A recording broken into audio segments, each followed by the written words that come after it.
I wouldn't ask too much of her, I ventured. You can't repeat the past. Can't repeat the past? He cried incredulously. Why, of course you can. And now, dying for chocolate. Chapter 1. Brunch is a killer. I hate it. And among food people, I'm in good company. James Beard found the idea of having a heavy meal between meals idiotic. He said, "You don't have something called lunny-dinny, do you?" Actually, the reason professional caterers dislike brunch is that it means getting up at an ungodly hour. As I lay in bed at 4:45 the morning of June 3rd, I realized that in a little over 4 hours I had 60 people to feed. There were mountains of fruit to slice, muffins and breads to bake fresh, thick sliced bacon to bring to sizzling, egg strata to cook slowly until layers of hot cheddar melted over warm custard. And finally, there was coffee to grind and brew. In this case, lots and lots of coffee that I would have preferred to have been drowning in. With eyes closed, I imagined floating in a warm lake of cappuccino. A cocoon of Pima cotton sheets and down comforter begged me to stay, to ignore the upcoming meal, but no. The lake of pre-dawn consciousness yielded a few troublesome bubbles. The Elk Park Prep Brunch was a popular annual gathering to which my ex-husband, Dr. John Richard Corman, might wangle a ticket. This would not be fun for anyone. Without thinking, I touched my right thumb, the one he'd broken in 3 places with a hammer a month before we finally divorced, 4 years ago. Anyone else would have said, 4 years without abuse? You must feel safe now. But I never felt safe, especially now. Here's why. In the last month, John Richard had started acting strange, or rather stranger than usual. In the evenings, he had taken to driving slowly past my house off Main Street in Aspen Meadow. He called repeatedly, then hung up. One afternoon, his lawyer phoned and threatened a reduction in child support for our 11-year-old son, Arch. That night, John Richard drove more slowly than ever past the house. Given John Richard's violent temperament, I'd decided that Arch and I should vacate the house for a while. I'd accept a summer job. General Beau and Adele Farquhar had just moved from the suburbs of Washington, D.C. to the Aspen Meadow Country Club area. They'd built a Victorian-style mansion on land Adele had owned for years.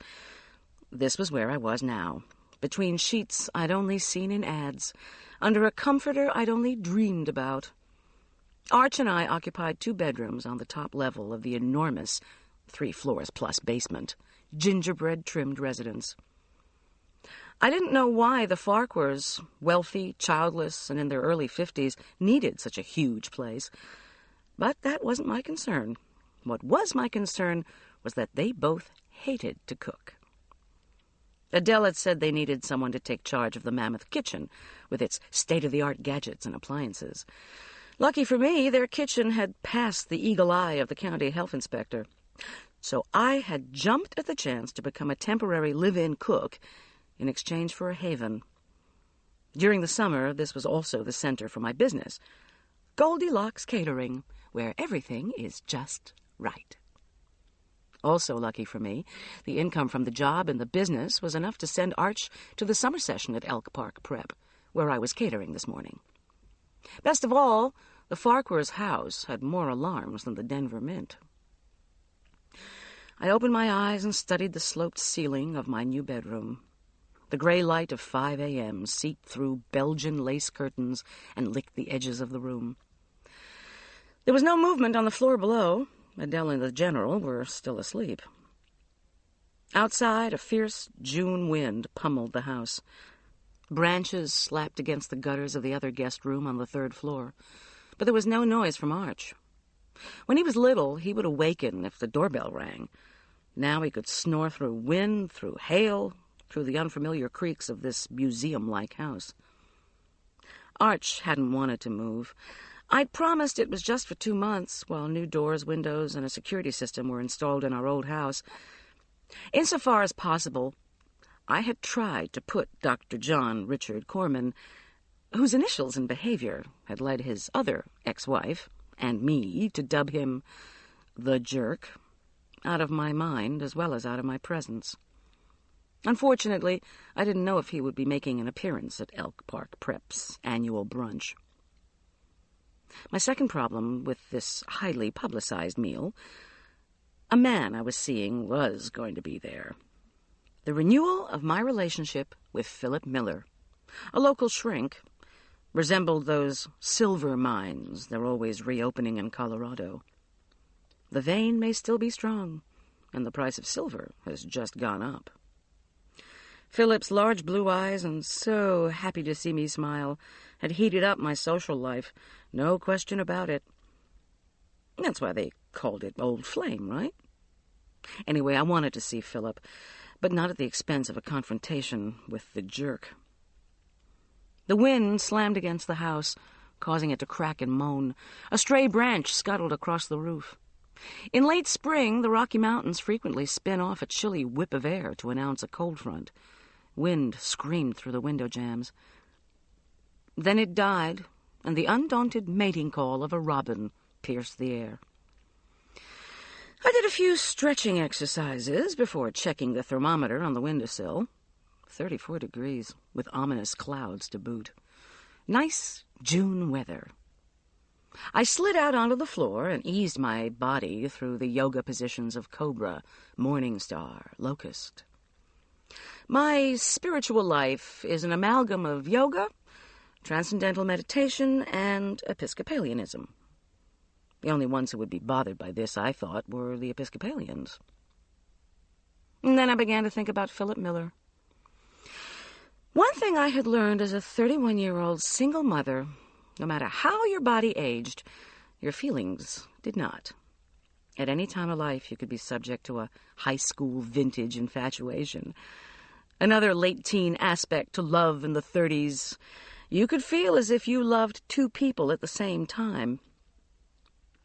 For 7 months, I'd been seeing Tom Schultz. He was a policeman who'd helped me through a rough time when my fledgling business was threatened with 2 attempted poisonings. He had the build and appetite of a mountain man. Tom Schultz doted on Arch and me, and he made me feel safe.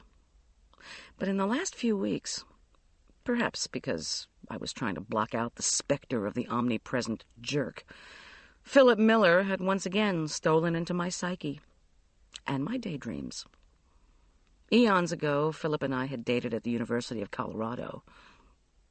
Dated? Listen to me. In any event, Philip was good-looking, well-off, and intelligent. He looked and dressed like a golf pro. When I talked, he listened with great intentness. Since early May, we'd been doing crazy things like toting backpacks bulging with exotic foods on long Saturday hikes. One Monday morning, Philip had sent me 10 bunches of gold Mylar balloons. No reason. Before the move, I'd taken my morning cup of espresso out on the wooden deck where the balloons floated, tied to the railing, for 2 weeks. I would sit and watch them move languidly in the cool morning breeze. I would listen to the silky, brushing sound their crinkled surfaces made when they touched. I thought, somebody loves me. I had pushed John Richard out of my head. Schultz was on emotional hold. I made up elaborate excuses while off on excursions with Philip, and I felt guilty, but not too much. Now I reluctantly hauled myself up to do battle with cantaloupe, strawberries, and kiwi. What a mess. The social life, that is. I was used to the fruit. But sometimes the Philip Miller, Tom Schultz problem felt like a nice mess. So much better than worrying about the Jerk. I was taking care of that crisis. I had moved. But the 2-man mess? That was the mess of a glutton. After dieting for years, the glutton gorges herself on chocolate marble cheesecake and hot fudge sundae simultaneously. I showered, dressed in my caterer's uniform, and reminded myself that gluttony was one of the 7 deadly sins. Not to mention lust. I combed out corkscrew curly blonde hair and put makeup over freckles on slightly chubby cheeks. With tap shoes and a big smile, I could have done Shirley Temple. Yes, slightly chubby, yes. Occasionally gluttonous. But in the lust department, I was pristine in the 4 years since divorce. Listening to friends' stories had convinced me that casual sex was anything but. Unfortunately, no one was interviewing me on the subject of promiscuity. Interesting topic, though. I made my way down the back staircase, crept along the second-floor hall, past the framed photographs of General Farquhar with Jimmy Carter, Ronald Reagan, and Margaret Thatcher, and tiptoed down the main steps. One of my jobs in this house was to disarm the first-floor security system every morning. I pressed the buttons to deactivate the motion detectors on the first floor and house perimeter. Then I banged open the door to the basketball court-sized kitchen. Well, maybe not that big, but it was gorgeous, the kind you drool over in household magazine centerfolds with captions like, "Kitchens that are really built." Clusters of geraniums brightened deep interior windowsills. Next to the Montague Grizzly stove with its 6 burners, flat grill, and 2 ovens, counters patterned in brilliant yellow and green Italian tile glistened in the light of a glass and brass chandelier. Burnished copper pans hung from the ceiling, and rows of custom-made oak cabinets glowed pristinely without a single grubby fingerprint. It was picture-perfect, typical of a home without children. In the center of this vast culinary sea was an island the size of Antarctica. It was a good bet no kitchen designer ever had to do housework for a living. But the task of washing the expansive tile floor was left to the other staff person, a teenager who'd moved into the Farquhar's basement level. For me, there were muffins and breads to make, not to mention the stacked fruit on top of Antarctica. I took the smooth lumps of Sally Lunn dough out of the refrigerator for their final rising, and then picked up my knife. "Take that," I whispered, as I whacked my way through juicy green kiwi, fat, ultra-red strawberries, and pineapple so sweet you wondered why they'd let it leave Hawaii. One of the secrets of catering is that you have access to high-quality ingredients unavailable in the grocery store. If you have a good supplier, you can even get delicacies on short notice. The cantaloupes were luscious, their juicy, dark orange centers dense with a caviar of seeds. By 6:30, I had carved 10 of them into centerpiece baskets and used a garnishing tool to give each a scalloped edge. I took the Sally Lunns out of the oven and put them on racks, where they filled the kitchen with the rich scent of baked bread. The last step was to scoop sour cream batter thick with inky blueberries into muffin tins and put them in to bake. The rest of the food was at the school. Once I'd poured the champagne and managed the buffet, the alums could eat while the headmaster made his money pitch. The kitchen telephone rang. Unfortunately, this was no ordinary ringing, but a sustained beeping from a complicated radio contraption boasting 3 lines, an intercom, and various other functions unknown to me. 2 lines in my own house I could handle, but this gadget of General Farquhar's, he had brought it with him from the Pentagon, I was convinced, had been a headache from the time of its installation, 2 days ago. The phone was like the security system. It needed to be disarmed. I stared at the flashing light and tried to remember how the buttons worked. Between General Farquhar's associates and Adele's various committee people, the phone rang constantly. Who could be calling at this hour? Someone from the East Coast, no doubt. This inconsiderate person would be thinking, "Oh, the time change. Well, they're probably already up." I lifted the receiver and stabbed at what I hoped was the right button. "Farquhar's," I said, hesitantly, and prayed that I was not speaking into the intercom. "Goldie," said Philip Miller. I was immediately flooded with relief, desire, and other teenage-type feelings. Why he was calling so early, I didn't know. I said, "Are you okay?" "I have a doctor's appointment before the brunch," he said. "I'll be late." "We are indeed meeting at your high school, Philip. But I can't give you a tardy excuse." I could hear his grin when he said, "Not to worry. Listen, may I see you afterwards? There's something about food I need to discuss." "Sure," I said, warily, perusing my appointments calendar on the kitchen bulletin board. For June 3rd, a hastily penciled brunch was followed by prep Harrington aphrodisiac dinner. As good as my supplier was, she had been unable to bring some items for the dinner before she went on vacation. I was going to have to shop for substitutions later in the morning. This afternoon would be given over to cooking for the Harrington affair, which was set for Saturday night. "No problem," I said, as if to convince myself. Philip didn't sound good. There was caution in his voice. I said, "Should we get together before your first appointment? I need to be near your office to shop anyway. We could have coffee at Aspen Meadow Cafe." I hesitated as the wind whipped aspen branches against the kitchen windows. "You sure you don't want to talk now?" He said, "Not over the phone."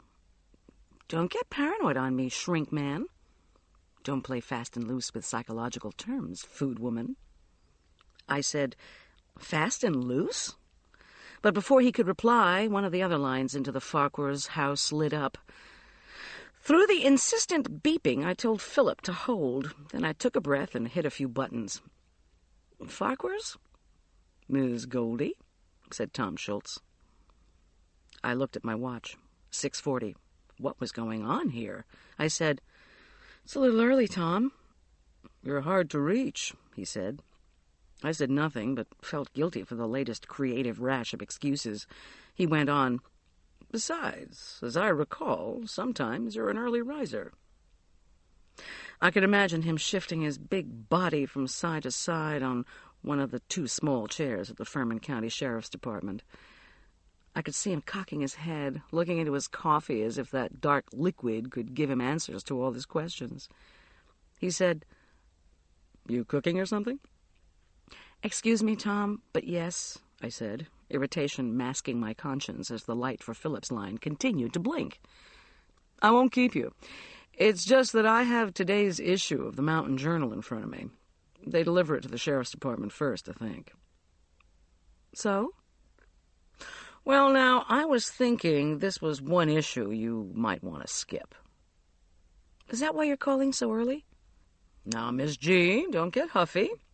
I just wanted to tell you not to pick up today's paper. Avoid a nasty surprise that way." "What are you talking about?" He cleared his throat, then said, "Don't read the paper, Goldie. The guy's crazy." Another pause. "You know, I think you're a great cook. The best." "Cut to the chase, Tom. I've got fruit to slice." He took a deep breath. "Seems our local rag has up and gotten itself a food critic. Name of Pierre. Must be French." He took a sip of what I imagined to be coffee. Then he said, "Pierre doesn't like you, Goldie." Philip's line was still blinking. Sweat sprouted on my forehead. I said, "Read it to me." "Not a good idea, Miss G." That was what I was trying to avoid. "Read it to me, or I will never fix you my famous strawberry super pie." "That would be a shame, it being strawberry season and all." He groaned, then read. "The Queen of Aspen Meadow Catering Cuisine, the unfortunately named Goldie Bear, lays false claim to her throne, we fear." He stopped. "You sure you want me to go on?" I clenched my teeth. "Yes." "Okie doke." More throat clearing. "At a recent fete for the Colorado Symphony, we began with heavily sauced eggs for hors d'oeuvres, then plowed onward through avocado cream soup, beef stroganoff, fettuccine alfredo, salad with mayonnaise, and finished in a daze with chocolate fondue. Where did this woman learn to cook? The National Cholesterol Institute?" Schultz stopped. He said, "I've never heard... is there such a thing?" "Oh, for crying out loud, of course not." I stopped shouting and took a deep breath. I felt as if I'd been punched. My voice was shaking when I said, "And it wasn't stroganoff, it was London broil with egg noodles. Is there any more?" "Afraid so, but not much." He read, "How many of us came home and threw up? I know I did." And then it's signed, Pierre. What an idiot. I pondered the gleaming knife I'd set down near the cantaloupe. I said, "Any more good news?" "I miss you." "Really?" "Of course. Evenings have been pretty warm lately. Big spring sunsets. I was wondering if you'd like to bring Arch over. You know, we could cook out or something." "Let me think about it. We could have hamburgers. Direct from the national cholesterol, whatever." "While you're thinking about it, I got a question." The third line into the Farquhar's house lit up and began its insistent beep. "Tom, could you hold—" I said in a panic, and pushed more buttons for what must surely be some dork on the East Coast. "Farquhar's!" I yelled into the phone. "Need to cut back on the caffeine, Goldie?" The husky voice belonged to my best friend, Marla Corman. Although Marla and I both had been married to John Richard, at different times, this being Colorado and not Utah, we had become allies after the final divorce. It was through Marla that I had landed my present job. Adele Farquhar was her older sister. I said, "Oh, geez, Marla, what are you doing calling so early?" "No time to talk?" "Not if it's about the newspaper." "What newspaper? I left 2 messages for you." Another pang of guilt. I'd meant to call her back, but I wasn't a secretary, and I couldn't juggle 3 phone lines before 7 o'clock in the morning. "I can't talk," I said breathlessly. "I've got Tom Schultz on line 2 and Philip Miller on line 1. "You slut." "Just tell me what you want." Marla groaned. She said, "You asked, my dear, if I would take Arch to his orientation at that snob school, the one where you're catering this morning. I was merely calling to find out what time you wanted me to come by." I'd forgotten. Not about the summer school, but about the orientation.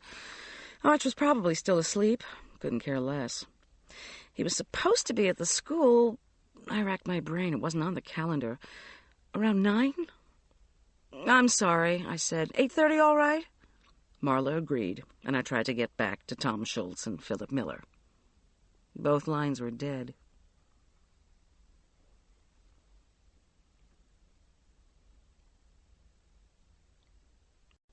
Chapter 2. I creaked my way back up to the 3rd floor and gently shook Arch's shoulder. No response. I tried again. A blue sweat-shirted arm and balled fist reached out in protest. I sighed. The arm withdrew, pulled back to warm sheets like a turtle head to a shell. The sweatsuit was part of a stage.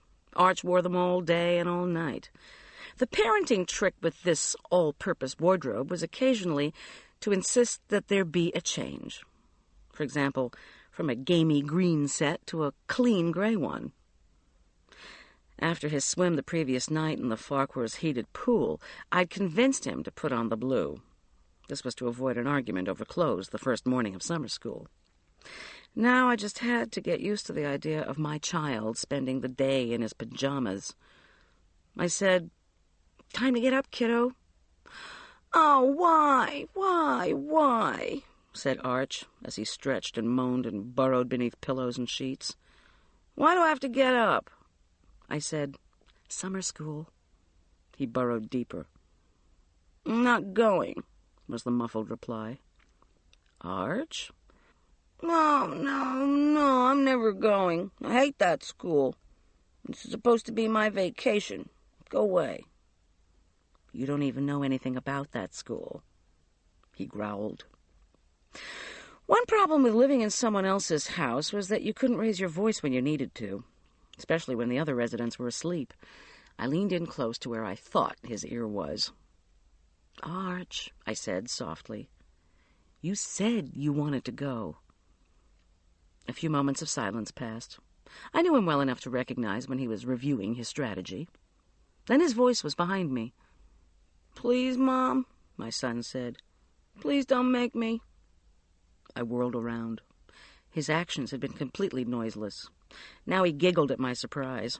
I said, "I wish you wouldn't do that disappearing act when I'm talking to you." He squinted at me. His face was all white skin and freckles since he'd had his hair cut in a flat top. This new military short haircut I put down to General Farquhar's influence. But Arch was so thin and pale he looked like a young prisoner of war. I handed him his glasses. "You're mean," he said. He pushed his glasses into place and regarded me with magnified brown eyes. "None of those rich kids will like me. They all play tennis and have fancy parties, and they never invite kids like me." "What kind of kid are you?" He groaned, a deep guttural sound warning against further probing. He looked at the wall and said in a low voice, "Not cool, that's what kind." He turned away from the wall but avoided my eyes. He said, "I had bad dreams again." Before I could reply, he stumbled past me into the bathroom. I stared at the wall. The lush pink roses on the Farquhar's cheery wallpaper stared back. A few mementos from our house, Arch's new paraphernalia for magic tricks, his 6th grade class picture, and a glass container of dice for his role-playing games, were propped up on shelves around the room, but they offered scant comfort. Bad dreams. I remembered the night 3 years ago, the year after the divorce was final, when John Richard had slashed my van tires, trashed my mailbox, and kicked in my front door. He was drunk. Arch was asleep, and I'd rushed into his room, blocked the door with a dresser and a desk, and screamed so loudly that John Richard left. John Richard had never harmed his son. Yet Arch still had faceless nightmares in which I died. Oh, yes, the flimsiness of our house, compared with a week at the Farquhar's palace, had shown Arch and me what it was to be not rich and not cool. But we were going to be all right. Safe, once Aspen Meadow security finished with our old home. And soon the bad dreams would end. "Listen, Arch," I began softly when he came out of the bathroom, but words failed. "Look, I have to go over to Elk Park for that brunch. I'm going to meet Philip afterwards." I stopped to check his face. He was rolling his eyes, a modest indication of his opinion of Philip Miller. I went on. "There are fresh blueberry muffins in the kitchen for you. Marla will be by in 40 minutes. He glanced at me ever so briefly, then pulled the rumples out of the blue sweatsuit. He gave me the full benefit of his large brown eyes, so vulnerable behind the thick glasses. He said, "I'll be okay. Don't worry about me." Sprinkles of rain blew across the windshield of Adele's Thunderbird just before the turnoff to Elk Park. Her car was the day's transport vehicle because my VW van was undergoing a clutch transplant and wouldn't be out of the shop until Monday. It would take 20 minutes to drive up Colorado Highway 203, which rises to 8,500 feet above sea level, 500 feet above Aspen Meadow. Blasted out of hillsides, 203's few straight stretches are bordered by sheer drop-offs.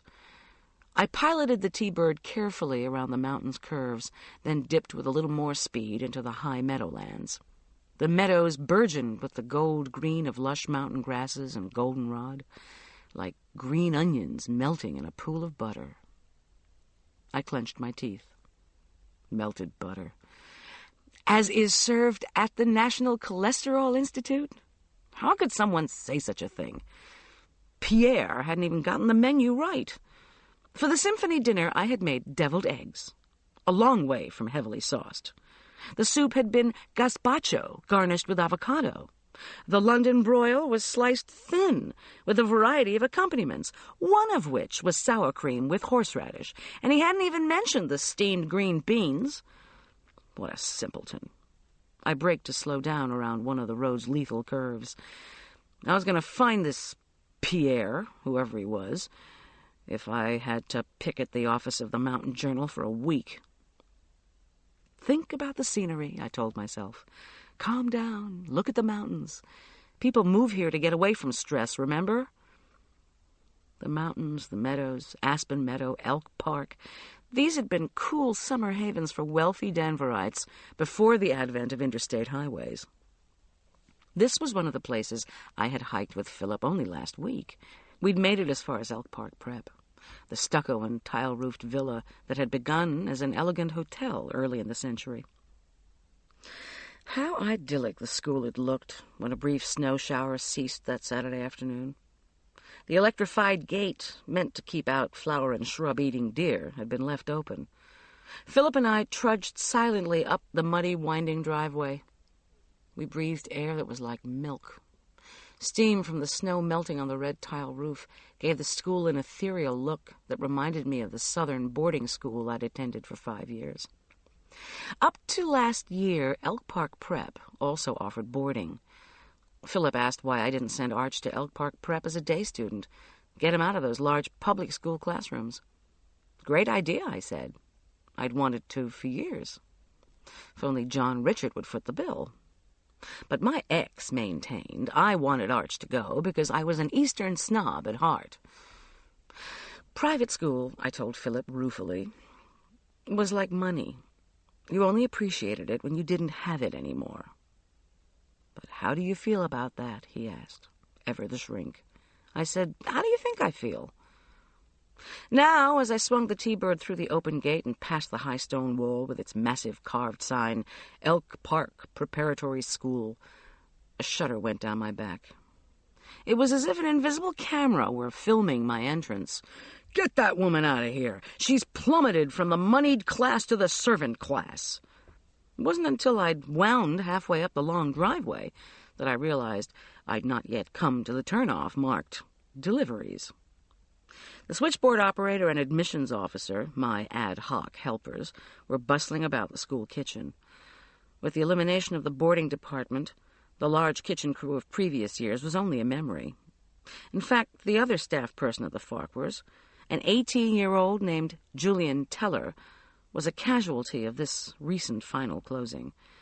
He'd been one of the last boarding students and was now one of Adele's charity projects.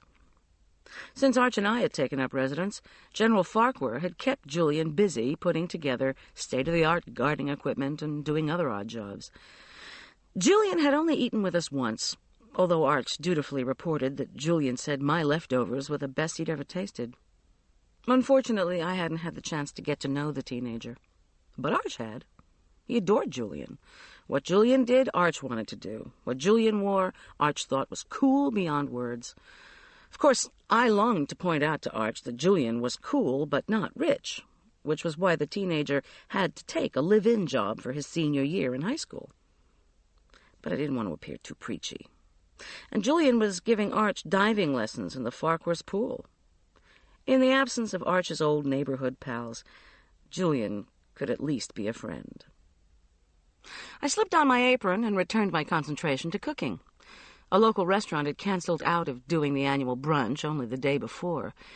The headmaster had called me in a panic. Of course, I never said no to business.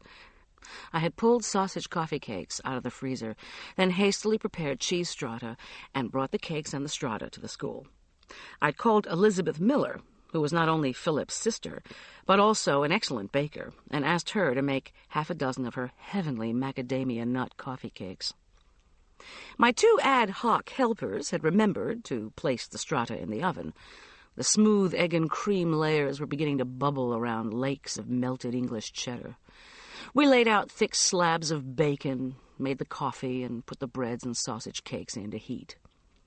I was about to head out with the fruit when the switchboard operator announced that someone was waiting for me in the dining room. I put the first batch of cantaloupe baskets on a large tray and swung through the doors to the vast space of the formal dining room. The darkness from outside loomed large through tall, wavy-glassed windows. 3 rows of crystal chandeliers shone brightly on polished cherry tables and cream-colored walls. How unlike Arch's public school cafeteria it was. There, whenever there was going to be a meeting that included a fundraising pitch, classroom banners with messages like, "We can do it," shrieked from every available inch of wall space. Here all was elegance, with only a hint of what was to come from a slide projector and screen. Elizabeth Miller's head poked out from behind the screen. She gestured at her array of cakes. "Thanks for coming early," I said to her head of golden hair that was so frizzy it always put me in mind of cartoons dealing with electrical sockets.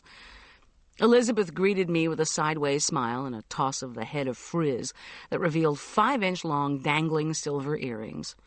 She walked toward me in the toe-first stride favored by women whose only shoes are ballet slippers. Her casual outfit, black leotard, tights, mid-calf length danskin skirt, clashed with the formal surroundings. But this was typical. Elizabeth Miller's persona was more along the lines of Tinker Bell hits 30. "You can't tell a soul I made these." Her smile revealed slightly crooked teeth. I said, "Your secret's safe with me." Elizabeth owned Aspen Meadows' one remaining health food store. She didn't even sell white flour. "Will we have a chance to visit before this thing begins? Once the headmaster starts his money pitch, I just want to escape." I said, "I'll bet." The health food store was not doing very well. The last time I'd been in for dried papaya, Elizabeth had tried to convince me I needed a 50-pound bag of millet. When I told her she should switch to carrying gourmet items, she looked at me as if I'd suggested sex with an extraterrestrial. Now she said, "Honestly, I have to pay for this meal, half of which I won't be able to eat. Sorry, Goldie, nothing personal. It's just that I'm into high-performance vegetarianism, and you know champagne kills brain cells."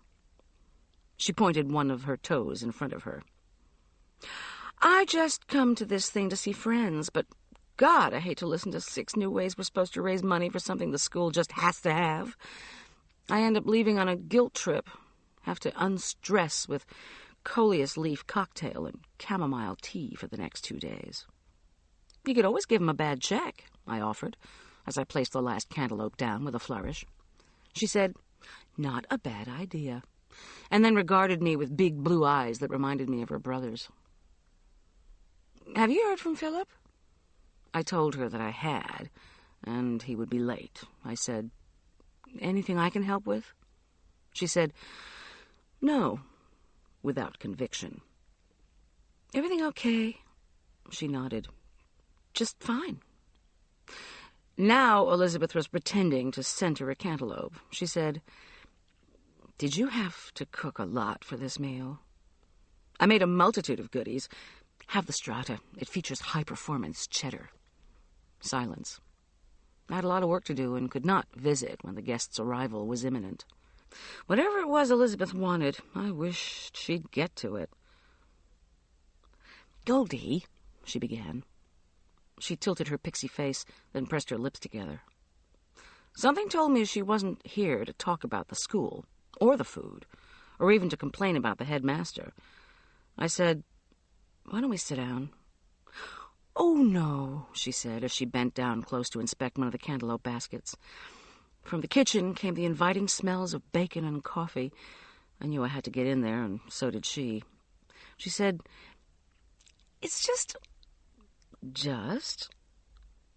"Oh," she said with a grin, "I'm worried about Philip. I think he's getting in over his head with some of his clients. I mean, are you all close enough to talk about this stuff? You know. People always say, you know, when you don't have a clue. You know, fill in the blank. You know, make this easier for me by not having to say it." The space of the dining room was intimidating. I leaned toward her in a confidential manner. "You mean," I said, "does he tell me about his clients, or are we sleeping together? Because the answer is no to both." She shrugged and said, "Oh, no, that's not what I was asking. You know." I still didn't. I said, "You mean like, are we close enough to be thinking of getting married?" She was relieved. She closed her eyes and gave a little shrug, as in, "You brought it up." I said, "We aren't. Satisfied?" "Well, you see," she said with more hesitation, then stopped. I thought, "Spit it out, Elizabeth." She went on, "I just need to talk to you, to him, I mean, and I didn't know what his plans were." I said, I don't know what Philip's plans are beyond coming here for brunch. If you want to talk about health food with him, he'll be here. If you want to talk about health food with me, I'll be in your store later to shop for this dinner I'm doing tomorrow night. Now be a good vegetarian and come into the kitchen with me to see if the bacon's done. She wrinkled her nose. Bacon, I can't even stand the smell. But she was interrupted by the first gaggle of aging preppies, laughing with forced hilarity as they pushed through the carved doors of the dining room. It was the kind of laugh that said, "We're not too old to have fun." Suddenly it was too late to check the bacon or anything else. I lifted the first bottle of champagne from the ice chest and began to open it. I whispered to Elizabeth, "Do me a favor, pop into the kitchen and get one of the staff. I'm going to need help here. Then sashay over to your buddies and act sociable, so they don't start on the fruit. I'll be around with the champagne." "Oh, sure," she said, distracted again. She shook her head. The earrings swung like Christmas ornaments. "Just please let me talk to Philip myself." "Elizabeth," I said, "he's your brother. Whatever's bothering you, I think you should talk to him about it yourself. You know?"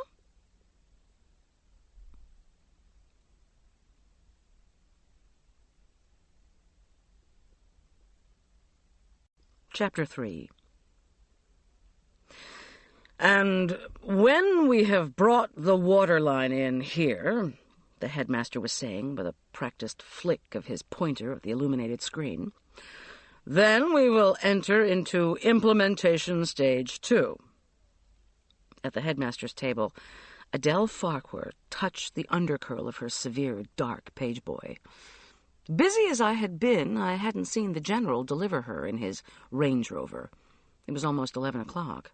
The alums stirred in their seats, checked their Rolexes. Any dummy knew the implementation stage 2 meant more money. The alums were exchanging looks. How much longer could he go on about this? A perplexed buzz rose from the tables. Forever. My legs ached from standing. The buffet table looked defaced. The food was almost gone, except for what I'd saved for Philip. But he hadn't arrived. If he didn't come soon, he'd be out of luck. And then he strolled in, acting like he owned the place. His black blazer, white pants, and shock of blonde hair gave him the look of a male model. He scanned the room from behind Ray-Bans. A hum of admiration rose from the women. I took a deep breath, let it out. The only time I heard a female gurgle of approval was for congealed salad. "How's my favorite cook?" Philip said in a low voice once he arrived at the serving table. When he leaned his slender body over the table, he was so close I could read the engraved words on his gold lapel pin. "Protect our mountains." The politically correct shrink gave me an inviting, open-mouthed smile. I shook my head and stared at the sunglasses, then spoke to Philip's aristocratic nose. "Fine. How's my favorite psychologist? Hungry?" "Ravenous." He took a manila envelope out of his briefcase. "Fundraising, I swear," he said under his breath. "They ran out of decals, and I had to bring in more." He signaled to the headmaster with the envelope, then asked, "Is this thing almost over? Can we still get together afterwards?" I nodded to both questions. Philip strode up to the head table and handed the envelope to the headmaster, who betrayed great relief. Elizabeth caught my eye and waved, as if she had a wand in her hand. As Philip wound back through the tables, his sister kept her eyes on him.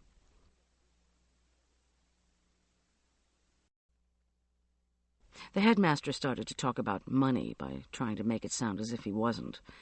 He had abandoned the pointer and was droning on about the Phase 1 drive for investments. This year's desperately needed improvement, it appeared, was an Olympic-size heated outdoor pool. For the past month, alumni, parents of students, and friends of the school had been hitting on, okay, he said, going around to, local businesses, giving them the pool for the preps pitch. If they gave, the business got a "Get into the swim" decal. Parents then patronized the swim decaled businesses. The headmaster reached into the envelope and proffered one of the decals. This sounded vaguely illegal, I reflected, as Philip turned to me and grinned conspiratorially. I handed him his plate, then quietly emptied pitchers and scraped platters. Philip moved toward the wall to get a better view of the headmaster. I watched as he lifted his plate and then held it close under his chin as he ate. I put down the platter I'd been holding. In that moment, I saw nothing but Philip. I saw him as he had been more than a dozen years before, when we'd ditched a sophomore mixer. I'd just transferred to the university from an Eastern women's college and knew no one. This blonde, handsome fellow had come up to me and said, "Do you want to get out of here?" And I'd said, "Sure." We'd walked through cool evening air, redolent with the smell of smoke from wood-burning fires. Philip pointed to birds flitting between the trees. "Oregon juncos," he said, returning to their winter nests. He bought us gyro sandwiches. We dripped sandwich juice and minted yogurt on paper napkins as we strolled by Boulder Creek. I remembered Philip holding his napkin carefully under his chin, looking less like a cool sophomore than a well-trained 4-year-old. He'd kissed me, briefly, a taste of mint. But our dating was haphazard and short-lived. I didn't even remember telling Philip I was leaving school to get married. I just let him go, like a balloon. Timing, I kept telling myself. That was the wrong time. Here was Philip holding the plate beneath his chin, wanting to be together again. But I had feelings for Schultz, not to mention ambivalence about relationships in general. I wasn't sure this was the right time either. Elizabeth was squeezing through occupied chairs to get to the back of the room. When she arrived at the serving table, she whispered, "The food's great, and most of my friends are here." She smiled to dismiss her earlier complaint. I felt like telling her to phone the Mountain Journal with a review, but I didn't want to interrupt the world's most boring headmaster.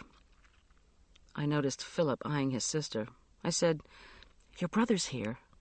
She said, "And?" I smiled. "No news to report yet," I said. "Can't rush these things." "You know," I added. "I'm depending on you to keep an eye on him," she said in a low voice. Philip sauntered back. He said, "Want to get out of here?" I said, "Absolutely." Elizabeth offered him a bite of sausage cake. "It's not good for you," she said with a sly smile, "but Goldie made it so it'll taste super. You have time to visit now?" He chewed, winked at me, then shook his head to her question. He said, "Call you?"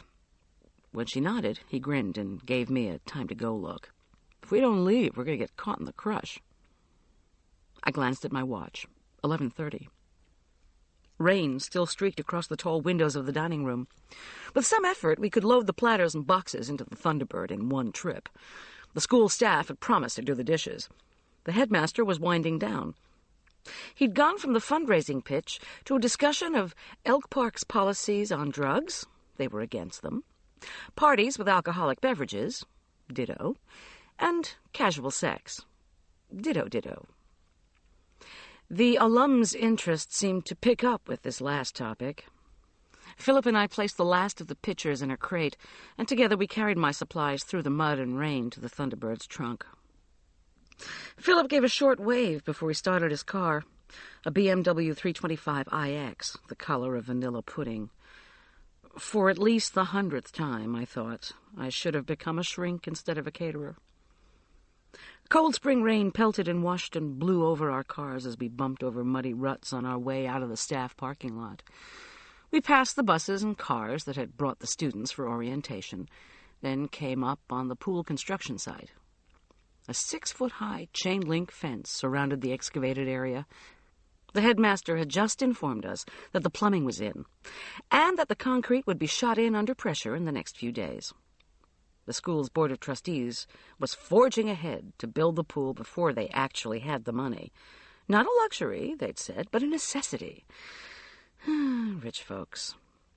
When we drove past the construction site fence, I waved and flashed my lights at Philip.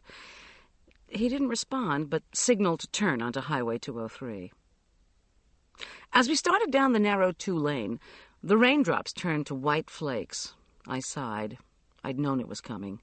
Snow in Colorado on the 3rd of June is not the dry type that powders the ski slopes in winter. Instead, fat, wet spring flakes plopped on the car like bits of mashed potatoes. The T-Bird's windshield wipers strained against the weight. At our altitude, this was, my New Jersey relatives were always appalled to hear, seasonal weather. As we headed downhill, I wondered if the Thunderbird had on snow tires. The BMW belched a cloud of black smoke. I accelerated gently. The 500-foot curved descent to Aspen Meadow would be much more treacherous if the snow began to stick. Behind us, the school's red tile roof was already frosted with white. The T-Bird's windshield wipers hummed as they swept off thin blankets of snow. I turned on the defroster and for a moment lost sight of Philip whizzing around a curve. "Machismo," I said with a groan, and pushed Adele's car up to 30. Beside the road, a red fox, usually a nocturnal animal, darted out from a stand of bushes. I was startled and swung wide. No need. At the sight of the car, the animal scurried back to his lair. Even wildlife knew better than to be out in this mess. Once around the curve, I caught sight of the BMW a quarter-mile ahead. My right foot pushed the accelerator. We'd been driving a few minutes when Philip abruptly careened to the right. His tires spewed a wave of mud from the shoulder. The paved part of the road was beginning to ice. I wonder if he had slid or had seen an animal too. The snow fell steadily. I accelerated very gently. Philip slowed for a moment and then swerved over the center line to the left. Then he straightened out to straddle the dotted line. I honked. Was something wrong with his car? Was the snow bothering him? Maybe his windshield wipers weren't working. I honked again, but there was no answer. Surely Philip knew the hazards of this drive. If he was having a steering problem, now was the time to pull over. Instead, he sped up. We passed a rock wall on the road's left side, and then a steep drop-off where a rollover had taken away most of the guardrail.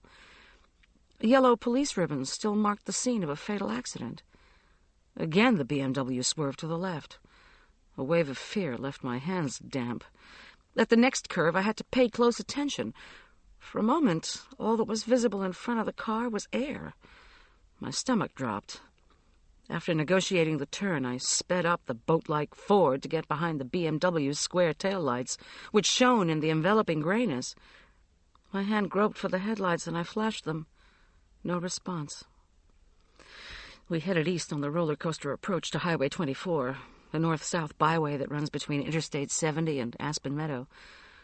After we rounded another bend, my eyes picked out a trickle of cars heading north out of Aspen Meadow toward I-70. Cottony clumps of snowflakes clung to the windshield.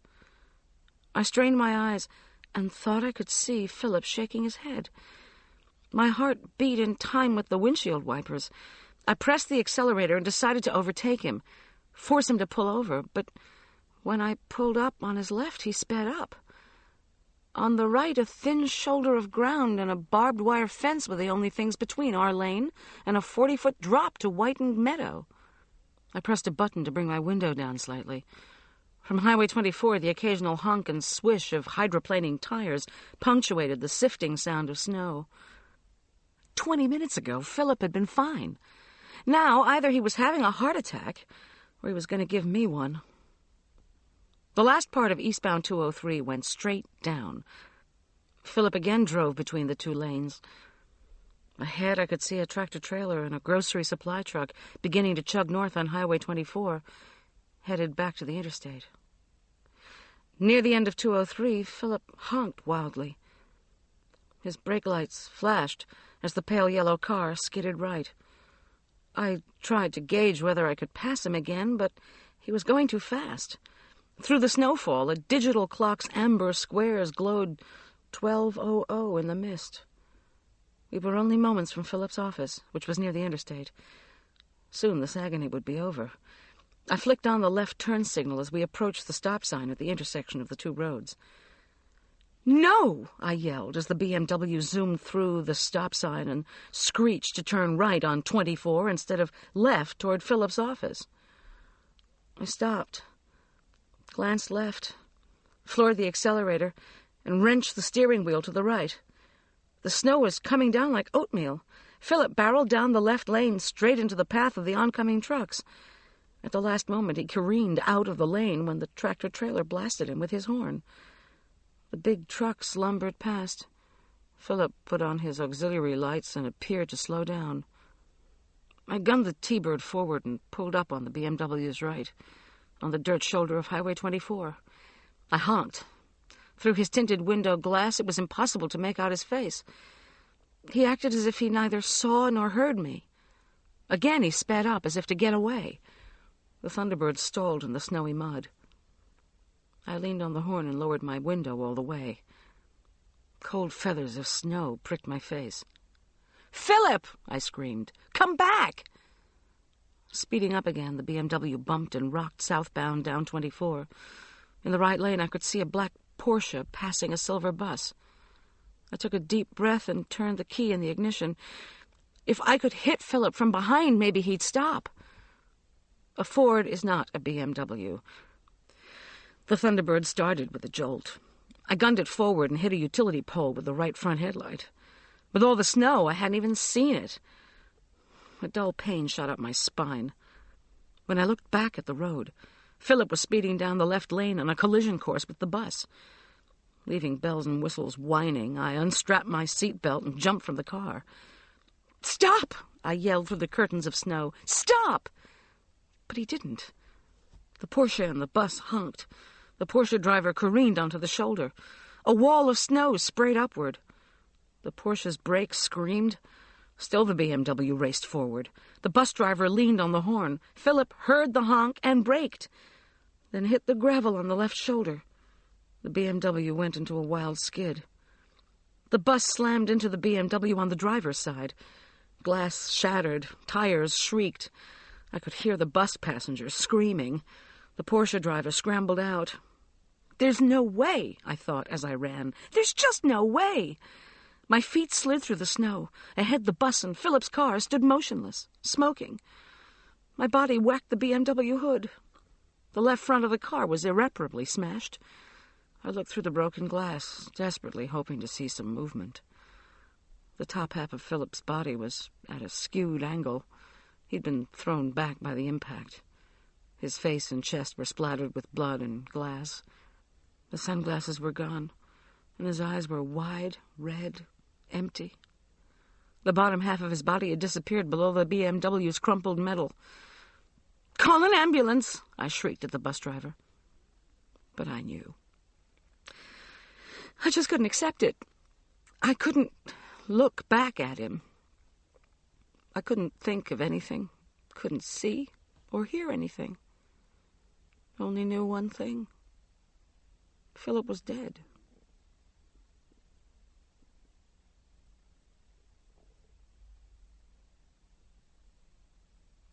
Chapter 4. Slow motion, fast motion, time splintered. Fast. People moved back and forth, back and forth. They asked questions and called to me as if I were at the bottom of a very deep well. A man pulled me back when I tried to tug open the BMW door. I ripped away from him and started to run. A gentle set of hands guided me away and draped a blanket over my hair and shoulders. Protection from the snow. A man and a woman put out flares, directed traffic, motioned the police car over. In slow motion, the snow fell, the BMW smoked. Behind the car's dark glass, the body didn't move. In the midst of life, we are in death. A policeman spoke my name. His voice was far away. I looked at him through eyes that seemed not mine. I cupped my hands and blew into them. He said, "Just a few questions, if you can manage it."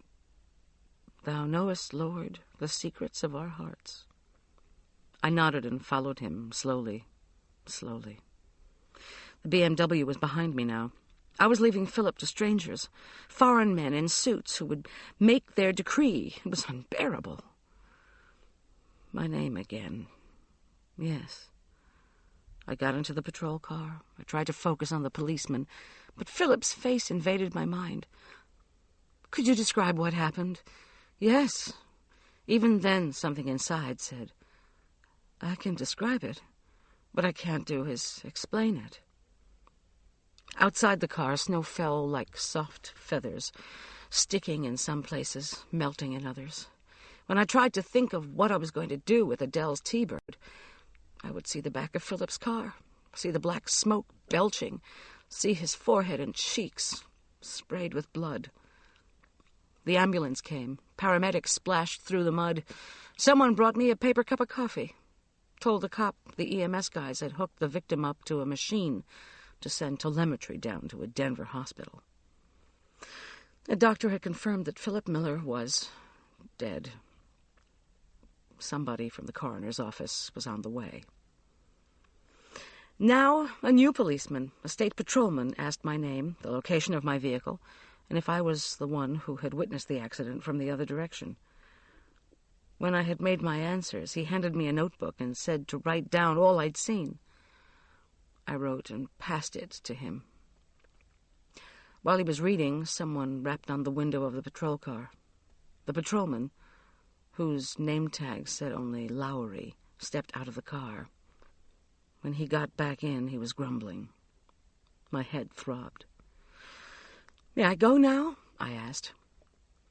I was seized with a surge of panic, as I had been when one of Arch's classmates was killed in a school bus accident 2 years before. I needed to see Arch, to be with him, to make sure he was okay. I said, "I need to get home, to my son." Where exactly was he, Lowry wanted to know. Where was home? I dived into the muddle of my brain. Where was Arch now? At the school. He needed to get to the Farquhars. Yes, Lowry said. The police would phone and have Arch call home. Home. The word brought tears, finally, as if by mentioning one loss there could be grief for all others. Elizabeth Miller, my voice was saying. Someone needs to find Elizabeth. Someone needs to tell her. And through my blubbering, Lowry again extracted the information and promised follow-up. I took a deep breath. Lowry said, "A friend of yours was up in this area and answered the call about the accident. He's from the sheriff's department, an investigator by the name of Tom Schultz. He wanted to know if you were all right." "He answered the call?" "Didn't know you were in it till he got here. You want to see him or not?" "Yes," I said, as tears stung my eyes again. "Please, I'd like to see Schultz." "Soon. About this accident," said Lowry. I looked out the window, but couldn't see Tom Schultz through the crowd. The snow was coming down now in a slanted rush to the mountain meadow, like millions of tiny arrows shooting to earth. "Exactly how fast was the victim going?" Lowry wanted to know. "It's on there," I said, and motioned to the pad. "About 40. The speed limit was 30 on that road, but you could do 40 on most of the straight stretches if you were careful.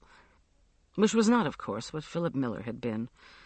"You see," I said, "it was more the way he was driving." "And the way he was driving was?" "Zigzag, as if he didn't have control of the car."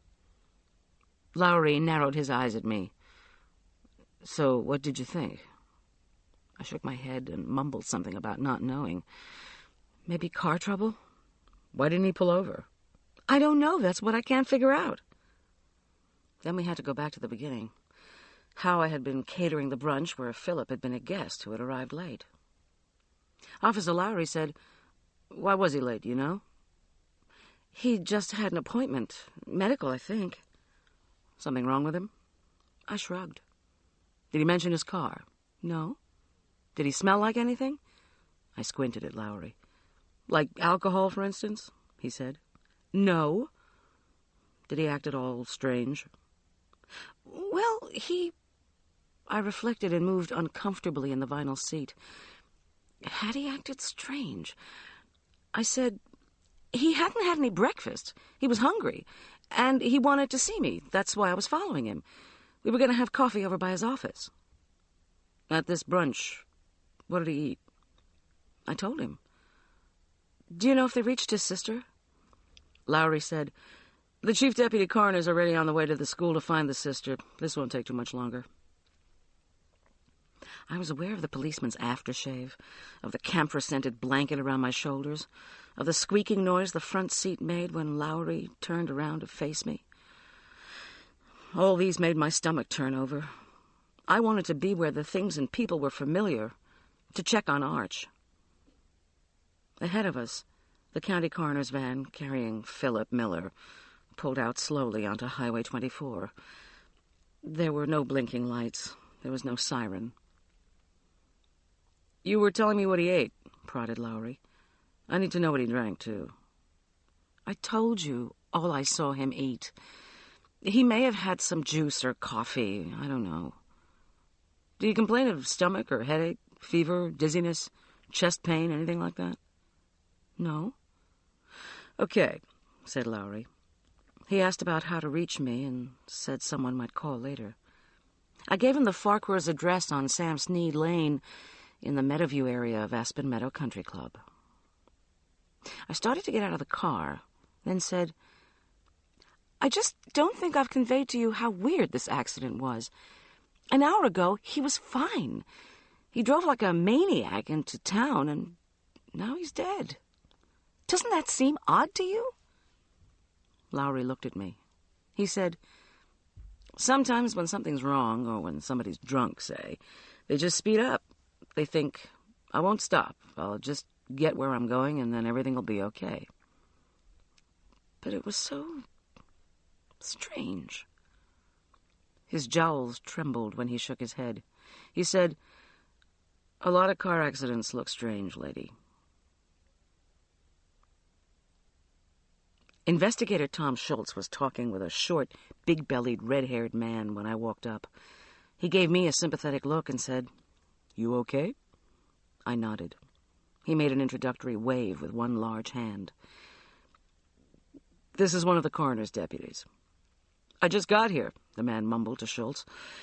"This guy a crispy critter or what?" I stared at the red-haired man and then lunged for him. Somebody started shrieking. "You bastard! You—" "Whoa, Goldie, whoa," said Schultz, as he deftly grabbed me around the middle. He didn't mean anything.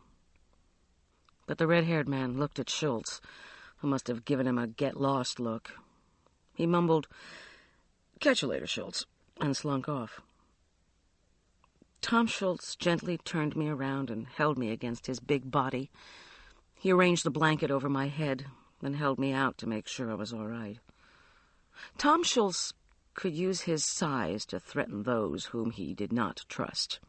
He could transform the broad expanses of his handsome face into a scowl, a smirk, or impassive flatness. But now his green eyes were full of worry. Now his jaunty, sand-colored eyebrows were drawn into an anxious line. He pulled me in for a hug. I closed my eyes and let his warmth envelop me. He said, "I thought you said you were all right." "Not if I have to listen to some idiot." "Sorry about that. You work for the coroner, you gotta keep the distance." We got into his car, a nondescript Chrysler you would expect a cop to drive. I looked down at my shoes. They were soaked, splotched with melting snow and mud. I turned to him and heard my voice waver. "A friend of mine just died." Schultz turned and looked at me. He offered his hand, which I took and held. It was warm and fleshy and completely enclosed mine. After a moment, he pulled his hand away and leaned over to fasten my seatbelt. "Okay, Miss G, let's get you back to your new place.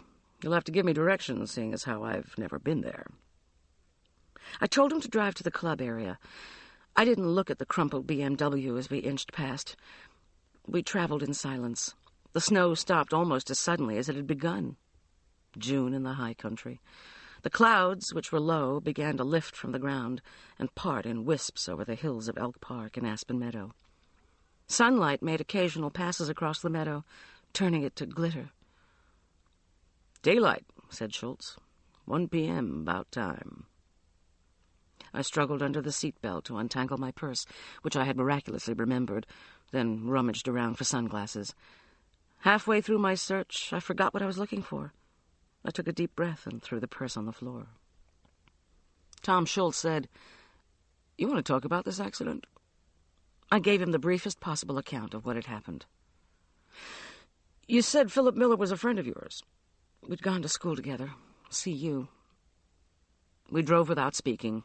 Into the silence, I said, I was going out with Philip Miller. More silence. Then Schultz said, What's your ex-husband up to these days? I sniffed, looked out the window. Last month he was bugging me, driving by a lot, making hang-up calls, inventing legal problems. I was afraid he might get drunk, come over and give me some trouble. That's why I took this job. The Farquhar's house has a lot of alarms. Does he still see Arch? I nodded and looked at my nails. They looked very strange. I didn't want to talk about this subject and said so. Just tell me this, Schultz said as he looked over at me. Did Corman know where you were going this morning? I couldn't think. I said, I don't know. He wasn't at the brunch, although I thought he might put in an appearance. Silence again filled the car. We passed the stone walls with the wood-carved sign, Aspen Meadow Country Club. The phone wires would heat up quickly in the club area, because Philip Miller was, or had been, a resident. The post-accident days clung to me like a blanket. Scenes from the last hour intruded on my consciousness. The curves of the road, the feel of the accelerator beneath my foot. Philip. I'm up here because some weird guy phoned, Schultz was saying. With great effort, I turned to listen. He mused silently for a moment before he said, Call comes in and the guy gets out 2 sentences before he hangs up. He says, You gotta come help me. I live up by Aspen Meadow Country Club. You gotta come help me. My life's in danger. Click.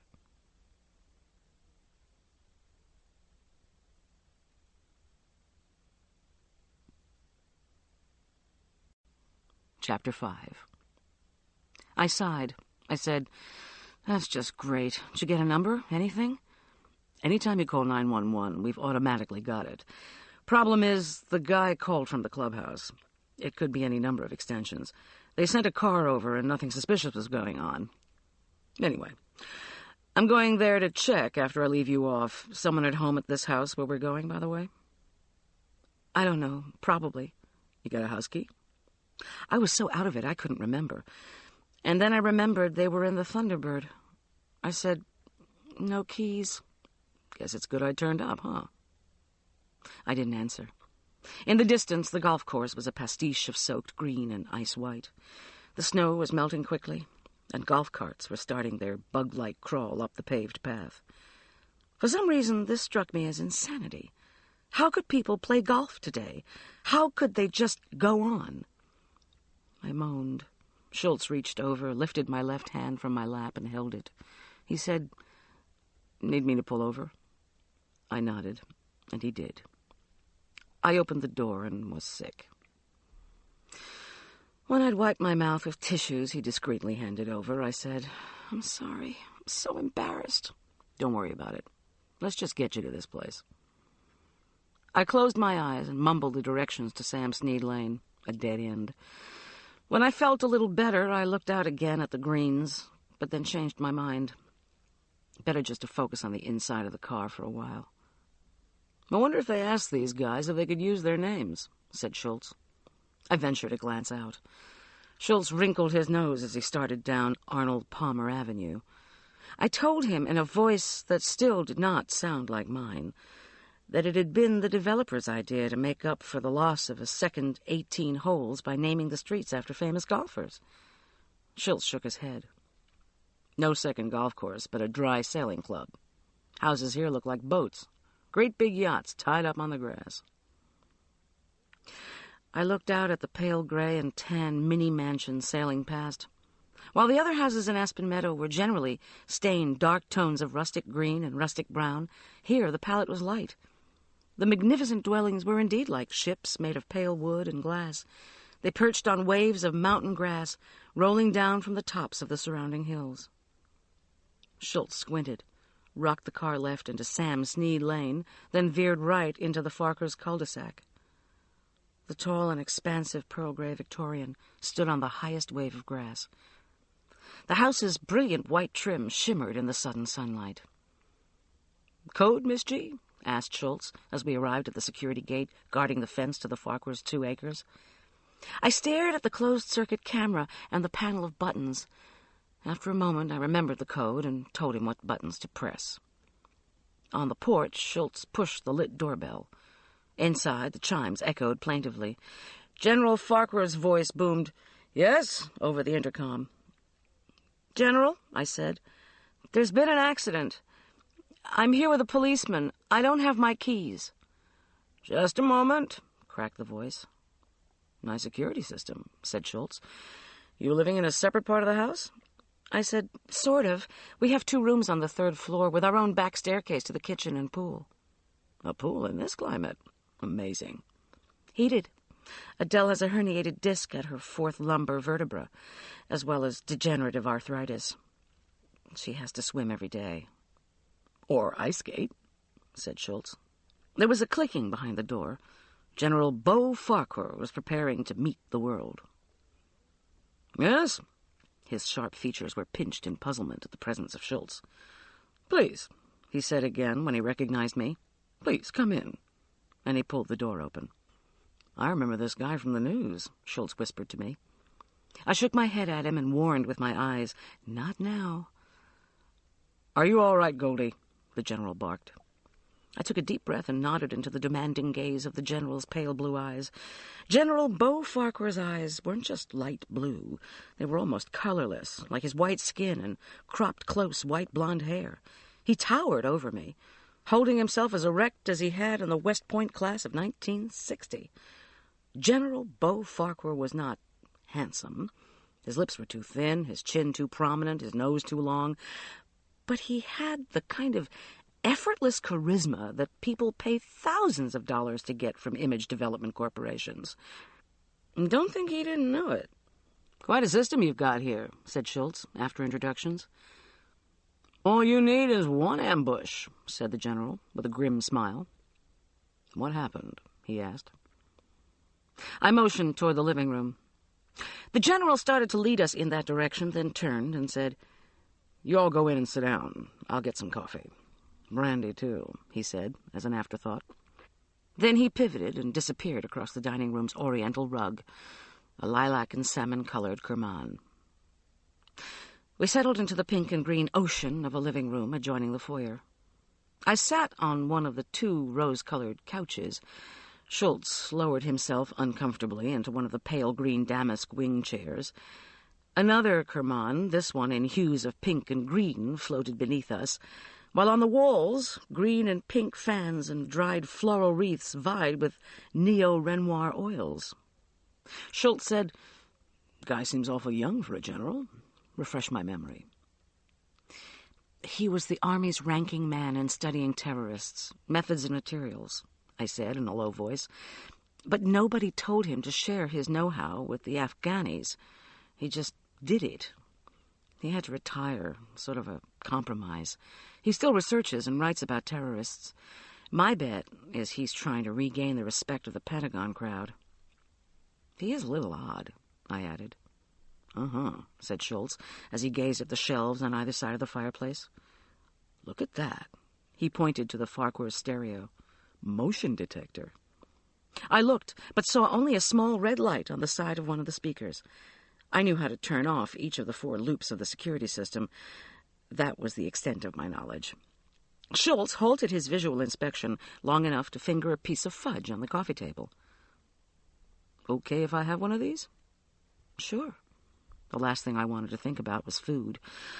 As an afterthought, I said, "I didn't make them." And then I remembered with sudden pain the golden balloons from Philip, which he'd brought with a box of Ferrero Rocher chocolates.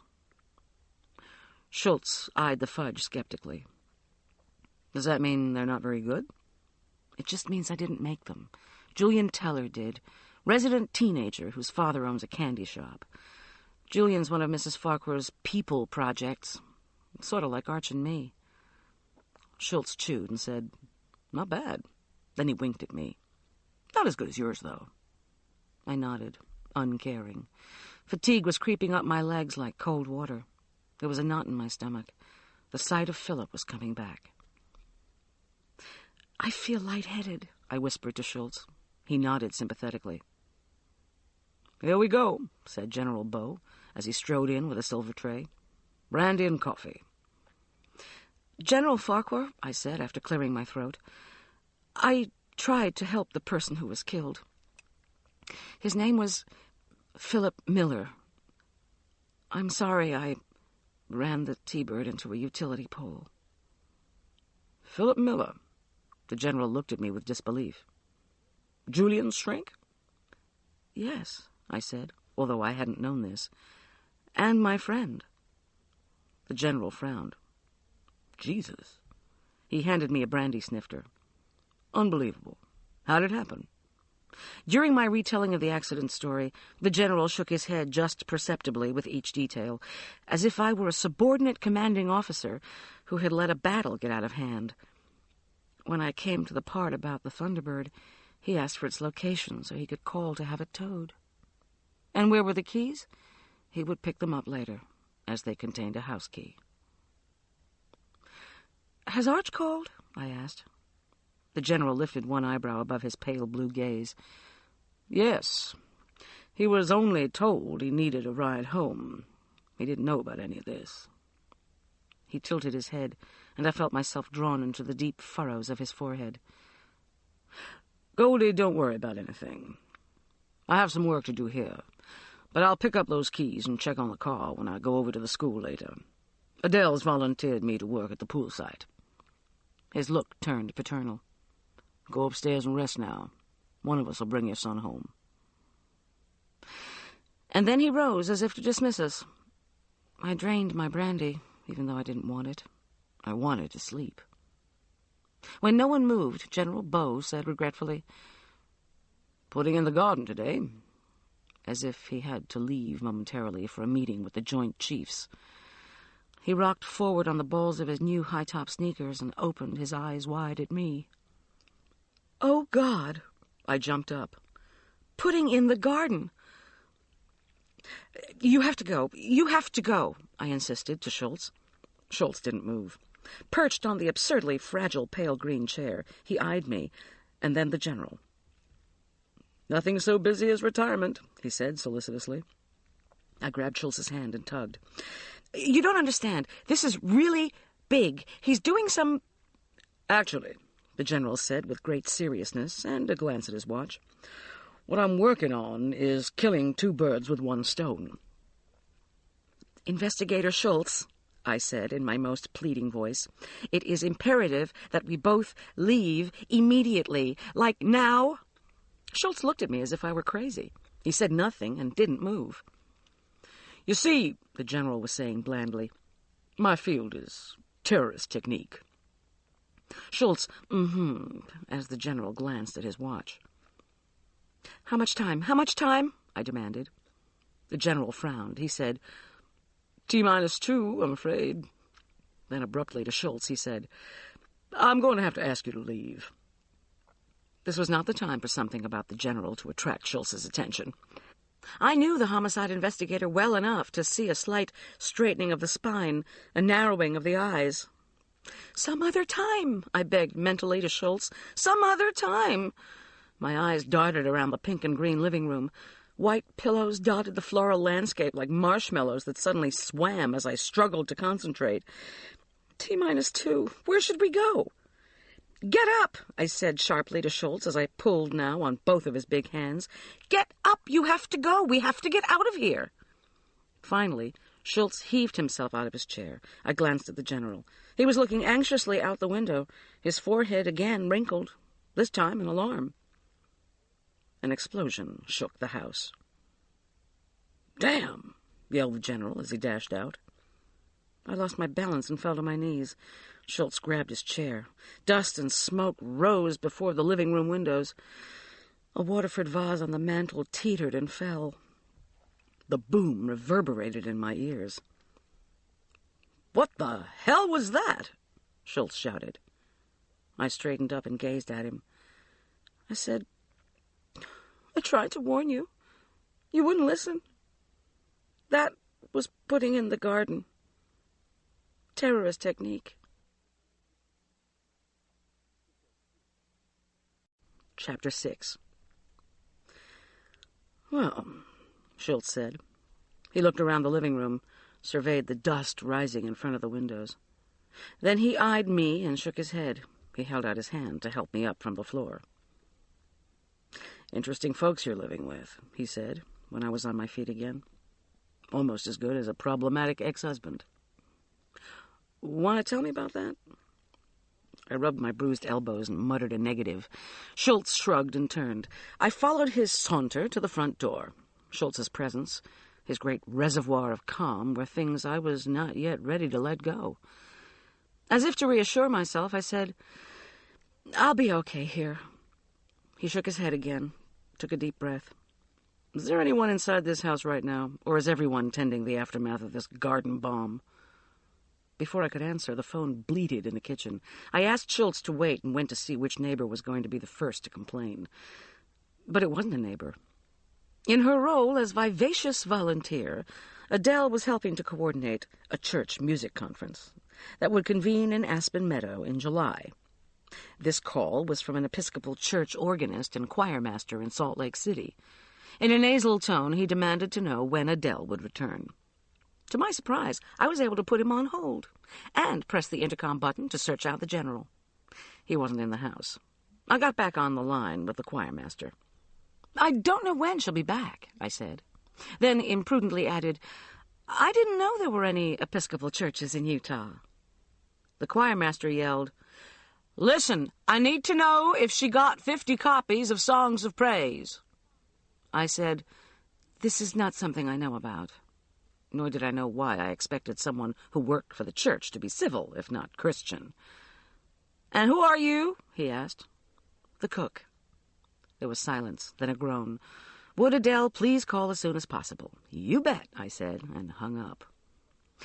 Schultz was standing in the hall perusing the panel of buttons that controlled the house security system. "Neighbor?" he asked, without looking at me. "I wish. It was for Adele, the general's wife." Should I have heard of her, too? "I don't think so.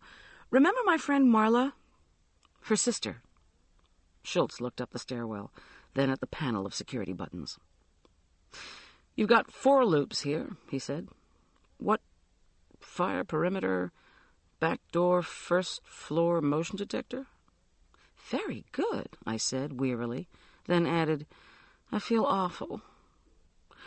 Schultz put his arm around my shoulders and guided me back out to the kitchen. "Did I hear you correctly?" he asked, as he gave me his patented Santa Claus half-grin. "Do I remember Marla? How could I forget? My ears still haven't recovered. Why don't we get Miss Yakety-Yak over here to be with you?" I said something vaguely affirmative, and Schultz began to paw through the kitchen desk until a phone book presented itself. Muttering under his breath, he stared at the phone with its many buttons, frowned, and then punched. His voice murmured into the phone, echoed off the surfaces of the shiny pots and pans, and reverberated from the brilliant counter tiles. I looked around the kitchen, but then closed my eyes. Everything seemed too bright. With my eyes shut, I tried to look inward. What was I feeling? Nothing. Absolutely nothing. 20 minutes, said Schultz after he hung up. And then, without asking, he moved around the kitchen, opening more cabinets until he found some tea. He set about boiling water and heating a pot. Eventually, he poured steaming amber liquid into thin porcelain cups. The soothing fragrance of Earl Grey tea filled the kitchen. When I thanked Schultz, there was a catch in my voice. He settled onto a bar stool, and we drank in silence. Only the distant yells of General Beau and Julian punctuated the silence. "Goldie," Schultz said finally with that half-smile of his, "tell me more about your general." I tisked and sighed. "He was in Afghanistan," I said. "Role of observer or something. Before that, he was a demolitions guy." Schultz let out a low whistle. "It's coming back. He's the guy taught the Afghanis how to blow up Soviet tanks with rocket-propelled grenades they'd captured. He was the guy. I knew I'd seen him on TV." I turned back to my tea. Nobody could figure out where the Afghanis were getting their recoilless rifles and C4, which is an explosive used by terrorists. Schultz smiled. Thanks. I know what C4 is. I shrugged. Anyway, I said, General Bowe wasn't talking. Maybe the Army didn't want him to give specifics. Marla said Bowe was supposedly involved with the black market for explosives. Now he's a civilian, and he consults. He experiments. If he survives, he writes about it. I stopped talking, exhausted by the effort. I don't know if I'd want to be living on the top floor of a house belonging to a former demolitions expert. Emphasis on the former. Thanks loads. No. Tell me about John Richard Corman. I sipped tea, tried to think of how to put this so it wouldn't seem like such a big deal. I'd told neither Philip nor Tom Schultz, until our ride over here today, about the jerk's behavior last month, or how it had frightened me. Why discuss John Richard's behavior? Philip would have tried to explain it, and Schultz would have tried to stop it. Philip. The name brought pain. I said, I told you. John Richard was driving by every night, hassling me about money, about seeing Arch, for about a month. Did you report it? I shook my head. Schultz said, Did you do anything? I said more sharply than I meant to. I divorced him, didn't I? I moved, didn't I? I'm getting a security system for my house, okay? Look, he said, we've got a weird call, and now a death, someone you knew. You've got a violent ex with a bad family history. I want you to stay in touch with me. You're not safe. Do you understand? I nodded, numb. The security gate buzzed. Marla, thank God. I looked at my watch. 2:30. Hard to believe. Events and conversations were flowing together, out of my control. Marla arrived at the front door wearing one of her sequined and feathered sweatsuits. Here and there, jeweled barrettes held her fluffy brown hair. She looked like a plump exotic bird. In her hands were shopping bags. These were undoubtedly filled with ready-to-eat gourmet delicacies hastily purchased to relieve me from cooking. My heart warmed at the sight of her. Oh, Goldie, God, I don't believe this, she said, when she'd heaved the bags onto the foyer floor. Her capacious arms circled me. Are you okay? I lifted my chin from her shoulder and said, No. Oh, bad. Where's Adele? At a meeting. From behind us, Schultz said, I'm off. I pulled away. No, wait. Marla, sensing discomfort in the air, scooped up the grocery bags and mumbled about getting things into the kitchen. Schultz and I walked out the front door. Birds squawked and flitted between the pines. The sun was warm. A bird darted into a well of sunlight and flashed a white underbelly. It was getting on to late afternoon. Snow melted noisily all around us as we made our way to the car. Tree branches dripped, and the earth sucked and popped in absorbing the wet. Here and there on the lawn and in the General's new flower pots were clods of dirt that had been blown over the roof by the backyard garden explosion. At Schultz's car, I thanked him for bringing me home. Avoiding his eyes, I said, You've been kind. Thanks. He waited for me to say more, to say something about seeing him again, or wanting to, but I didn't. He said, Goldie? Yes? Call me if you want to talk about the accident. Or anything else.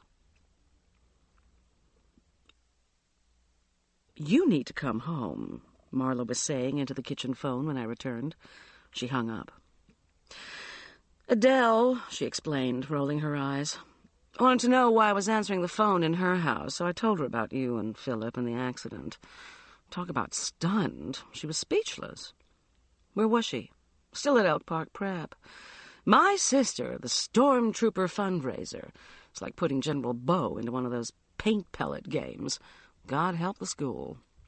She paused for a moment, then pulled a clear plastic container filled with salad from one of the bags. Speaking of Bowe, she said, I bought something that sounds like a uniform. Field greens. Think you can get them on the black market, too? Anybody done a study of terrorist food? I turned to her with my mouth open. Field greens? I didn't get it. Suddenly, the absurdity of everything swept over me. I gagged. Marla reached out to hold me. "It's okay," she said. Firmly, Marla sat me down. With the efficiency I admired so much in her, she made some espresso. She knew I loved the stuff, and she even remembered not to ruin it with lemon peel or sugar. I liked it better than tea anyway. When she set the tiny cup down, she glanced out back. "What's the General doing? Putting in a gold mine?" "No, a garden." She shook her heavy cheeks. "Too bad he's never gone hand to hand with the jerk." She giggled and sat down next to me in a flurry of feathers and sequins. She said, "There are a lot of people we should call about Philip." I nodded. In Aspen Meadow, you had to call people in times of crisis. You had to let them know they'd be needed. She found pencil and paper and asked for numbers, which I read to her from our slender town phone book. At Elizabeth's house, she got the answering machine. Next, she tried a neighbor of Elizabeth's in the hope that we could get somebody to be with her. There was no answer. Marla then tried Aspen Meadow Health Food. She told the clerk what had happened and asked her to put up a sign closing the place for the next few days, and left our numbers to be called. When I finished the coffee, we put away the food Marla had purchased. There was enough for several days. She asked me about the evening meal. Chicken salad in the refrigerator. I couldn't imagine eating. I looked at my watch. Where was Arch? "Goldie," Marla touched my shoulder. "What is it?" "Find out where Arch is," I said in a whisper. Marla turned crisply and called the school, was put on hold, fumed and fussed, and eventually had an answer. She held her hand over the receiver. "Adele offered to bring him home when the General comes by later. But she's not authorized to take him, so Arch is still there, and Adele is coming home early with somebody else. Want me to go?" I shook my head and got on the phone with the minor bureaucrat, said General Farquhar would be by later, and he had my authorization to pick up Arch. Marla asked if I wanted more coffee or what. I shook my head as she took out lace placemats and English china for the evening meal, then searched out the General. I wanted Arch to be home. I wanted this day to be over. When Marla returned, she moved between the kitchen and dining room to set the table. I furiously began to wash the teacups. Work was always the best antidote for frustration. Also the best antidote for... With a pang, I saw Philip's face crinkled with laughter the last time we'd gone out. I told him Arch had bought a copy of the Anarchist's cookbook and refused to yield it to me when I demanded it. Philip had found this amusing. "Censorship," he accused, "even if it is a cookbook." "For bombs," I said. "I'm not sure the General's influence is good for him." "You know as well as I do," he said, "that the more upset you get about it, the more he's going to want it. Just talk to him. Don't lose your cool. He's been in therapy. He can always go back. And you've got me." The teacup slid through my hands and broke to smithereens in the sink. Marla rushed over and ordered me to sit down. She said the General had gone in his Range Rover to check on the T-Bird and get Arch. "Just relax," she kept telling me. "Everything is going to be okay." I looked out the west-facing kitchen window. Gray clouds had again billowed up over the mountains. On the hills below, lodgepole and ponderosa pines absorbed the sudden darkness. Stands of white-skinned aspens stood out like skeletons. The aspen's tiny cupped green leaves held the light and turned a fluorescent lime color as the gloom gathered. "Goldie?" Adele Farquhar's voice rang down the hall. "Marla, who's here?" The wooden hall floor echoed her familiar tap-step, tap-step. "Where are you?" Adele appeared in the kitchen doorway. Her thin, made-up face was pinched into lines of dismay. Her straw-like hair, dyed dark to hide the gray and cut into a severe page boy, set off her navy-blue silk dress. Her hand gripped her cane so tightly her knuckles were white. She swept forward to embrace me. Her voice cracked. "Thank God you're alive." "It was awful," I said, my voice muffled by her shoulder. Adele smelled like floral powder mixed delicately with sweat. Her hair brushed my cheek, her pearls pressed into my neck. I could feel the bones of her thin shoulders under the layer of silk. After a moment, I pulled away. She said, "At the school they told us what happened." She shook her head in disbelief, her hazel eyes filled with questions. "He was a nice man, and a good psychologist. It's unbelievable. Philip was helping Julian so much. I don't know. God, this weather's so unpredictable." I looked at her, a taller, thinner, older version of Marla. She was glancing around the kitchen in a distracted way, as if something contained in the polished professional space could provide the cure for cold spring weather. Her eyes found her sister. "Marla?" "It is I," said Marla, as she trundled forward and gave Adele a peck on the cheek. Sequins flashed against navy blue silk. "I won't be staying long," she added apologetically. "I was just trying to help Goldie." "No, that's fine. Really, stay. Where's Beau now?" Marla's and my voices tumbled over each other as we told of the explosion and the general going for Arch. "For heaven's sake," Adele said, shaking her perfect hair. She pulled herself up stiffly. "Let's go out to the porch. You've had too much of a shock." "I'll be going," Marla said. "You don't have to," was Adele's half-hearted protest. I looked from one to the other of them. This was the first time I'd seen the two sisters together since Marla had introduced us a week ago when I arrived. I'd sensed some slight discomfort then, but I'd put it down to the move. Where Marla was always full of news and information, a walking radio station in designer sweatsuits, Adele was reserved, elegantly groomed, erect in a wardrobe that featured only natural materials: silk, cotton, linen, cashmere. It was more than the 10-year difference in their ages. My emotional antennae picked up on unresolved pain. I would have to ask Marla about it, but not now. "Bye, everybody," said Marla with a nod to both of us. She whipped out the front door so quickly that I had only a moment to remember to press the button for the driveway gate. Her Jaguar revved, then growled down Sam Sneed Lane. "Let's go outside," Adele said. She turned and hobbled efficiently ahead of me to what the General called the veranda. Poor Beau. I don't know what he was thinking with that garden. I don't know what the neighbors must think.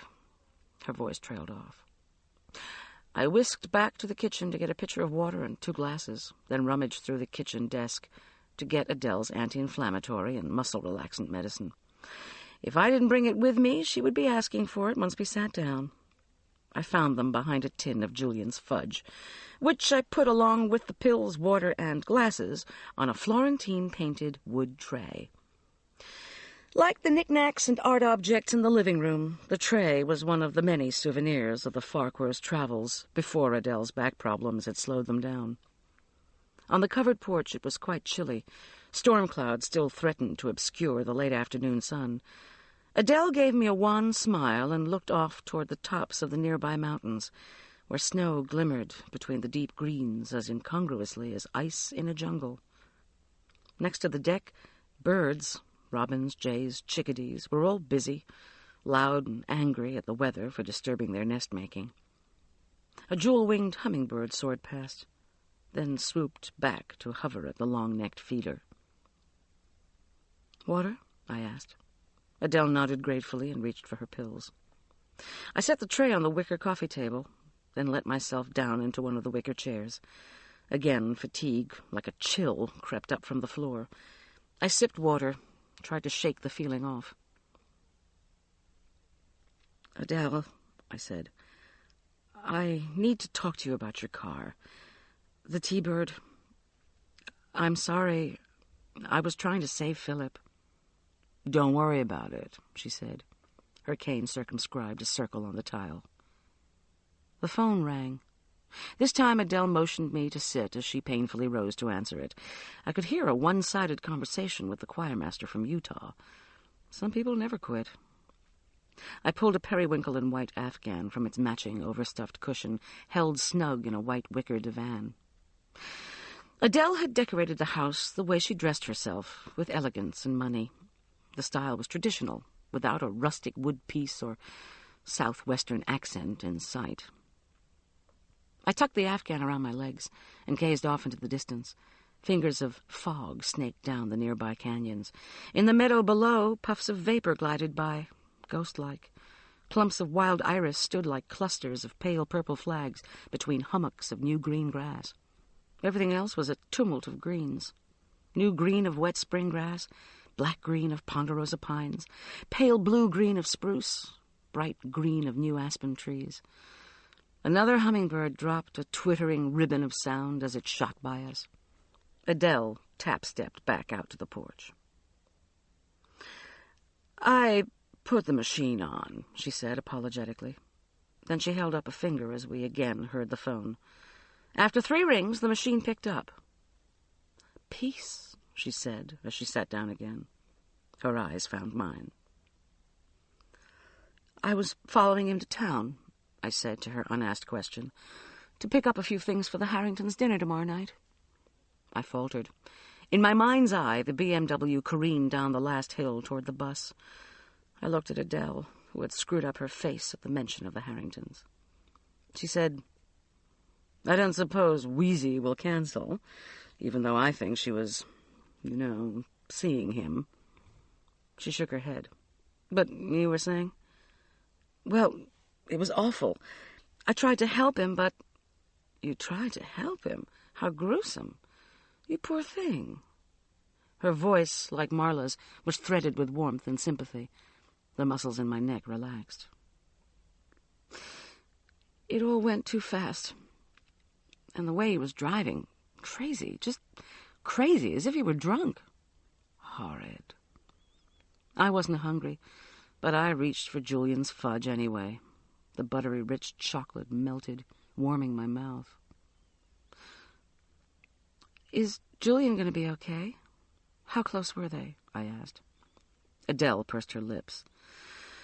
"Poor Julian, I believe, had just grown to trust Philip Miller. I think this will be extremely hard for him." Her fingers brushed the pearls around her neck. The large diamond in her West Point miniature trapped the sun in a fleeting explosion of light. I said, "Excuse me, Adele." I went into the bathroom and buried my face in a towel. When I came out, Adele assured me she would care for Arch when the General brought him. She convinced me to go up and lie down. The combination of brandy, tea, and espresso had the unusual effect of zonking me out for 5 hours. I awoke to the gray light of dusk. In my confusion, I thought it was the next morning. But the sun slanting through the third-floor dormer windows and playing over the sloped ceiling and walls brought the realization that it was an early June evening, around 8. I hoped the Farquhars had managed dinner. In my mind, I saw Philip's sightless face. I shook the image away. Arch was rummaging around next door. I thought with dismay of all the work I would have to do the next day for the Harrington dinner. Usually I organized such affairs well in advance, but the headmaster at Elk Park Prep had pleaded so fervently that I salvage his brunch that my whole schedule had been put in disarray. I remembered that a cop might come out and ask more questions about the accident. Well, sufficient unto the day. I needed to talk to Arch. "Arch," I said through his closed door, "did you hear about Philip Miller?" "Yeah, I heard," came his muffled voice. "Bummer." A pause. "Do you know what my suit is? I'm going swimming." I caught myself making an audible groan and stifled it. Julian was trying to teach Arch how to do the front and back flip, the jackknife, and other dives in the Farquhars' pool. Chronic ear infections and bouts of virally induced asthma when Arch was little had prevented his learning to swim when other kids had.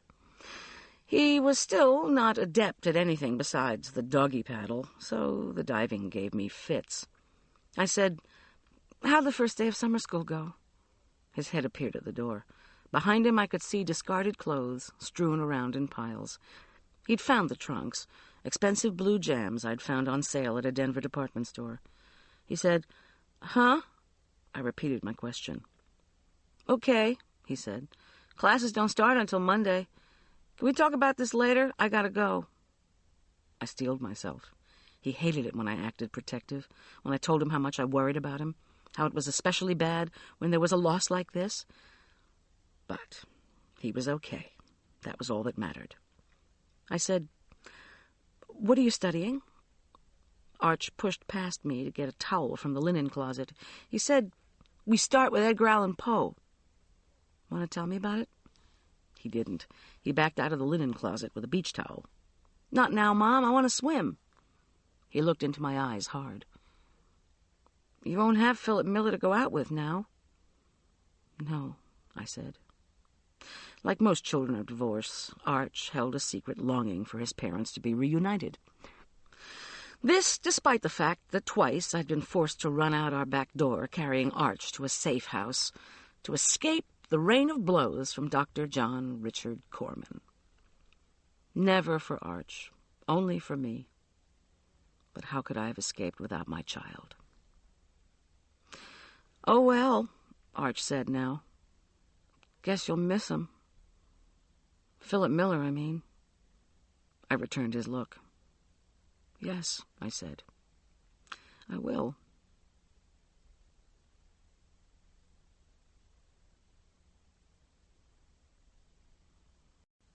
Chapter 7. I slept fitfully, dreamt of nothing, and lay in bed the next morning, Saturday, as if nailed there. I tried to put the image of Philip Miller out of my mind. Sunshine and the strains of voices streamed through the east-facing window of my room as I stretched and breathed through my yoga routine.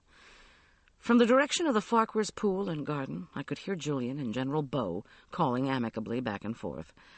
When I got up to investigate, I could see Julian vacuuming the pool with a long-handled instrument attached to a hose. Over a raked area of what had been the garden crater, General Beau arranged flowering plants in rows as straight as well-drilled troops. I had to smile.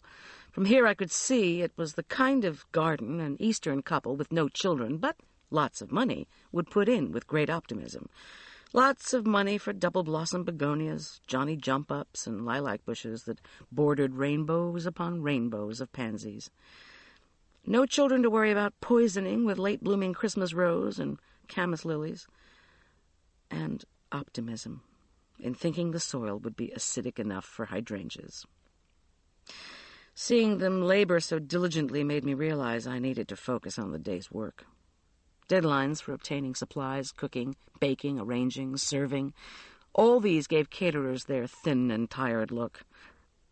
Alas, the bathroom mirror told me I was not thin, only short and blonde, and still sporting a field of faded freckles across a nose that even the kinder girls at boarding school had called snub. Which reminded me. I came out of the bathroom and knocked softly on Arch's door. I felt awful because it was Saturday morning, but I needed to remind him that his father would be over later and that all hell would break loose if he wasn't ready. And I wanted to find out if, on orientation day, he'd been snubbed. "Arch," I called through the wood. To my surprise, he opened the door. He was dressed in one of his all-purpose sweatsuits and held his bag of magic tricks in one hand. He had his glasses on, a good sign that he'd been up for a while. "Your dad'll be by this afternoon," I told him. Then, before he could say anything, I said, "You didn't finish telling me about the first day. Were the kids nice?" He looked into my face and pulled his mouth into a straight line. "As a matter of fact," he said, "they weren't as bad as I expected." He paused and looked around the room. "Hold on, Mom, I got you something." He reached over to a shelf and solemnly handed me a Russell Stover mint dream. My heart warmed. Arch knew I loved chocolate with mint. He was always on the lookout for new combinations of the two ingredients. "Well, thanks very much," I said, as I fingered the silver green foil. This was Arch's way of saying he was sorry about Philip Miller. "You gonna eat it?" "Not before 8 in the morning. But I will. It's my favorite, you know that." He wasn't listening, but was again rummaging through his belongings. "Wait, there's a note here for you from Adele. Mrs. Farquhar?" He handed me a crumpled index card. "The Nelsons have canceled, and Wheezy Harrington is beside herself. She called this morning and invited Julian and a date for tonight. I told her you'd already bought the food. I don't think she knows Julian is a vegetarian. Sorry if this causes problems. A. I looked back at Arch. So, what about the first day? I told you the kids weren't too bad. Watch. He turned his back to me, then pivoted and held up 1, 2, 3 ropes. He caught my eyes again and gave a tiny knowing grin. And now, he said with a flourish, and whipped out a single long rope. I clapped. I did it for the kids in my class at orientation. They liked it. Okay, Mom, he said by way of dismissal. Anything else? How did you get the candy? Julian took me to Aspen Meadow Drug in the General's car. I told him my parents were divorced and my mom had lost her boyfriend and I needed to get her something. He wasn't my boyfriend. Okay, Mom, I need to practice now. Nobody was mean to me at the school. You don't need to worry. Back in the bathroom, I started water gushing into the Farquhars' claw-footed tub. For myself, I was quite sure I hadn't snubbed anyone in years. Poverty will do that to you. But as a former doctor's wife, I had learned all about snubbers and snubbies. With the post-divorce reduction in circumstances, my friends, with the exception of Marla and a few others, had evaporated like the steam now rising from the bathwater. Former acquaintances feigned looks of confusion when they encountered me at catered functions, as when I'd seen a surgeon's wife I knew at the Elk Park prep brunch. There I was, up to my elbows in cheese strata and sausage cake, and Mrs. Frosted Hair, usually seen in tennis clothes, had said, "Oh, Goldie," as if she'd been trying to reach me for weeks. "How are you?" As if I'd just recovered from a failed suicide attempt. "Are you working now? I mean, besides this." Yes, indeed, I thought as I lowered myself into the water. Just this. I reached for the pad of yellow legal paper I kept on a nearby stool that Arch had piled high with back issues of Magician magazine. Well, at least it wasn't Playboy.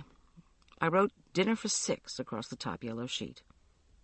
The hostess, Wheezy Harrington, had given me an overview of aphrodisiac foods. I had placed a meat and seafood order, but vegetarian Julian and his date would present a problem. "I have to have 6, Wheezy had said. It sets up the right psychological dynamic." For Julian's meal, I would have to do additional research. All I remembered at this point was Wheezy's raised eyebrow when she'd said, "Chocolate for dessert." At one point, the church banned chocolate because it was believed to be insightful of lust. So make it decadent. I wrote "decadent" in large letters and wondered why Wheezy and Brian Harrington, who'd been married 6 years, needed aphrodisiacs anyway. He was an energetic and fit 50. She was in her mid-40s, slender and elegant, and with the look of an aging Greek goddess. The story around town was that Brian had courted Wheezy lavishly to get hold of her gently sloping 1,000 acres just north of Interstate 70, near the Aspen Meadow exit. Once successful in obtaining Flicker Ridge, the story went, Brian had moved on to other conquests in the world of real women and real estate, and Wheezy had recently steeped herself in the lore of desire-producing foods and substances, much to the current amusement of the country club. Whether she would win Brian back by these charms was up to the caterer, apparently. I stared at the yellow pad. Brian, Wheezy, Adele, and Beau, Julian Teller, and a female friend. I'd already asked about food allergies and managed not to smile when Wheezy told me Brian was allergic to nuts. Since Venus was born in the sea, we were starting off with shellfish. Except for Julian. I sighed. The library didn't open until 10, this being Aspen Meadow and suitably provincial. I would have to whip around and finish shopping by 11 to have enough time to cook.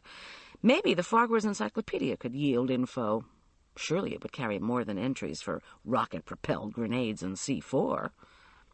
I pulled the tub's plug. "Feel great," I said to myself in the most persuasive way possible. "Let the mood fit the food," Andre, my cooking instructor, had said when he trained me. "Act hurried and your clients will feel hassled. Have a great time and your clients will have a great time." How I was supposed to act at an aphrodisiac dinner, I didn't know. I reached for one of Adele's plush floral towels. Suddenly tears bit the back of my eyes as the water sucked loudly down the drain. Have a great time.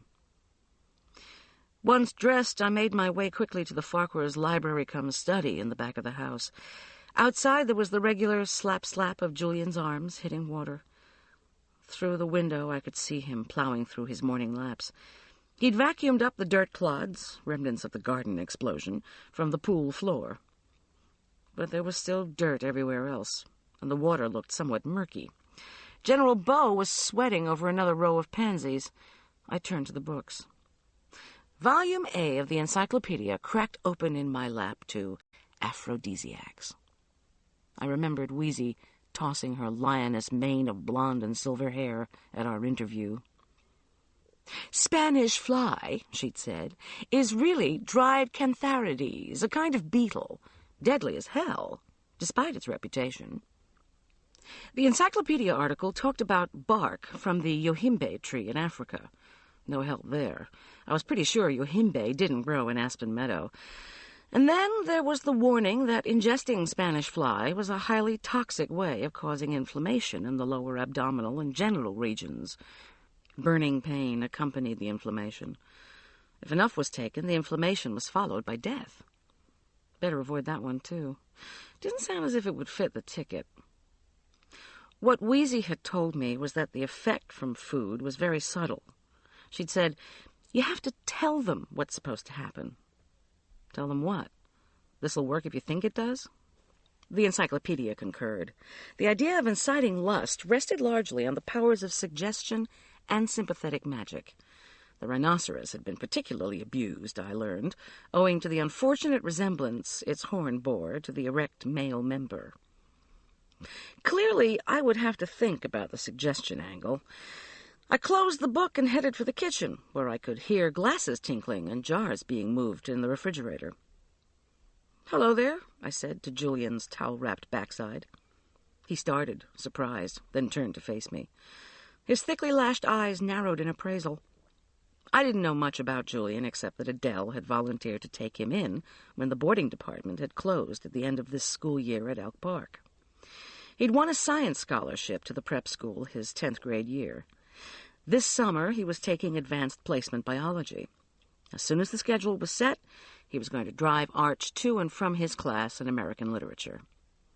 His parents lived in the Four Corners area, where Colorado, New Mexico, Utah, and Arizona all came together. But that was all I knew, except that he made excellent candy, and that he'd been a patient of Philip Miller's. Julian put his hand on his hip. At 18, he already had a swimmer's body, short and tough and muscled. I tried not to eye his bleached hair, which had been shaved in one of those mohawk cuts with a center ridge. The blonde half-inch stood up like a strip of unmowed lawn. "What are you doing out here?" he demanded. He made no effort to hide his hostility. "Fixing coffee, okay?" I put espresso makings together and tried to soften the anger I felt rising. What was he so mad at me about? Philip's accident? "Julian," I said, once a fragrant rope of dark liquid was twining out of the Farquhar's gaggia. "I guess you've heard the bad news." "I know, I heard." He sat down at the kitchen desk chair and ran his fingers through what hair he had. "Beau said you were there," he said in a voice I tried not to think of as accusing. He raised thick, dark eyebrows, set in a square-jawed, fine-featured face, and crossed his arms. I was right behind him. The corners of his mouth turned down. His towel had fallen open over his wet tank suit, but he appeared to take no notice. He said, "What were you doing behind him?" I took a deep breath, sipped foam off the espresso. "Driving Adele's car, following Philip into town, to have coffee. Then I was going to go buy supplies for Wheezy's dinner tonight." He turned away. Silence filled the kitchen. Then, "I'm a replacement guest," he said contemptuously. "Lucky you. Get to taste the food I make for a catered function. But with the brunch yesterday, I'm swamped. Mrs. Harrington has made specifications about the food. You're a vegetarian, and I need to do a dessert." He said, "Why don't you just use some of that fudge with the sun-dried cherries? For dessert, I mean. When I moved in a couple of weeks ago, I made a batch, and Adele took some over to the Harringtons. Brian Harrington loves the stuff. He couldn't believe I made it. Well, thanks, I managed to say. But a client usually likes to have me make something if I'm going to get paid for it. I smiled and ventured, cooking is something we have in common.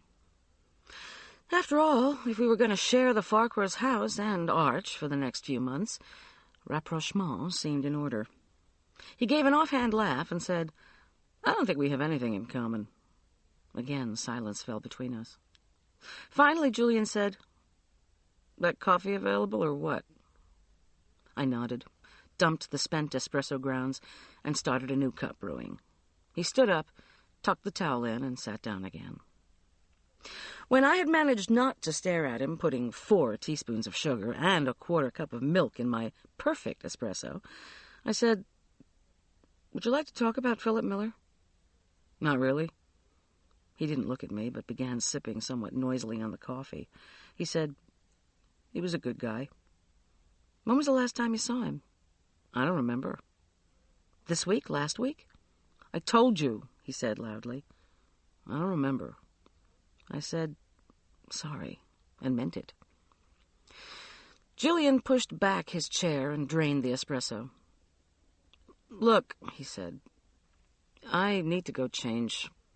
You want to know about this food stuff, go to the library and ask for Sissy Stone. She, helped Mrs. Harrington with her research. She knows who you are. Sissy was a finalist for Colorado Junior Miss, too. How about that?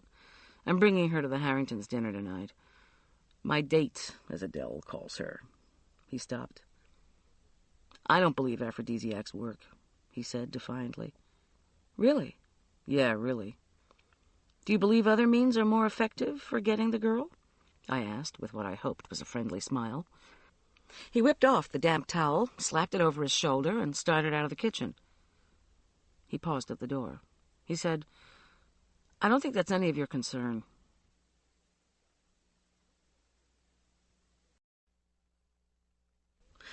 I couldn't wait to get hold of Sissy Stone, sort of like getting hold of the flu. But when the wooden doors of the Aspen Meadow Public Library swung open at 9:58 a.m., the young woman behind the door gave me a toothpaste ad smile. She was my height and compactly built, a cross between a gymnast and a cheerleader, and probably functional at both. She had pushed up the sleeves on a too large Elk Park Prep sweatshirt that I suspected was Julian's. Perfect cream beige makeup covered olive undertoned skin. Her hair fell in thick, dark waves that reminded me of the ribbon candy I bought Arch at Christmas time. I'm looking for Sissy Stone, I said, with what I hoped was an enormous confidence-winning grin. Do you know where she is? The girl said. Why? Are you Sissy? I asked. Well, yeah, she said, with another bright smile, as if I'd just introduced her on network television. I gestured into the library so we could go somewhere and talk.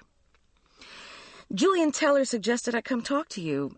I'm the owner of Goldilocks Catering. Julian said you knew... To her unenthusiastic nod, I said, I'm working as a live-in cook with the Farquhars this summer. You're coming to the dinner I'm doing tonight for Wheezy Harrington. Another nod. I need some help from you. The kind you gave her, if that's okay, in the area of food. Wheezy Harrington, she repeated. She looked both ways, as if conscious of who might be watching or listening. I'll have to check. My hopes for this conversation grew dim. Around us, young mothers pulled reluctant toddlers to Saturday morning story time. The front desk computers whirred and beeped as morning visitors began to check out books, demand paper for the copier, and slap down volumes to be assessed for overdue fines. I trundled after Sissy. She had a light step and carried herself with confidence. She glanced this way and that on her way to the computer, as if she were looking for someone more important to talk to. Once at the computer, she tapped away. Complete Aphrodisia is out, she announced, without looking back at me. Let's check for articles. She moved efficiently to another machine, where she typed into another keyboard. As the machine whirred efficiently, she said, I guess you can't wait until Monday? I shook my head. Can we go outside for a few minutes, please? Before she could say no, I was on my way to the library garden, a plot lovingly and meticulously tended by the Aspen Meadow Garden Club. Long-stemmed flax, pansies, petunias, and mountain bluebell swayed in the cool morning breeze as I settled on one of the benches and gestured for her to do the same. "Listen, Sissy," I began, "all I need is a few ideas. Julian is a vegetarian. Can't you remember anything from some of those articles you supplied, Mrs. Harrington?" "Oh, look, a pansy," said Sissy, as if I hadn't spoken. She gestured to the garden. "Do you know why its juice was used as a love potion in Midsummer Night's Dream?" "Haven't the foggiest." Cupid shot one of his love arrows into what was originally a flower of pure color. "You see," she said as she bent down to brush the pansy with her fingertips, "it bled." I looked at my watch. 10:10. Clearly, Miss Priss had no intention of helping me. I would give this conversation 5 more minutes and then head for the grocery store. I cleared my throat. "If Cupid were cooking for a vegetarian, Sissy, what would he fix?" She said, and focused vaguely on a nearby evergreen. "Nothing too heavy. Eggs, sign of fertility. Can you do that for dinner? Cheese for creaminess and sensuality. Also because it's easy to digest. You don't want to have indigestion at the wrong moment." I stared at her. She closed her eyes dramatically and shrugged one shoulder. Well, at least we were getting somewhere. "Cheese," I prompted. "Something with spice, like garlic or peppers, onions," she added as an afterthought. "Got it," I said, and she nodded. I went on. "Now, I know chocolate's a must for dessert." Another nod. "So I'm just looking at a salad situation here. Give me a tip in the green department, and I'll be on my way." But she was watching someone going into the library. I shook my head along with the flowers bending in the cool June wind. I said, "What kind of roughage heats up the libido, Sissy?" No response. My watch said 10:20. I stood up and started to walk toward the car. She called after me. "Fennel, endive, asparagus, carrots, and mushrooms." At the grocery store, I bought ingredients for shrimp dumpling soup, chili relleno torta, as well as avocados, mushrooms, and baby lettuces for salad. Back at the Farquhars, I spread everything out and began to get out pants to grease. My cooking concentration began to rev up, like the adrenaline some athletes claim after the first mile. Then the security gate buzzed. It buzzed and buzzed. It was apparent that I'd gone from live-in cook to phone answerer to butler and general factotum. "Yes," I said into the speaker. The closed-circuit camera showed 2 men in a dark sedan. "Goldie Bear?" asked one of them. "We'd like to talk to you." Police officers. I said, "I am unbelievably busy." "Just a few questions?" "May I cook while you ask things?" "We'd rather you'd take some time out." "Then you'll have to come tomorrow." A pause. They looked at each other. "You can cook," said one. I buzzed them through. A moment later, I opened the front door and drew my mouth into what I hoped was a threatening pucker. "My business isn't in jeopardy, is it? If we can just talk to you, Miss Bear, we should be able to get some things straightened out." "Right," I said, as I turned to walk down the hall to the kitchen. "I can't wait."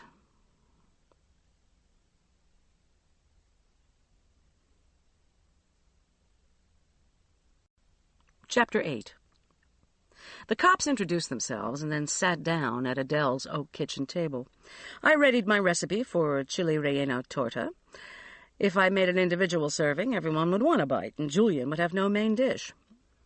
Anyway, when serving men a non-meat entree, it is essential to serve enormous amounts, so as not to offend machismo.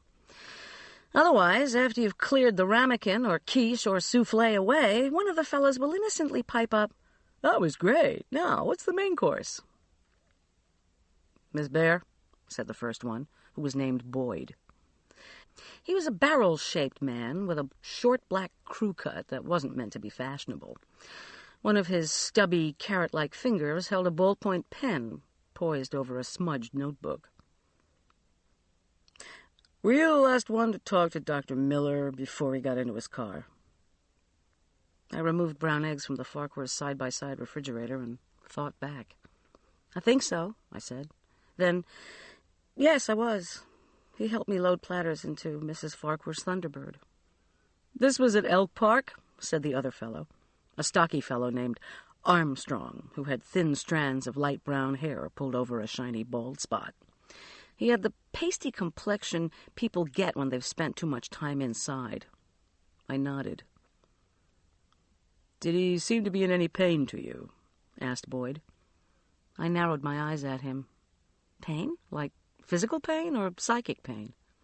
Boyd said, Philip Miller was late for the breakfast because he'd just been to his doctor, according to his sister. Now we still need to talk to the doctor, but we're just asking. How did he seem? I thought back to Philip. On such a dark and cold June morning, he'd been as smartly dressed as ever in his black and white outfit and Ray-Bans. There had been the usual smattering of resentful female glances and whispers as he made his way over to me, as if I didn't deserve so lovely a man. Wait a minute. Ray-Bans? What kind of doctor did he go to? I asked. We're not at liberty. Oh, shut up, I said impatiently. Was it an eye doctor? The two cops exchanged a look. Routine checkup, said Boyd. How'd you know? Sunglasses, I said. But I felt gloom descend again. So? He'd been able to see me across the room. He'd walked over, talked, walked back out to his car. What did he have to eat at the breakfast? Asked Armstrong. I ran through that again and added, his sister gave him some sausage cake, just a bite, and I saw her do it. Nothing sinister. You made the sausage cake? I nodded slowly. Miller and his sister seem to get along to you? Of course. He helped her out with that health food store. He helped her out, Boyd repeated. So what? I said. No response. I said, look, I can probably help you more if you tell me more. We're not exactly talking state secrets here. I knew Philip was helping Elizabeth financially. I just don't know how much.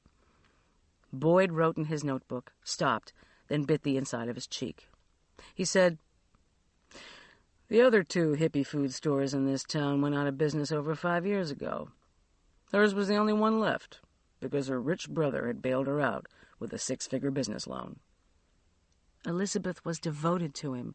She worried about him, I said. How many siblings in their 30s can you say that for? He sniffed and said, she gave him something to eat. Did she have some too? She's a vegetarian. I left out the high-performance part. Forensic pathology's not my field. What does the autopsy say about the contents of his stomach? Who prepared the rest of the food? Asked Armstrong, brushing aside my question. Except for the nutcakes, I did. But no one, including Philip, got sick. Annoyance bristled in my voice. Your insinuation is unappreciated. They ignored me. Then came a barrage of questions. Did Philip have an argument with anyone at the brunch? Was anyone else in the parking lot? Did his car start right away? Was there anything hanging underneath the car? Did the brakes appear to work? I answered as best I could. Nothing suspicious with the car or the person. You were going out with Philip Miller, weren't you? Asked Armstrong. For the second time that day, unexpected tears stung my eyes. The last thing I wanted to do was fall apart in front of these two. I cleared my throat and said, I was very fond of him. Armstrong pressed on. Anyone jealous of that relationship? Your ex-husband? Miller's ex-wife lives in Hawaii. But do you know about any former girlfriends of his? I don't know about his former girlfriends, I said with some sharpness. The only thing I knew about Philip's ex-wife was that she existed. For heaven's sake, we'd only been going out for a month. To my relief, the brink of tears passed. I drew myself up and said, I try to have as little to do with my ex-husband as possible. We have several reports on file, Miss Bear, all from you. I said evenly, he wasn't at the brunch. Did Philip have anything to drink? Asked Boyd. Coffee, juice. He stared at me. Champagne? I said, I didn't see him drink anything. But 20 minutes later, he's driving like he's drunk. I put my hands flat down on the island, then leaned toward their impassive faces. Then why wouldn't he pull over? Boyd said, macho guy. He's not going to pull over and ask a woman for help. Maybe. I shook my head, then said, Look, why don't you see what the eye doctor says? Maybe he was on some medication or something. Thank you, Miss Bear, said Boyd. He nodded to Armstrong to indicate the interview was over. We need to talk to you. We'll call. I grated cheddar and jack, beat eggs and swirled in flour and cream, drained chilies, then mounded the cheese into pale hillocks on the pie plates. The cream mixture made a wonderful glug-glug noise as I poured it over the cheese. I spooned the chilies on top and then artfully sloshed picante sauce over each. As I put the pies into the Farquhar's oven, the security gate buzzed. Not the police again, already? This time I was going to cook whether they liked it or not. It wasn't the police. It was my ex-husband. He gave me a broad smile in the closed-circuit camera. He lifted up his hands to show he was unarmed. I let his car through and felt sick. In my state of confusion over the accident and the work for the dinner party, I'd forgotten to call up to Arch and make sure he was ready. I stared at the intercom. If I could mince with a Cuisinart, I could master this. I pressed buttons and called hopefully through the house. No answer. I made my way out to the front porch. There was no way I was letting him into the house. Heard you lost your boyfriend, he said, once I came through the door. I looked around for neighbors, the General, Julian, anybody. The only thing I saw were the little marble and clay pots that the General was supposed to fill with geraniums and impatiens sometime during the weekend. I said, News travels fast. I need to talk to you. I'm listening, I said, as I sidled away from him, moved a couple of unpotted plants aside, and tentatively sat. I didn't say I wanted to go to bed with you. I just said I wanted to talk. I can hear you just fine, and if you want to talk, you're going to have to watch your mouth. He rolled his eyes and shook his head, then smiled at me indulgently. John Richard Corman's extraordinary handsomeness, his boyish, sensitive face, brown hair, and light blue eyes always made me feel lightheaded. He also played his doctor aura to good effect. He did this not just with me, but with all manner of women. I came to find out after we were married. It was this type of man Henry Kissinger had been talking about when he said that power was the great aphrodisiac. This was the man I used to love. The man who had slapped me when he was drunk. The man who did not love me. I knew to guard against his disarming good looks by keeping the conversation short. Kissinger, I reasoned, was probably talking about himself. I pressed my fingers down into the dirt around one of the geraniums waiting to be planted. It needed water. Then I brought out a paring knife I'd slipped into my apron pocket and put it down next to the plant, where John Richard couldn't see it, just in case. He said, A female friend of mine is going to teach Arch a few magic tricks. I said, Oh, please, your last girlfriend tried to teach him geometry and he's gotten D's ever since. Maybe that's because someone's too busy catering to help him with his homework. I closed my eyes. I did not want to get into a fight. When I opened my eyes, John Richard was giving me his toothy, innocent smile. He said, So where are Marla's sister and her famous husband? What's his name? Rommel. Don't? He looked at the sky, then said, Well, let me ask you this. Who are you cooking for tonight? The Harringtons. He laughed. He guffawed, started to say something, and then snickered and wouldn't quit. I wasn't going to give him the satisfaction of asking what the joke was. He said, This is just ironic as hell. Why's that? This conversation was strange, but familiar. One subject, then another, laughing 1 minute, then... My neck snapped up involuntarily. Too late. John Richard picked up a clay pot and threw it at the front door. The crack of the shatter reverberated in my ears. Then a second pot smashed against the house. "Stop it! Stop it!" I squealed and buried my face in my hands. My throat was raw, like in those nightmares when you call for help and have no voice.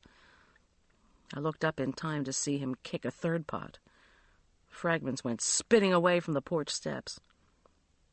Okay, my voice begged. I looked helplessly at the knife. What did I think I was going to do with it anyway? "Whatever it is, you can have it," I cried. "Just stop. Arch is on his way out here." John Richard glared at me. He spat out each word. "You've ruined my life. My family's gone. My practice has lost business. All your fault, you bitch. So listen up. If I want my son to learn magic, he's going to learn." "All right. Just calm down, for God's sake. I've got a party to do tonight, and I don't want trouble." He picked up another pot and threatened me with it. I could hear my heart beating in my chest. "Don't want trouble," he mimicked in a high voice. "Don't want trouble?" Before I could answer, there was General Bow suddenly behind John Richard. The general grabbed the jerk's neck with both hands. John Richard dropped to his knees like a rag doll. The clay pot fell out of his hands and rolled down the driveway. "Oh, stop, stop!" I cried as I jumped to my feet. A ball of nausea collected in my stomach. General Beau Farquhar took no notice of me. He spoke down to John Richard's head, which he had torqued around to force eye contact. "Now you listen to me, you little son of a bitch," said the general, with such ferocity that my whole body broke out in a sweat. "There's a law in this state called Make My Day. You set foot on this property again, I'll use it. I'll show you how the special forces can kill people without making any noise. Is that clear?" John Richard made the throaty sound of a man about to be strangled. The front door opened. The general released John Richard into the freshly raked dirt at the side of the driveway, just as Arch came out. Arch looked soundlessly from person to person, then pushed his glasses high up on his nose. He said, "Should I go back inside, Mom?" John Richard was wiping dirt from his nose. I wanted to say, yes, go back, but I couldn't. John Richard gave an almost imperceptible nod. I gestured to Arch to go. He plodded toward his father, who was brushing dirt off his polo shirt. The general moved toward the porch. He said quietly, "Goldie, I'd like to see you inside." I nodded, but I couldn't take my eyes off John Richard, who was walking slowly with Arch toward his jeep. John Richard whirled, and I cringed. He yelled to me, "Philip Miller was fucking Wheezy Harrington."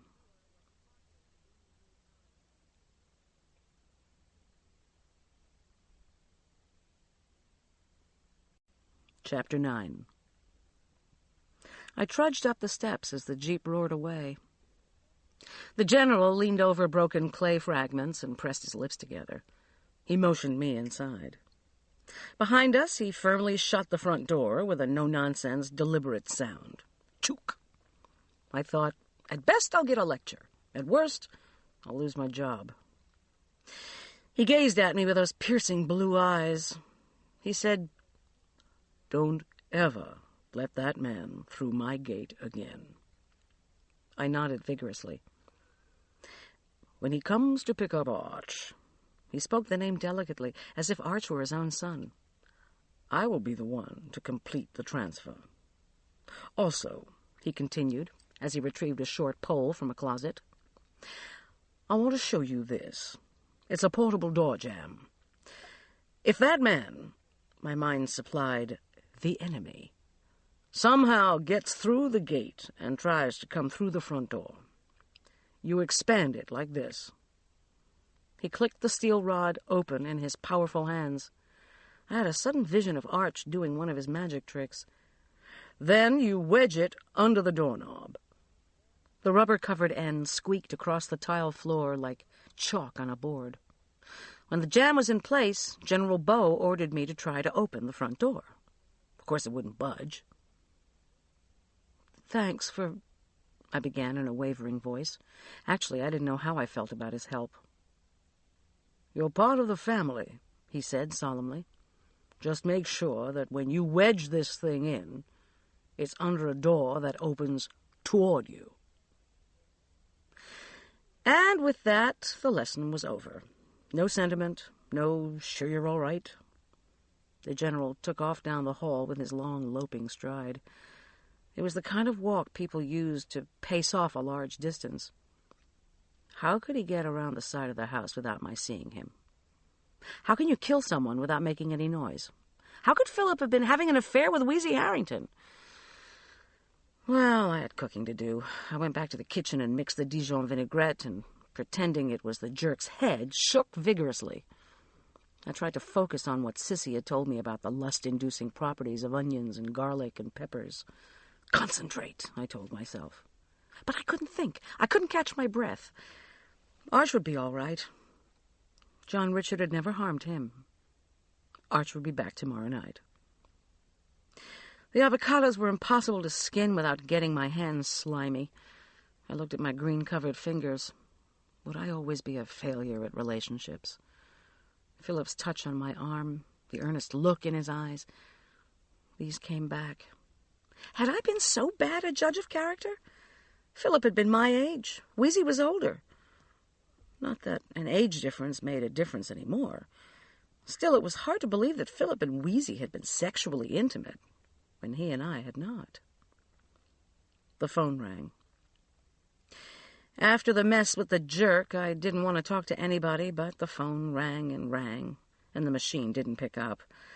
I was grateful that the Farquhars allowed me to use their third line for my business. The theory was that I could answer Farquhars to 2 lines and Goldilocks Catering, where everything is just right, to the third. Usually by the time I figured out which line was ringing, I forgot to do this last and just answered Farquhars to all 3. So far, my regular clients had recognized my voice. I grabbed a towel and picked up the phone. "Farquhars," I announced, but was met with silence. There was hesitant throat-clearing as somebody checked to make sure this was the right number. "Is this Goldilocks the caterer?" "Yes, indeed. What can I do for you?" "Is this Goldie Bear the caterer?" "Well, yes," I said. My name was not my fault. My first name was Gertrude. Goldie was my nickname from childhood, and I had disliked it. Corman was my last name in adulthood, and I had disliked it even more. But the resumption of my maiden last name, along with my nickname, made me sound like an escapee from a children's story. "This is George Pettigrew from 3 Bears Catering in Denver." Right away I knew we had trouble. "Don't want trouble?" I could hear John Richard's mocking voice in my inner ear. The ensuing conversation proved I was going to get it anyway. George and his wife had been in business for 5 years. They were strictly small-time. I mean, I'd never heard of them. But they had read the article in the Mountain Journal and were loaded for bear. No joke. George was screaming about copyright infringement. How dare I use the name Bear, he wanted to know. "Because it was mine," I said. But my divorce had taken place after George and his wife had started 3 Bears. It was their name, he insisted. I said, "Oh, yeah? Then why not call it 2 Pettigrews?"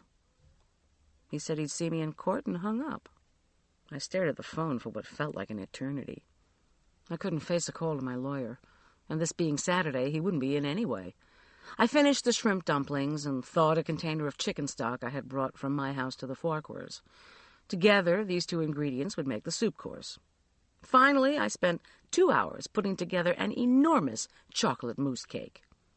I began by making a 3-layer chocolate cake. While it was cooling, I made a smooth white chocolate mousse for 1 layer of filling, then a dark chocolate mousse flavored with framboise for the 2nd layer of filling. I built the tower of cake with fillings as carefully as any architect, then covered the whole thing with a thin layer of tempered chocolate. I packed everything up. It was time to visit Wheezy Harrington. The Harringtons lived next door. In New Jersey, living next door meant if you wanted to get from here to there, you walked down your sidewalk, down the sidewalk by the street, then up your neighbor's sidewalk.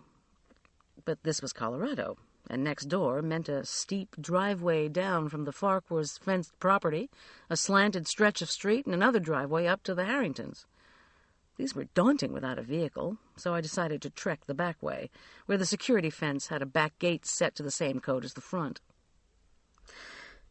Hoisting up 2 heavy-duty boxes, I trudged through the back door of the garage, past the extra-thick walls of the General's magazine, where he kept his explosives. Then I carefully circled the garden-side crater and beat a path through the long field grass between the 2 houses. I wished I knew more about birds, I thought, as gaggles of feathered creatures flitted between bushes and trees. Philip had been devoted to the local Audubon Society and had asked if I'd consider catering one of their nature hike picnics. Would they eat chicken, I wondered? I sat down to rest on a rock by the gate. In a nearby cluster of aspens, warm afternoon air stirred pale green leaves the size of mussel shells. An iridescent blue-green hummingbird zoomed by overhead. Then a shriek split the calm. "I don't understand," cried a high female voice. I peered through a stand of evergreens. I could just see the Harringtons' enormous deck. It was actually an elaborate cantilevered patio surrounded by a balustrade and filled with delicate white wrought-iron furniture that was all romantic curls and scrolls. The 2 women on the deck were not sitting down. In fact, from their voices and stances, they appeared to be having an argument. I leaned closer to try to make out the words and faces. "I can't believe you're doing this," came one voice. High, shrill, angry. I moved off the rock and sidled up to a blue spruce. It wasn't that I was eavesdropping or nosy, I told myself. I just didn't want to embarrass the combatants by suddenly arriving with a box of aphrodisiacal dumplings. "I can't believe you could be so crass. To ask if he left anything to you. Oh, calm down, for Christ's sake." I peered through the sweet-smelling branches of the prickly spruce. Elizabeth Miller had her arms folded across her narrow chest and had turned away from Wheezy Harrington. I hadn't seen Elizabeth since the accident. Why was she with Wheezy? And what in the world could they be arguing about? "Please," shouted Wheezy. "Listen, will you? We were working on something together. He told me he would leave—" "You listen!" screamed Elizabeth. "He left his body to science, if that's what you want to know." There was a silence. I felt intrusive, even though I was sure they hadn't seen me. One of the women was crying. It was hard to tell which one. Returning to the rock, I picked up the boxes, backtracked over the damp ground through the pines and grass, and back through the Farquhars' house. By the time I made it to the front door of the Harringtons' place, I thought I would start counting the hours until I had my van back Monday morning. The voices became indistinguishable. The Harringtons' house was a glass and stucco affair with a tile roof, the hybrid of Spanish colonial and French provincial that had been the rage in Aspen Meadow about 15 years before. That is, insofar as any phenomenon in a town of 35,000 people can be said to have been a rage. A brass coyote head door knocker echoed clock, clock, clock through the quiet interior. For a moment, the screeching female voices rose again. My chest felt as if it were in a hammerlock. Sometimes clients start drinking early on the day of a party to relieve tension. Start the festivities early. Whatever. The problem was that this occasionally resulted in their canceling everything. Then all you got was your deposit, a whole lot of food, and anticipation of going to small claims court, which I'd had to do from time to time. I fervently hoped that Wheezy and Elizabeth hadn't added booze to their altercation. Just as suddenly as it had begun, the screeching stopped. I knocked again. No one answered. I leaned against the stucco and peered through one of the double-pane windows, a standard insulating feature in mountain homes. The glass was cloudy, as often happens when the window was getting old. It had been a while since Brian had been king of the hill in Aspen Meadow Country Club, and the people he'd sold land to hadn't yet had the chance to build. The massive rough-hewn door, another hallmark of older club homes, swung open to reveal Brian Harrington. "Sorry, Mr. Harrington," I said, flustered and apologetic, in my clumsy attempt to pull back from the window. "I'm the Kate—" He stopped me with a wave of the hand and closed eyes. Silver chest hairs curled out of the V in his turquoise sports shirt. His shorts, a paler hue of turquoise, revealed muscular legs also covered with curly gray hair. Like everyone else in town, I had seen Brian's elegant self strolling down Main Street in the company of bankers or a Cadillac load of oil people from Dallas. But I had never seen that chiseled face up close. I took a deep breath. He was gorgeous, the human equivalent of a male silverbacked gorilla. If I were Wheezy Harrington, I'd get out my aphrodisiacs, too. My voice wobbled. "I'm the Kate—" "Listen," he interrupted. "There's a bit of a problem out back." He lifted the raised hand and ran it through his wiry hair, then shook his head. "Problem?" I echoed. With some effort, I picked up a box. "Mr. Harrington," I said with as much authority as I could muster, "I need to get started in your kitchen if you expect to have a party tonight." "Oh, yes, sure," he said absent-mindedly as he opened the door all the way, and I heaved the first of my boxes over the threshold. "Just follow me." He turned away and started down a hallway. Bastard. He could have at least offered to take a box.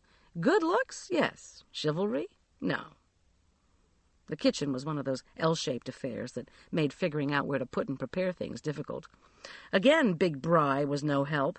He promptly disappeared around the kitchen's corner. 5 minutes later, looking for a platter for the cake, I found him lurking by the back door that led to the patio. "Unbelievable," he said. "These women are still arguing." He regarded me, his face pulled into puzzlement. Perhaps this was because his wife was one of those women. He shook his head and turned back to catch the sound of the again raised voices. He closed the door abruptly and started toward me. "I wouldn't mind 2 gals fighting over my body," he said with a wink. "But not if I were dead." "Do you know where there's a cake plate, Mr. Harrington?" "No, but you better look busy. They're coming." With this, he started to open cupboard doors and clatter through them as if he were genuinely seeking a plate or a glass or something, which he wasn't. I was standing holding the cake and feeling stupid when Wheezy and Elizabeth came banging into the kitchen. Elizabeth's voice was loud and still hostile. She said, "You're the one who's vulgar." Then the two of them stopped, startled to see Brian and me gaping at them. Brian was clutching an upside-down casserole dish, and I was balancing the cake. Wheezy cocked her slender, evenly tanned face toward Brian. Her silver-blonde mane, long glazed scarlet nails, and crinkled tan pantsuit gave her the aspect of a cougar about to strike. "What the hell is this?" she demanded. "Honey, don't—" "Mrs. Harrington?" "Don't call me!" Elizabeth interrupted Brian's and my protestations in her same furious tone. She cocked her head of wild blonde frizz at Wheezy. She had that drawn look vegetarians get when they aren't getting enough of something. I wanted to reach out to her, say something to her about Philip, but her rage with Wheezy immobilized me. "Don't call," she said to Wheezy, her finger stabbing the air. "Don't write. Don't get your friends to bug me. Leave me and the memory of my brother alone. Do you understand?" "Why won't you listen to me?" shrieked Wheezy. But Elizabeth had whirled and stomped off. While the three of us stood there, Elizabeth's Aspen Meadow health food truck whizzed down Sam Sneed Lane. "Honey," said Brian Harrington, "how about a drink?" "No, thank you," Wheezy said crisply. "I have a little surprise for Goldie," she said. One of the glazed nails was pointing at me. "Let me know when you've finished setting up," she ordered before breezing out. She didn't look at her husband or me. When she was marching noisily up the hall stairs, Brian eyed me ruefully. "Do you want a drink?" "No, thanks," I said. I felt sorry for him. But I knew if I had one teensy-weensy drink with what my ex-husband had told me earlier about Wheezy and Philip and the impending problems with the 2 Pettigrews, I'd be tempted to drown my grief in an entire 5th. "Maybe later," I added with more sympathy than I intended. After the party. Oh? He gave me a look. With a half smile and raised eyebrows, he asked, Are you staying after the party? How had I gotten into this? I had heard about Brian Harrington. I'd seen him leaning toward my aerobics instructor and asking questions. Where exactly are the obliques? Trace the muscle out for me when I twist over in this sit-up. Oh, he'd say, I'm not sure I'm tensing the hamstring muscle when I'm pulling it out in this ski exercise. Put your hand on it. Was I staying after the party? I didn't answer, but carefully put the cake down on the countertop. My arms ached. Then I rummaged through a cupboard until I found, miraculously, a crystal serving plate. That feeling of irritation, of being intruded upon, was creeping up. I needed to be alone to work. Never mind that it was his kitchen. I said, I'm staying to clean up. That's it. Does Mrs. Harrington have a salad bowl she wants me to use tonight? I really need to get to work in here. Oh, sure. It's probably around here somewhere. He didn't move, but eyed me steadily with a suggestive half-smile. I pursed my mouth into my best imitation of a displeased schoolteacher and put my hands on my hips. Brian Harrington raised his eyebrows again and said, Am I being dismissed? Sorry, I need to be alone while I work. He remained immobile while I began the hunt for a bowl. He said, You were going out with Philip Miller, weren't you? I slammed cabinet doors and nodded curtly. He went on. Did you hear his sister say something about giving his body to science? I found a salad bowl on top of the refrigerator and began to line it with paper towels. He didn't talk to me about being an organ donor. If you don't mind, I'd really rather not talk about it. So saying, I rattled through drawers looking for serving utensils. He began. What in the world was the matter with the man? I sighed to let him know I was put out and said, Now what is it? He smiled. Will Sissy Stone be coming tonight? If I tell you, will you let me do my work? Yes, you cute little thing, you. I picked up the cake and walked quickly toward the refrigerator.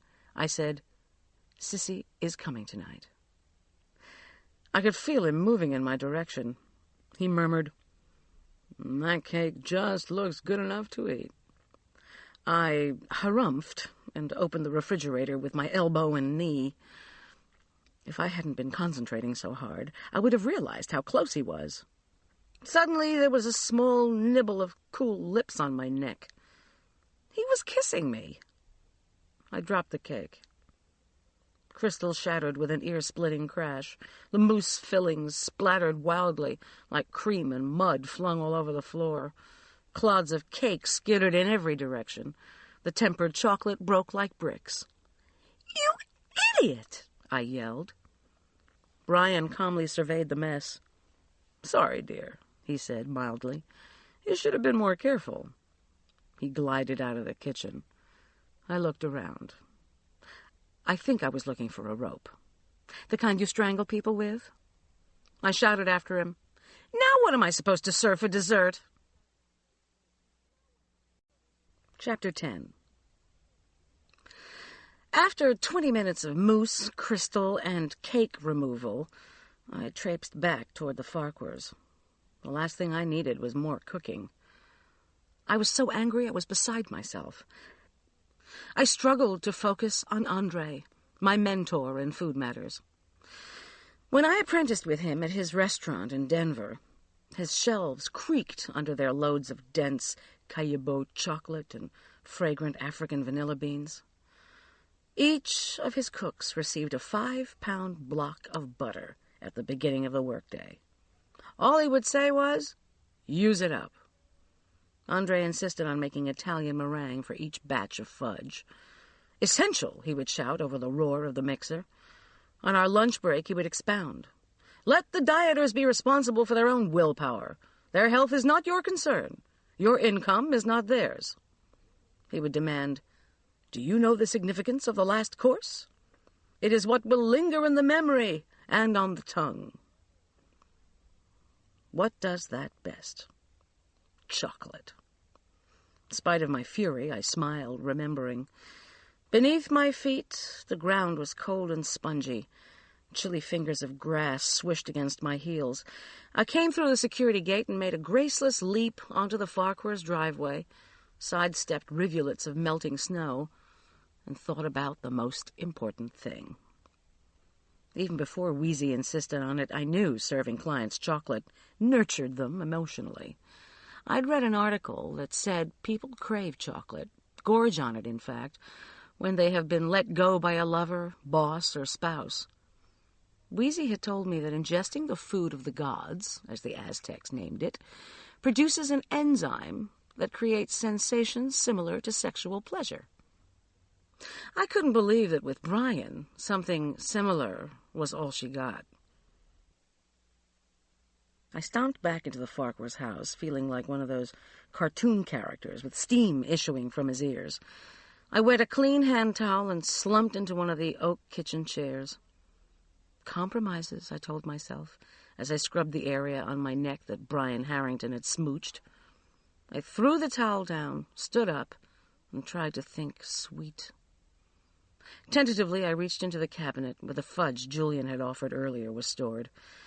I didn't have 2 hours to make another whole mousse cake. Serving a dessert I hadn't made was a compromise, but it was one I couldn't help. At least I hadn't compromised myself. And I was thankful for Julian's expertise, if not his temperament. I sampled a piece. Rich, semi-sweet chocolate oozed between sun-dried cherries. The balance between luscious, smooth chocolate and chewy cherries was from heaven. I knew I could make 2 more desserts simultaneously. The fudge would balance well with brownies, and I could put something together with chocolate chips at the same time. I banged and searched and groped in the Farquhar's cupboard for ingredients. I jumped sky high when a cat wove between my legs. As if I didn't have enough problems, I thought uncharitably. A few weeks before I moved in, good-hearted Adele had heard this feline meowing outside the fence by the pool. She had adopted the scrawny thing, and the general had named him Scout. Somewhat prematurely, I thought. Now, Scout, whose white, dark and light brown coat meant that his ancestors were from Siam and Burma, jumped up on the counter to see what was up. He was a friendly fellow, who had gone unclaimed by ads in the paper and calls to the Veterinarian and Mountain Animal Protective League. Still too spooked by the neighborhood dogs to go back outdoors, Scout inspired great sympathy. Now Scout was determined to figure out what I was doing, and as long as he didn't get any cat hairs in anything, I was willing to let him spectate. I made a crust for what would be a chocolate chip bar and popped it in the oven. I let Scout be the inspiration for the brownies. I used chocolate in 3 forms, which was what you needed when times were tough. I wasn't in my proper home. Neither was the cat. I didn't have my usual bevy of ingredients. He probably cherished the memory of an old couch pillow he'd never see again. Marching on in the face of adversity, both of us. I finished the top layer of the chip bars and put them into the other oven. The brownies came out looking like a chocolate lunar surface. I knew I was supposed to let them cool, but who can do that? I cut out a corner and popped it into my mouth. The triple chocolate concoction I'd come up with under the cat's observation was extraordinarily good. To congratulate us both, I dubbed them Scout's Brownies. As the delicious dark stuff sparked the beginning of a heavenly shiver, the phone rang. I said, with my mouth full. "Miss Goldie?" asked Tom Schultz. "You eating something? Must be awfully good if you didn't finish it quick enough to answer the phone." I affirmed. "Let me know when you can talk." I finished the brownie, but longed for another. To Schultz, I said, I can talk, thank you. What do you want?" Uh-oh, she's getting back to her old self. I said, "Would you prefer to do this in writing?" No, he said, and I could hear him leaning away from the phone, reaching for something adrift on the sea of paper he called his desk.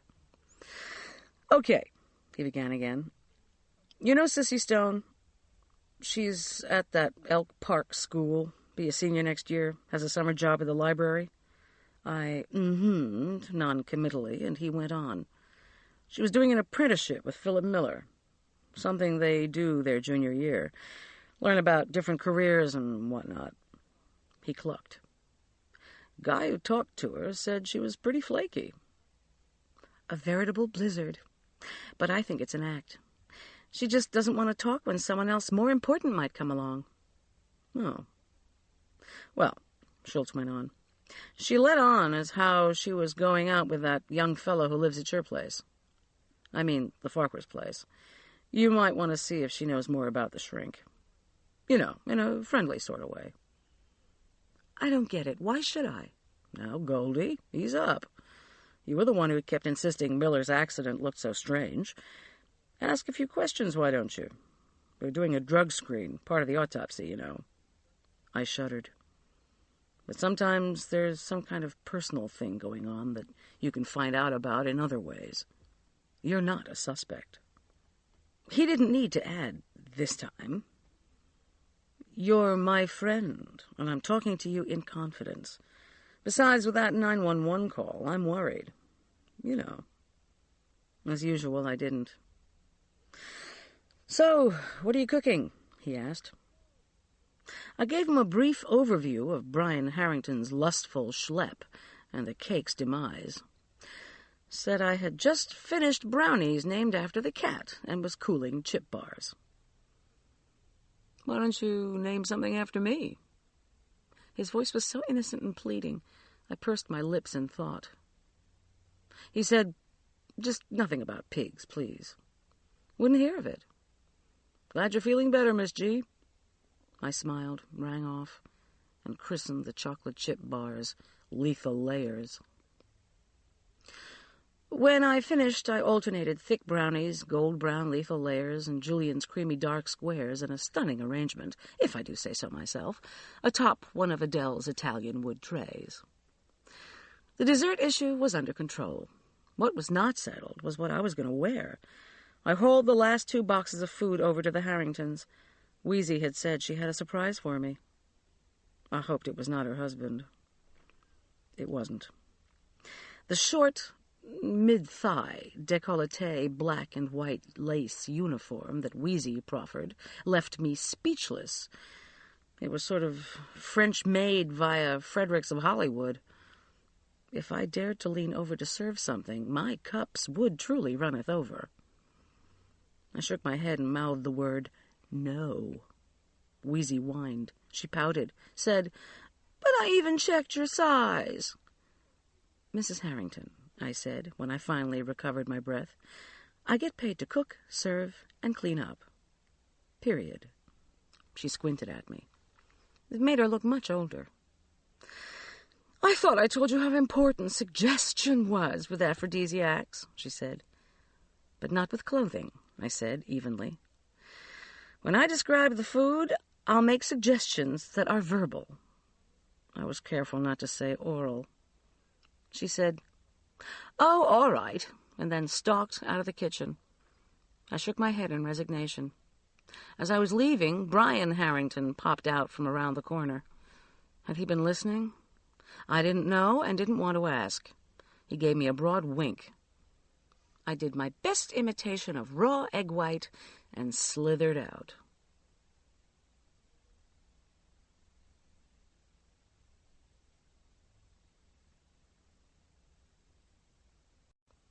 Chapter 11. A day given to compromises, I reflected as I heated the broth for the dumplings. No caterer as a centerfold uniform, no response to the Harrington hustle, and the fee for tonight would pay Archer's tuition for the first 2 weeks of summer school. Philip's face floated back before me. Hungry? I had asked. Ravenous, he'd said. I pushed him out of my mind. I was almost done. The menu was finally set. Aphrodisiac dinner for 6.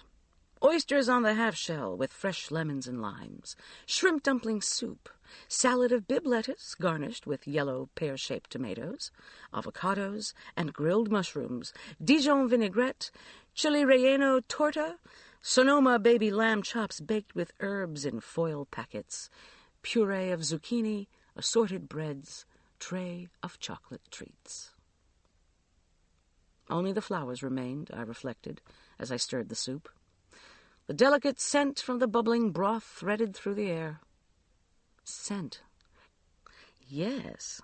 On her list, Wheezy had detailed several flowers that by their smell or shape, I chose not to ask what that meant, would be appropriate for a centerpiece. I only remembered a couple of these, and the last thing I wanted was another harangue from Wheezy on the subject of suggestion. The library was closed. Not that I was dying to talk to Sissy, despite Schultz's admonition to find out what she knew about Philip.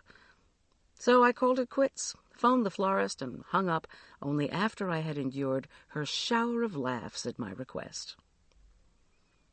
Alone back on the third floor of the Farquhar's house, I bathed and dressed in my stodgy old caterer's white uniform and apron. An uninvited wave of sadness swept through the room as the sunlight faded. Without work to keep my mind occupied, pain flooded in. I lowered myself to the bed and watched as the mountain's shadows lengthened over Denver. Maybe I never should have started going out with Philip Miller. More than even missing him, I missed the emotional self-sufficiency bred from years of evenings spent in solitude. I had found other things to do. Help Arch with homework, talk to Marla, try out new recipes while listening to jazz. In 1 month, Philip's doting presence, his evocation of memories and hopes I had had 15 years ago, made all those activities seem less important. Schultz was a question mark, too, retreating as he had behind his cop persona. Now the future span of evenings stretched out the way they had right after the divorce. Empty. I put on my latest necessity for the business, thick-soled walking shoes I used for serving. Then I did a quick step over to the Harringtons. An aphrodisiac banquet was no time to indulge in heartache. Let the mood fit the food. Buck up, be happy, have fun. Brian and Wheezy Harrington had left the door open for me. They were nowhere in sight. Upstairs, water was running, closet doors were opening and closing, and there was the occasional hurried call between rooms. I couldn't wait to see what Wheezy was going to wear. I preheated the oven for the torta and started the soup simmering. I'd been lucky to be able to get the oysters. I could see it all now, the sensual activity of digging, the sound of swallowing, the licking of fingers. Tom Jones, eat your heart out. Wheezy had told me to serve from and clear to a sideboard next to the dining room table. I assembled ice buckets for the patio and dining room, then got the liquor organized. Champagne, Chardonnay with the appetizers, Cabernet Sauvignon with the lamb, and Asti Spumante to go with the dessert tray. I had delicately suggested to Wheezy that coffee could help with postprandial love interest for more mature people. Sometimes I'm overwhelmed by my own tact. The Harringtons' brass knocker echoed through the house. Sissy and Julian. Both teenagers looked exceptionally uncomfortable, their faces reddened by sunburn or anger. The late-day sun caught gold light in Sissy's perfectly waved brown hair. Julian's scalp glistened like a new scrub brush. Perhaps they were put out by having to wear evening clothes. Perhaps I had interrupted an argument. Without getting verbally entangled, I ushered them out to the patio and explained that champagne was going to be the order of business as soon as everyone was assembled. Then I offered them non-alcoholic beer or wine. They were, after all, underage. They said they were both in athletic training, thank you very much. La-dee-da. The oysters were calling. When I re-emerged with a tray of crudité, the teens appeared to have resolved their differences. Sissy was holding one of the crystal glasses up to the light, as if she were looking for a price tag. I tried to remember what it was I had needed as a teenager, and decided it was more compliments. "You look lovely," I said, as Sissy reached for one of the gold-trimmed crudité plates, then turned it over. Buckingham by Minton, I told her. Very expensive English bone china. She said, "How about the crystal?" "What? Are you casing the joint?" She wasn't amused. "I'm just interested. Those glasses look expensive." "The pattern is called Star of Edinburgh. Scottish crystal that, to tempt fate, they use on the White House yacht. And no, it's not cheap." I smiled. "That's a becoming dress." She shrugged. At the library, she had been inscrutable. There, perhaps the mention of sexuality had embarrassed her. But if she didn't want to encourage interest, she was wearing the wrong outfit tonight.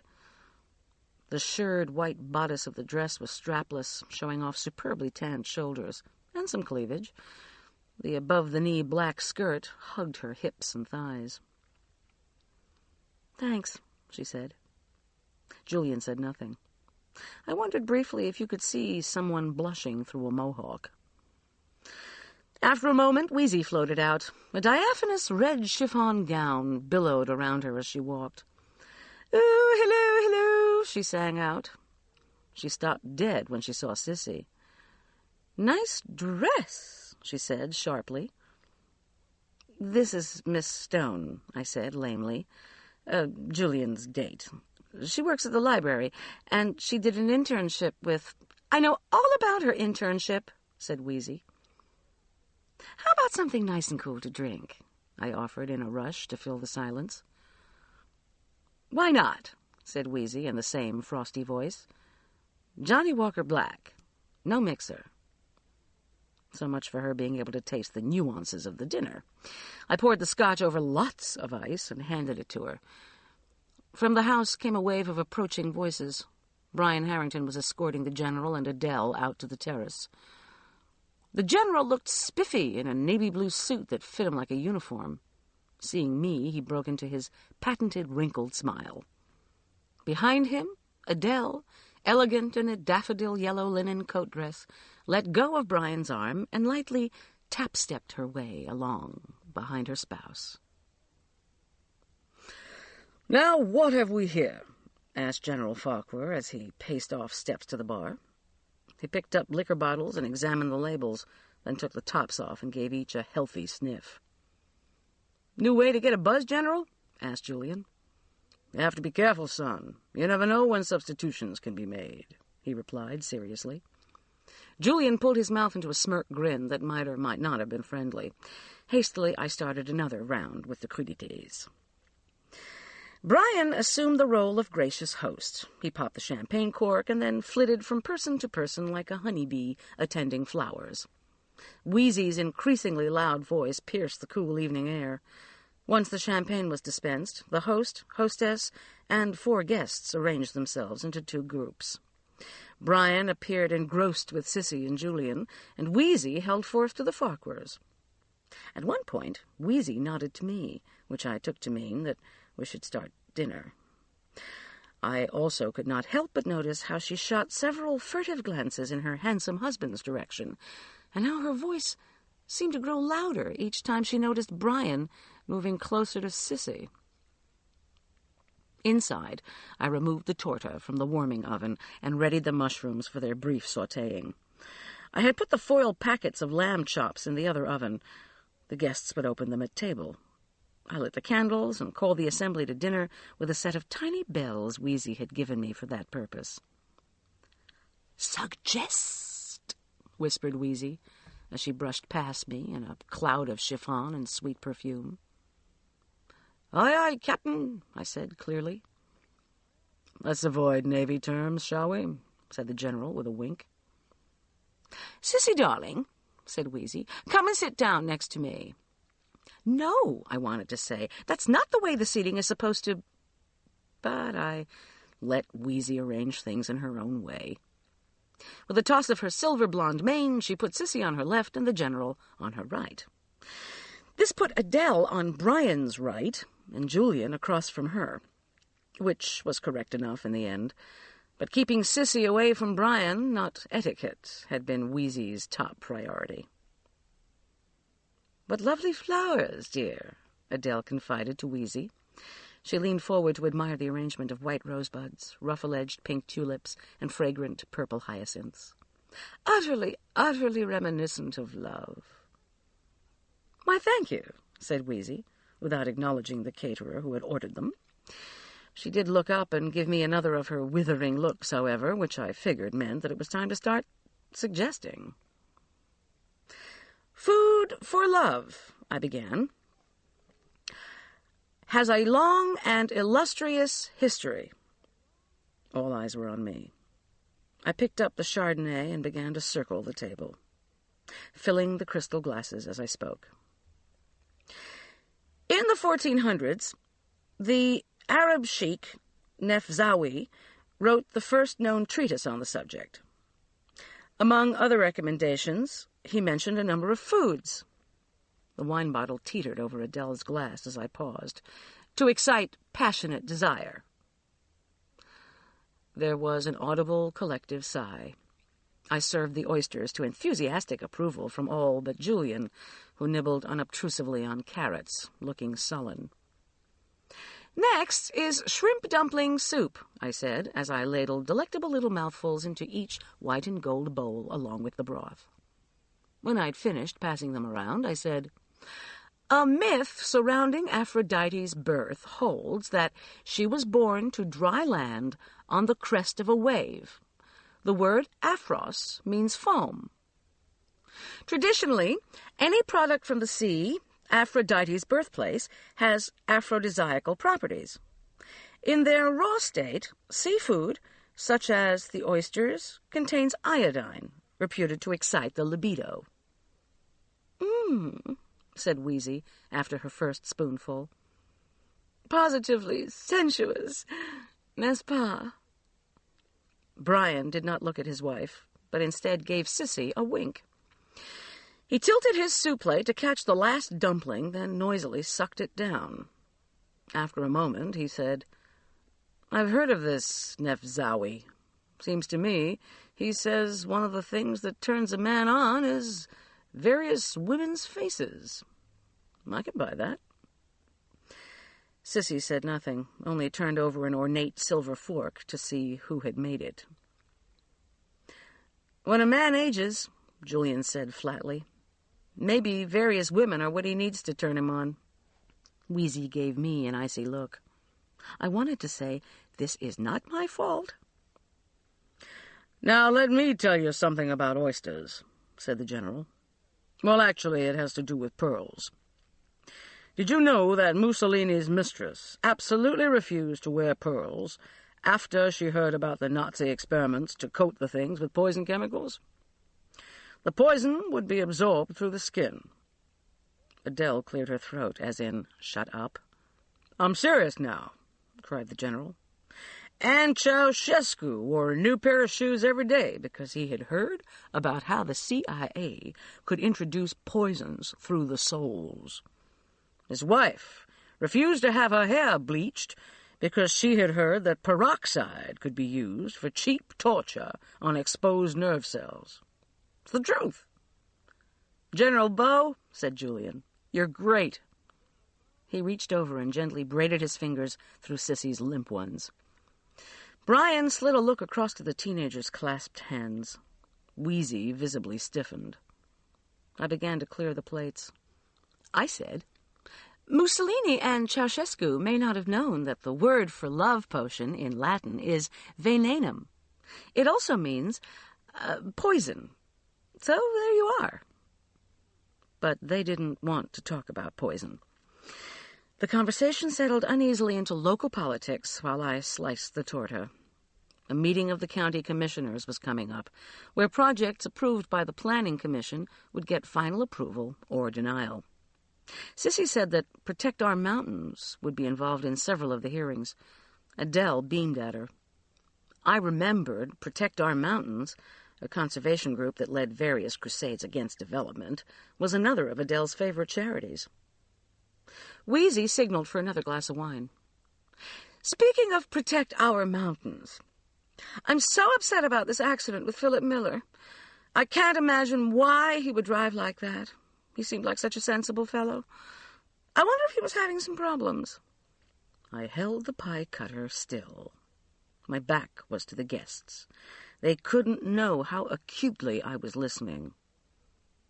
"Problems," said Sissy. "Dr. Miller wasn't having any problems. His clients had the problems." Brian said greedily, "Did he talk to you about his clients?" This host was definitely weird, I decided, as I butchered the last 2 pieces of torta. What kind of question was that to ask Sissy? At least I thought he was talking to Sissy. When I turned, all eyes were on me. Brian said, "Did he tell you his client's secrets?" I paused and closed my eyes. "If he did," I said, "I can't remember. He was discreet." "I'm so sorry Goldie had to witness that accident," said General Bow. "Terrible shock." "Yes," I said curtly. "Who would like a piece of torta?" The steaming slices made their rounds. "Eggs," I began again, "as well as cheese, are reputed to have aphrodisiac properties because of their association with fertility. And chilies are associated with the more southern climes." "Where we all know what they do during siesta," finished Brian. There was a silence. Sissy looked wide-eyed around the room. Wheezy was pinching the red chiffon of her sleeve into unnecessary pleats. Julian said, "Why don't you tell us what they do, if you really do know?" Adele reached across the table and patted Julian's free hand. Brian Harrington still eyed Julian's other hand, which lay on Sissy's. Brian said, "What an interesting haircut, Julian. I imagine it gets a little cold in the winter." "Oh, Bri," gushed Wheezy. "When we met, you wore your hair so long. You complained about how it got in your way when you swam." "Do you still swim, Brian?" asked Adele. "Yes, of course," said Brian. He watched the teenager's hands unravel and reknit. He said, "This is wonderful scrambled egg whatever. Should I eat more, or is there an actual main course?" "Don't tease Goldie." Adele spoke with a slight edge of sharpness. "This is simply delicious." There were some embarrassed ums and ahs, and I scurried out to fetch the next course, trusting that real realtors ate lamb chops. The guests opened their packets with cautious solemnity. All but the teenagers studiously swilled the Cabernet. But whatever was supposed to be happening was not happening. Sissy finished examining all the costly things within reach, while Adele began a long discourse on the fundraising drive at Elk Park Prep. Julian was quiet.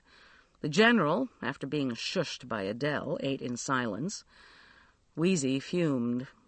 The only noise came from Brian, who continued to direct his syrupy questions and attention to Sissy. Sissy, however, took no more notice of Brian than she had of the food. Time for the finale. "And now, chocolate," I said with a flourish as I brought out the tray. "Chocolate has the most sinful reputation of all, because the phenylethylamine in it simulates the same feeling we get with, sexual happiness." "Simulates or stimulates?" asked the general, bewildered. "Simulates," interjected Julian. "How's it do that?" "You're the scientific person, my dear," said Adele in her most flattering tone. "Why don't you tell us?" "No, thanks." "Why don't you tell us?" mimicked Brian Harrington in a high voice. My heart squeezed for Julian, and the embarrassment I knew he must be feeling. It was like the time I'd tried to convince the parents of my Sunday school kids that they should let me take the class down to help at a Denver soup kitchen. The derisive laughter still rang in my ears, but I knew jumping to Julian's defense would only make things worse.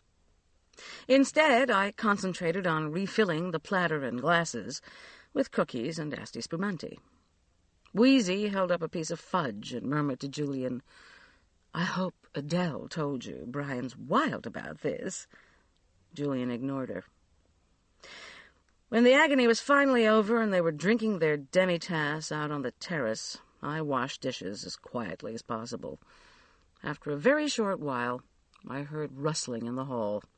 Sissy and Julian. I scurried out after them. "Thanks for coming," I said, in a low voice once I was behind them at the front door. "It was nice of you," but before I could finish, Julian, who had avoided my eyes, slammed the front door with such force that the knocker reverberated. Clock, clock. "To come," I said, to empty air. Not much later, I ushered the Farquhars out. I told them I would be over in about half an hour. When I came out to get the last cups, I heard Brian Harrington snoring on the living room sofa.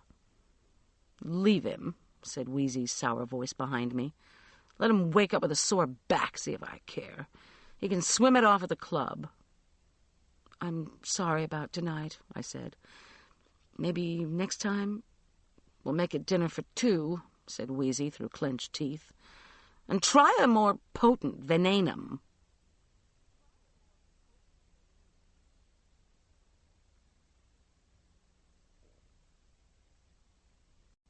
Chapter 12.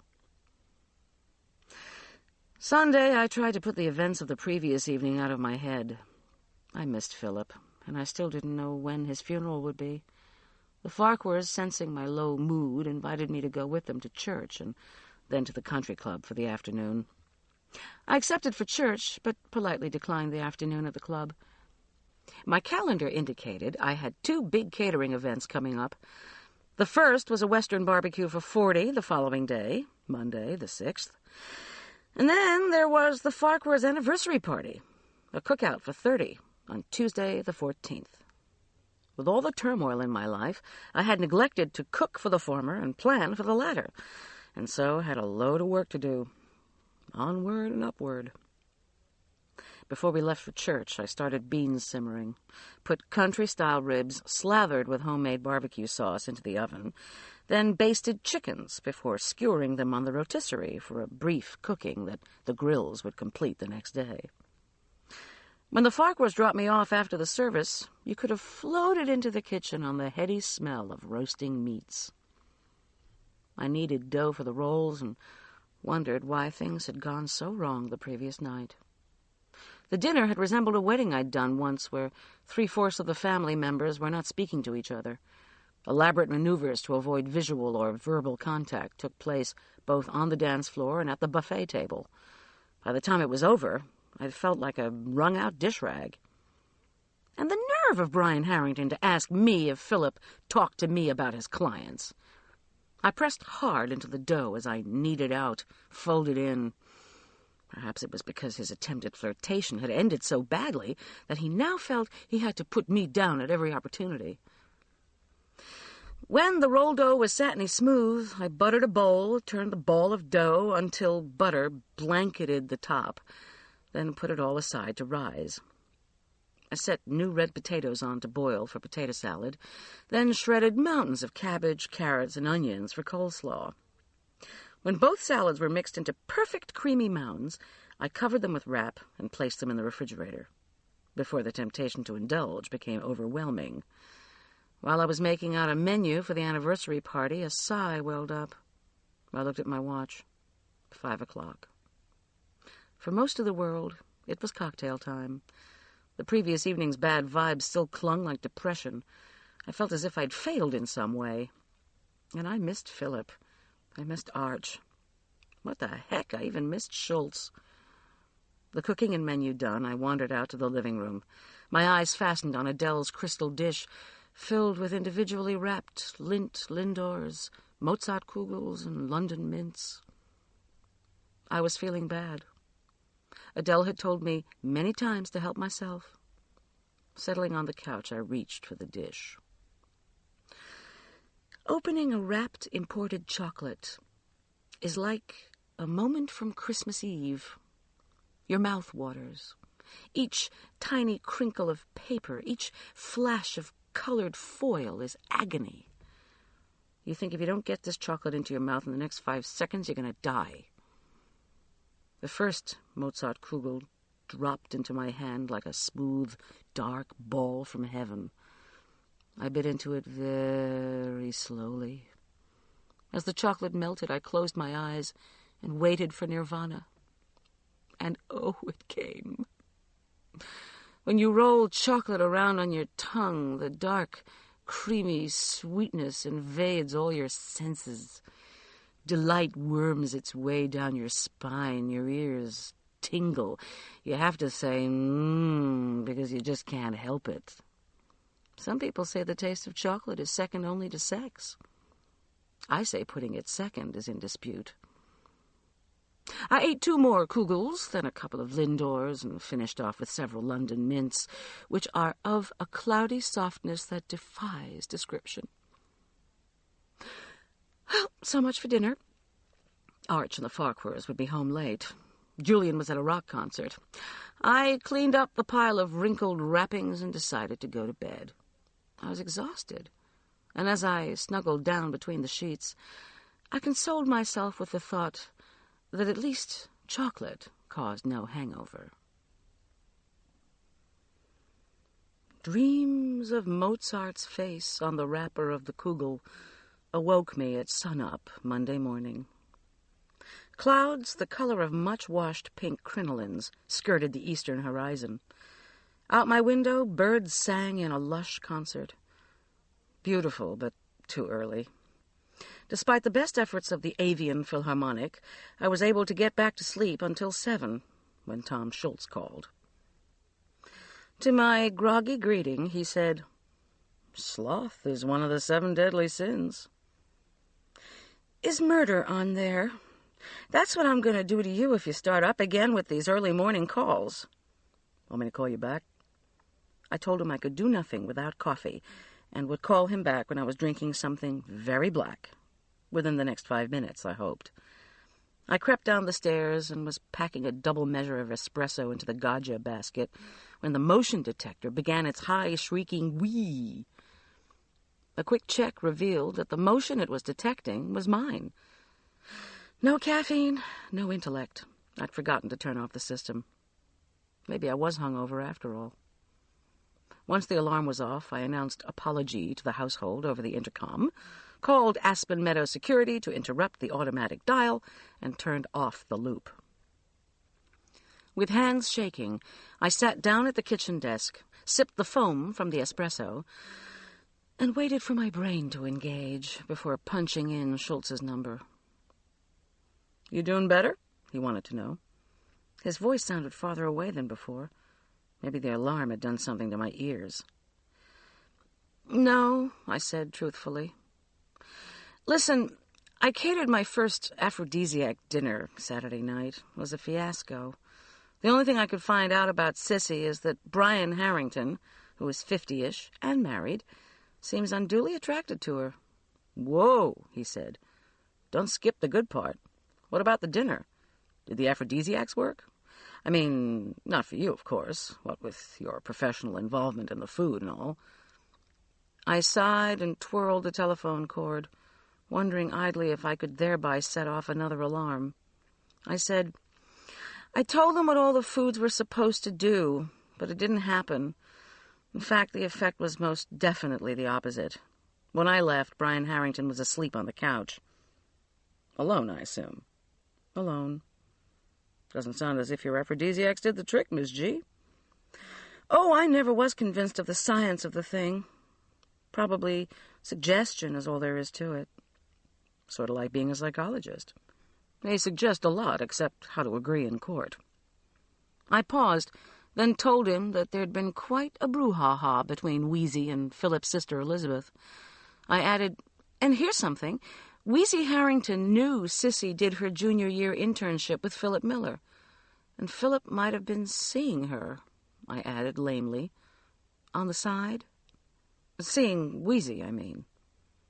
Schultz gasped a little too loudly. "And two-timing the town's caterer?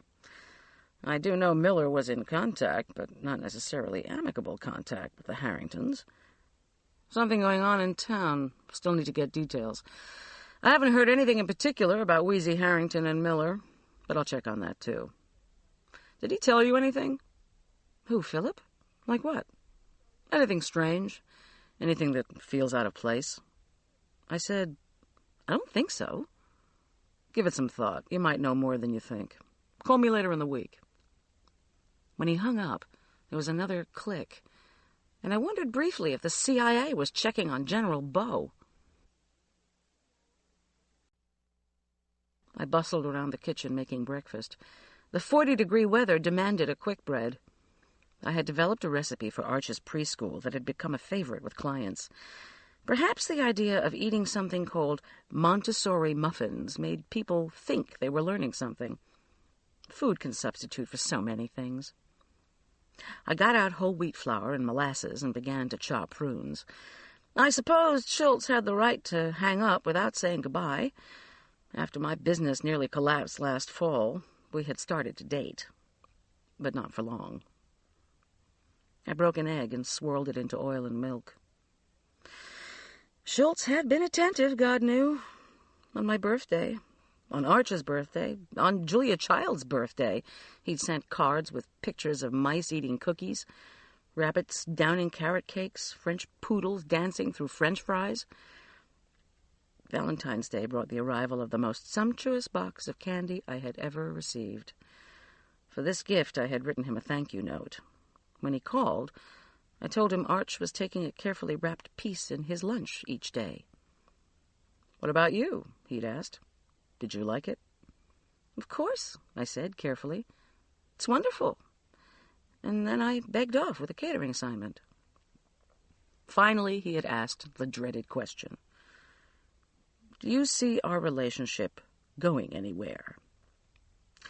How could I say I didn't know? How could I say, stop being so nice? How could I admit to running against stereotype? The first woman afraid to commit. There are many bad ways that relationships end, I reflected, as I mixed together the wet and dry ingredients. Death, divorce, I knew all about the latter. But I had deliberately let the relationship with Schultz wane until there was little left. We'd been like the hot chocolate they sell at the ski resorts. For your $1.50, a machine first spews dark, thick syrup into a cup. This liquid gradually turns to a mixture of chocolate and hot water. Soon there's just a stream of hot water, and in a moment, drops. You wish the chocolate part would go on gushing forever, but it doesn't. This was what I should have told Schultz on Valentine's Day. I simply hadn't been equal to the task. And then it was a week, a month, 3 months. His calls became less frequent, and I had heard the siren song of a more enigmatic relationship, the one with Philip Miller. I put the tin of muffins into the oven. When I set the timer, I could hear the slap-slap of Julian doing his laps. I fixed a pot of coffee for when he was done. Not that he would care, or be grateful, I was sure. Arch wandered into the kitchen carrying a large grocery bag. He looked sleepy, which he often did after spending the weekend with the jerk. His glasses were far down on his nose, but I noticed that he had on a clean, unrumpled sweatsuit. Seeing him after only a 2-day absence made something in my chest ache. He looked up, pushed the glasses back on his nose, and regarded me with magnified brown eyes. He said, "You look tired, Mom." "You're projecting." "Oh, I don't know what that means." He was rooting through the bag. "Sorry. It just means when you're tired yourself, you think I am." He didn't answer, but drew a newspaper from the bag. I said, "What's that?" "You'll see." I halved fat Valencia oranges, whirred them on the Farquhar's electric juicer to extract pulpy nectar. I poured the thick juice into another Waterford pitcher, one that had survived the garden explosion. The buzzer for the muffins went off. When I turned back from putting them on a cooling rack, Arch was carefully pouring the fresh juice into the newspaper. I gasped. Arch said nothing. Trying hard not to lose my temper, as the last of the juice drained into the folded paper, I said, "Please, what are you doing?" He said, "Experimenting," without looking at me. Then he did look at me. He unfolded the newspaper with a flourish, paged carefully through it to show that it was just a newspaper. No liquid, no stain. Then he refolded it with a plum, He dropped his chin, gave me another knowing look over the top of his glasses, and poured the juice out of the newspaper back into the pitcher. "All right," said Julian from the kitchen doorway, where, unknown to me, he'd been standing watching. Julian held on to his towel with one hand and enthusiastically clapped the counter with the other. I smiled. "Let's drink that juice," I said. "I'll make more for Beau and Adele." When the two of them had drained their glasses, Julian said to Arch, "You going to show that trick to your girlfriend?" "She's not my girlfriend," came Arch's hot protest. I said, "Excuse me?" Julian gave Arch a profoundly apologetic look. Then he snitched a muffin and walked quickly out of the kitchen, tossing a comment over his shoulder. "Arch," he said, "should be ready to go to Elk Park Prep in 30 minutes. I echoed, "Girlfriend?" Arch let out a deep breath. He took a bite of muffin. He looked at me and shrugged. Said, "Remember I told you Julian really likes your cooking, Mom? He even told me he wants to, take lessons from you." "Please don't change the subject. You never mentioned a girlfriend." "She is not my girlfriend. I need to go get dressed." "You are dressed." Another sigh. I tried another tack. "You don't have to tell me about this if you don't want to."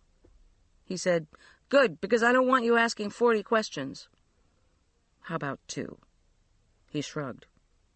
"Was your dad nice to you?" He nodded. "How's school?"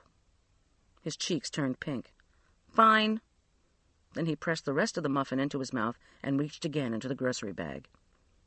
"This is for you," he said with his mouth full. He handed me a thick manila envelope. To my chagrin, it was labeled, "Parent Packet. Please read immediately."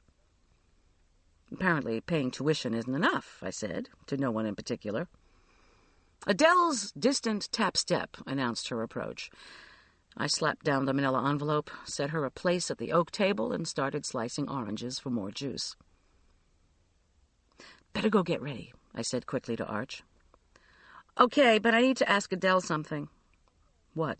"You'll see." Smart kid. Arch knew the best way to get what he wanted was to try for it when I was in a rush to prepare food. I nabbed Adele's muscle-relaxant medication from the cabinet and pressed the orange halves into the whirling juicer. Just when I had extracted a new pitcher full of the sweet orange liquid, Adele appeared at the kitchen doorway. Her face was drawn in pain from morning back stiffness. Arch said, "Good morning, Mrs. Farquhar. That's a really pretty robe." Unbelievable. Not only was Arch learning tricks, he was taking charm lessons from the jerk. Even Adele looked at me in surprise. I noticed that the shiny, dark blue Chinese silk robe, with its red and green embroidery, was indeed lovely. The astonishing thing was that Arch had noticed it. "Why, thank you," she said, with a smile that eased the wrinkles of pain. "The fragrance of those muffins is indescribable." Carefully, Adele lowered herself into her chair. Arch echoed the movement and sat down in the chair next to her. "Mrs. Farquhar," he said, when she'd taken her pills with dainty sips of juice. She looked at him with eyebrows raised. When I stepped forward to offer support, Arch shot me a forbidding, dark look. I stood still. "Mrs. Farquhar," he began again, "I was wondering if you'd mind if I had some kids over one of these days?" Again, there was a radiant smile from my employer. I pressed my lips together. I didn't want Arch to see me grin. "A pool party," said Adele with enthusiasm. "It sounds lovely. Let's have it as part of our anniversary celebration." "I don't know about a pool party," said Arch. "I don't want him to swim. I want to do an act."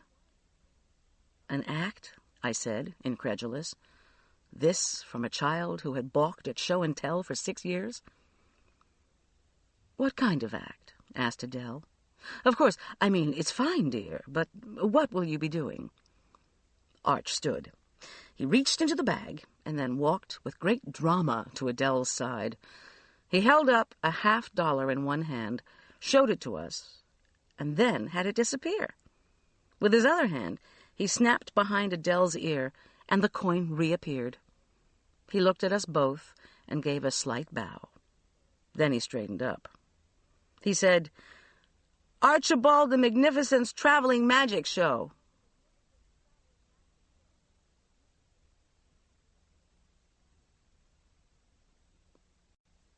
Chapter 13. "What a precocious child," said Adele, as she turned back to her muffins and the pot of constant comment tea I had set on the table. I couldn't read her tone, and as usual, just when you thought you were getting somewhere in this household, the phone rang. Adele slumped her shoulders in defeat, the shackles of noblesse oblige. I picked it up and said sweetly, "Farquhar's." Goldie the caterer. "Speaking?" "This is the Mountain Journal. There's going to be another review of your cooking in Friday's paper, and the editor told me to call to say you could, do a rebuttal next week if you want. Okay? Deadline for your copies Wednesday noon. I need to go." "Who is this? Put that editor on, or I'm never going to advertise in this newspaper again." The phone clicked off. So much for my consumer vote. I replaced the receiver in the cradle. This was Monday. I had 4 days to worry about the new review, which was clearly not going to be glowing, and a little over a week to think of something to say. Actually, I didn't have time to cook, much less worry, because all the phones did in this house was ring. I answered less sweetly this time. "Farquhar's." "I need to speak with Adele Farquhar, please. This is Joan Rasmussen from the Elk Park Prep Pool Committee. It's extremely important." "Aha," I said, and turned to Adele with raised eyebrows. "Joan Rasmussen from the Pool Committee." Adele waved her off with half a Montessori muffin. I said, "Mrs. Farquhar is not available at the moment. She's swimming." "Some people have a pool already," said the uncharitable Mrs. Rasmussen. "And with whom am I speaking, may I ask?" I assumed a businesslike tone. "This is Goldie, the caterer, live-in cook for the Farquhars. My son Arch Corman is a summer student at Elk Park. Shall I have Adele call you?" "Yes, you need to do that. But I can talk to you. As the parent of a student, you need to be brought up to date on parents' responsibility for pool fundraising." "Oh, no. Have you read the contents of your packet yet?" "Well, no, Ms. Rasmussen. I just got it a couple of minutes ago." "You need to read it, then. And when you're done, you need to go around to local businesses, solicit donations, and then you need to give them a decal for their window." I said, "Look, Joan, honey, the only thing I need to do right now is to get off the telephone." I slammed the receiver down. Honestly, some people... "Don't tell me," said Adele. "I've just lost Joan Rasmussen as co-chair." "Trust me," I said. "You're better off." I began to search through the refrigerator for the food I'd prepared yesterday for the Western barbecue. When I emerged with the last of the platters, Adele was taking another pill. Reluctantly, it seemed to me. "Goldie," she said finally, "I know you have a lot on your mind, but I just feel so frustrated trying to raise funds in this town. In Washington, we worked hard on it." She gestured with her teacup. "There were committees for charity balls, fashion shows, luncheons, everything. Everyone worked. The headmaster said the alums would be supportive. They haven't been. Neither of the parents. I'm at a loss." I put the platters down and sat next to her.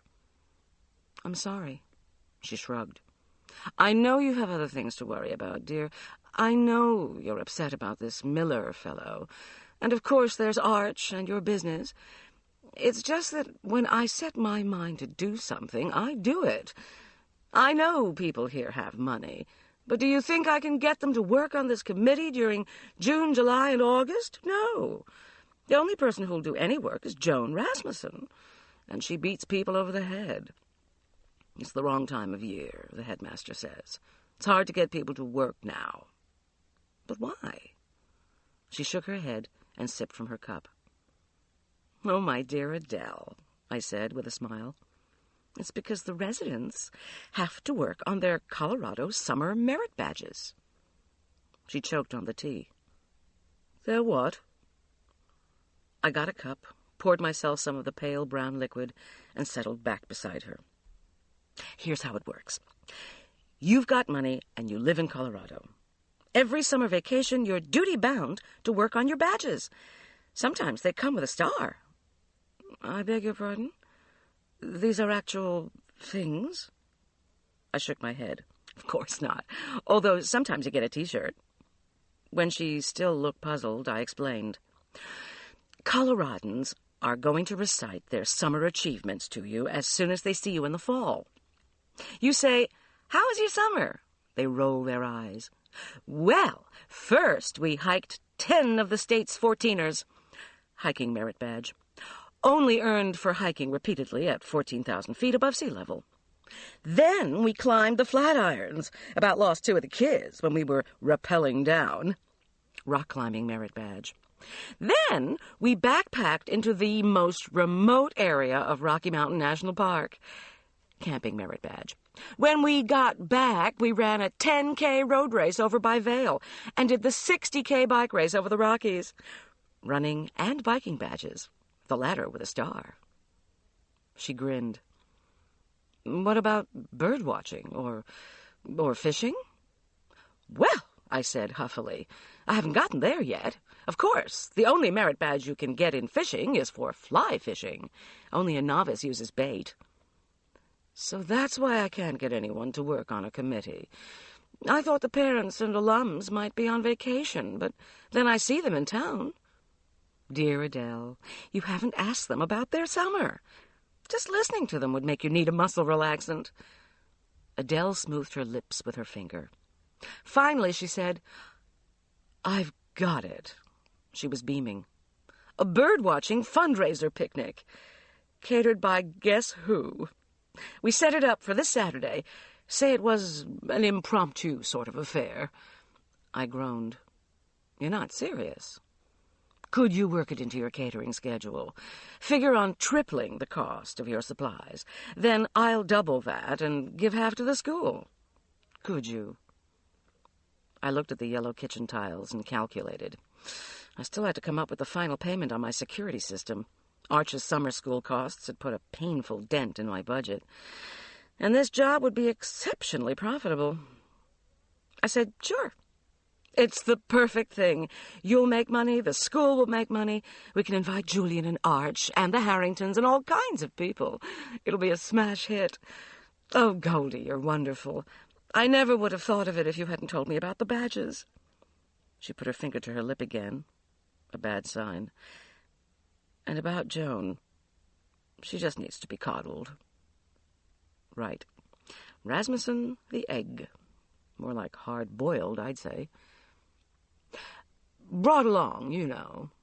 As usual, I didn't. I suppose I should invite her over for lunch today. I'd been trying to give her comfort. Be a soul friend, the way I was with her sister, Marla. Suddenly everything was backfiring. Adele continued. Could you just do a little soup and salad, please? I know you need to get your van, but Bo and I can get it for you. Her hazel eyes implored me. Okay, I'd screwed up with the Rasmussen woman. Here was Adele, new to the community, walking with a cane, trying to make friends, using her time and money to be helpful when she couldn't get people to raise money in the summer, and her employee had just blown off the co-chair. Well, I needed to. I swallowed and said, sure, lunch is no problem. Rolls and fruit salad with Goldilocks gourmet spinach soup? She nodded. Good. I'd brought a container of frozen soup from my house. I can have it done before I leave for the picnic. Adele smiled in relief. Then she rose like a queen and picked up the phone to call Joan Rasmussen about lunch and the birding expedition. Rasmussen must have thought it was a good idea, because then Adele called Bo on the intercom and asked him to call his golfing friend, whose wife was in the Audubon Society. Then, with a wink, she took the van keys I gave her and tap-stepped her way out of the kitchen. Adele was like and unlike Marla, I reflected, as I stirred molasses into the bubbling pot of baked beans. Like Marla in being used to wealth and the power it confers. Unlike Marla in that Adele never discussed her back problems. She just poured the pain into energy for good deeds. If Marla was in pain, she'd make sure that it was news for the entire county. And to Marla, good deeds were for the Rockefellers. Arch reappeared at the kitchen doorway. "Mom," he announced, "I need $200 for a silk cape and top hat." He grinned. "Excuse me? I can ask Dad if it's too much for you." "Arch, don't. You know he'll say no, that it should come out of the child support money." "Come on, hon. Can't you do without?" He looked at me, a child's freckled face wrinkled in adult-like dismay. "Well, I have to have 'em for the magic show," he insisted. "Maybe Dad'll get 'em since I talked him into paying for the other stuff." "What other stuff? Like that newspaper?" Arch ducked into his bag and brought out a pair of handcuffs and a set of Chinese manacles. This latter I recognized as his favorite trick from our visits to magic shows when he was little. He couldn't seem to decide between the two tricks. Finally, he held up the handcuffs with his eyebrows raised. "Lock these behind me, please." This was turning into a busy morning, but I acquiesced. There was a pause as he leaned forward slightly. Then he triumphantly brought up his hands and the cuffs. "How'd you do that?" "A magician never tells, Mom. Anyway, wait until you see me do it underwater." "Underwater? You can hardly do the doggy paddle. And remember, the doctor says you should be extra careful because of that bronchitis and asthma you had in February." Arch turned away. When I opened my mouth to say I was sorry, Julian's honk sounded from outside. "Gotta go. Oh," he said as he ducked to retrieve something else. "One more thing." It was the tone of voice he used when he knew I wasn't going to like it. These things he always saved until the last moment before his school bus came, so he wouldn't have time to argue. Apparently, summer school was no different. I said, "I hope this one more thing will mean I can get all my cooking done today." "Here," he said as he handed me the complete works of Edgar Allan Poe. "All the parents are supposed to read along so you can help with the final project. There's a note inside," he indicated a mimeographed sheet, "that explains the project. The teacher's really nice. She'll talk to you about the different projects if you want." Julian honked again, and Arch whipped out the front door. Behind them, Adele and the General waved from the back of the Range Rover. I opened the sheet Arch had given me. It detailed all my Poe homework. Read 2 short stories, discuss them with your child, develop ideas for projects. You could make a model of a gold bug. Sure. You could make a tape of the beating of a telltale heart. I wondered if the teacher would like to be a caterer. What was I paying tuition for anyway? Oh, yes. Arch said she was nice. The phone was ringing in the kitchen. It was the Audubon Society. Would I please have the General call about an outing? Was it this Saturday the 11th that he wanted? You bet I'd have him call. I wanted to add, "You and General Farquhar have nothing in common," but refrained. Instead, I stabbed the block of frozen soup so that it would heat more quickly. I had an hour before I had to rush off to do the barbecue for George Rumslinger's ranch hands and staff. I put the phone recorder on and did a yoga centering exercise. Arch had a girlfriend and wanted $200 for a magician's costume. Adele needed lunch for 2 before I did a picnic for 40. There was going to be another rotten review in the Mountain Journal. I needed to call my lawyer about the name change. I had a birding expedition and picnic to plan, while Edgar Allan Poe homework awaited me. I chewed the inside of my cheek. How much worse could things get? The phone rang, and I listened to the message as it recorded. It was Marla. The funeral for Philip Miller was at 2 p.m. the next day. Somehow I finished the cooking and set the table on the Farquhar's covered porch. I banished thoughts about the funeral, went out to the garage, and found a small pair of pruning shears next to the camping equipment. The new flowering plants Julian and General Beau had put into the smoothed-over garden crater yielded an acceptable arrangement for the luncheon with the irascible Rasmussen. Adele and the General arrived in convoy with my van. My van! The grill seemed to grin at me like an old friend. I started it up, checked the bungee cords that would hold the food on racks, checked to make sure the glove compartment still held my safety kit with its bandages, sunscreen, instructions for doing the Heimlich maneuver in case someone choked, and my little bottle of Ipecac, in case, God forbid, someone ate something he shouldn't. I tried to think positive thoughts as I drove to the Rumslinger Ranch. Sure enough, the barbecue was an enormous success. George Rumslinger was a country music star who had moved to Aspen Meadow and spent hundreds of thousands of dollars establishing a cattle ranch. The hands loved him, not only for the good pay, but because they regularly were treated to food and song.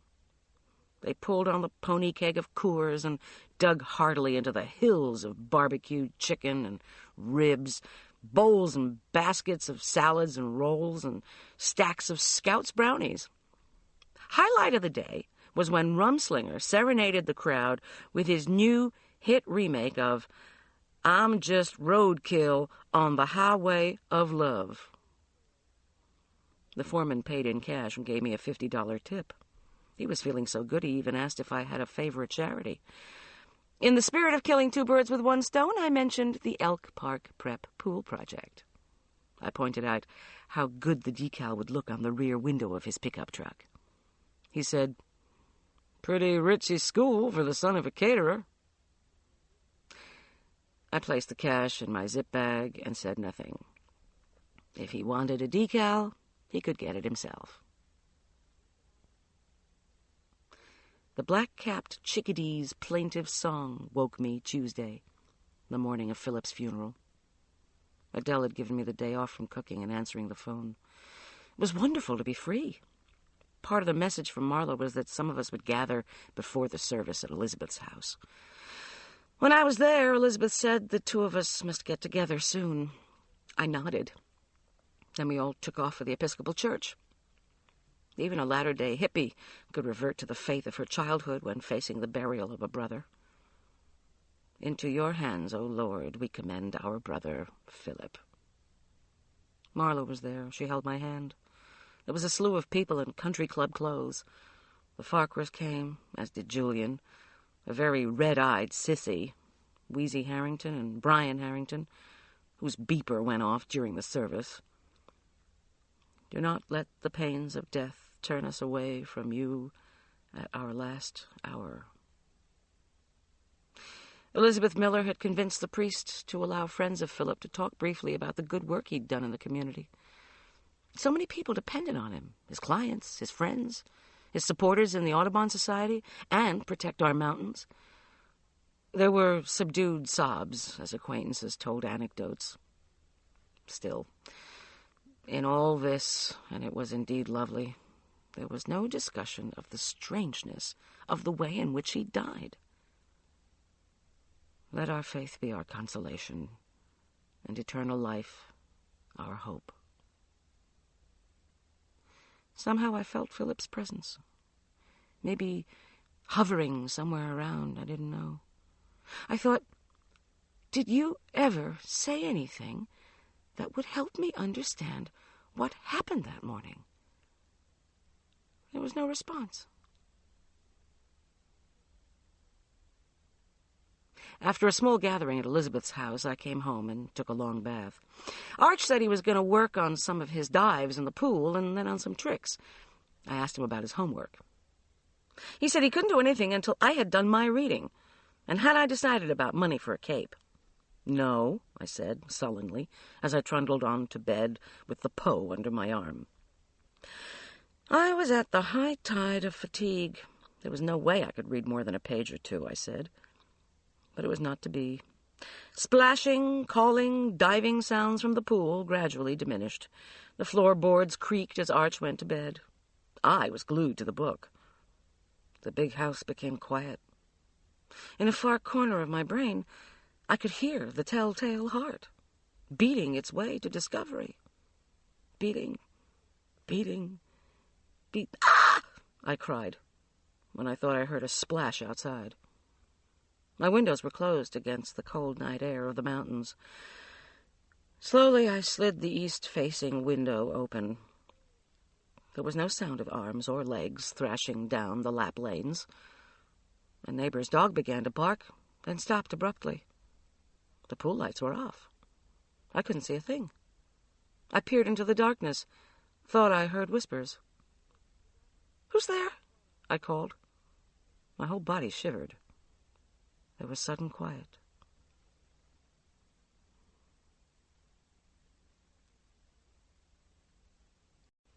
Chapter 14. In the relationship with John Richard, I had learned I was a physical coward. There was no way I was going outside. If you weren't secure, why call it a security system anyway? The perimeter motion detector would scream if the house was violated. I crept back to bed and turned out the light. The next morning, I deactivated the security system and stepped outside to look around and call for Scout, the cat. Lime green aspen leaves clicked in the early breeze, like the sound of tiny hens clapping. It didn't sound like a splash. I had the feeling of being watched. There was no sign of anything or anyone who might have been by the pool after Arch came in. My eye found Scout. He was sitting very still, watching me from inside the French doors leading to the patio. "A lot of help you are," I said. He looked up with reproachful, pale cat eyes. He was still too spooked by the dogs he'd encountered during his tenure of homelessness to have been last night's noisemaker. "Don't venture into the world," his impassive face said. "It's dangerous out there." Adele gleefully announced we had to go for the Audubon Society picnic. Wednesday and Thursday, I finished planning and ordering the food for that affair, and Adele and Beau's wedding anniversary party on the 14th. Philip's absence was a hole to be filled with work. Keeping busy helped deal with grief. Beau and Adele were also preoccupied with phone calls, committee meetings, buying and planting flowers for the garden. The General was one of those rare men who loved to shop. Late Thursday afternoon, he surprised me with a package of fresh sole fillets. He asked if I could do something with them for dinner the next night. He began a long explanation about becoming an Episcopalian when he married Adele. But there really is no such thing as a former Catholic. And could we start having fish on Fridays? In case Vatican II had been wrong. "We eat for different reasons," I said with great seriousness. Fish was no problem. Friday morning, I awoke with a heaviness in my chest. It's not the day of a funeral that's most difficult, or even the next day, or the next. I did my yoga routine, turned off the security system, and made my way to the kitchen. No, the first few days you have the memory of the church service, of the casseroles afterward, of the conversations you had with friends when you remembered the person who died. Within a couple of days, though, the reality of the loss hits. The person is gone. Forever. I set about making Julia Child's fish fillets Sylvestre for the evening meal. Adele and the General were taking a break from all their activities by making a day trip to Vail. Outside, the rhythmic slap-slap of Julian's arms hitting the water started up. I poached the fillets and made the sauce, all but its final butter enrichment, and set the whole thing to chill. I looked around the kitchen and tried to figure out what to do next. It was still too early to start breakfast for the household. I made a double espresso. I put a call in to Schultz. He was not at his desk. I left a message. I hadn't thought of anything, nor did I know anything new, but I missed him. I sipped the espresso. Lavazza. General Beau had picked some up for me when he bought the sole. However, the caffeine was not doing its perk-up job. My heart felt as if it were in the grip of a vice. I phoned Marla. "Want to do lunch?" I said. She said, "It's too early in the morning. I can't believe my ears." We agreed on Aspen Meadow Cafe, near Philip's office. Well, I was going to have to go back to that part of town sometime. As soon as I hung up, Schultz called. "That was quick," I said. "Are you in a good mood or a bad mood?" "Good, of course," I said. "Why?" "Then you haven't seen the paper, I take it." I'd forgotten. "Don't tell me." He exhaled deeply. In sympathy, I thought. Schultz's voice sounded far away when he said, "I'm not going to read it to you again, Miss G. and risk having my head blown off. Why don't you bring Arch over tonight? We'll cook out. I reflected. I liked Soul, but not that much. Sure, I said. I'd love to. I know you feel funny with that fellow you were dating gone. I need to get my mind off the accident. Philip and I had just been seeing each other for about a month. It wasn't that big a deal. Without thinking, I added, probably I imagined more than was actually there. Schultz was quiet. Then he said, well, I might need to talk to you about our friend, Dr. Miller. Talk. Confidential, you understand. You were his friend. I told you. I'm beginning to think I didn't know that much. What's your question? We found something in his briefcase. Thought it was a drug at first. Had to send it off to be analyzed. And? Ever heard of cantharidin? You bet I'd heard of it. I said, Spanish fly. Deadly as can be. Did it show up in the autopsy? No, that's the weird thing. You have any idea why he would have something like that? Just for the slightest fraction of a moment, I thought I heard someone else on the line. Not the CIA listening in, but someone breathing. My body went cold. 3 nights ago, it was sounds outside. Now it was eavesdrop conversations. That would teach me to read Edgar Allan Poe. None whatsoever, I said. But let's talk about it tonight. I tried to put some urgency into my voice. Something he would read as my having to hang up. Before you rush off, he said, you might like to know that because of finding this substance, they've given me the go-ahead to investigate this as a suspicious death. I was quiet. Could I hear anything on the line besides Schultz's voice? After a moment, I said, I can't talk about this anymore right now. I'm looking forward to tonight.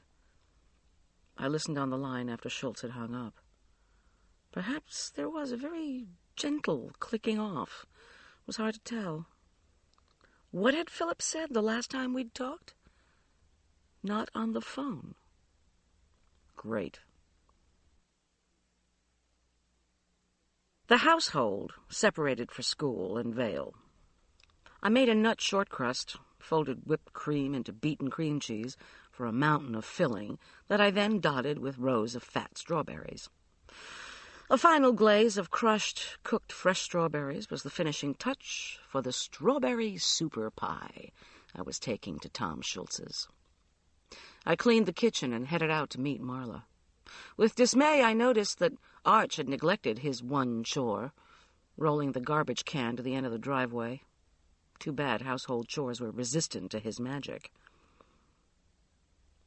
The Aspen Meadow Cafe is an attempt to bring continental cuisine to our little portion of the map. Originally a real estate office that had gone under during the 1985 oil slump, it was rumored that the new place had been remodeled a la Nouvelle Bistro. As I waited for Marla, my purse pleasantly stuffed with the tip from Monday's barbecue, the window displays beckoned. On the inside shelves, baskets filled with every sort of bread crowded the shimmering expanse of plate glass. Braided loaves, round loaves, loaves freckled with poppy and sesame seeds, baguettes, muffins, fragrant nut breads, and oversized whole wheat loaves crowded over and under each other. Decorously placed in one corner of the window was an Elk Park Prep decal. Get into the swim! The chimes attached to the glass door jingled cheerfully as I pushed through the door to look for Marla. Heady smells of roasting chickens and baking cakes mingled in the air. Above the glass cases filled with carry-out items, there was a blackboard with the day's specials chalked in.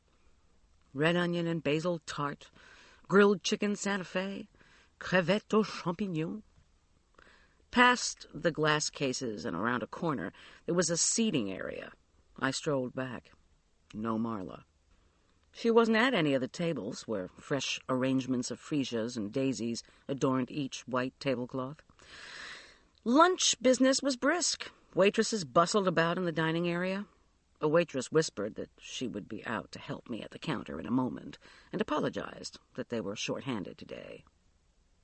I walked unhurriedly around the corner to the counter area and turned my concentration back to the day's specials.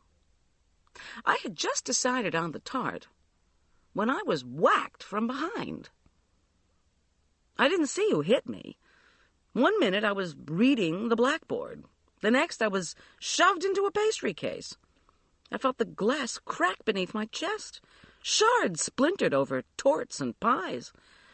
I careened off the glass. My head hit the metal of the bread shelves.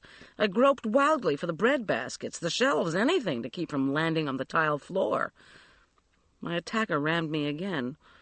This time I fell on a small marble table. It clattered to the floor and broke beneath my weight.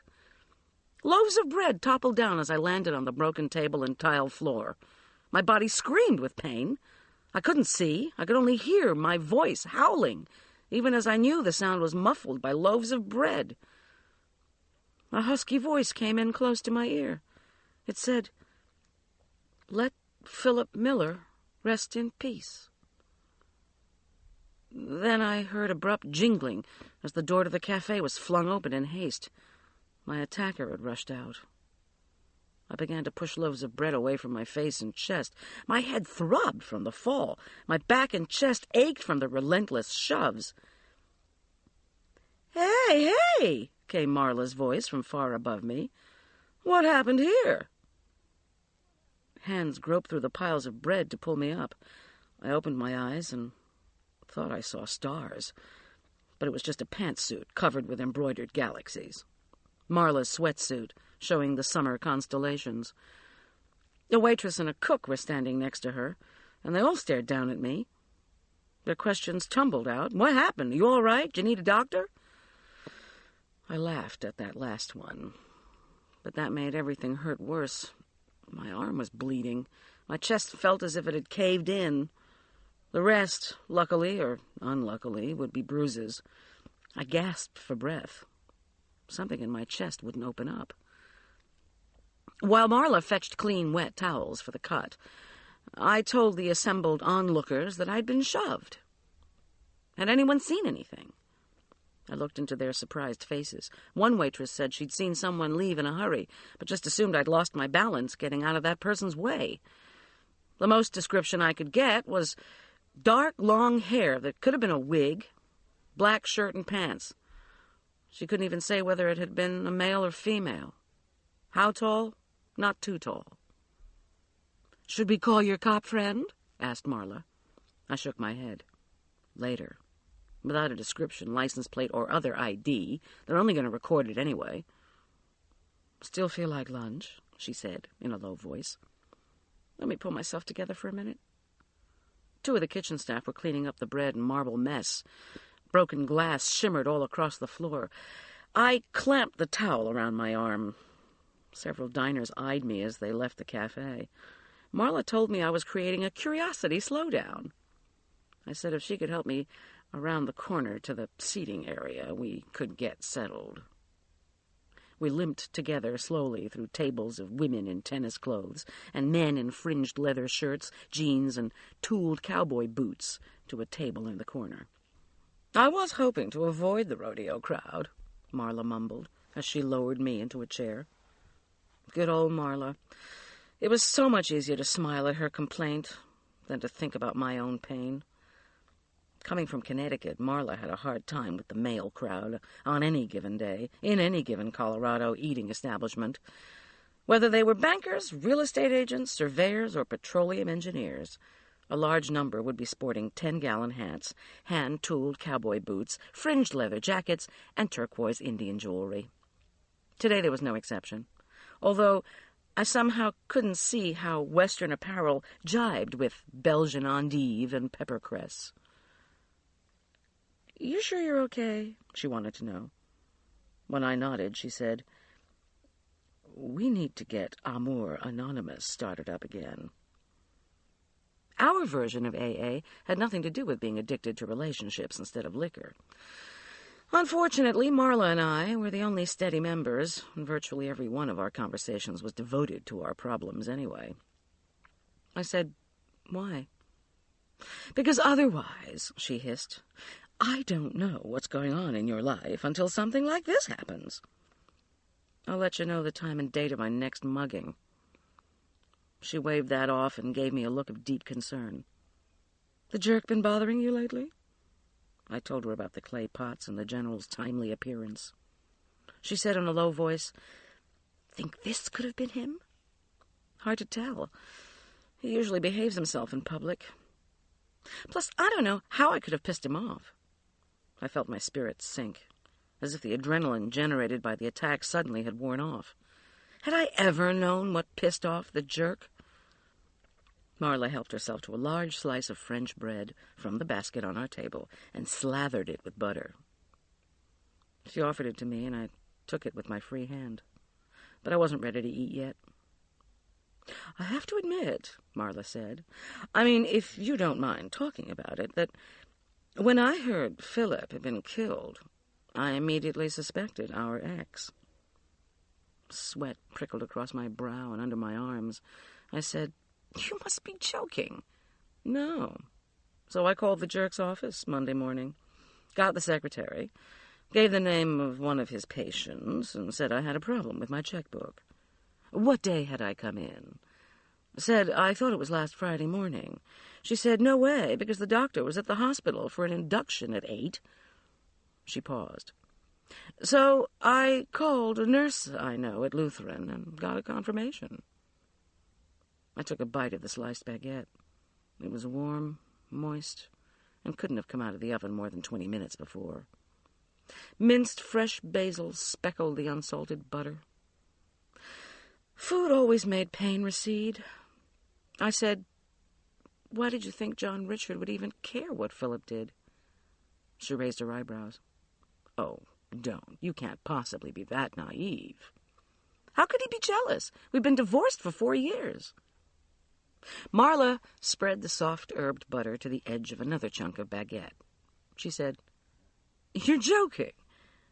You start going out with Miller.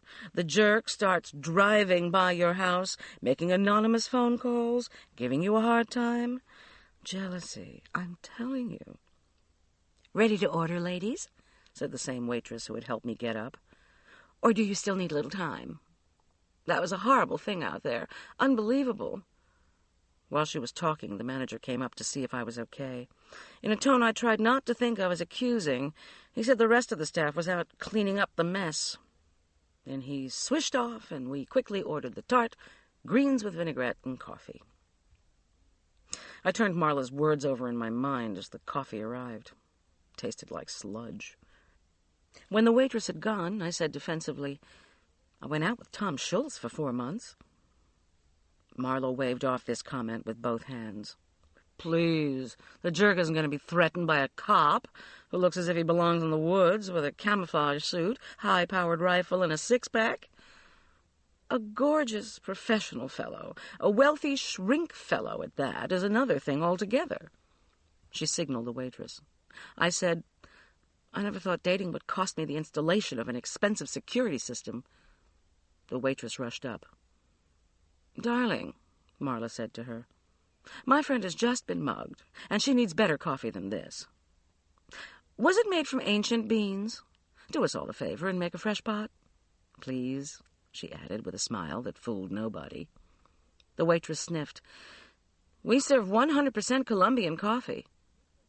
Marla opened her eyes wide. "Really? Then it must be from the District of Columbia, honey, and I'm not drinking any more of it. Neither is my friend.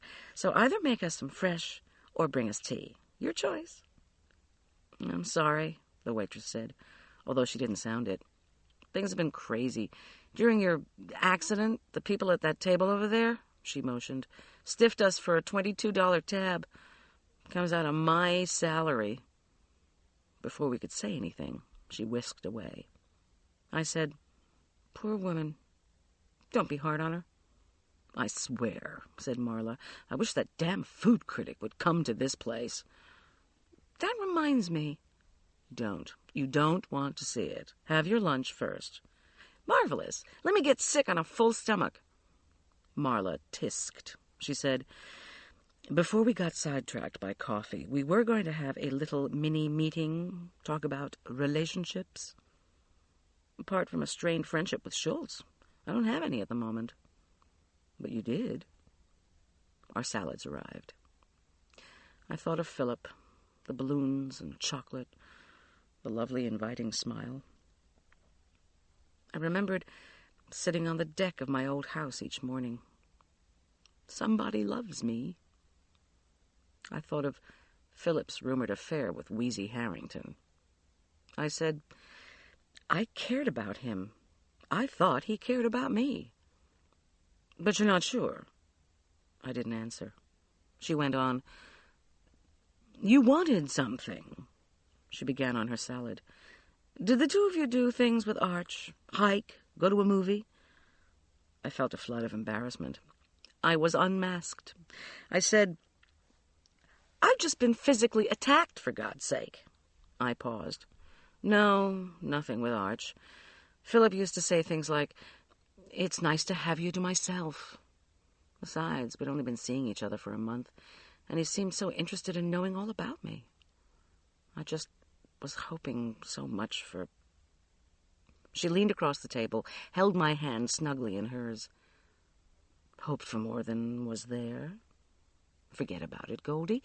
Maybe even hold out for the cob. I pulled my hand away.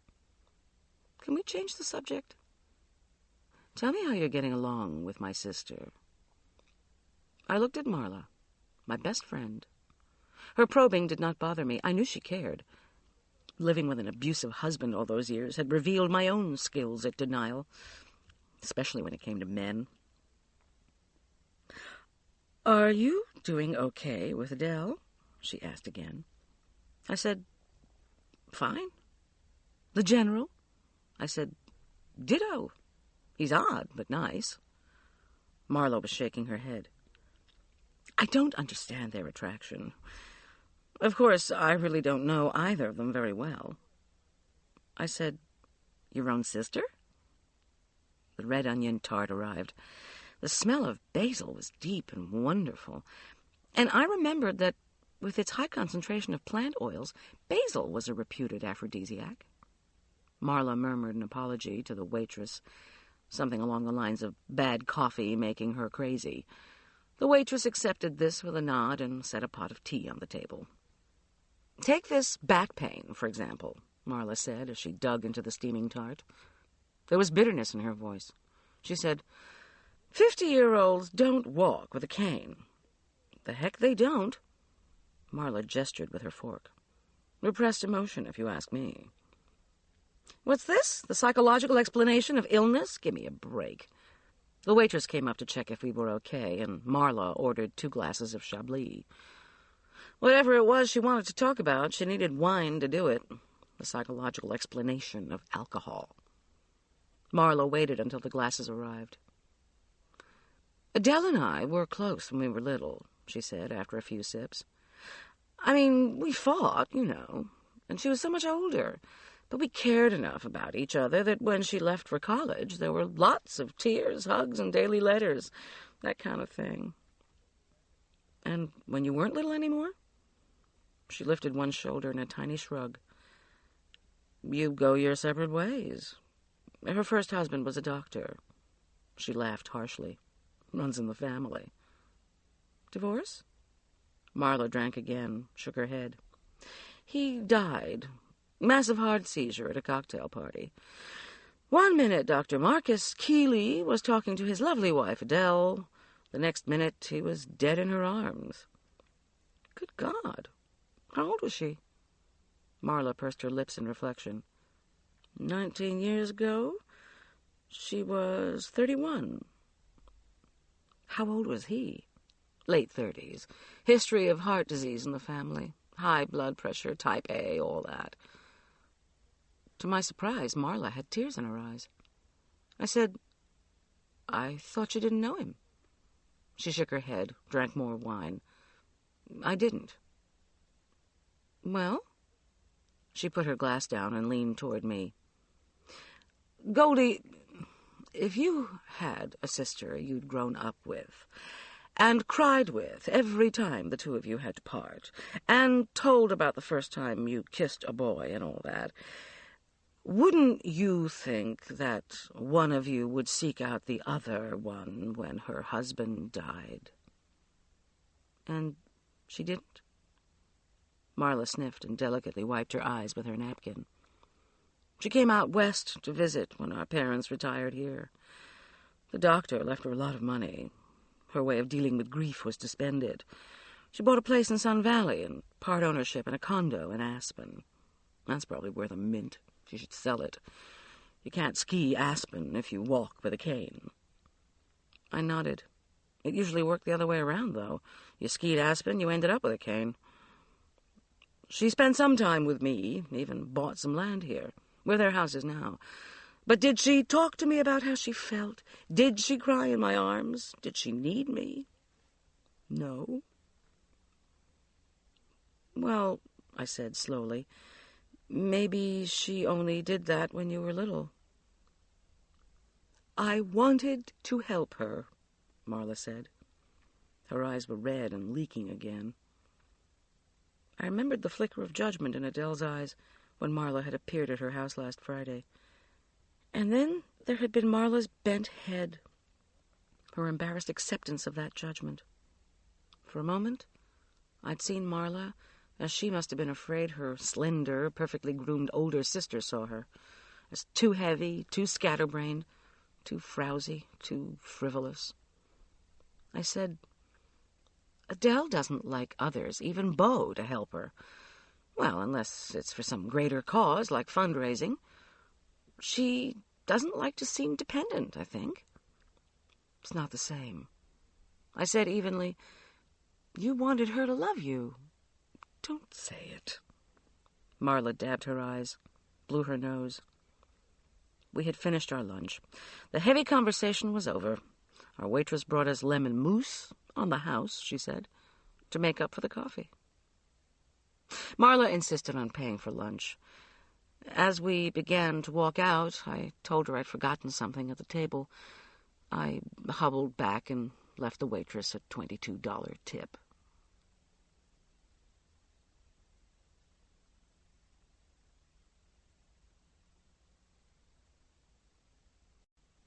Chapter 15. Marla wanted me to leave the van at the cafe. She would drive me home, she announced. I politely declined. In addition to hating cowboys, Marla could not abide the flood of summer tourists in Aspen Meadow. There you'd be with her behind a car from Kansas, Texas, or Nebraska going 10 miles per hour on a mountain road. She'd let down the Jaguar window and yell, "Admit it, you're lost." So I let her follow me back to the Farquhars. She wanted to make sure I could manage my vehicle. This was no easy task. My arm ached from the makeshift bandage, but I gritted my teeth. Something twisted inside my chest upon seeing the repaired Thunderbird in the garage. I invited Marla in, but she begged off. Adele and Beau haven't asked me over once since they've lived here. I'm not going to traipse in uninvited. But the next time your neighbor has an aphrodisiac dinner, why don't you get her to include me? I'll think of some fellow to bring, and believe me, Goldie, I'll make sure the food works. How did you know about the dinner? She drew her puffy cheeks down into a scowl. I'd be willing to wager the whole town knows now. Reluctantly, she reached into her capacious purse and pulled out the new issue of the Mountain Journal, then handed it to me with a dour look. Don't do anything rash, she said, before grinding the Jag around in a 13-point turn to get out of the driveway. I tucked the paper under my arm and started up to the house for the bandages and an aspirin. The wine hadn't killed the pain. My aches swelled like a chorus. Before I reached the house, something caught my attention. The door to the magazine side of the garage was open. Its edge was just visible where the two walls met. Either somebody was in there or somebody had left the door ajar. I walked through the garage, making as much noise as possible. Peering into the magazine's near darkness, I could see General Farquhar surveying rows of weapons arrayed over a banquet-sized table. He had been alert to my arrival and nodded to my knock on the open door. He saw me holding my arm. "Don't tell me that bastard." I said, No. At least I'm not sure. "What happened?" I sort of had an accident. "Another one?" I told him about the shove at the cafe, although I didn't tell him what the attacker had said. It'll be all right. The main damage was to the cafe, I think. What's all this? I gestured at the weapons on the table. "Just doing some cleaning," he said. "After all those flowers and shops in Vale, I needed to do something constructive." I didn't know how cleaning weapons was constructive, but I let it go. May I sit down? I asked tentatively. Will I be buzzed by some electronic ray? "It's all turned off," he assured me. But he did stop to watch me enter. His blue eyes looked dark in the windowless room. Neon rectangles overhead lit neat piles of cardboard boxes pushed against cement walls. There were "no smoking, no fires, and no matches" signs, along with an NRA poster. On the far wall was what looked like an antique gun cabinet with a glass front. It was a beautiful piece, probably mahogany, but no way would a gun cupboard fit Adele's traditional decor, hence its placement in the magazine. I shivered and looked for a place to sit. General Bow came around and helped me to settle on a sturdy wooden box. Where in the world did you get all these weapons? "Part of my research," he said, as he lifted one carefully, and I shifted back. "Don't worry, it's not loaded. This is an AK-47, Chinese-made, favorite of terrorists. It's getting hard to get over here. I got this one in Morocco." "Why?" His brow furrowed. "I'm one of the few people in this country who knows the dangers of what we're facing. If I can do enough research, maybe someone will start listening." Instead of treating you like an outcast, I thought.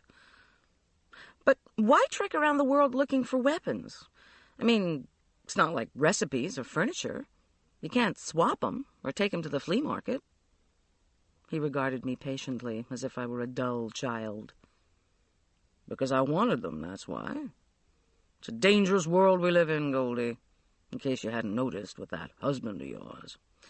He's the kind of person you want to look out for," he added firmly. "Ex-husband." "Like Adele," he said, as if he hadn't heard me. "I love her, too, and I was determined to get her. I thought they'd appreciate us in Washington, but they did not. So I built this house and this storage area. Through my research, the truth will be told." I resisted the impulse to ask, truth about what? I was fairly sure the General and I did not share a world view. Still, I liked the man. He was eccentric, but his heart was in the right place. Where his mind was, I wasn't sure. In any event, I wasn't up to a political discussion. I merely nodded and looked around. Brilliant sunlight from the open door made it hard to see in the neon-lit room. The boxes bore stamps that were meaningless to me. On the open door were numerous admonitions to lock up. Which reminded me. General Bow," I began. What was I supposed to call him, anyway? We'd never quite worked that out. I was wondering if I could talk to you about Julian." The General squinted at me, continued his cleaning motion with the gun. He said, "What about him?" I felt uncomfortable complaining, but maybe he could give me some insights, since he and Julian did seem genuinely friendly. "Tell me about him," I said. It wasn't just the hostility that bothered me. There was also Julian's distinct discomfort at the dinner Saturday night. And someone had attacked me. Someone strong, perhaps wearing a wig. He doesn't exactly seem like someone who was raised with... I tried not to say money or class, but couldn't seem to find the right words. "Doesn't seem like someone who knew what all those little forks meant." The General turned his back to me as he put the pistol back in its cabinet. "Not just that, he's so hostile." "To you, maybe," the General replied. "But why?" "Because of the food. He helps me with the garden, as you know. Originally, he claimed he could handle all the cooking, too, but Adele wanted a professional caterer. Ergo, hostility for the caterer. I see. But there's something else. He seems awfully uncomfortable around money. Stands to reason, Goldie. General Bow eyed me before turning his gaze on another weapon and carefully picking it up. Recoilless rifle, he explained. If it hadn't been for our scholarship for science students, Julian would still be making candy and Navajo fry bread down in Bluff. Meaning? He turned the corners of his mouth down, shrugged. You know how Adele gets a bee in her bonnet. Coordinating the church music conference, raising money for that pool at Elk Park. He shook his head. We'd sold our house in Washington and were planning this house when she read a long, sad story in the Post about a fella down on one of those reservations who got thrown in jail for theft. Turns out he was a real bright fella, just poor. She says, "That does it. We're going to set up a scholarship for some youngster." I squirmed on the box.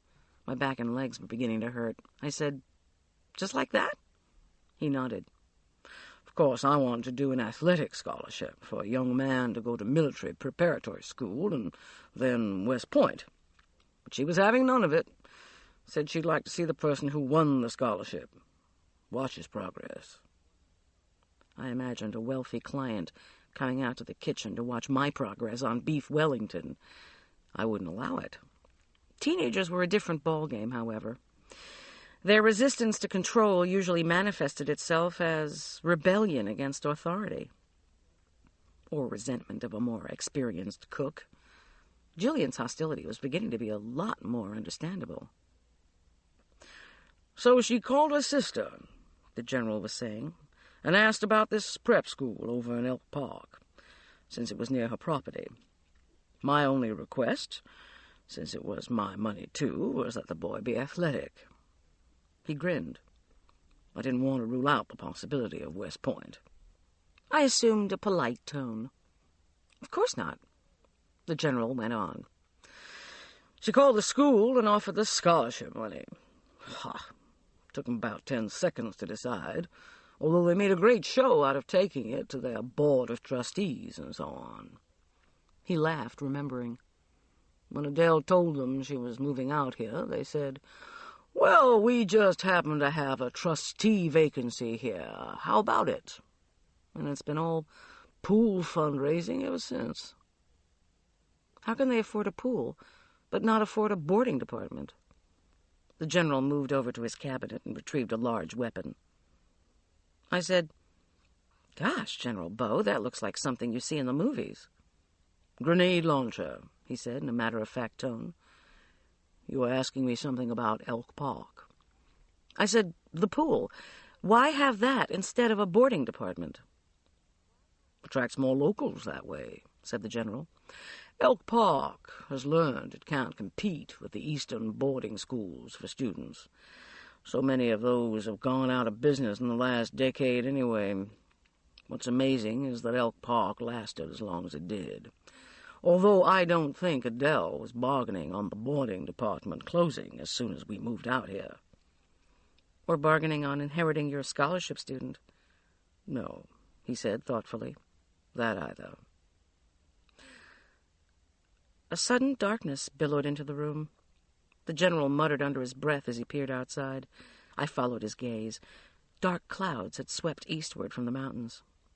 "Don't worry," I said to him. "That means it's officially summertime. Every afternoon, melting snow in the high country to the west will form clouds, move east, and give us a shower. It's only dangerous if there's lightning and you're out swimming or climbing." "Beg to differ," he said, his voice crisp. "Lightning is dangerous if you're sitting on handheld surface-to-air missiles." I looked cautiously down at the box where I was perched. What exactly was under it? He said, "Not literally, Goldie. It's all over there." And he pointed to a long cabinet built along the wall. In the dimness, I hadn't even noticed it. Now I saw that the cabinet door had a bulky lock. "But," he went on, "I would feel better if you closed that door. The building is grounded. Nevertheless, I don't want to take any chances." I slid off the box. "I have to be going anyway. Arch forgot to roll the garbage can down." "I'll do it," he said. "You're in no condition to do chores." I couldn't exactly argue with that. I waited while he packed up the remaining weapons.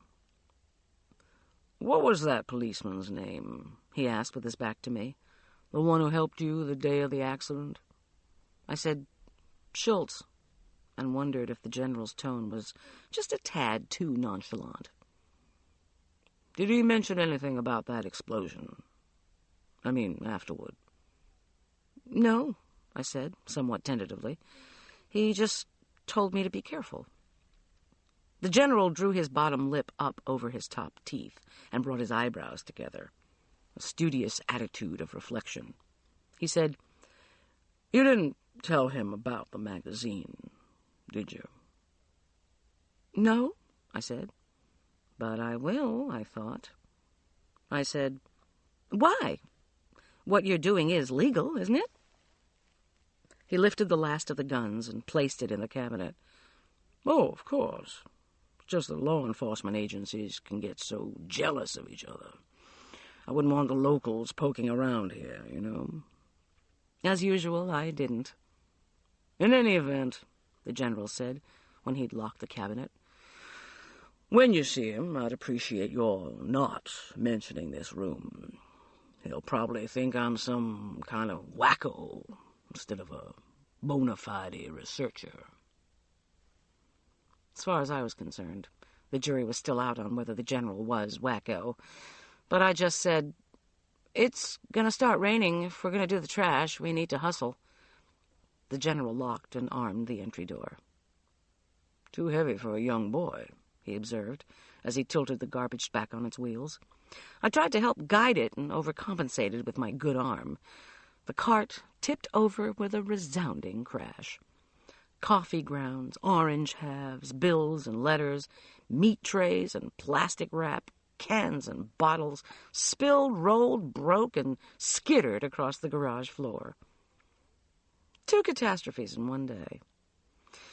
I wondered about the Guinness record for mess-making as I gathered up soaked envelopes from Utah, rifle shells, empty bottles of Adele's Estee Lauder cream and Julian's peroxide, as well as bits of cut rope and empty fertilizer bags.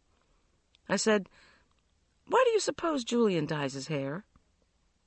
"Probably to disguise his upbringing among the Indians," the general said, exasperated. "Although you'd think he'd choose another style." He scooped up mounds of fruit peelings sanded with coffee grounds, old newspapers, and empty chocolate boxes. He lifted one of these and said, "Sometimes you can't believe you ate this stuff in the first place." Large raindrops had begun to splat down on the driveway when he finally towed the trash wagon to the curb. It wasn't until we were walking into the house together that it even occurred to me to wonder how the general knew I was going to see Schultz again.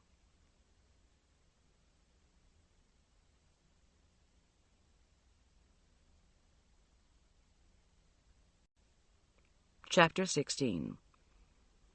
General Bow offered to let me shower first. Since one of the odd things about this luxurious house was that only one person could command the hot water supply at a time, I told him to go ahead. I'd be up after I checked on my culinary domain. I washed my hands in the hall bathroom and went into the kitchen, where Adele was deep into a phone conversation whose bad vibes were readily apparent. The crisis had erupted with a pool fundraiser set for August, a $50 per seat showing of a film featuring George Rumslinger in a supporting role. "Does anybody at that school know him?" she demanded into the phone. She looked regal in a navy and white silk shirt dress and spectator pumps, a dress suited more for a yacht club luncheon than a day in Vail. With one hand she held the phone. With the other, she leaned slightly on the cane, as if she intended momentarily to use it as a weapon. I giggled and devoutly hoped it was Joan Rasmussen who was getting the 3rd degree. I wrote her a note. "I know the foreman." She nodded, smiled, and held up one finger as if to say, "I'll be off in a minute." I wrote, "Do you have any bandages?" She pulled her mouth into an astonished "oh," then shook her head. "Do you need help?" she whispered. I shook my head and walked stiffly through the pelting raindrops, back out to my van, where my trusty safety kit yielded an ace bandage. I wrapped up my arm, pulled out Marla's copy of the Mountain Journal, and went out to the deck. I decided against taking a painkiller for the moment. The headline jumped out at me. "No love at this first bite." In her latest culinary adventure, Ms. Goldie Bear, yes, folks, you read that right, the divorced proprietor of Goldilocks Catering, where everything is just right, no joke there either, has declared herself a goddess of love. Our unmarried Venus claims to reign in the kitchen, where she supposedly prepares aphrodisiac foods. Contrary to the advertised amorous effects, no outbreak of love was in evidence at a dinner party for 6 at the elegant home of Brian and Wheezy Harrington last Saturday night. Quite the opposite, in fact. The hostilities between the host and hostess began somewhere between the mussels and the quiche and continued on through the undercooked pork chops and dry chocolate cookies. How long must Aspen Meadow endure such pain to the palate? Think if Goldie Bear had to cater a peace conference. The U.S. would be nuked before the lemon meringue pie. Since Ms. Bear obviously has no demonstrable skill in the culinary arts and no successful experience in the love department, this reviewer recommends that she try something she's good at, like carpool. Until next time, discriminating diners, I am ever your Pierre. Mussels? Quiche? Pork chops? Carpool? Why was someone doing this to me? Who could be so cruel? My pain was like that of a fish when he's gutted alive. A blade of agony ripped through my psyche. To be skewered so publicly, so unfairly, it was beyond belief. The hurt flared into rage. I wondered what my chances would be with a libel suit. Thing was, every time I called my lawyer, it cost me hundreds of dollars to hear that whatever it was I had in mind was not a good idea. Adele arrived on the deck. The rain had turned to hail, and I hadn't heard her cane over the rapid-fire thudding on the roof. She saw the newspaper in my hand. Her eyes clouded sympathetically. "I'm so sorry you saw that." "So am I. Who could it be? Someone who was there? Someone who heard about it and got the menu wrong?" Line 1 began to ring. I rose to get it. Anything to be away from the newspaper. "Mrs. Farquhar, please. This is the headmaster of Elk Park Preparatory School." Obviously, he did not recognize the voice of the caterer, who'd bailed him out of a 60-plate brunch problem only the week before. I told him to hang on and brought the portable phone out to Adele. I closed my eyes, listened to the hail thud on the deck roof. I wished Pierre, whoever he was, were outside. Naked, dying, pummeled by hail and then hit by lightning. I groaned. The air had turned cold. I felt each thud of hail directly on my heart. You'd think that after being married to an abusive husband, you would learn to take abuse. But until you find a way to pull yourself away from the abuser's opinion of you, it still hurts. I was going to find a way to pull myself away, and I was going to find out who had it in for me. Adele was saying to the headmaster, "I don't understand why nothing goes right in this town." "Tell me about it."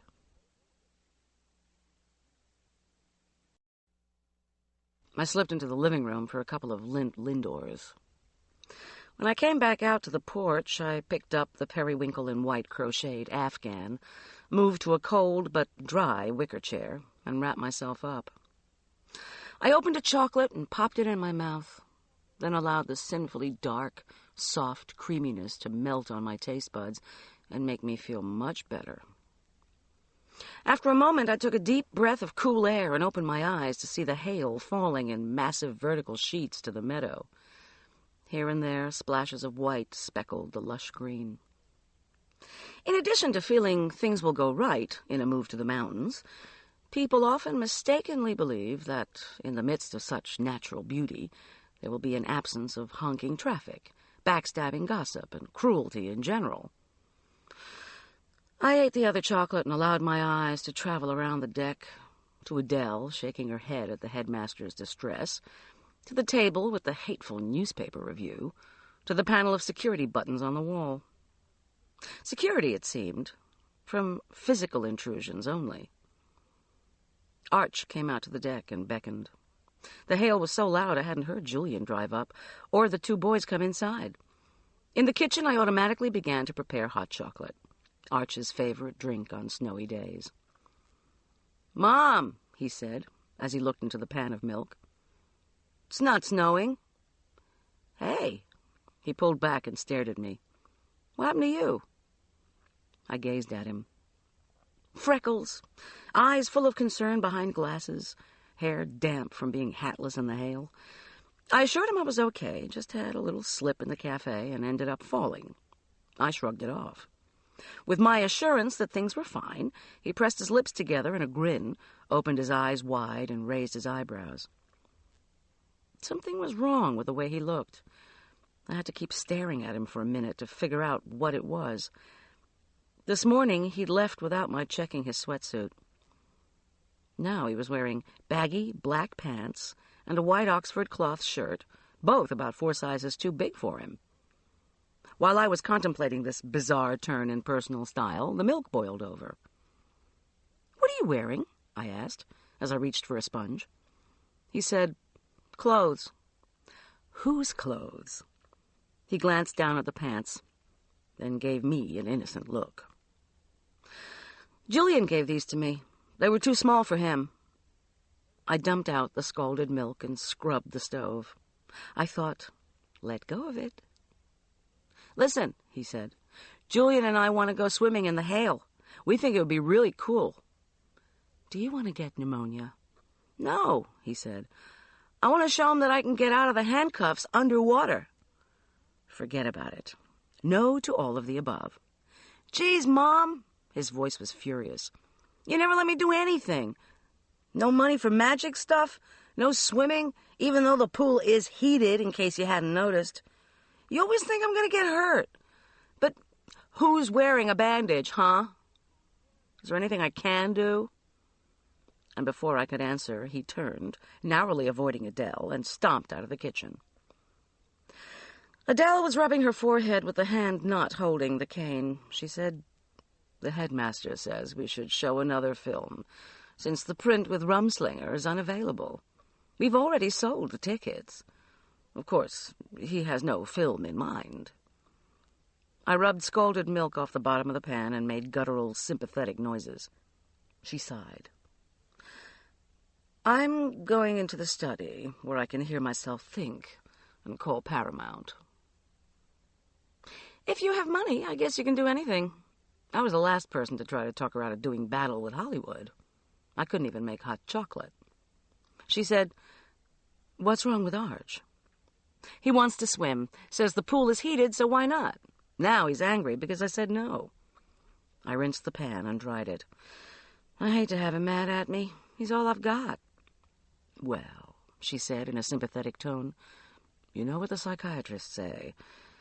No matter what you do for your children, they don't appreciate you." In my many readings on parenting, this was not something I'd ever heard. I said, "What psychiatrist said that?" "One who had to raise children." I put down the dish towel and thought for a minute. "Well, actually," I said with my best sarcastic laugh, "I never knew a psychiatrist who had to stay home and raise children." "That's what I mean, Goldie," she said, before she tapped off. With my arm wrapped, preparations for the Audubon Society picnic the next day proceeded slowly. The hail shower ceased with great suddenness. Piles of silver-tinged clouds dissolved like pulled-apart netting. Sunlight flooded the kitchen around 4 as I sliced kiwi, cantaloupe, and strawberry for a fruit salad to go with the Farquhars' sole fillets Sylvester. Julian had a date with Sissy and would be gone for dinner. Arch yelled through his door that he didn't want to go to Tom Schultz's for dinner, and he did not want to eat fish that belonged in the ocean. "What do you want, then?" I'd asked through the wood. "For you to leave me alone," he said. "I'll fix my own grilled cheese." "Arch," I pleaded, "don't be angry. I just didn't want you to get sick from swimming in the hail.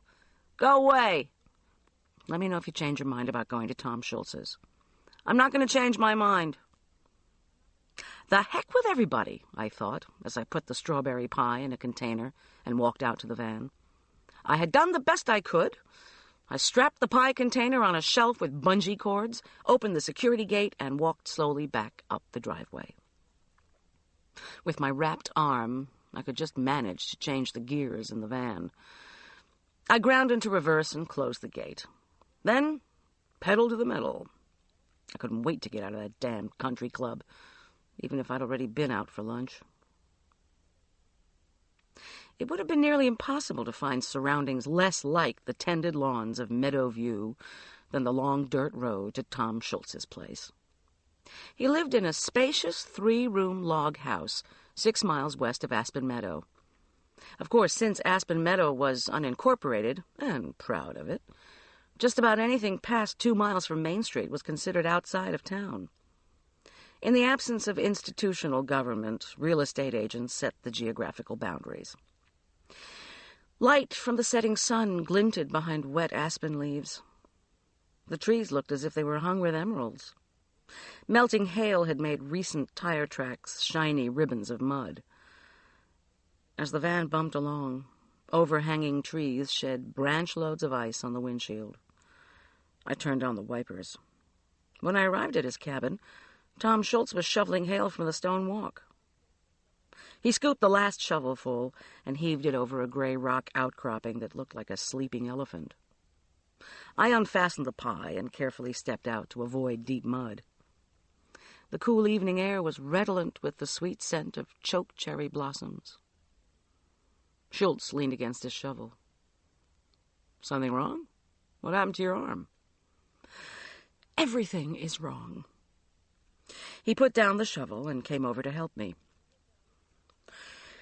"I was attacked at Aspen Meadow Cafe." I told him briefly about the mugging, including the admonition to let Philip Miller rest in peace. "I can't believe you didn't call me." Schultz took the pie from my hands and laid it on a rock. "I cannot believe it, Miss G." Schultz hugged me tenderly, carefully, to avoid inflicting more pain. I loved the rough feel of his jeans against my legs, the freshly laundered smell of his Izod shirt that had been yellow once. When we disengaged, his face took on a puzzled expression. He said, "Where's Arch?" "At home. Angry that I wouldn't let him swim in the hail." Schultz picked up the pie container, made appropriate noises, then put his free arm around my shoulders as he led me up the stone path. "If you would take more care of yourself and less of Arch, everybody might be a lot better off, Goldie." He looked down at me with an apologetic smile. "No offense." I made a gesture toward the pie. I said, "You want to eat that or wear it?" "I'll eat it, thanks," he said, as he swung it just out of my reach. "Come on in. I need to talk to you before we get into the business of food." The door to the house sported an elaborate carving of a naked woman involved in some kind of dance. The sculptor who'd had this place built had thought of the woman as his muse. The sculptor, long gone, had been caught for back taxes. The house had been sold at one of those IRS auctions for a fraction of its worth, and Schultz had lucked out. I'd always been happy that he'd lived here. After long days working homicide, an investigator needed a remote place with a big fireplace inside and a porch swing that looked out on the mountains. Smoke from the backyard barbecue drifted around front as I pushed through the sculpted door.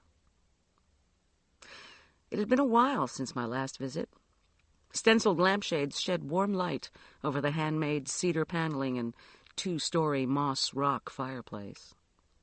Schultz knew quite a bit about antiques and had furnished his house with a spare grouping of expensive pieces, including a cupboard that was called a sink. He'd started to tell me about them, but I told him I still thought Chip and Dale were two chipmunks Art used to watch in cartoons. While I stood admiring the living room, Schultz called to me from the kitchen. "I figured after all that fancy cooking you've been doing for the Farquhars, you'd be ready for a steak." "Am I ever?" I said. He handed me a bottle of my favorite brand of non-alcoholic beer, then got one for himself. "Did you buy this especially for me?" But I knew he had. Gee, am I ready for somebody to be nice? "I take it you saw the paper." "Change the subject, please." "So, we're having steak. I thought you liked fancy cooking." "I like so many things you can hardly imagine." He winked. "Let's go sit." I went back out to the porch and settled tentatively on the swing. It was one of the old-fashioned kind, with slats. "Wait here a sec," he said, as he took my fake beer bottle and put it on the deck railing. He returned with an alpaca blanket, which he unfolded and carefully tucked around me. I said, "Thank you, Daddy." "Shut up and drink this stuff. That means I don't have to worry about you driving home." He handed me the bottle and lowered himself to the other side of the swing. "You really are wonderful, you know," I said, without looking at him. The drink was cold and fizzy. My chest warmed in response. The scratchy alpaca felt snug and safe. "Yeah, aren't I something?" "Goldie, I want you to report this attack, whether anybody saw the guy or not." "Will do. You can bet we're not going to let any aspect of this thing rest in peace now." I nodded. Silence enveloped us as the sun sank behind the mountains. The air was gauzy from the melting hail. He said, "You're still feeling bad about this Philip Miller fellow?" It wasn't a question. An involuntary tightness gathered in the area where my ribs ached. I said, "Sometimes. It seems like such a waste." "Oh, I don't think so." "What do you know about it?" I sipped, looked out at the view. "Well, Miss G, as hard as it may be for you to believe, I had a girlfriend once. Went to high school together, all that. She was killed in Vietnam." I was nonplussed. "I thought women weren't—" "She was a nurse, hit in an artillery shelling." "Oh, God," I said. "I'm sorry." "Thank you. Point is, love is never wasted." "Really? I wasted it for 7 years on the jerk, and I'm not sure I was in love with Philip Miller." He let that pass. After a few minutes, he said, "Feel like talking about him, then? In an unemotional kind of way. It involves people you know better than I do." I swished the liquid around in its green bottle until it foamed. I said, "Sure, go ahead." "For starters, there's Philip Miller and the people who live next door to you." I said flatly, "I don't know whether he was having an affair with Wheezy." "That's the rumor I heard from 4 people. Also, if she's so interested in aphrodisiacs, do you think she'd go so far as to use this Spanish fly? Might explain why Philip had it." "I told you, I know the rumor about the affair. That's it." "Actually, I'm wondering if you know anything about the relationship between our good shrink and Brian Harrington." "Oh, please." "Not that kind of relationship. Business. Rivalry. Philip Miller, the politically correct counselor, active in Protect Our Mountains, president of the local Audubon Society, and an opponent of development of ecologically sensitive Flicker Ridge, which is owned by Mr. Harrington." I said, "Show me a part of Colorado, even one rock that somebody's not insisting is ecologically sensitive." I got up to hunt for another fake beer. Okay, he said, as he followed me back to his compact kitchen. "Let me do this," he said, as he took my bottle and rattled around in the refrigerator for another one. I'm the host. I just wanted to know if you knew anything about it. Audubon Society, I don't know. I'm doing a picnic for them tomorrow at the Farquhars. As to specifics, the only kind of birds I know about are the kinds you eat. Can't say that I blame you, he said, as he handed me another cold bottle. Bring that out back so we can do the steaks. I need to talk to you about health food anyway. Another one of my favorite topics. He smiled at me. The sun's gone down. You need a sweater or something? He looked questioningly at my thin jacket. I said I'd get the alpaca and meet him around back. When I arrived at the patio, the steaks had begun to sizzle on the grill. The enticing smell of barbecue smoke drifted upward into the darkening sky. I rewrapped myself and sat down on a picnic bench, Indian style. Okay, he said, as he tossed a few drops of water on the fire to bring the flames down. The coals hissed. He moved his big body around to face me, and I felt a surge of warmth not associated with the fake beer or the blanket. He said, the sister, Elizabeth, having trouble with her health food store mortgage payment until Philip's will takes care of everything. I shook my head. I just don't think she would do it. She's weird, but not murderous. I reflected. She and Wheezy were having a fight about something, though. Did Philip leave anything for Wheezy? That was what the argument was about. Leave what, like money? I don't know. Elizabeth wants to get together. Maybe I could talk to her. Your mission, Miss G, is to find out what the fight was about. Leave Wheezy what? This is kind of gross, I said. But was he an organ donor or something? I remember Elizabeth yelling he left his body to science. Maybe that's what he was going to leave. Schultz turned the steaks over. Tantalizing smoke rushed out. He said, I checked. He was a donor. Contrary to public perception, a death in a car crash means his heart and kidneys couldn't be donated.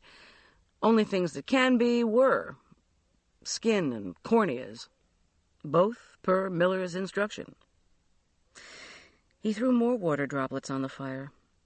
No evidence of poison in the autopsy, by the way. I already told you he was negative for drugs. I still can't figure out that cantharidin. He didn't have any of the internal inflammation that would have shown he'd been given some. Let's not talk about this anymore. I'm sorry, he said. He tucked in the steak's sides and came over to sit next to me on the bench. He pulled one foot up on his knee. You doing okay? Need anything? I got a big salad and some baked potatoes inside. Strawberry pie made by my favorite caterer. I smiled. Not to mention steaks cooked by a great cop. He turned, put his arms around the alpaca with me inside, pulled the package close. My inner tightness melted. His facial skin was cool. His sandy hair smelled intensely of steak smoke. I could hear my heart beating. I'm worried about you, he said into my ear. And I miss you. I unraveled my arms from the alpaca, reached out for his large waist. Somebody's driving up, he said, very low. Just when things were getting good. Mom, came Arch's distant voice. Mom, I changed my mind. Tires ground into the mud. A car turned around. Mom, the general brought me. I even remembered how to get here. Where are you, round back? Schultz and I untangled ourselves. Schultz cocked his head at me, said, to be continued. Arch burst out onto the patio. Wow, does that smell good? It's okay for me to come this late, isn't it?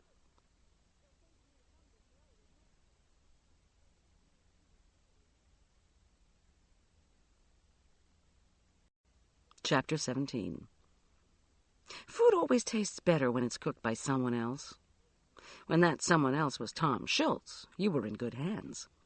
The juicy steaks were redolent of a garlic burgundy marinade. The flaky baked potatoes oozed melted butter, and every leaf of the green salad was unabashedly coated with thick guacamole dressing.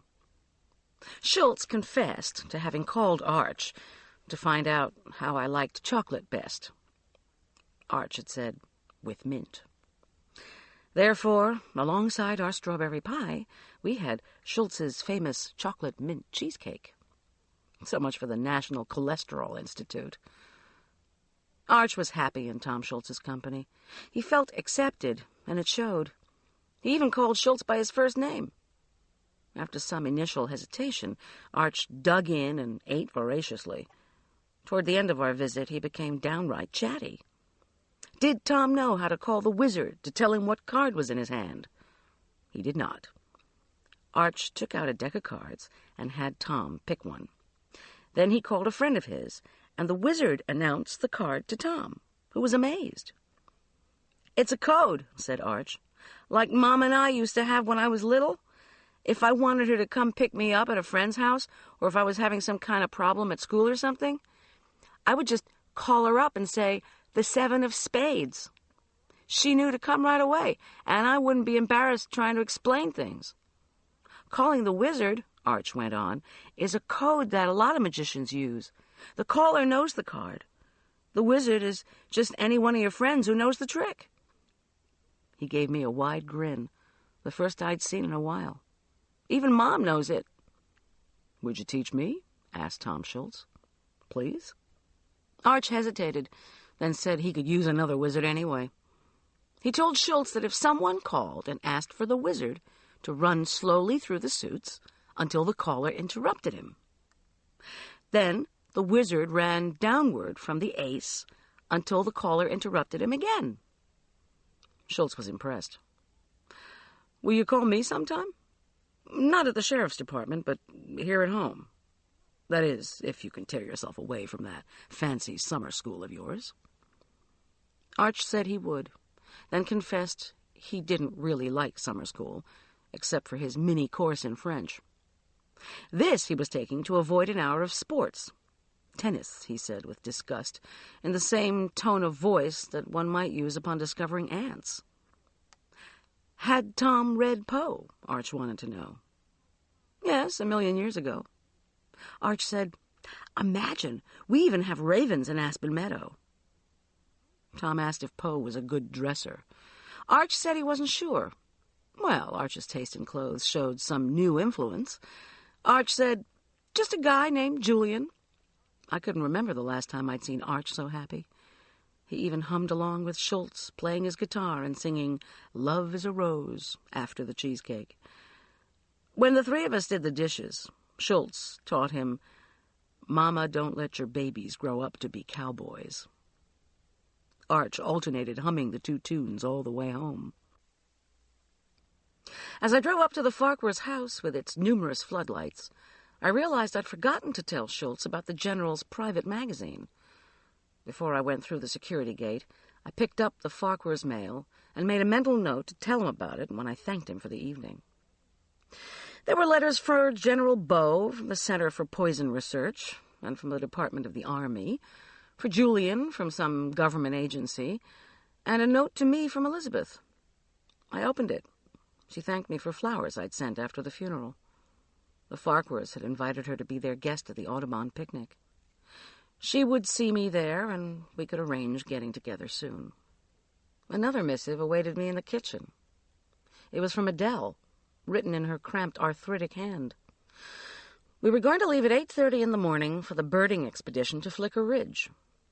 The Audubon Society had helped with the calls soliciting attendees, and we had 20 people coming at $60 a pop. It was a good thing I'd cooked for about 30. Adele went on to say that a woman who worked in the birdhouse at the Denver Zoo would be our guide. Julian was going to assist. He knew so much about biology in general, and birds in particular.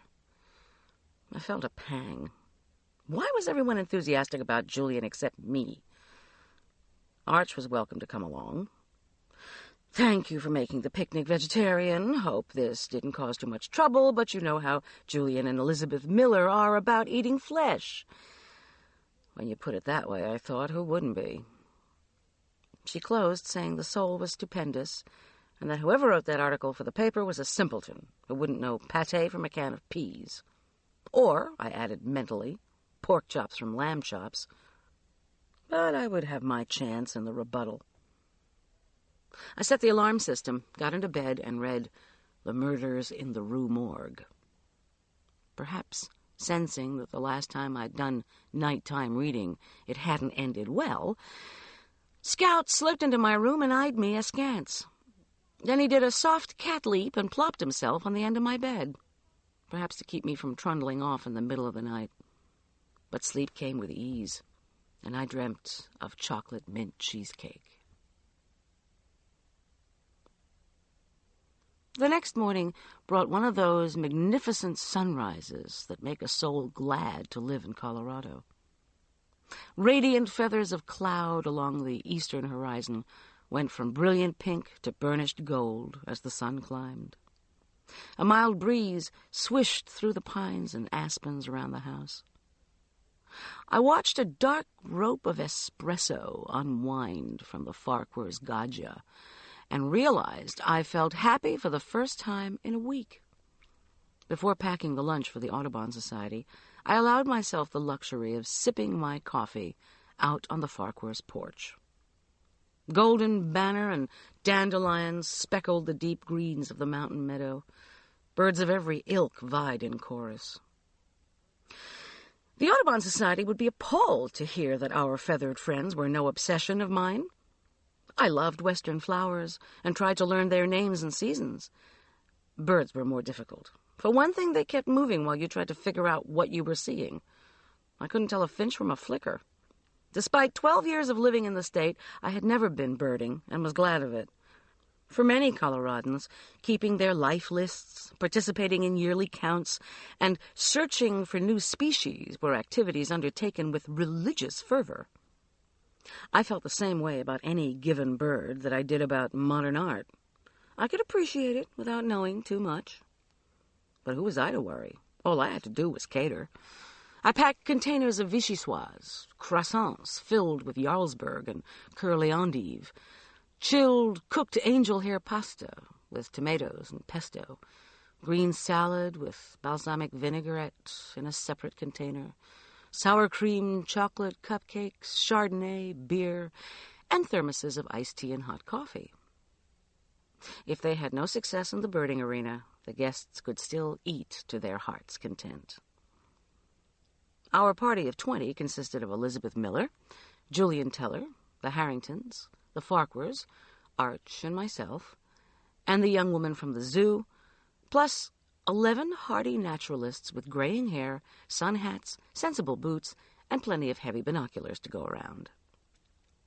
My van, the General's Range Rover, and several other four-wheel drive vehicles were scheduled to rendezvous just inside Flicker Ridge around 9 o'clock.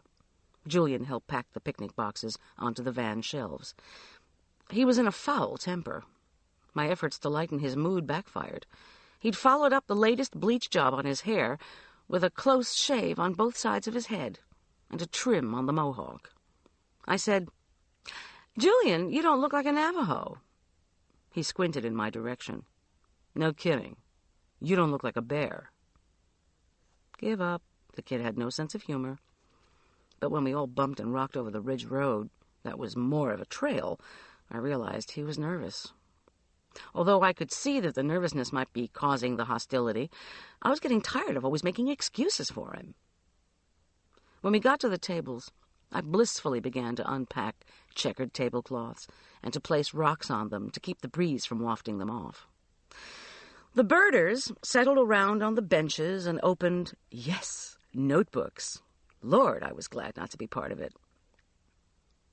"Goldie," said General Farquhar, "what do you think you're doing?" I looked up at him in surprise. "Why," I said, gesturing to the tablecloths, "getting ready for the picnic. What else?" "You're part of the family," he said, firmly. "I want you to come on this expedition with us. No need for anyone to be left out." "But I really, really, really want to get ready for the picnic," I said earnestly. I leaned in toward his ear and smelled dial soap. In a confidential tone, I added, "I think birds are dumb." When he shook his head, his translucent cheeks glowed with authority. "This is going to be fun. I want you to enjoy this along with everyone else. No excuses." Arch breathed a sing-song, "You'll be sorry," but I didn't know whether this was intended for the General or me.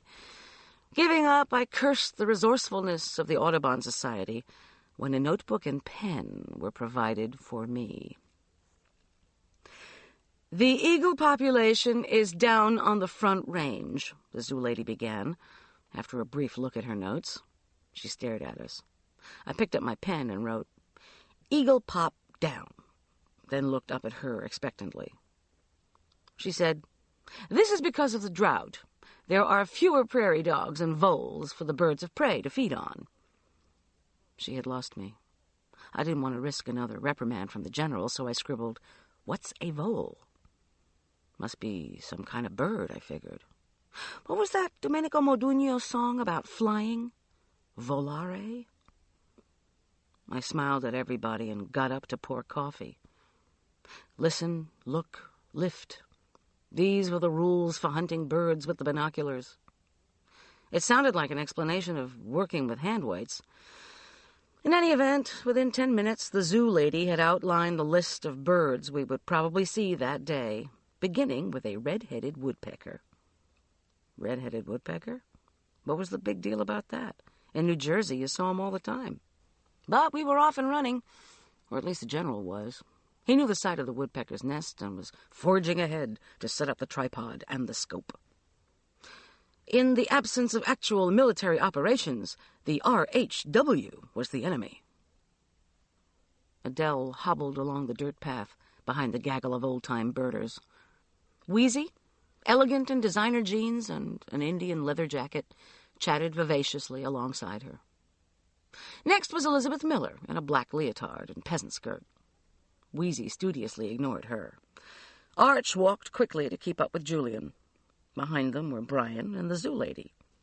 She had kind of a beak nose and a profusion of plumage on the top of her head, so I didn't know how the birds would be able to distinguish her from one of their own. How about if we just set up the scope and looked at her? "There it is," the General whispered, as he sighted the woodpecker. "Check it out," he added in the tone you'd associate with spotting a MiG-29. We took turns peeking through the scope. It was a woodpecker, all right. When we'd all had a look, I glanced anxiously around at the group. I said, "Are we done?" There was a sigh of disgust from Julian. He turned back toward the path. The zoo lady announced we were headed to a slightly higher elevation to look for the dusky flycatcher. General Bow shouldered the equipment. We hiked along the trail until we came to the new site.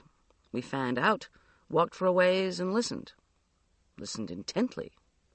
For what, I wanted to know. "Gray-headed junco. First pine straight ahead. 2 o'clock, said Julian. To my dismay, everyone in the party, even Arch, knew what Julian was talking about. They all whipped up their binoculars to view the tree in question. I sidled over to Arch and said, "What's going on?" He put his finger to his lips and then passed his binoculars over. I tried to look through them. I tried to focus. I saw a bird. It flew away. Then everyone in the group lowered their binoculars and looked around like they'd just had great sex. "Wow," said the zoo lady. "That was really something." We all listened again. Julian whirled and spied through his binocs. "Blue-green vireo, 3rd Ponderosa pine, 11 o'clock. "Sounds like an air raid," I said under my breath. But I pulled up my borrowed binoculars, then had to put them down to count 1, 2, 3 Ponderosa pines, then put them back up and tried to figure, if the tree was a clock, which branch would be right before noon. While I was doing all this, I did catch a glimpse of turquoise flitting away from the tree. Branch 11 was empty. By the time I took my binoculars down, everybody was giving me patronizing looks. I said, "Maybe next time." The zoo lady announced that since we hadn't spotted the flycatcher, we were going to look at the nest of a brewer's blackbird that Julian said he had found the previous week. We started down a path leading to Flicker Creek. Cottonwoods, profuse with new leaves, crowded the crumbling shores on both sides. The sun glided out from behind a cloud and turned the cottonwood leaves to silver. A flick of breeze whispered through the trees. Clouds and wind moving in meant our afternoon shower was not too far off. Thank God. "Just look through those bushes at the cowbird," Adele said to me when we came to the creek. I looked where she indicated and actually saw a dark bird sitting on the branch of a bush. Another bird, unseen but not far off, was squawking frantically, yet the cowbird sat calm and quiet. I whispered to Adele, "What's going on?" Before she could respond, Julian held up his hand to stop the group and pointed to the bush where the cowbird perched. The group looked. The loud bird began to circle overhead, and then we looked at that.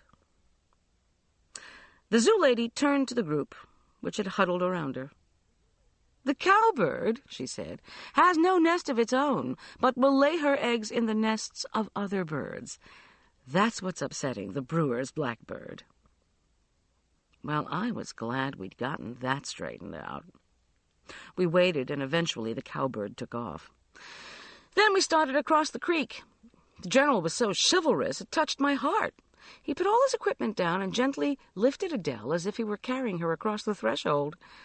When he put her down on the other side of the water, he kissed her cheek. Instead of looking happy, Adele lowered her head as if she were embarrassed. She glanced at the Harringtons to see if they'd noticed. When she saw that they had, she closed her eyes and turned down the sides of her mouth. She veered and started up the bank with such suddenness that she wobbled on her cane. I couldn't wait for lunch. We strode through a batch of spearmint that I would have liked to pick and take back with me. Only by doing so, I would have broken at least 16 state laws about leaving things in the wild. "We're getting close to the brewer's blackbird nest," Julian whispered. He needn't have whispered, as the bird in question began to throw another fit. She circled us, pretty low it seemed to me, and squawked to wake the dead. I asked timidly, "Are we in any danger here?" Julian looked at me crossly. "The blackbird might peck at our heads when we approach the nest, that's all." I said, "Will it hurt?" Julian scowled. "It shouldn't." I put both of my hands over my head, walked back through the spearmint to Arch, and told him to do the same. He said, "No, it looks stupid." On we stumbled through the meadow toward the nest, with the mother bird shrieking louder and louder until finally Julian stopped us in a small circle. He opened his mouth to say something, but Arch interrupted him. "Oh, look, a nest of voles!" I craned my neck back to see what new flock of flying creatures we were now going to encounter. I felt a slight tickling around my feet, but I was determined to see the birds in question this time. I said, "I don't see any voles." "Well, Mom," said Arch, "you're standing on them." Everyone else was looking down. I looked down. Rodents. They were jumping over my feet. I screamed bloody murder. "That's just great," I heard Julian saying. My shriek faded from the air. I stopped hopping around and thanked God I'd survived. The zoo lady said, "There isn't a bird left within 2 miles. I hadn't noticed before how beady her little black eyes were. "Let's eat," said Brian Harrington. It was the first time he'd spoken since the outing had begun, but I thanked him for the magic words. We recrossed the creek and marched in silence back to our picnic tables. I opened the van and took everything out of the coolers. No one volunteered to help. Once the adults got going on the Chardonnay, however, the mood started to lift. While I was setting out the stuffed croissants, the general disappeared behind a rock outcropping with some of his equipment. He strode back to the table without telling us what he was up to, and we all enjoyed a pleasant lunch. After the chocolate sour cream cupcakes were reduced to a platter of crumbs, General Beau got to his feet. He cleared his throat. "I want to demonstrate something to y'all." Adele gave him a fearful look. Apparently he hadn't cleared his plans with her. "Now don't worry. he said, to mollify us. "I just want to demonstrate to you how a terrorist can detonate a briefcase from 1,000 feet." He pointed. Obediently, we all turned our attention to the rock outcropping. A brown briefcase perched on the humps of gray. I scuttled around to the edge of the picnic bench where Arch sat and put my arm across his shoulder. "My lord," murmured Wheezy. "The environment will not respond well," said Elizabeth Miller. "Bo, stop this immediately," said Adele in a low hiss. She glared at him, her mouth set. "You can't do this," said the zoo lady. "You'll upset every—" But her words were swallowed in the explosion. When I opened my eyes, I checked to make sure Arch was all right. He was fine, and he was gazing up in admiration at an exultant General Bo. Arch said, "That guy is so cool." Chapter 18. We packed up to go home, a human pastiche of solemn and joyful silence. Since it had started to rain right after the explosion, I was one of the happy ones. General Farquhar's experiment had awakened the thunder to its job. Flashes of lightning, celestial booms, and fat, cold raindrops sent us all scattering toward the vehicles. No more birding. My relief was inexpressible. General Bo, Arch, and Brian Harrington were quietly exultant as they heaved baskets onto the van shelves. The General and Arch were flushed with excitement about the success of the briefcase detonation. I was reminded of the silent incredulity of the fans when the Broncos pulled one out in the fourth quarter. And then there was Brian Harrington. He was smiling to himself. This was a little harder to figure. Then I remembered. Flicker Ridge belonged to Wheezy. Or it had until they got married. Their very public exchange of wedding gifts had been trumpeted in that paragon of journalistic reliability, the Mountain Journal. He had given her a house in Vale. She had deeded him the Ridge. Now Brian had slated the land for development and had mysteriously managed, at least according to the Mountain Journal, to obtain preliminary approval from the County Planning Commission for planned unit development. An outing emphasizing Flicker Ridge's ecology, soon to be disrupted by development, would make him look bad. At least, that was my guess for his jolly demeanor. On the other hand, maybe he'd made a date with the zoo lady. Adele, Wheezy, Elizabeth, and the zoo lady scooped up silverware and gathered up defiant, wind-whipped tablecloths. The women were sullen and preoccupied. The notion of studying our feathered friends obviously had enthralled them. I tried to swallow my grin, but couldn't. When the advance guard of our convoy returned to Sam Sneed Lane, a white VW Rabbit I didn't recognize was parked outside the gate of the Farquhars' driveway. General Bo, Adele, and Julian had dropped off the zoo lady at the bus stop and would be coming along soon. As long as it wasn't the jerk's car, I felt safe going into the house alone. But no need to worry. The Farquhars' Range Rover chugged up alongside the Rabbit as I was entering the gate code. Windows were lowered. Heated discussion followed. It was sissy. Eventually, we all ground up the Farquhars' driveway. Once inside the garage, I busied myself emptying the picnic debris. Whatever the latest conflict was, I didn't want any part of it. Relationships were like small picnics, I decided, as I emptied out croissant crumbs and strings of endive. You always thought they were going to be so great. Look at those happy people in ads relating and picnicking. But were so inevitably disappointed. Whoever said life is no picnic obviously had never been on one. I carried in the baskets. Adele, impeccably attired in a beige cashmere sweater and perfectly creased matching slacks, limped slowly behind me. Her slouched shoulders and downcast face tugged at my heart.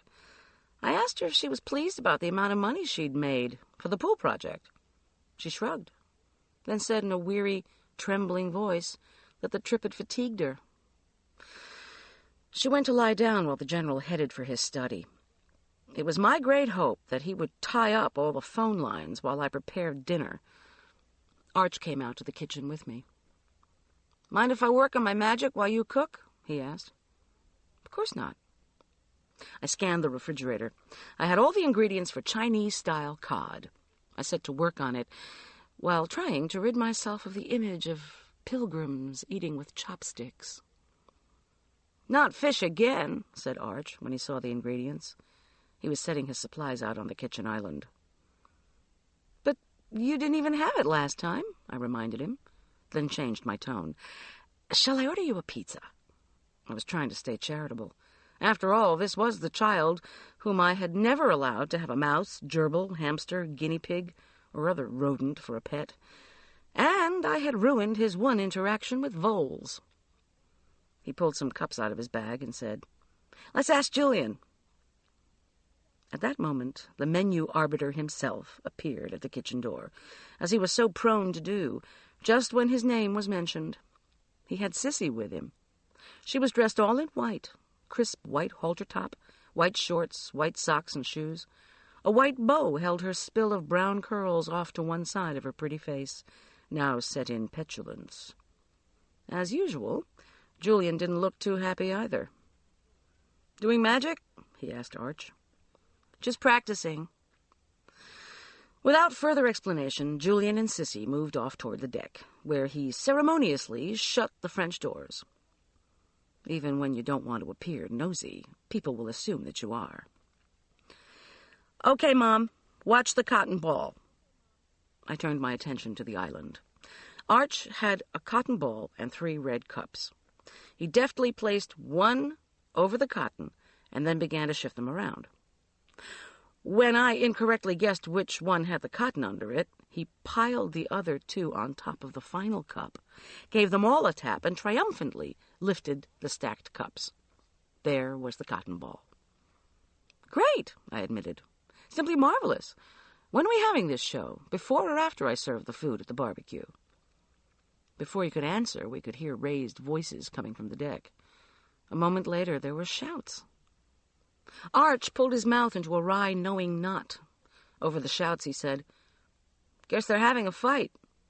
Poor Arch. His only model for male-female relationships was one of continual conflict. A moment later, Julian stalked by the kitchen door. He did not look in. "Hey, Julian," Arch called. He ran after him. "Wait up." Wanted or unwanted, Arch tromped down the steps to the lower level and Julian's lair. I didn't know whether an 11-year-old would be welcome after a teenager's quarrel, but I went back to the cod and resolved to stay out of it. "Goldie?" Sissy's voice startled me. I turned around. Her smile was tight, forced, her tense posture distinctly at odds with the portrait of innocence outfit. She said, "Are you working?" "No, I wash fish for fun." I said, "I'm about done." "What are you making?" "Baked cod with Chinese seasonings. Low calorie, low fat, and full of virtue." I looked at her drawn face briefly, finished chopping the scallions, rolled out and cut squares of foil, placed the fillets and seasonings on top, and rolled each into individual packets. I put them in the refrigerator and took out 2 soft drinks.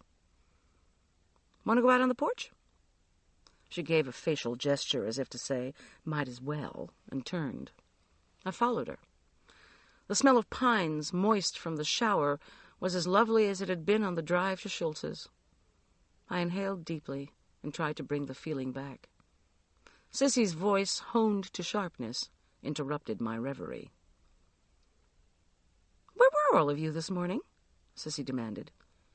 She thrust her face toward mine and sent the jaunty hair bow askew. We went to look for birds at Flicker Ridge." Her tone was so aggressive that it was a moment before I wondered what business it was of hers where we were. I said, "Why do you ask?" She didn't answer, only took a sip of her drink, then pressed her lips together and gave me an accusing look. "And last night? Where were you then?" "Well, excuse me, Sissy, not that it's any concern of yours, but Arch and I went out. For dinner and the evening. Now, what's going on?" Was Julian with you? Is this what you two were arguing about? I thought back. Julian had said he had a date. I just assumed it was with Sissy. I said, "You're not married to him, you know." I tried to make my tone soft. Men don't like possessive women. It didn't come out sounding soft. She closed her eyes and leaned her head against the back of the wicker chair. She had the deflated look of a week-old carnation. I said, "You want to tell me about it?" With her eyes closed, she said, "When I found Julian, I thought he was the smartest kid I'd ever met." "How did you meet him?" "During the Elk Park Shadow Program for Careers. You know, when you follow someone around for a semester to see what it's really like to be a lawyer or whatever." She flipped her hair over her shoulder. "Oh, sure, I'd been in the same classes with him. But he shadowed Dr. O'Neill from the country club. Dr. O'Neill said Julian was the most gifted student he'd ever met. Wanted to write him a recommendation for Columbia." "Oh," I said. "That's nice." Not meaning to sound judgmental, but I had seen this phenomenon before. Young woman seeks husband, only pre-meds need apply. "I'm just trying to help him," Sissy said fiercely. "He's so smart, and he won't do anything with it." "What do you mean?" She looked at me and spat out the words. "He wants to cook. He said he should have done his internship at Aspen Meadow Cafe." My. I wanted to ask Sissy why she didn't become a doctor. I sipped slowly on my soft drink and decided to leave the career counseling to someone else. I said, "So what does that have to do with last night and this morning?" "The only reason I wanted to know where he was is that he said he was going to be here, writing off for catalogs, he said. So I called and called, but just got the machine." I looked out at the bold meadow, where thick fog had settled like cream. Here and there pine trees poked through the white like aberrant cornflakes. I said, "You're not his mother, you know." There was a long silence. Sissy turned her face to the meadow. "Yeah," she said softly. "Maybe that's the problem." I tried to sound light-hearted. She had, after all, sought me out. I said, "Now don't go getting Oedipal on me." Another long silence ensued, in which Sissy chewed the inside of her cheek. I said, "It's hard to lose your counselor. Sounds as if Philip Miller was like a support system for Julian. Maybe you're expecting too much." She grunted. "I'm still not his mother." "So what?" She said nothing for a few minutes. "It's what came out in his sessions with Dr. Miller," she said. Hearing Philip addressed by the medical first name, Doctor, still fell strangely on my ears. Sissy went on. "Julian's adopted. Now he says he can't go on and make plans for the rest of his life without trying to track down his biological parents first." I said, "Oh, Sissy, for heaven's sake, let him. People do it all the time now. It's the quest of the decade." She leaned toward me. Her curls shook as she spoke. "If you ask me, it's a grossly misguided quest, a waste of time. So you find out your father is an insurance salesman down in Dallas, and your mother is teaching elementary school in Oregon. These are the people who didn't want you in the first place, remember? Now they've married other people, and you have half-siblings who resent your appearance on the scene all of a sudden. Getting on with your life is more important." "Well, that's your opinion." She grunted. Maybe she didn't want to share him with as-yet unknown relatives. I didn't know. She did seem awfully angry and bossy all of a sudden. But then at the dinner, she'd seemed to be studying the Harringtons and their wealth. At the library, she'd looked around for someone more important to deal with than me. Teenagers. I was dreading Arch becoming one. She said, "So what do you think? Should he be able to lie to me? Not tell me where he's going, so I'll worry?" I looked at her, her earnest, dark brown eyes, her long, curly brown hair, her good-looking but anxiously determined face. Here was a girl who had gone through all the hard work of beauty pageants to get to the finals of Colorado Junior Miss, who had decided on her psychology interest and shadowed Philip Miller, who was working at the library to get her college money, the way she got everything else. Foiled in her attempts to have Julian. Despite her strong ambition in that area, she was asking me for advice. Me? It was too much. I said, I don't give advice to the lovelorn. You're going to do what you want to do anyway. I'll just tell you one thing. She waited. I said, people don't change. You can try all you want to make him do what you want, but it is not going to happen. She took a deep breath, blew it hard out of both nostrils. I guess I'll be going, she said, and abruptly stood up. Thanks for trying to be helpful, she said, over her shoulder, as she left the deck. I felt sad and amused. It was like trying to tell someone about childbirth. You just had to go through it, and no amount of advice or description was going to make it any easier. Out on the meadow, the fog had lifted. The sun blazed out once again before it began to set. I went back to the kitchen, made a rice pilaf, then washed and trimmed asparagus stalks. She's gone? It was Julian. I nodded. Where's Arch? Down by the pool. Don't worry, Adele's watching him. He's practicing his front flip. He's getting pretty good, he added. I leaned against the counter and crossed my arms. Julian had never once sought my company. He looked around the kitchen. You fixing dessert tonight? He asked. Sure, but let me fix something then, he said. He reached for a cookbook, a fancy one on chocolate. The recipes were fairly complicated, I had noted on a recent reading, and pretty iffy at high altitude. He read, Filbertines, good with ice cream. He stuck out his chin. Want me to? Up to you. Why don't you just tell me why you came up? He began to open cupboards, got out French chocolate and superfine sugar and flour. Did she tell you we were having problems? I said, she did. Can this relationship be saved? Julian backed out of the refrigerator with unsalted butter and eggs. Who taught you to make filbertines? He hesitated, swiveled his head to eye me. You've been talking to Sissy. More like I've been listening to Sissy. Yeah, well, it's my business. I poured myself another soft drink. Fine, I said, and sipped. Sure.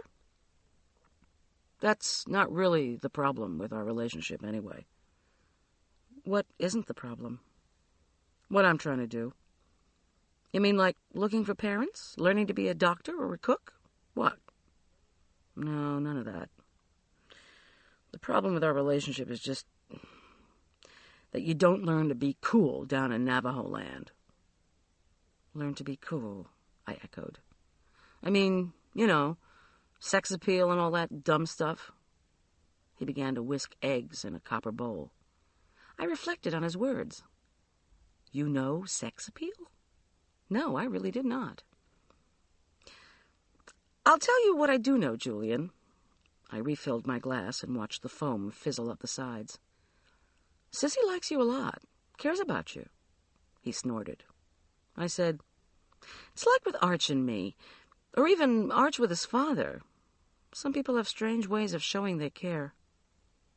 He gave me his defiant look. He said, you should know. As if in answer to his comment, the security gate buzzed. I flipped on the closed-circuit camera. Oh, yes, Saturday afternoon. How could I have forgotten who would be arriving? The jerk.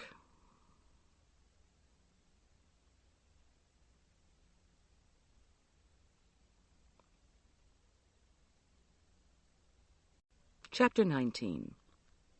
I called the general over the intercom. He made one of his silent appearances in the kitchen and about scared me to death. How could he get around so quietly? Of course, that immediately made me think of what else he'd said he could do without making any noise. I said, he's here. Right, call Arch. Meet me in the front hall. I obeyed orders, alternating between feeling cold waves of fear and a sense of silliness. Were these elaborate troop movements really necessary? 5 minutes later, we all reconnoitered in the foyer. The general was wearing a shoulder holster. Arch said, "Wow, is that cool?" "Oh, please," I said. "Not a gun." The general narrowed his eyes. He said, "Deterrent." "This is Aspen Meadow," I cried. "Not Beirut, for crying out loud." The jerk's jeep horn blew. "Brat, brat." The general leaned into my face. "Let me tell you something," he said. "They thought I was crazy in Washington. They may think I'm crazy here, but it's all the same, Goldie. All over the world. You have to be ready." Arch said, "Can we go? I'm ready." And so the three of us walked slowly to the end of the driveway. Seeing John Richard made my heart involuntarily twist. He wore a white shirt, white shorts, white socks with his Nikes. His long fingers threaded through the bars of the fence. Sunlight caught gold glints in his brown hair. A tennis racket lay across the back seat of the Jeep. We used to play tennis quite a bit. Was he going to play with someone now? Was that what he'd done this morning? Why did this still hurt so much? "Is the show of force really necessary?" he called through the gate. I didn't answer, and neither did the general, who gazed stonily forward once we had let Arch through. When Arch was in the Jeep, John Richard paused before getting in. Always the parting shot. He said to me, "I was nowhere near that damn cafe, you bitch. Just think of how many patients I lose when your cop buddies come around, and what that does to my ability to make money, and how that can affect you and Arch, and maybe you'll be a little less eager to bug me." "Say nothing," the general instructed me under his breath. "Walk slowly back to the house. I'll stay here until he's gone." This I did. So Schultz hadn't waited for me to report the incident in the cafe. Somehow this did not make me feel better, and my shoulders felt terribly heavy as I walked. Worse, the aches in my arm and chest began to pound, as if they'd been awakened by the menace in John Richard's voice. Not Beirut, I reminded myself. When I came back to the house, the phone was ringing. To my surprise, it was Elizabeth Miller, who asked if I wanted to have lunch on Monday. I said that I'd love to, which was true. People who are grieving need to be with other people. Unfortunately, an unwanted skepticism crept into my voice. Why go out for lunch? This was a new activity for me, and it was fraught with problems. Did the person who asked intend to pay? Marla had paid for mine at the Aspen Meadow Cafe, but I had been under duress. Besides, she had money. I felt as if I should treat Elizabeth. Elizabeth must have thought my silence meant I was meditating. She jumped in with, "Let's picnic out by the Aspen Meadow." Another picnic. I said, "I don't want to look at any birds." "Oh, Philip was the bird expert, not me.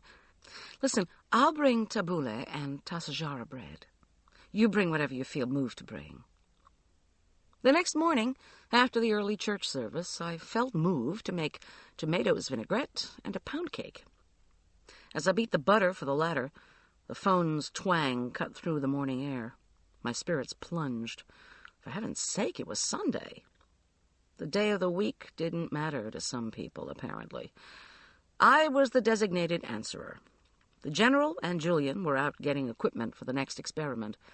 Adele was in the pool and had just started her slow laps that were supposed to help strengthen her back. She wouldn't be available for phone duty for a long while. For Adele, crawl was the perfectly named stroke. "Farquhars," I said brightly. "This is Joan Rasmussen." Without actually willing it, I looked over at the eggs on the counter. What had Adele said? This woman needed to be coddled. "Yes," I replied, still bright. "How are you? This is Goldie, the caterer." Silence. She wasn't meditating, I felt sure. Eventually she said, "I understand your son is having some kind of party." "Yes, we were thinking about this Tuesday evening, the 14th. He wants to demonstrate his tricks."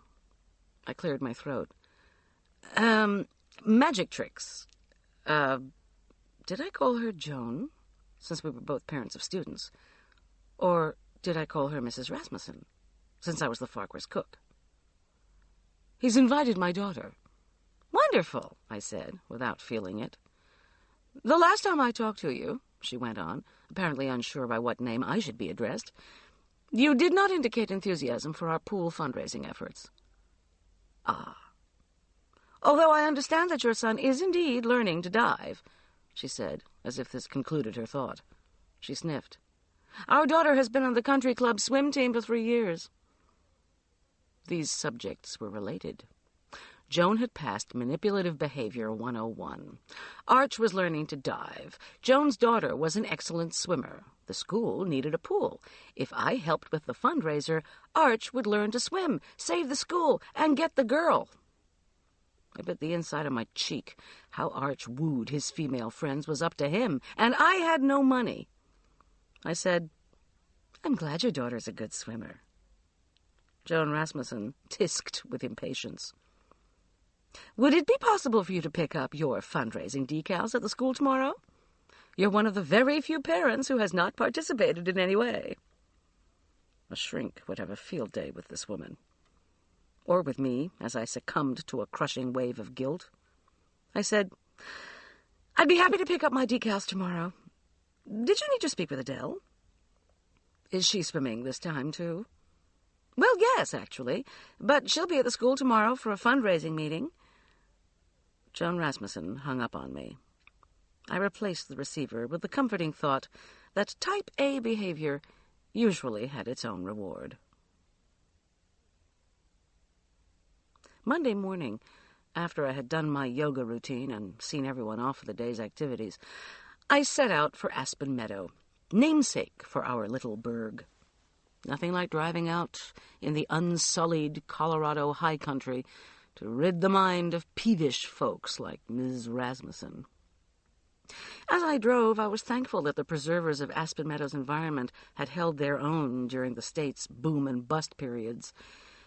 In our town, a shaky alliance between the old-time naturalists and New Age Greenpeace and Audubon Society types had kept the lid on rampant development. Philip Miller was definitely in the latter category, although he'd never talked to me at any length about his involvement. To our age group, environmental activism was as natural an activity as Bridge Club and Republican Women's Club had been for my mother and her set in New Jersey.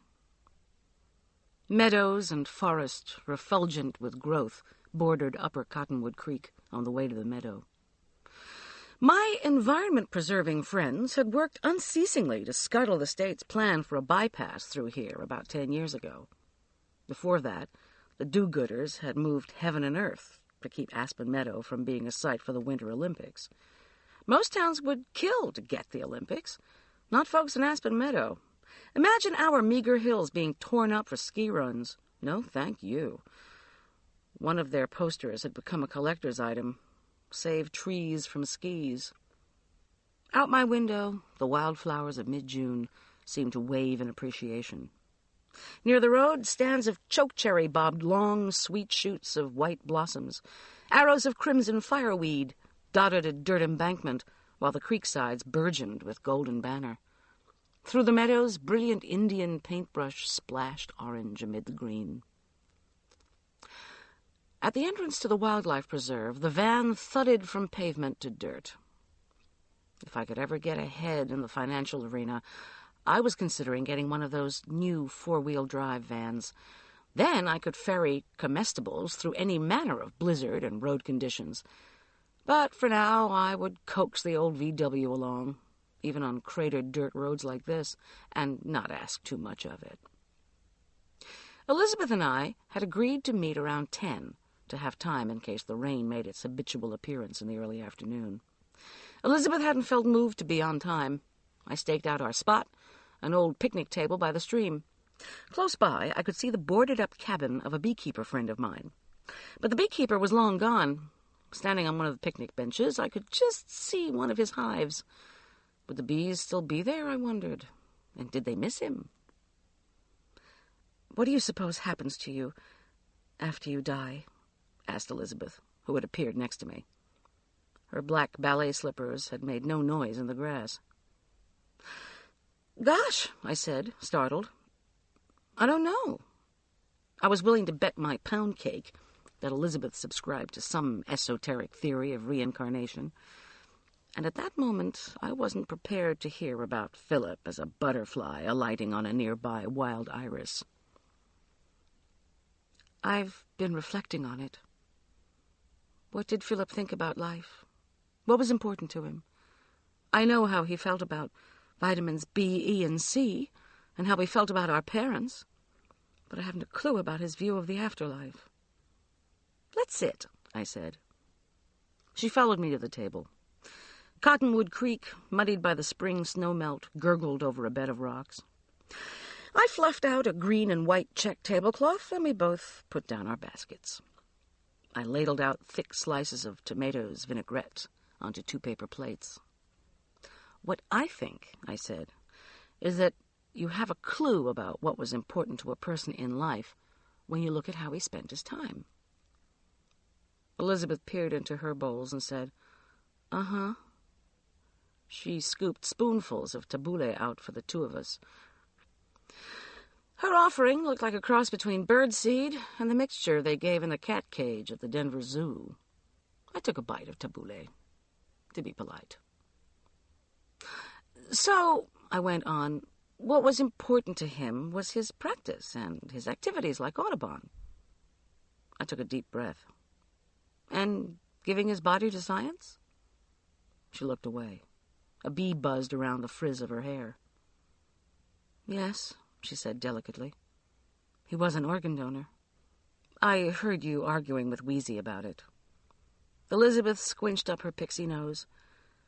That first-class bitch. Oh, I said to keep her talking, I don't know if I'd go that far. You want to know what she wanted that day? The day after my brother died? You're not going to believe this. Elizabeth mimicked Wheezy in a clever, accurate high pitch. Did he leave anything to me? Of course, I thought she meant money. But the day of the Audubon Society picnic, she pulls me aside. She says, "Don't you think this ridge is beautiful?" When I say, "Of course," she says, "Well, where's Philip's ecological strategy plan? Last Thursday he told me he had it ready to present to the county commissioners." I shook my head. Last Thursday. The day before he died. I said, "A friend of mine is a police officer down at the sheriff's department. Mind if I tell him this? He might be interested." She shrugged. "I don't care. I think Wheezy's out of her mind. I don't know whether she and my brother were having an affair, the way everyone thinks. But I doubt it. Besides, she used to own the damn ridge. If she doesn't want Brian to develop it, why'd they go to the planning commission and say they did? You know the county commissioners aren't going to veto a development once the planners have given the okay." I said, "I don't know. Maybe she just got carried away because she knew it was important to him." Elizabeth studied the creek. She said, "You were important to him." I shrugged. "Yeah, I know." She sighed. "I didn't know much about his practice. You know, couldn't tell tales. But the 2 of you seemed to be happy." "Yeah, well..." Her brow furrowed. "Remember the morning of the brunch? I never really had the whole picture of what was going on in his life, you know. He just didn't share. But I did want to talk to him, because this time I knew he was stressed out." "About what?" "A couple of clients, I think." "Really?" "Yeah, one was homicidal, can you imagine? That's all he told me. He said, 'Guess there are crazies everywhere.'" I was stunned. "That's all he told you?" Schultz had found no notes, nothing indicating this, I was sure. "Yeah, it was something that had just come up. He was getting some research done on it. The other was some woman who had been abused." "Excuse me?" "I don't know who it was. He'd been seeing her for about a month." About a month? I felt as if I'd been punched in the solar plexus. Elizabeth, I was quite sure, did not know why my marriage had broken up. I said, "Really?" "Yeah, he said he hadn't broken through to the abuse yet, but that it was a puzzling case because he'd known her a long time ago. She was a strong woman, or so he thought. But she ended up staying with this abusive guy for 7 years. His question was, how could somebody who was so competent in other areas be that self-destructive? That was his question, huh? So, was she a client? Well, I just assumed she was, said Elizabeth, as she helped herself to more tabbouleh. She must have been important to him. Oh, I don't want to make you jealous or anything. I think he really wanted to study her. Wanted to help her, you know? No, I said carefully. I guess I don't. Elizabeth and I parted when the raindrops began to fall. I was a good actress. I let my words fall as lightly as the pinpricks of water coming down. Can't wait to get together again. Everything you brought was so delicious. Call me anytime. There was a ringing in my ears. I wasn't aware of crying, only aware of wetness on my cheeks. I batted it away. Crying was a volitional act. Therefore, I was not crying. Didn't know how someone could flunk relationships but be so competent in other areas. Hadn't they taught him anything in shrink school? It felt strange to have been betrayed by someone who was now dead, if indeed that was what had happened. Although it was hard to believe one of his clients had exactly the same history as mine, or presented the same psychological puzzle to be solved. I'd been an idiot. It was like someone had shot an entire round of ammunition at me a month ago. The bullets were just now reaching their mark. And here I thought he liked me. I stayed for 7 years with an abusive spouse because I was afraid I would lose Arch. I stayed for 7 years because I was afraid I would not be able to make a living. But let me ask you about our relationship, Philip, yours and mine. In that relationship, who abused whom? Within half an hour, I'd driven back to Aspen Meadow and renegotiated the road to Elk Park Prep. Of all people, I knew the dangers of Highway 203, especially when it was wet, and yet I found myself whipping around its curves as if defying death. About 100 feet past the school's entrance, I vaulted my first speed bump. The van caught a foot of air and landed hard. I downshifted. The engine whined in protest. No question about it. I was not driving the way a good prep school parent should, but I was furious. I pulled alongside a man-made clump of perfectly planted wildflowers. These mounds, like mock ruins landscaped into 19th century gardens, were placed at irregular intervals along the split-rail fence that ran the length of the drive. This was why they'd put up the electrified gate to keep out flower-eating deer. Profusions of asters, daisies, columbines, and poppies spilled every which way. My guess was that the desired impression ran something like, "We can tame the wild." This was undoubtedly similar to what they wanted to do with teenage prep students. But our state's annual rainfall averaged only 15 inches. Even Mother Nature could never grow flowers that densely. As if in answer, a hidden sprinkler erupted with a tent of mist. To my right, past the fence and the border of old blue spruce trees planted during the hotel days, more sprinklers gushed over closely shaved, too green hockey and soccer fields. The shush sound of the water filled the air. I shook my head. If Philip had truly been concerned with the state's ecology, he should have started with his alma mater's depletion of the water table. I began driving again, slowly, up toward the pool construction site. Warning signs, building in progress, keep out, were enough to make me swing wide of the chain-link extravaganza. No more speed bumps, I thought with glee, as I pressed the accelerator. "Geez, look out, Mom!" Arch yelled as I roared into the dirt between the pool construction site and the school parking lot. I stepped out of the van and slammed the door behind me, scanned the parking lot with angry eyes, and ended up looking at my son. He was regarding me with some puzzlement. He pushed his glasses back up on his nose. He said, "What are you doing here?" I stared back at Arch, as if his face could prompt my memory. Oh, yes, decals. I'm not here to get you, I told him. He announced in his grown-up, greater knowledge voice, I'm waiting for Julian. He's going to take me back when he finishes in the lab. At that moment, I noticed 2 girls about Arch's age lolling on top of a hill of dirt behind the pool site. They were watching us. Arch, who are those girls? I asked. I pointed. He said, Never mind, Mom.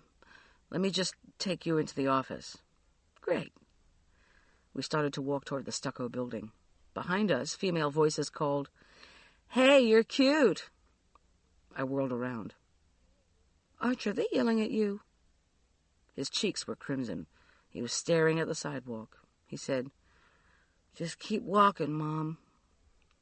The switchboard operator chirped, Elk Park Prep, please hold, into 5 lines in quick succession while I waited to ask for my dreaded decals.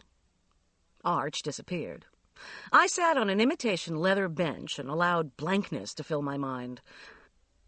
I was just getting started on my mantra when Joan Rasmussen caught sight of me and, like a human Amtrak, chugged purposefully in my direction. I groaned. Loudly, I'm afraid. Excuse me, Goldie the caterer, right? She said, with her best imperious tone. Surely that wasn't a groan I just heard from you. I am working very hard on this pool project. A lot harder than most parents, I might add. And to think that you... It wasn't a groan, I said, as I rose to my feet. My face only reached her matronly bosom, which I tried to avoid looking at. I was doing an It's a guttural sound issuing from the soul. I realize that you are in the service industry, Ms. Bear, but we really must ask that you go door to door. Doctors and lawyers are in the service industry, I replied evenly. Do they go around pitching the pool and handing out decals? Well, of course not, she huffed. But that is because they can afford to give. Oh, I get it, I cried. If you can give me a certain amount, you get out of grunt work. Tell me, Joan, how do I apply for an exemption?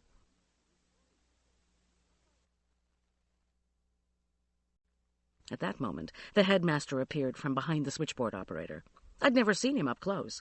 He was a baby-faced fellow whose round-rimmed glasses gave him the look of a young owl. Despite the fact that we were halfway through June, he was wearing tweeds. Mr. Rogers goes to Yale. He peered at us and frowned.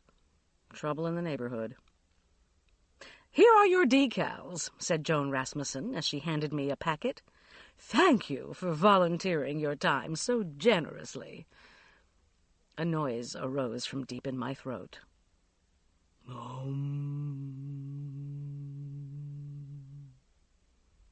There was a simultaneous sharp intake of breath from Joan and the headmaster as the 2 of them fixed their eyes at a point beyond my shoulder. Glancing backward, I saw a senior member of the Coors family coming through the doors of the school lobby. Too late I realized that the only thing between the headmaster and all those brewery millions was me. Gah! I yelled as the headmaster mowed me down. I teetered backward and then fell over the imitation leather bench. The fundraising packet flew up out of my hand. My back hit the wall, and I landed ungracefully on the floor. Decals floated down like confetti. Joan Rasmussen marched off to use one of the phones. The switchboard operator continued to sing her greeting to callers. As I gathered up the decals from the floor, I watched the headmaster do a slithery Uriah Heep routine with the politely attentive Mr. Coors. What happened here? Said Sissy Stone from far above me. I looked up and tried to give her a big smile.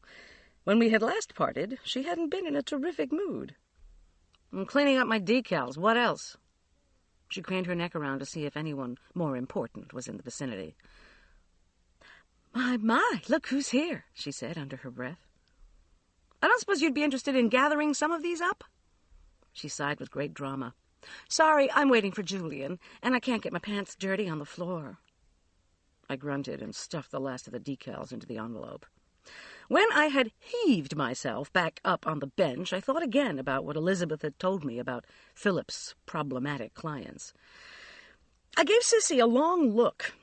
Perfect makeup, perfect hair, perfect rounded and polished nails, perfect pink-on-blue printed blouse coordinated with blue-on-pink printed pants. Miss Perfect had worked for Philip Miller. I wondered if he'd been interested in her psychological makeup as well. I said, "Let's go have a Coke. I've lost Arch. I'm parched. And I want to talk to you about something. Does this school have a lounge?" Her pretty face clouded. "We used to have vending machines in the basement, but the parents protested against chips and cookies and soft drinks. Now you can get juice and granola bars and stuff they sell at Elizabeth Miller's store. They still call it the snack corner. Should be the birdseed corner if you ask me." I forced a smile. "Let's go anyway. Get healthy." I gave a sidelong glance back at the headmaster and his wealthy prisoner before Sissy and I headed down to the snack corner. Maybe having money wasn't such a good thing after all. We successfully avoided another encounter with Joan Rasmussen, and within a few minutes were happily munching on peanut butter coconut bars and drinking strawberry guava juice. It's hard to think of how to frame questions with several tablespoons of peanut butter cemented to the roof of your mouth, but I tried. "I miss Philip Miller," I said finally, after taking a long pull on the grotesquely sweet juice. "Yeah, he was a good guy. I understand you shadowed him during the school year." I tried to sound wistful. She pulled down the corners of her mouth. "Nothing sensitive, nothing confidential." "Right," I said, shaking my head. "Absolutely not. I know how he was about ethics and all that." To avoid grinding my teeth, I took a tiny bite of granola bar. "So what were you doing for him then?" "Oh, he used to talk to me about his schedule, the kind of problems he saw, what kind of training you had to have. Sometimes he would give me research projects. I hadn't heard from him in a while. Then the last week he was..." She hesitated and cleared her throat. "Alive. He asked me to work on something. He was kind of in a panic about it, it seemed to me. He knew about the case, but needed specifics. He didn't have time to get all the details from the research." She finished her juice and set it down on the linoleum floor, then gazed at the wall. "Tarasov versus California," she said in a far-off voice. "Excuse me?" She puckered her lips in thought. "It was a court case. I was running it through InfoTrack at the library, trying to find articles to help him see how it applied to him." "I don't get it." "Tarasov was the last name of a woman in California. She was dating this guy, and he was in therapy. There at the psychiatric clinic at one of the University of California schools. I forget which. Anyway, the Tarasov woman dumped the guy. The guy went in to see his therapist. He was a mess. Said he wanted to kill this woman who just dumped him. The shrink recognized that the guy was unbalanced. For once I did." She went on.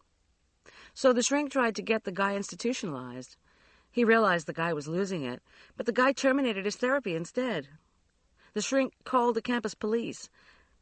He was worried about protecting the confidentiality of his client, but he was also worried for the woman named Tarasov.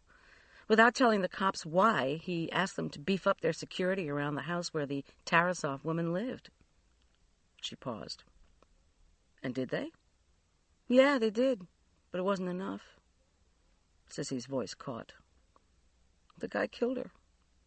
"Sheesh." I thought for a minute. "But who brought suit?" Sissy pushed her pink and blue striped papagallos out in front of her and crossed her legs. "Her relatives did. They sued the university regents, since the killer, had been going to a shrink connected with the school. The court maintained that the shrink had a greater obligation to keep the Tarasov woman alive than to protect the confidentiality of his client." "What do you mean?" Sissy gave me a long look. "The idea was that the mental health counselor had a duty to warn the person whose life was in danger." "Who won?" "The Tarasovs. That's what I told Philip the day before he died. If he knew that somebody wanted to kill somebody, he had to warn the would-be victim. That was his legal duty." "Holy cow! Do you know if he did?" She shook her head.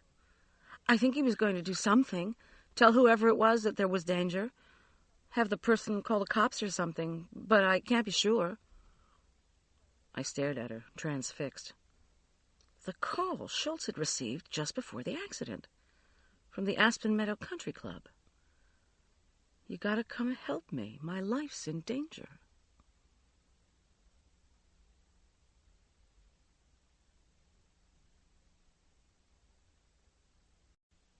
Chapter 20.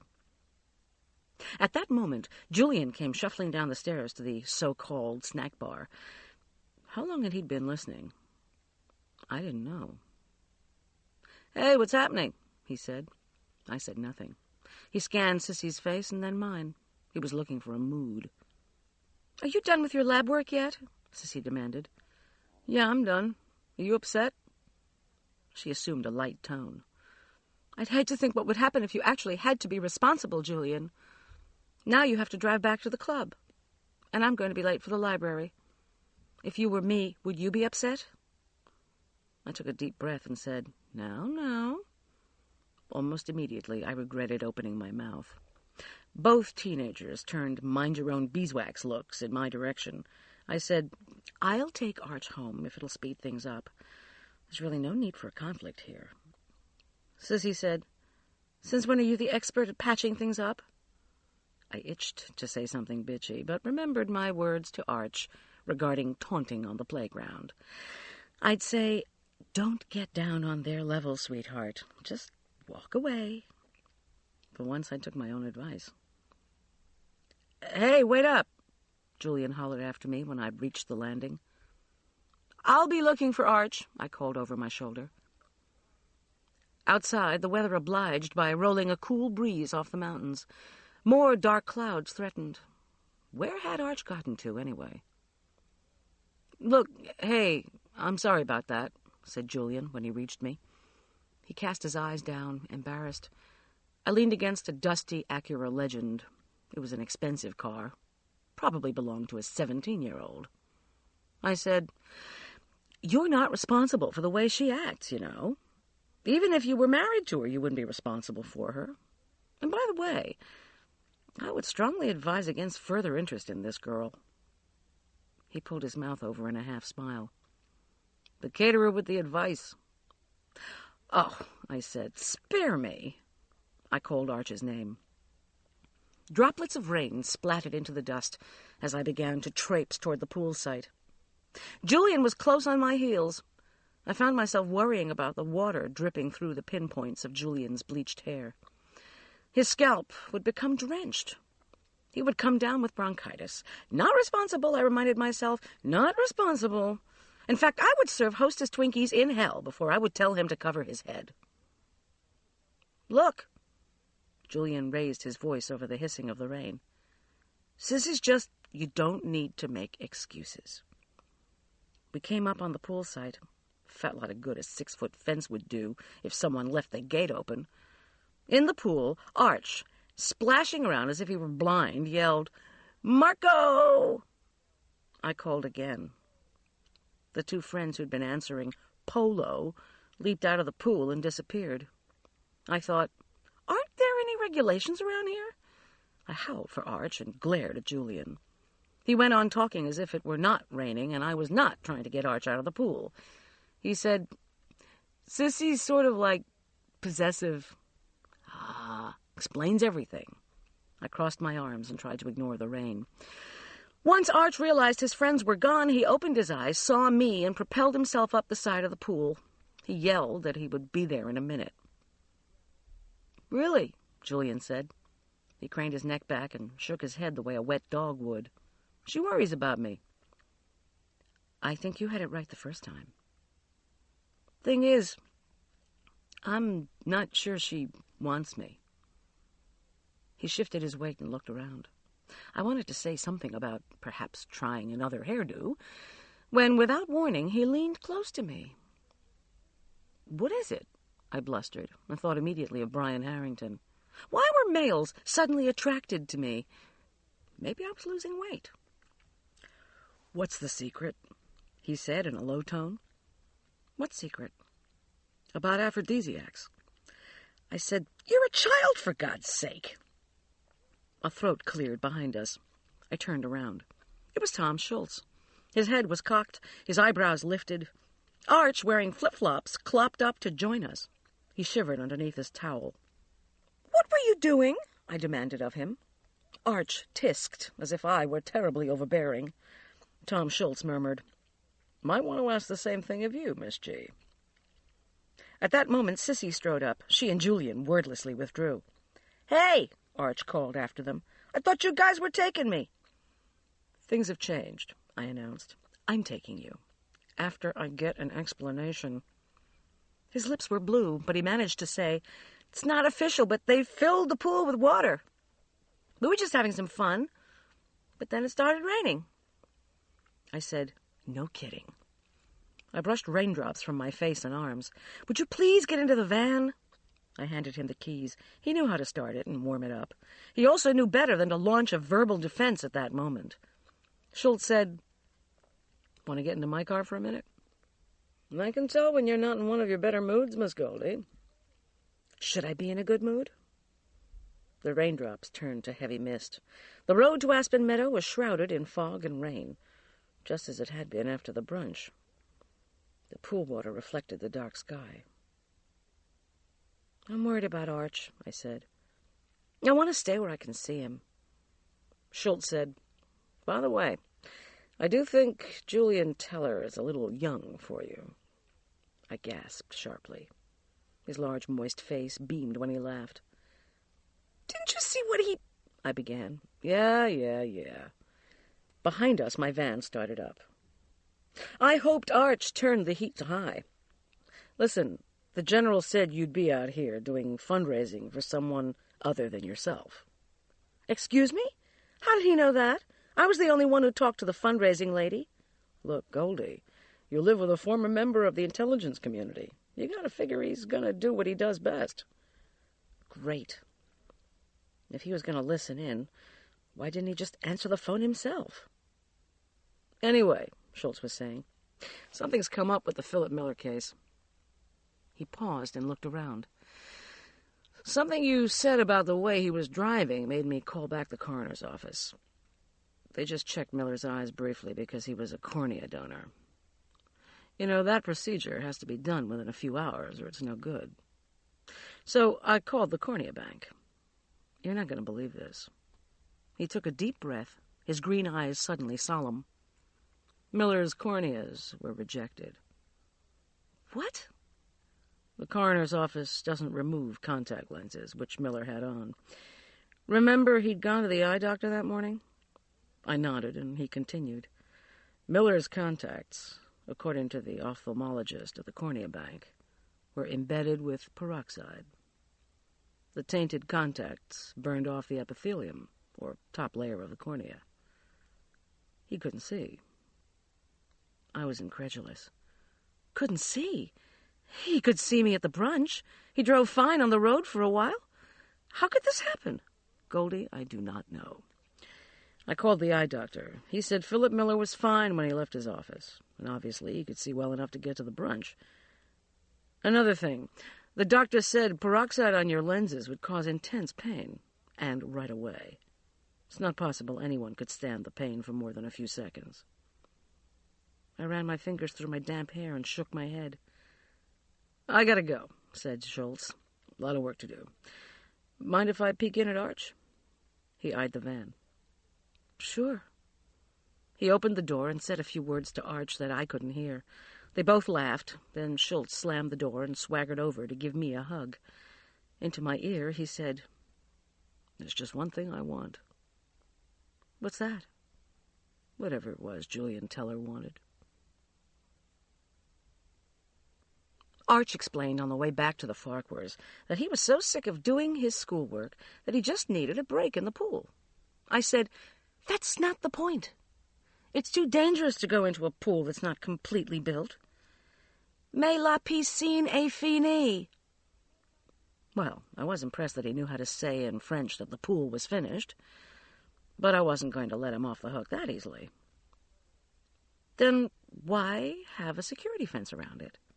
"Oh, Mom, they just filled it with really, really chlorinated water yesterday. It's supposed to, shock the bacteria out of the pool. The gym teacher said the water would be clear in a couple of days. He drew some rope and a piece of bamboo out of his magic bag, then dangled them by my face. "Just wait, Mom," he said. "You're going to be amazed. Check out these Chinese manacles." I smiled. This was no time to argue about dangerous tricks. The potentially treacherous road to Aspen Meadow demanded my attention. "You always amaze me," I told him evenly. "If we're going to have a magic party, we need to call your pals pretty quickly. Have you talked to Adele?" "Yes, didn't she tell you?" He tilted his head from side to side in front of the dashboard heater. His hair was a mass of dried fluff and wet streaks. "You were supposed to invite my friends to the anniversary barbecue tomorrow night. I left you a list in your Edgar Allan Poe book. Also, hate to tell you, but I still need to get a top hat and cape." "Arch, I haven't called anybody." "Mom," I sighed. "I'll do it when we get home. Find out how much the cape and hat cost when they're not made of silk." "Gee, Mom, thanks." "I didn't say I'd get them." "Yeah, but whenever you tell me to check on the price, I know you're going to do it." I dropped Arch at the Farquhars and drove toward Philip's office. Between Interstate 70 and downtown Aspen Meadow, there was a business complex done all in dark horizontal wood paneling with pale turquoise deck railings and trim. This mountain-style meets Santa Fe commercial space, known as Aspen Meadow North, housed Philip's office, Aspen Meadow Cafe, Elizabeth's store, To Your Health, and assorted real estate and medical centers. Aspen Meadow had more chiropractors per square foot than any area outside of Northern California. 2 new ones had set up shop in this complex, which had originally been developed by Harrington and Associates. There was also, I noticed as I drove in, an optometrist. I parked and picked up the packet of decals. My cover, I would tell Schultz later. Elizabeth wasn't back in her store yet. To my surprise, there was no Get Into the Swim decal in her window. The clerk didn't feel a donation from the cash register was possible in the owner's absence. "No problem," I said, and bought some dried pineapple. Neither of the chiropractors wanted to give to the school. I asked if there was anything I could do to adjust their opinion, but they just looked at me blankly and said no. Aspen Meadow Cafe already had a decal. The curtained windows of Philip's office had no decal. I moved on to my true quarry. Doggone, the optometrist's window had a decal. I went in anyway. "I'm interested in contact lenses," I told the receptionist. We discussed an eye exam. When was my last one? I couldn't remember. There'd been a cancellation for that afternoon. She thought she could schedule me. She'd have to ask the doctor. I entreated. She disappeared, and I quickly turned the appointment book back to Friday, June 3rd. There it was, 9:30, Philip Miller. I flipped back to the current date. The receptionist returned, triumphant. "He can see you in half an hour," she announced. I said I'd take it. While filling out the necessary forms, I felt the attention of the receptionist on me. She said, "Don't I know you?" I felt so proud when people recognized me. It made all the work on publicizing the business worthwhile. "I'm Aspen Meadow's only caterer." "No," she said, shaking her head. "That's not it." There was a flash of recognition. "You're the one who was married to Dr. John Richard Corman." "One of the ones." "God," she said, as she rolled her eyes and giggled. "He is so good-looking." The nurse appeared at the doorway and called me. Within 5 minutes, I wished I had taken extra-strength pain reliever before starting the exam. I couldn't read the bottom row of letters, tried too hard, felt like a failure. If my eyes were good enough for the driver's license test, why weren't they good enough here? Then on to the big circles of lenses. Which looks better, number 1 or number 2? Neither. The optometrist was named H.D. Cartwheel. He had more freckles than I would have believed possible for a single human being. He had tamed his mass of red hair over to one side with a sweet-smelling cream. I had to bite my lip to keep from asking if the H.D. stood for howdy-doody. Actually, I should have been asking questions about contact lenses, but I couldn't think of anything except how soon the pain would be over. Cartwheel pulled my eyelid to one side and put a drop in, then repeated this with the other eye. It was anesthetic for the glaucoma test, he explained. Then he dimmed the lights again. My head felt as if a toddler was banging on it with a wooden hammer. "Please stop," I said finally. "Now, don't be frightened," he said in a patronizing tone. I said, "I can't take any more." "Sure you can. Please turn the lights on." He did. Then he wrinkled his forehead and blinked at me. He said, "I'm not finished with the glaucoma test. We need to—" "I'm sorry," I said. "I can't deal with any more in one day." Cartwheel was taken aback. The nurse came scurrying in. "What's the problem?" she asked. "The problem," I said quietly, "is that I am only interested in contact lenses." They both said, "Excuse me?" Cartwheel said, "You have to let me finish the glaucoma test." "I don't have to let you do anything," I said. "If I had contact lenses," I said to the nurse, "where would they be right now? In my eyes?" Cartwheel stood up and walked out. "Doctor's very upset," said the nurse. "That's too bad," I said. "Where would the contacts be?" She shook her head. "Not in your eyes," she said. "We usually remove the enzyme buildup in the ultrasound machine while the patient is in the exam." "This machine disinfects?" "No, that's to get rid of bacteria. But there's another kind of—" She looked at me sympathetically. Didn't want to use too many big words, apparently. "Another kind of stuff that grows on the lenses and can make them foggy and uncomfortable. Patients use a separate procedure to remove that buildup weekly, but when they come in for their exam, we do an extra good job with the machine." She smiled weakly. "Shall I call Doctor back?" "No, thanks. I'd like to see the machine. I can't manage any more exam today." She said, "Well, Doctor was almost done," but led me down the hall to the machine anyway. "This is it," she said, and pointed to a metal box on a shelf. "What's in it?" I asked. "I mean, besides ultrasound." "A peroxide solution." I looked at her. "A peroxide solution dissolves the buildup?" "Yes, kind of burns it off, you'd say. But don't worry, we rinse that solution off before we give the patients back their lenses." "Rinse it off with what?" She picked up a bottle of saline solution and handed it to me. "Believe me," she said, "even if a trace of the peroxide is left on the lenses, the patient will scream bloody murder because of the pain. Most of them wear prescription sunglasses out of here, because when people actually finish the eye exam—" Here she gave me a stern look. "Their pupils are dilated, and they don't want to wear their contacts anyway." I thought for several minutes. She asked me if I wanted to finish the exam. I said no. "Then, do you want to leave? We do have other patients coming in." I closed the door to the room with the ultrasound machine. "Please," I said, "I need your help." "If you want contacts, you have to finish the exam." "I don't want contacts," I said slowly. "I just need to ask you about a contact lens patient of yours." I gave her my most beseeching look. His name was Philip Miller.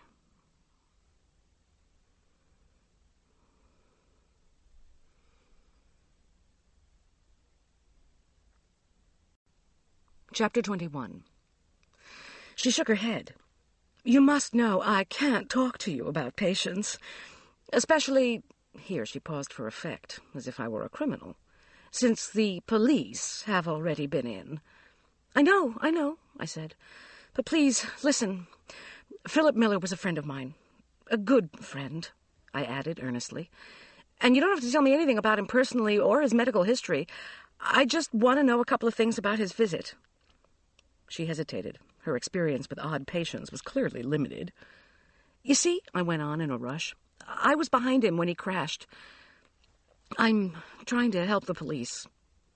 "Sort of," I added mentally. She was mellowing. "So what do you want to know?" I picked up the saline solution bottle. "This," I said after a minute. "Do you remember this from his appointment?"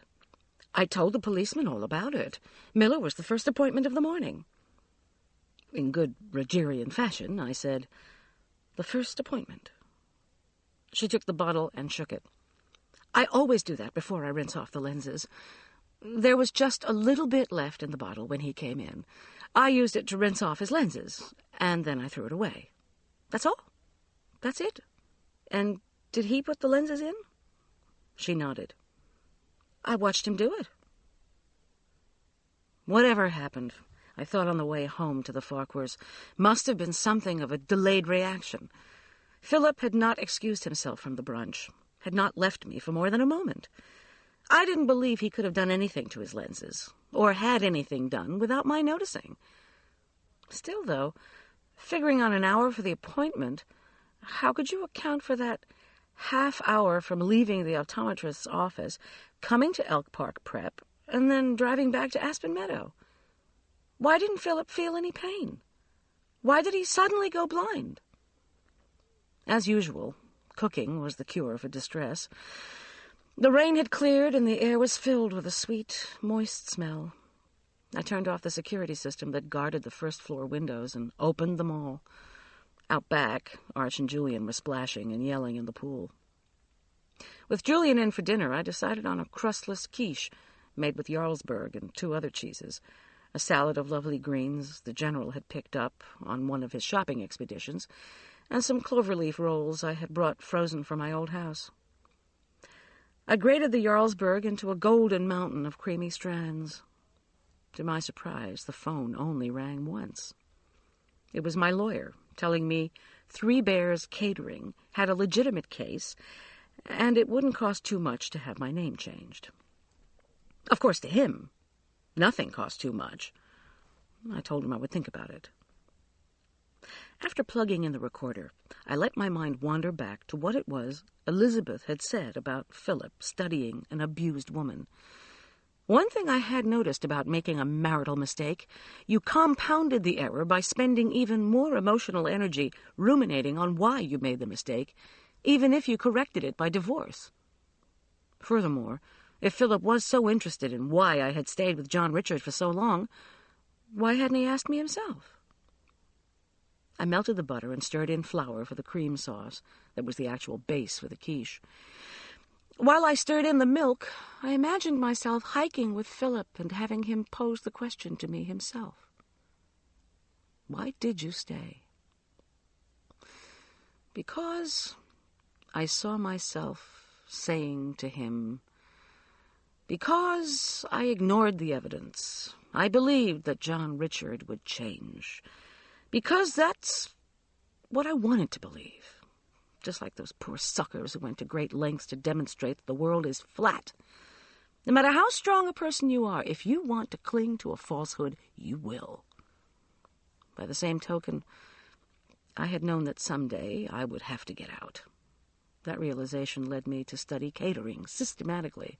If I could cook well enough and learn the business, I could keep Arch and have enough money to live on.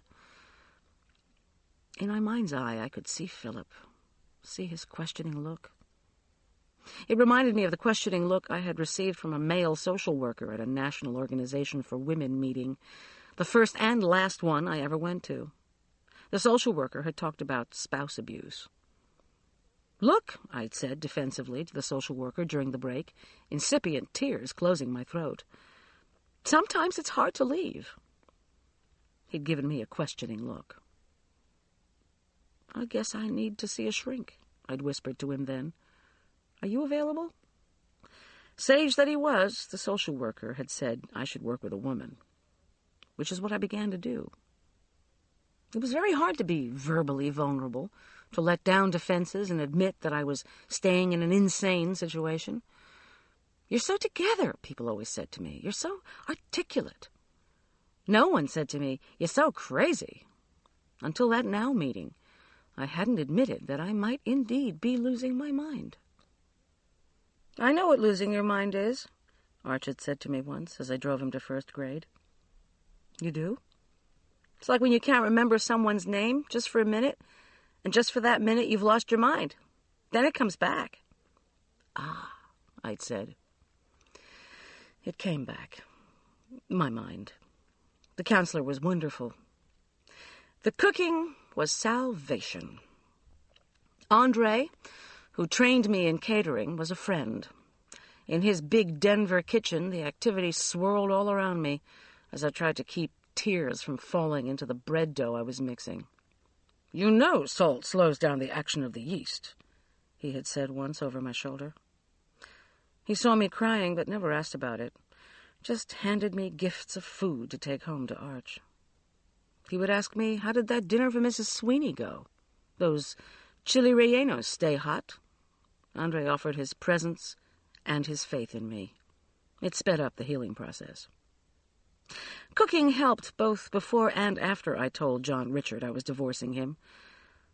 That was what I would have told Philip, I decided, as I scooped the egg, cheese, and sauce mixture into 2 pie plates. Cooking anesthetized my feelings. I could throw myself into a complicated recipe, and within an hour I would feel better. Wait a minute. By the time I was done, I would feel better. The cooking took the pain away. Anesthetic! That was it! Philip Miller! He hadn't felt any pain in his eyes for 30 minutes because he had had anesthetic in his eyes from the glaucoma test. He could see, he just couldn't feel the damage that was being done to his eyes until it was too late. I reached for the phone. Tom Schultz wasn't at his desk. I left a message and finished preparing the dinner. The quiches puffed up to golden brown perfection. Arch had 2 slices, Julian 4. When we finished, General Farquhar surprised us with a new jar of macadamia nut sauce for our pound cake. Later, I tucked Arch in over his protestations that he was getting too old to be tucked in. I asked him if he remembered when he was 6, telling me that losing your mind was when you forgot something. He said, "Why? Did you forget to call the people for the magic party?" I had promised to do it as soon as I got home. I apologized. I promised to get the list from the Poe book and make the calls first thing in the morning. Kids could do things on the spur of the moment, couldn't they? He said, "I guess," and gave me a brief hug. I went into my room and waited for the house to get quiet. I was going to sneak out. I didn't want anyone in the house to know my intentions. 10 o'clock, Adele tap-stepped her way up to the master bedroom, ran water for 20 minutes, and then settled in after a therapeutic soak. 11, the general's muffled telephone voice stopped, and the door to his study gently opened and closed. Then there was the sound of more water, then quiet. Midnight. The faint boom-boom and twang of Julian's rock music stopped wafting up from the ground floor. Finally, there were no sounds except the breeze sighing in the pines. I had left my van on the street. Now all I had to do was get out of the house without making a catastrophic amount of noise. General Farquhar had closed the windows and reset the security system. If I set it off, and no one interrupted the automatic dial, an armed representative of Aspen Meadow Security would arrive in a pickup truck at the bottom of the driveway. He would then wait for someone to come out and give the secret password, signaling the all clear. If no one came, the security man would call the police. Julian had provided the password. Chocolate. But I should have problems with none of that, I reflected, as I tiptoed down the staircase, pressed buttons, and slid through the front door. An ocean of summer stars glittered overhead. As on most moonless nights in the high country, the Milky Way shone like a wide ribbon across the inky sky. At the end of the driveway, the security gate yielded to the code my fingers punched in, and I was off. I had broken into an office once before. It had been the OB-GYN office of my ex-father-in-law, Fritz Corman. Alarms had gone off instantaneously, but that time I had known what I was looking for. This time, I wasn't so sure. I ground the gears into third and started up toward Philip's office at Aspen Meadow North. This is crazy, I thought. It's not as if I'm being paid to figure out what happened to Philip Miller. It had been an accident involving peroxide. An accident with the man whom I thought had loved me. He hadn't loved me. He'd been studying me. I felt betrayed. I wondered if he had betrayed anyone else. If someone had decided to kill Philip Miller, how would that someone have gone about it? What would you need? In addition to having a motive, and I was still unclear on what that was, you would have to know his schedule. Know when he was going to the eye doctor. You would have to plan. And, I thought regretfully, you'd have to have some way of killing a psychologist so that it looked like an accident. You'd have to be smart. The parking lot at Aspen Meadow North was empty. Neon security lights glowed like fluorescent plants on the asphalt. Not wanting to look conspicuous, I pulled into a far corner of the lot under the shade of an ancient pine. The wide branches swaying in the breeze made a pocket of darkness. The office building's angles and corners, so innocuous during the day, cast long geometric shadows. I got out and was startled by a buzzing sound, but it was only a neon bulb. I tried not to think of it as warning me off. One thing I had learned from the general about security: most burglars will try to make it look as if they hadn't broken in. That delayed any action being taken against them.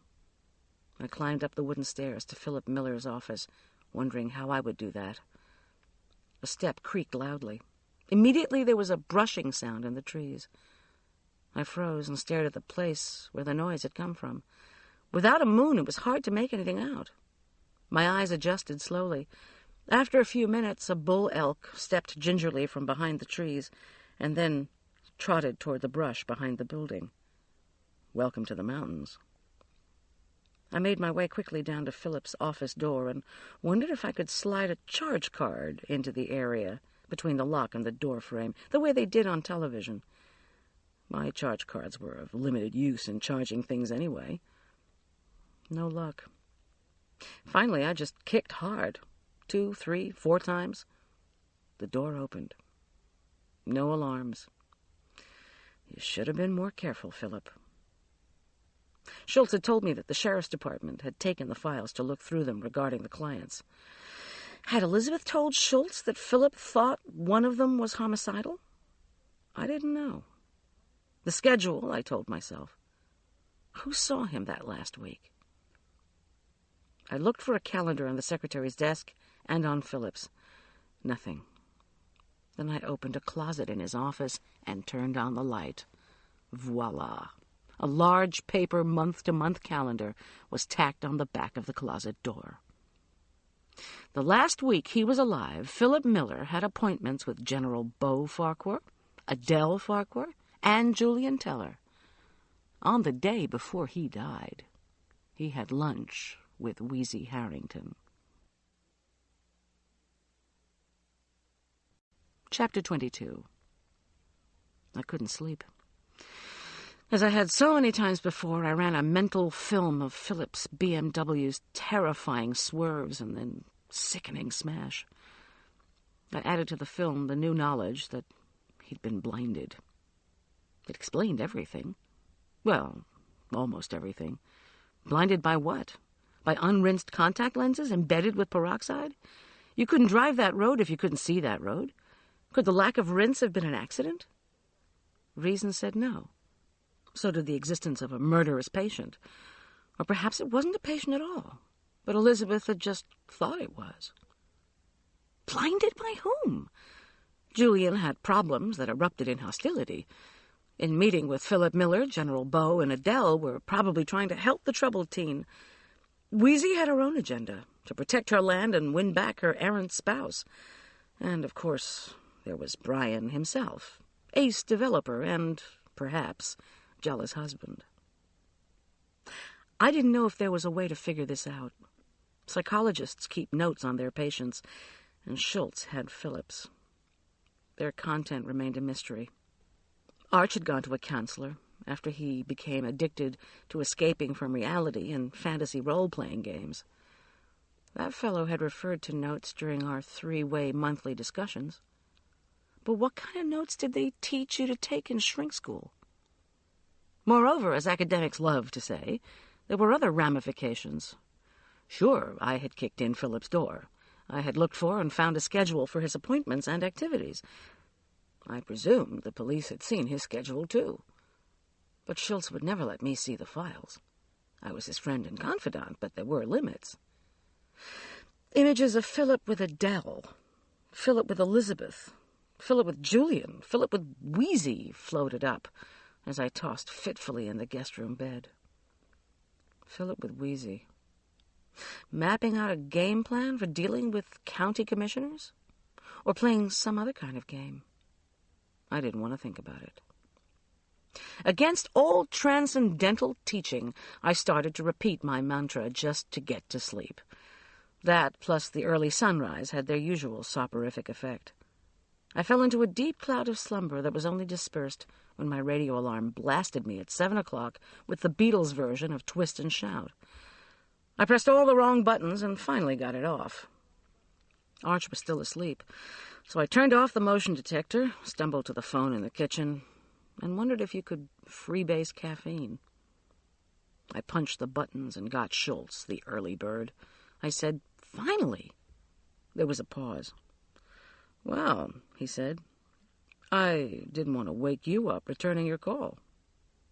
"Sorry, had a bad night. Any chance we could get together today?" "Let's see. Later in the morning? About 10? At that moment, I was sure I heard someone pick up the phone. Paranoia or no, I did not answer Schultz. "Hello?" said Tom Schultz, and General Farquhar at the same moment. "I'm on the other extension, Goldie," said the general. I said, "Do you need me to get off?" Although I didn't see why he would, with 2 other lines in the house. No, he said. "Sorry to have bothered you. It's just that I want to talk to you about a special dessert for our anniversary party tonight." I told him to come on down and heard the distinct click of him getting off the line. I asked Schultz if he would meet me at the Aspen Meadow grocery store. He said, "At the grocery store? Hold on, I have to check my calendar." "I have to be in court this afternoon. I can come up there, but not for long. The supermarket's not where I usually interview people. You've been reading too many spy stories." I said, "My life is a frigging spy story." General Farquhar slipped into the kitchen and began pacing like Napoleon. I rang off, fixed espresso, and took out some cookbooks. I sipped the velvety dark stuff, felt my brain coming to life as the general began to grunt over photographs of 1,000,000-calorie desserts. He looked up at me with a puzzled expression. "What exactly are you fixing for the party?" I tried to rid the word interrogation from my mind.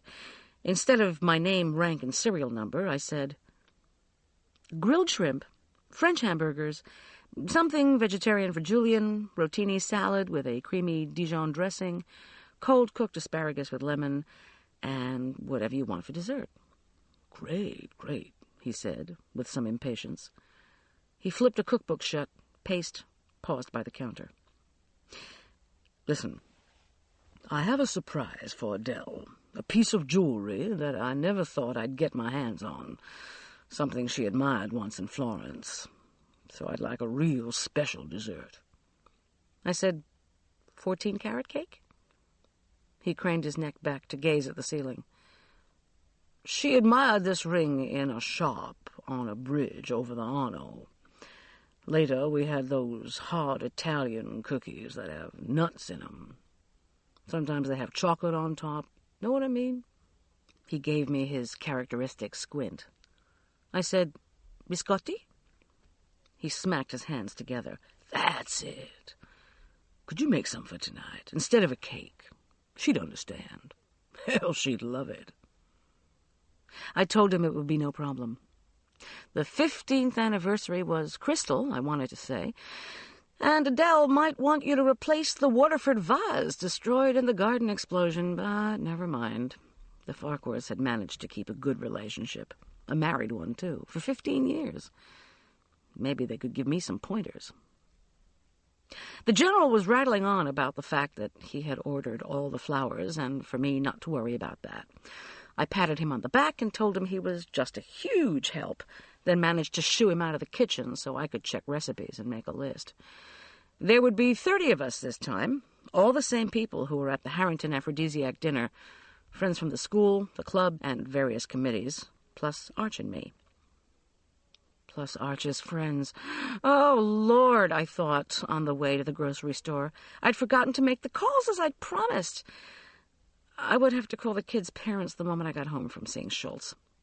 Could Arch have given up and be inviting them while he was at summer school today?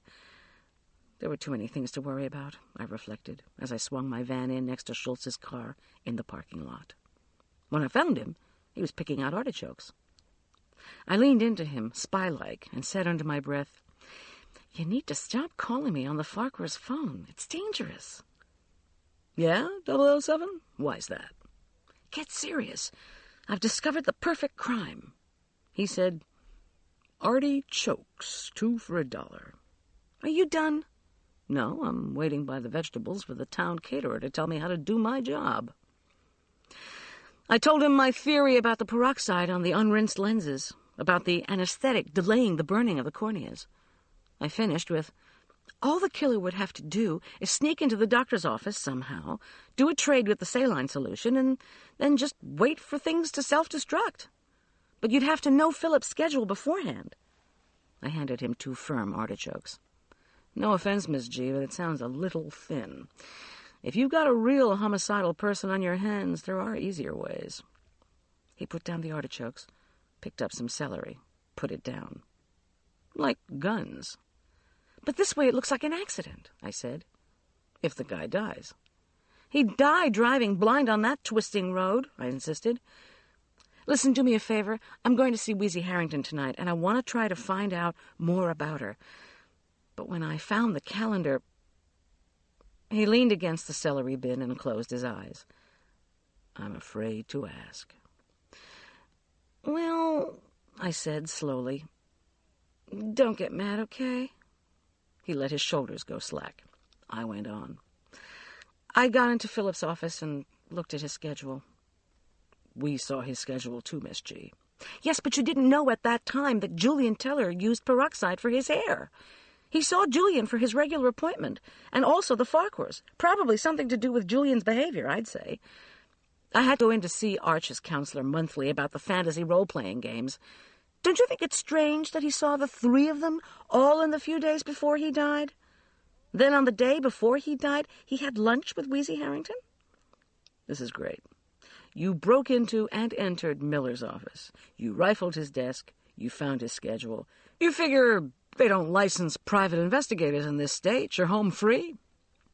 I pressed my lips together. Breaking and entering is still a crime. "Julian bleaches his hair," I said. "That's like new evidence, or whatever you call it. Can't you just run a background check on him?" "I gotta go," Schultz said. He patted me on the shoulder. "Do you even care about this?" "Do you?" I was taken aback. "Yes," I said after a minute. "I guess I do." "I have a big caseload, Miss G, but I'll do what I can to find out about Julian." I made a face at him. "Mainly because," he said before wheeling off with his empty cart, "you aren't going to be able to get this Philip fellow out of your mind until I do." He paused to look at me. "Am I right?" I looked away. After half an hour, my cart bulged with packages of fresh rotini, bunches of dark, slender asparagus, a feathery dill plant and shiny lemon, almonds, as well as anise seed and unsalted butter. Finally, I stopped to pick up what I had ordered the previous week, pounds upon pounds of jumbo shrimp and ground chuck that the grocery had meticulously wrapped in butcher paper. I loved spending other people's money. The van gave me a little bit of trouble when I turned the key. I whispered to it. I coaxed. I shrieked. The engine finally turned over, and I started toward Aspen Meadow Country Club. I would have made it in 10 minutes, too, if I hadn't seen Arch walking along the dirt shoulder at a very determined pace. When I pulled over, the van sputtered and died. "Arch, where are you going? Why aren't you in school? This road's too dangerous for you to walk along. Go away. Leave me alone. You don't care anyway." I put my head on the steering wheel. This was why women could never get ahead. Just when you thought you were getting somewhere, your child was going to have a crisis. I put on the emergency flashers and got out. "Arch," I said as I pursued him along the narrow path of dust and weeds, "please stop and talk to me. I do care. Come on and get in the van and we'll go back to the Farquhars and we can talk while I cook." He whirled and glared at me. "I'm going into town to get some magic stuff, and then I'm going to walk over to my friends' houses and ask their parents if they can come tonight." "I'm sorry. Why don't you just call them?" "You were supposed to call them." "I didn't see the list." "It's in your Poe book. You always tell me not to invite friends myself, that it's the mom's job." I felt my body slouch. "I'm sorry, hon, but I haven't had time to read." He turned his back to me and resumed walking. "Okay, look," I called. "Just get into the van and we'll go home and make the calls together. It'll be much faster." He stopped and turned again. "I still need a hat and cape." Okay, I can probably manage a cape," I said. "The top hat will have to wait until the next trip to Denver." Arch walked toward me, apparently satisfied with the compromise. "Where are you going to get a cape?" he asked, once we had settled into the van. I turned the key. Nothing happened. I looked at him. "I was thinking the church might have one."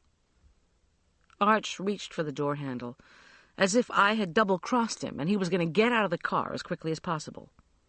He said, "I don't want a chasuble." How he could remember the names of all the priestly garments when that same vocabulary eluded me was another of Arch's amazing traits.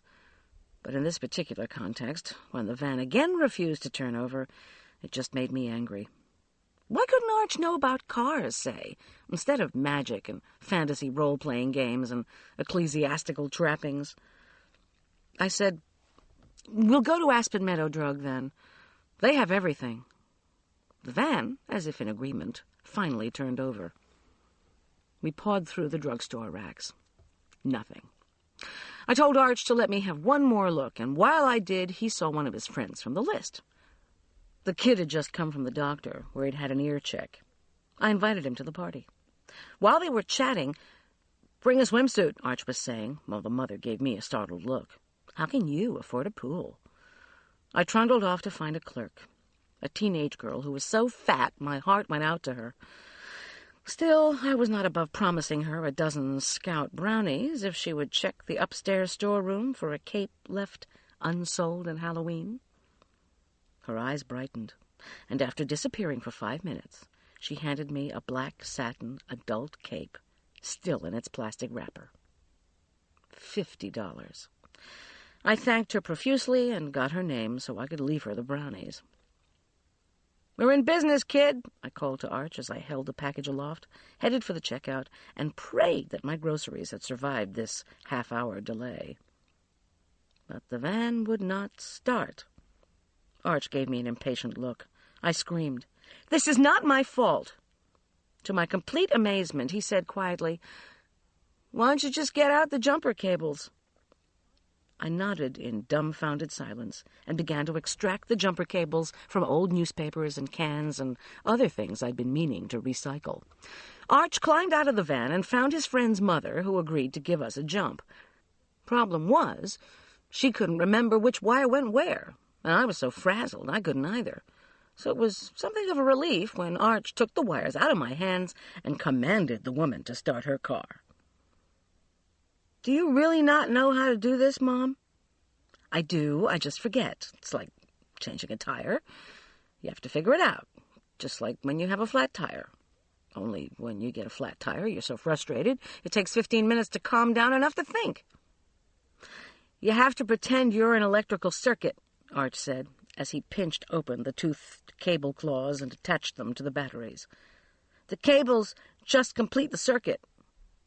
After a few moments, he said triumphantly, "Now try it." It started like a charm.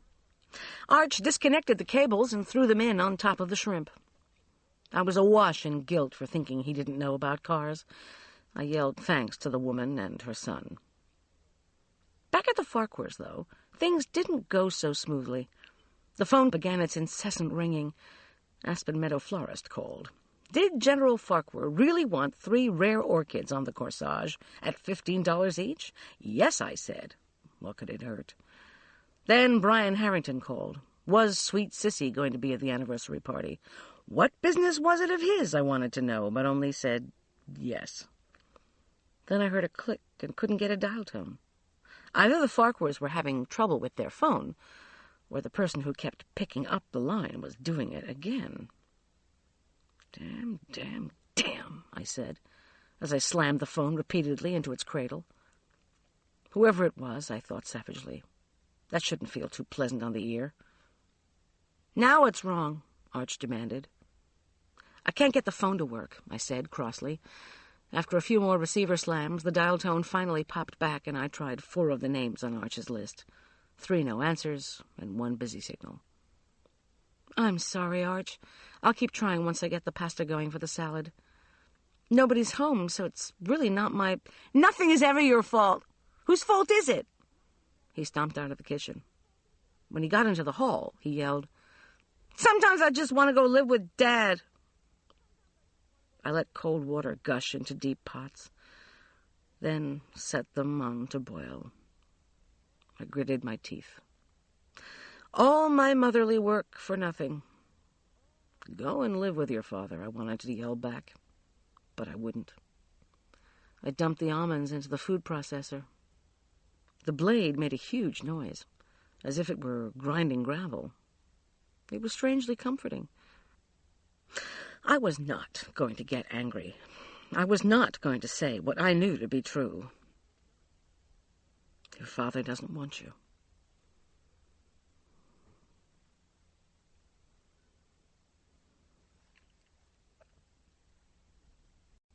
Chapter 23.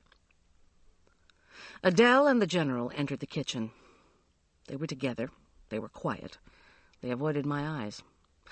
I figured I was either going to get sympathy or get fired. To my surprise, it was the former. Let's go out on the veranda, shall we?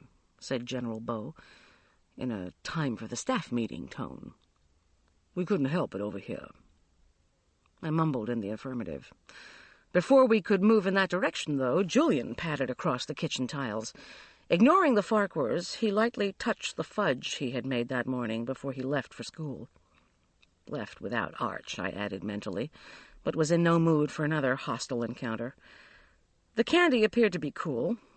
Then he peered into the blender with the almonds. Satisfied, he moved to the refrigerator, opened the door, and clanked jars around. He emerged, grasping soft drinks under each arm.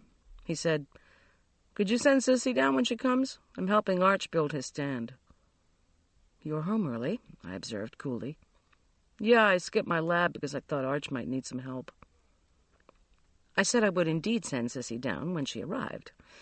Pressing my temples with my fingers, I followed the Farquhars out to the porch. I welcomed anyone's willingness to help Arch. Goldie, said the General once he was seated and had fixed me with his ice-blue gaze, you're under a lot of fire. Let us give you a hand. I explained to them that I was just trying to get Arch's party set up, the party that was going to be at the same time as their anniversary soiree. I turned to Adele. Which was your stupid idea, I almost said to her, but didn't. Adele clucked. Oh, and I was so hoping it would make him happy. She paused. I think children go through ungrateful periods. Marla had tough teenage years, I remember. I looked out at the sky.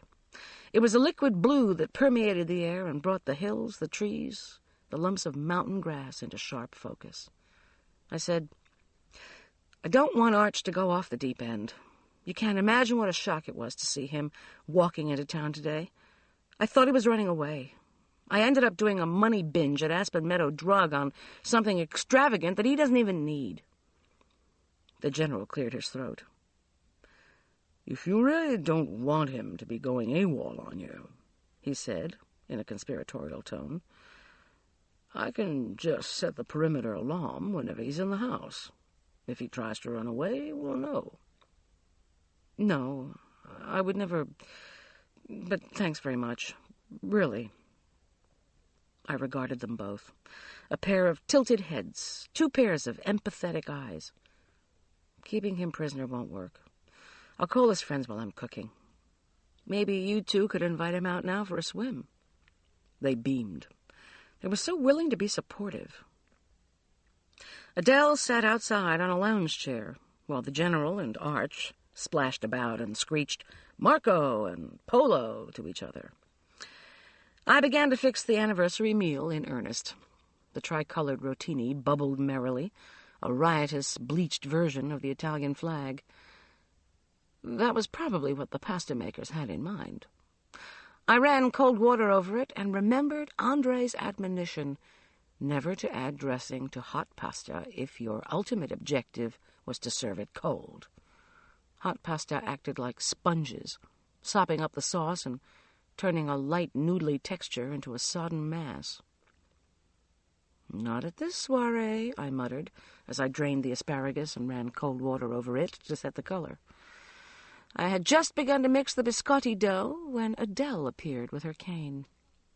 She was wearing a blue bathing suit and a smile frozen with pain. "Pills," she said. "I should know better than to attempt the frog kick. It always throws my back out. I would have sent Beau up, but he had to check something in his precious magazine." "Oh, my," I murmured. "Just sit down and I'll look for them." But I didn't have a chance, because at that moment the General appeared, fierce as a warrior, in one of the heavy bathrobes given to him at his retirement by his West Point classmates. Embroidered across the back of this one were the words, "Support the ACLU. Cuss in public." "I'm missing a detonator," he boomed, as he began to pull out canisters from the kitchen shelves. "I don't think it would be out here," I said in a low voice, but they both ignored me. Adele still hadn't found her pills. The two of them began to sort through the gadgets, foodstuffs, flower pots, and knickknacks on the counters. When no pills and no detonator turned up, they started through the kitchen desk drawers. "Where's Julian?" the General demanded finally. "Downstairs, I think. Have you looked in the garage?" "What's this?" said Adele, as she leaned over the biscotti dough. The General and I exchanged panicked expressions. Adele looked up at me when I didn't answer. "Dessert," we said in unison. "I'm going upstairs to find my pills," she announced, and limped out. "Did you really lose a detonator?" I asked. "Or have you misplaced the Italian ring?" "I haven't misplaced anything." The General's voice was gritty as sand. "I have the ring. I do not have the detonator." He stalked out. "Alone at last," I said under my breath. I finished rolling the biscotti dough into loaves and put them into the oven. While I whisked together the salad dressing, I called the rest of Arch's friends. First name on the list was female. Arch had put an asterisk beside her name. Andrea Coburn. She lived on Arnold Palmer Avenue. Coburn Pear was extremely nice. "Oh, yes, Arch. He's been over here. We love his magic tricks. He made my wife's diamond earrings disappear." At this, he began to laugh uproariously. Clearly, Arch also had made the diamond earrings reappear. The father agreed to bring Andrea over that night for dinner and to pick her up. 1 down, 5 to go. I got lucky. All but one of the kids were available. The others were all eager to come. So much for advance notice. The sun had begun its slow descent over the mountains, and I had refrigerated the orchid corsage and set out the 6 bouquets from Aspen Meadow Florist when Sissy buzzed the front gate. Since I never knew what kind of mood she was going to be in, I put on a happy face in hopes that she would mirror it. Miraculously, she did, and after watching me work in the kitchen for a while, she clopped down the stairs to see Julian. I hadn't seen Arch since... when? I reviewed the cooking. 2 salads for the adults, plus a molded lime concoction with pineapple and marshmallows for the kids. Asparagus, biscotti, hamburgers. Yes, I distinctly remembered my hands immersed in ground beef the last time I'd seen Arch. When he came up for more soft drinks, I'd told him his friends were coming and he could do his magic tricks after all. "Oh, no," he squealed. "I have to go get ready." And I hadn't seen him since. The doorbell rang. The Harringtons. To my chagrin, I realized that Wheezy had bourbon on her breath. I sneaked a glance at my watch. 5:30. It was going to be a long evening. I hadn't even started the fire. I asked Brian to do it. He leaned in close to me. "Starting fires is one of my favorite pastimes." I thrust the lighter fluid at him. "I'm so glad.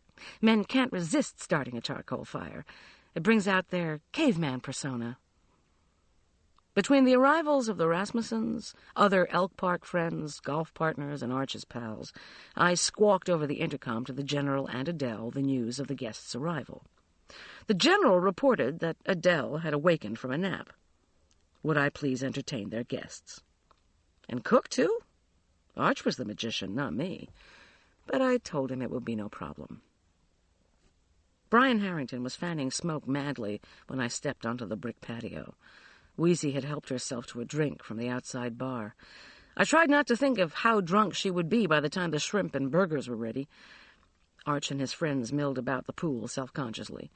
All except for Andrea, that is. She was serious-looking, with straight brown hair and bangs that fell to her nose. She was giving Brian Harrington cheerful, unwelcome advice on how to start the fire. I hopped back up to the kitchen and made a tray of soft drinks and popcorn for the young set. Since some of them had mistakenly thought this was Arch's birthday, there were presents to open. We occupied ourselves with this enterprise until the Farquhars made their appearance, and we all sang Happy Anniversary. It was a good moment, marred only by the concluding hyena laugh from Wheezy as the fire once more went out. General Farquhar offered to work on the charcoal. I rushed back to the kitchen to start the parade of food. I put the burgers and shrimp on a large tray and prayed for balance. When I came back out, Sissy and Julian had appeared on the patio. Beau, Adele, Wheezy, and most of the other adults were sitting on white Adirondack chairs, chatting amiably. Julian sat apart, alone. Wheezy cast occasional smoldering glances in the direction of Brian and Sissy. Julian was more direct. He glared. I followed his line of vision in time to see Big Bry lean forward, ostensibly to tell Sissy something important, but really just to glance down her dress. "Brian," screeched Wheezy, "come over here. We're talking about Philip Miller." My heart ached. I wanted to hear what they were going to say, but I had to get the salads and the asparagus. When I was almost to the sliding glass door, General Farquhar trotted up behind me and caught me lightly by the arm. "This is a party," he said forcefully. "I want you to enjoy it." "Yes, sir, just like the bird watching." He said, "You're part of the family." Behind us, the hostile voices of Wheezy and Brian careened into shrieking. I said, "You bet. Just let me go get the rest of the food." I smiled in what I hoped was a familial manner. "Did you ever find your detonator?" "No." "The biscotti come out?" "Beautifully," I said, and turned to go back to the house. In the kitchen, I had the sudden hollow feeling that dusk often brings. I tried to put the feeling aside as I balanced covered bowls on a large tray. I wished Schultz were here. Arch had his friends. Among the adults, I was odd woman out. Why hadn't I invited him? You should be used to solitude by now, I told myself. I'd seen him just this morning, and he'd said he would be in court all afternoon. Could he possibly have some other engagement on a Tuesday night? I put down the tray and punched in Schultz's office number. "Speak," he answered gruffly. His voice flooded me with warmth. "Hi, it's me. The Farquhars are having a dinner party, and I was wondering if you'd like to join us. Sorry about the late notice." I ended out of breath. "You getting lonely or something?" I bristled, but held it in. "Just trying to be nice." "You are nice. And I miss you, too." Wonderful words. Why should I be upset if he could read my mind? John Richard had always said I expected him to read my mind. Schultz said, "No can do, sorry to say. I'm waiting for a couple of calls back on that background check.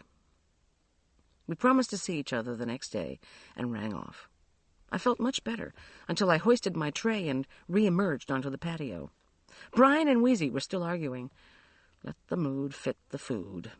I tried to think festive, but the squabble had become so heated that even Arch and his friends were watching from beside a stand of shrubs. My family owned Flicker Ridge, Wheezy was saying. I was the one who brought it to the... She spat out the last word. Marriage. Salad, anybody? I said, brightly. I proffered the tray. I'm just about to put them out here on the buffet. Wheezy interrupted me, her voice still scathing.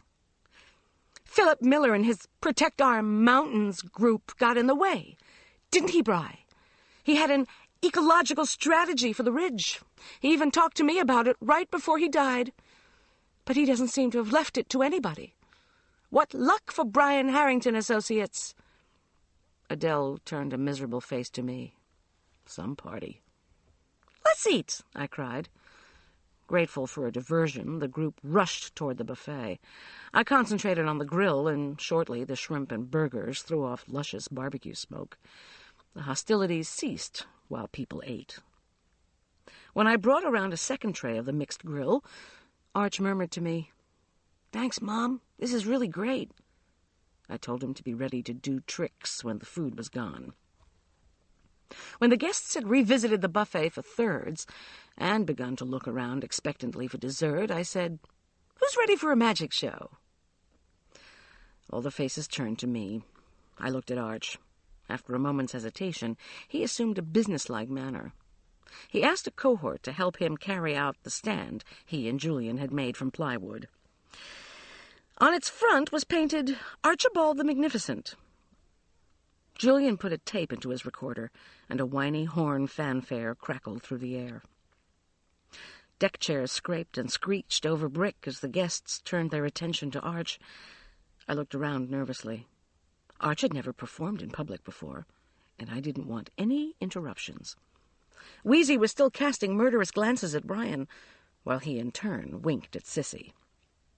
It was as if he were trying to say, I'm still in control of this situation. But he did look shaken. Arch bowed to light applause. He tossed the satin cape over his shoulders and flourished a baton, one John Richard had bought him in Denver. He began with some of the tricks I already knew. The liquid in the newspaper, the string through the neck, the disappearing, reappearing cotton balls under plastic cups. There was polite clapping after each. I was enjoying myself so much that I almost forgot about dessert.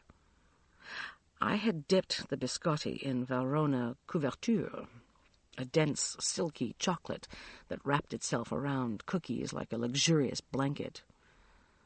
Then I had used a meringue to attach them to 3 large styrofoam cones.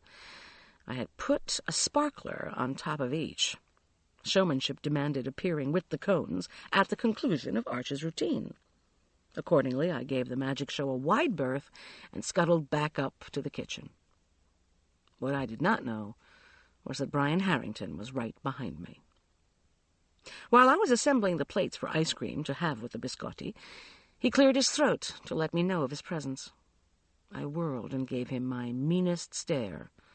I said, Don't come near me. Don't try anything. If you make me ruin another dessert, I'll call 911. He said, Calling 911 won't do you any good. I intentionally raised my voice. No funny stuff, Mr. Harrington. I'm not kidding. Keep your distance. I'm busy. Lower your voice this instant, he hissed. I want to talk to you about Philip Miller. Make it fast, I said, as I searched for the almond fudge ice cream. Just look at me, will you? Goldie, please. I have this feeling you're the only one who'll understand. I slapped the ice cream boxes down on the kitchen island, pressed my lips together, and gave him the benefit of my attention. You have 2 minutes. Look, he said, I haven't always done the right thing. I admit it. Do I look like a priest?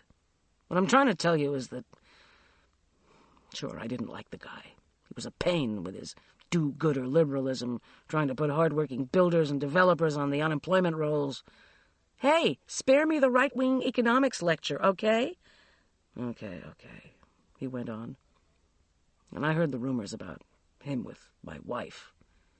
I'm not sure those are true. Are you? His eyes questioned me. I don't know, I said truthfully. I didn't know him all that well myself. I moved the ice cream boxes around on the island. I added, although I thought I did. Right. Well.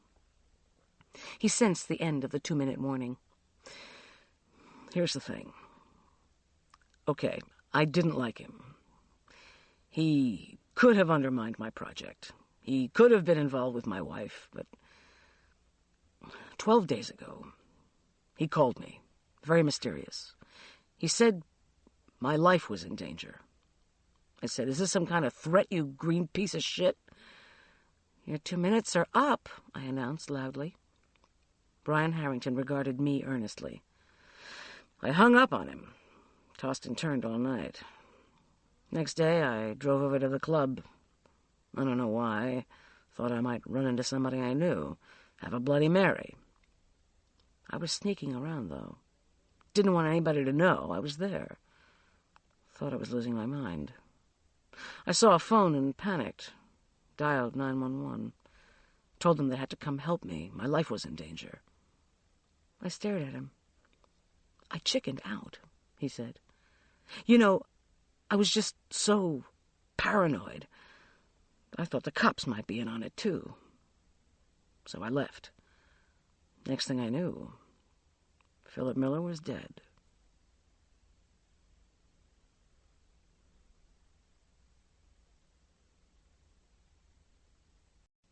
Chapter 24. The anonymous phone call. I said, have you told the police?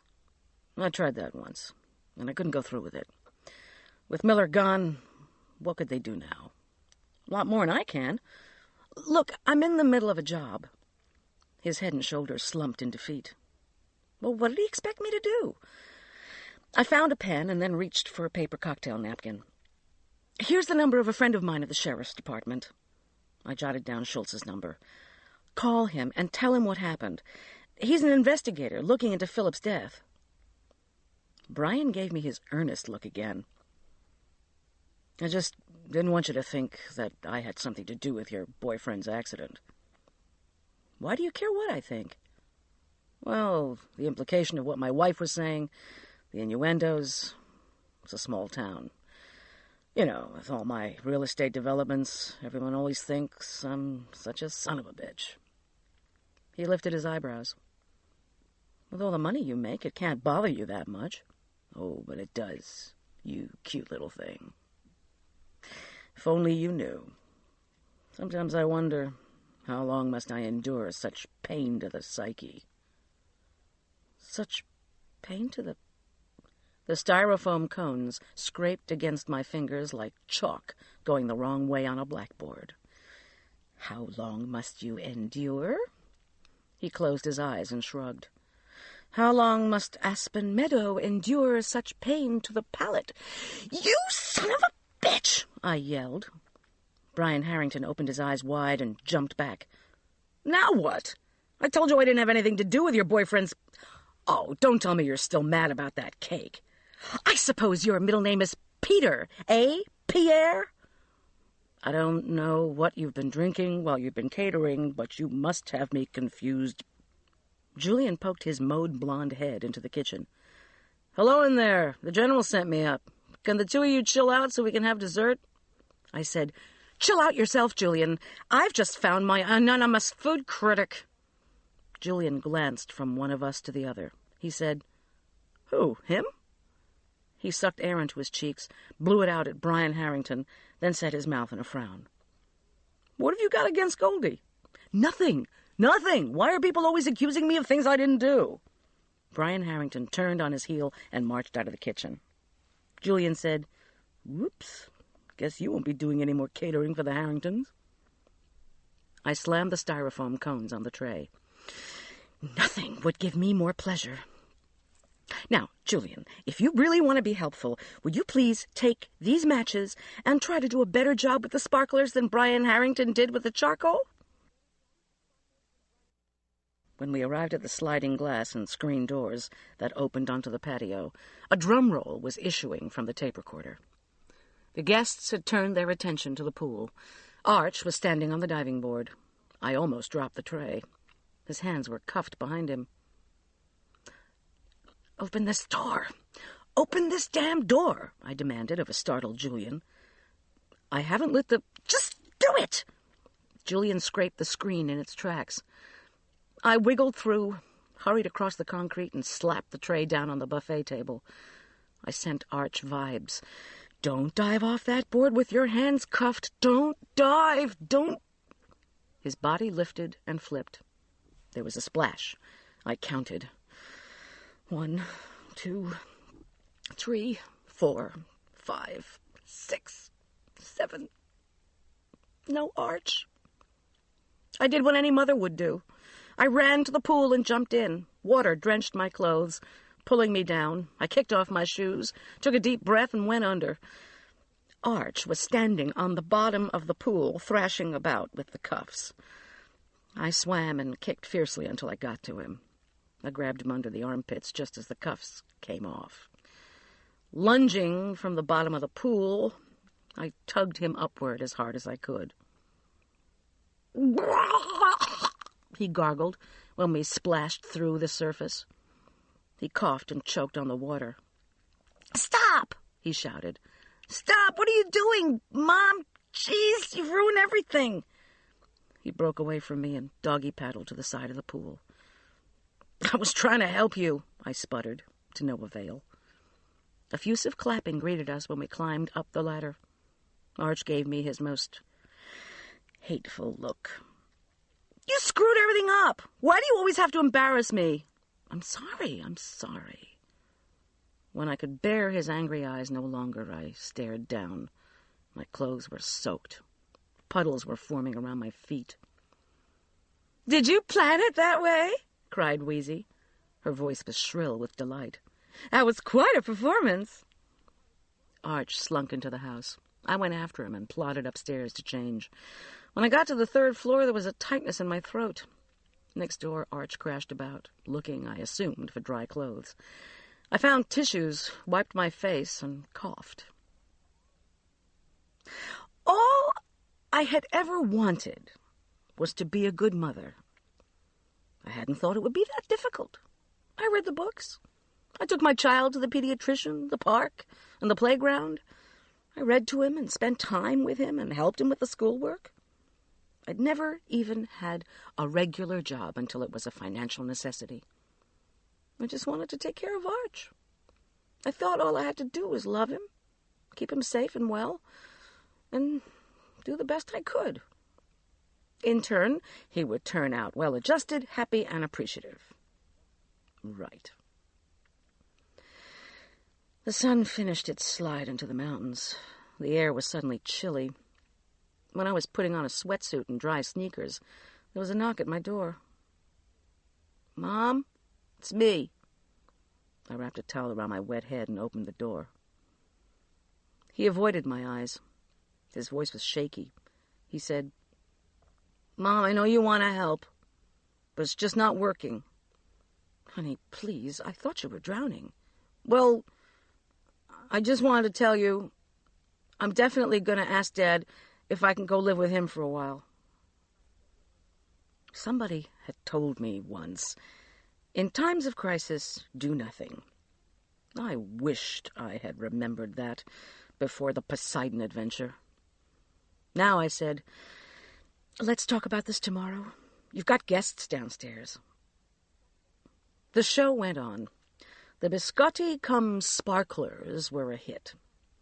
Now that the excitement was over, both adults and children conversed quietly. I felt low. I didn't know whether I wanted to eat a dozen biscotti or none at all, so I settled on 3. They were heavenly. The thin coating of dark chocolate blended exquisitely with the breath of anise and crunch of almonds, and melded perfectly with the hazelnut-flavored French roast coffee. The planet Venus floated in a dazzle of brightness just above the western horizon. The perfumed evening breeze brought the guests' voices down to hushed tones. The guests discovered the delights of dipping biscotti into their demi-tasses before eating them, and there was much exclamation over the result. That afternoon, the general had placed torches at the edges of the concrete. Around 9 o'clock, he lit them. He sat down next to Adele and drew a small jewelry box out of his pocket. He said, "For my bride," and smiled with such adoration that something closed in my throat. Adele unwrapped the ring and held it up. Sapphires and diamonds glittered in the torchlight. But Adele's smile was forced. After the gift, she avoided Beau's eyes. Maybe her back was bothering her. Perhaps she felt bad that she didn't have something for him. Maybe it just wasn't a very good party. I could sympathize with that assessment. I wasn't very happy either.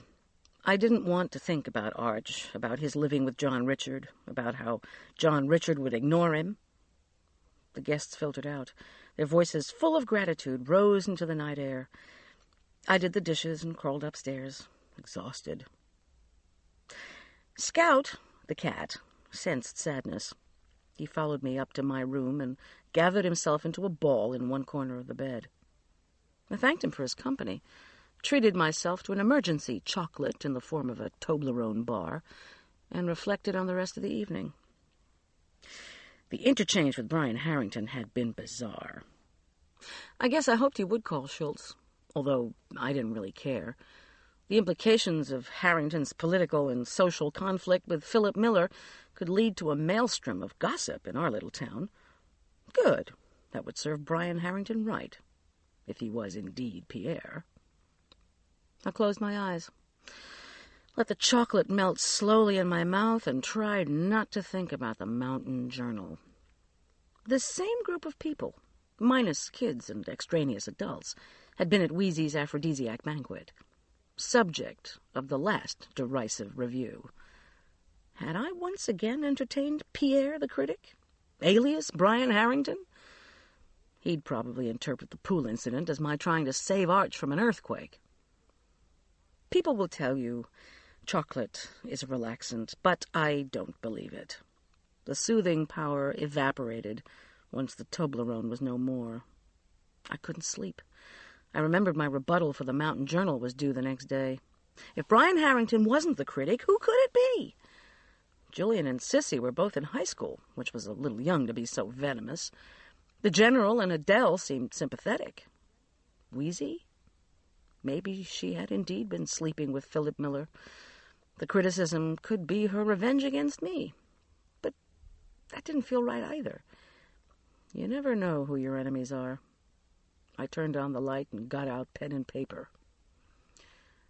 To my anonymous, misspoken critic, the infamous Pierre.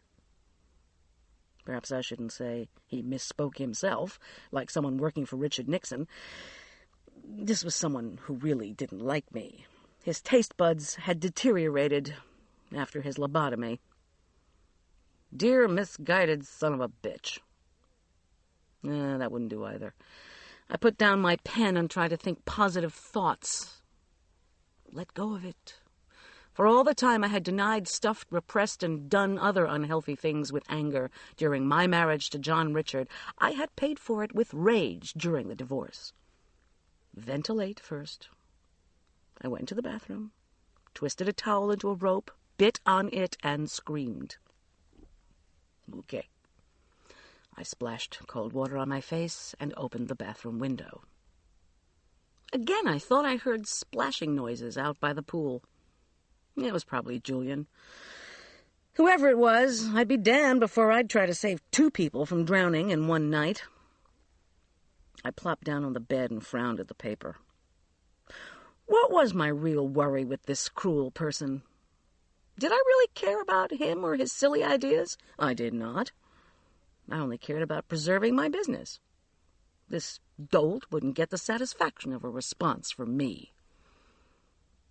Dear supportive clients and friends, Thanks to all of you who have called, visited, or written in response to the spiteful reviews my culinary work has received in the pages of this newspaper.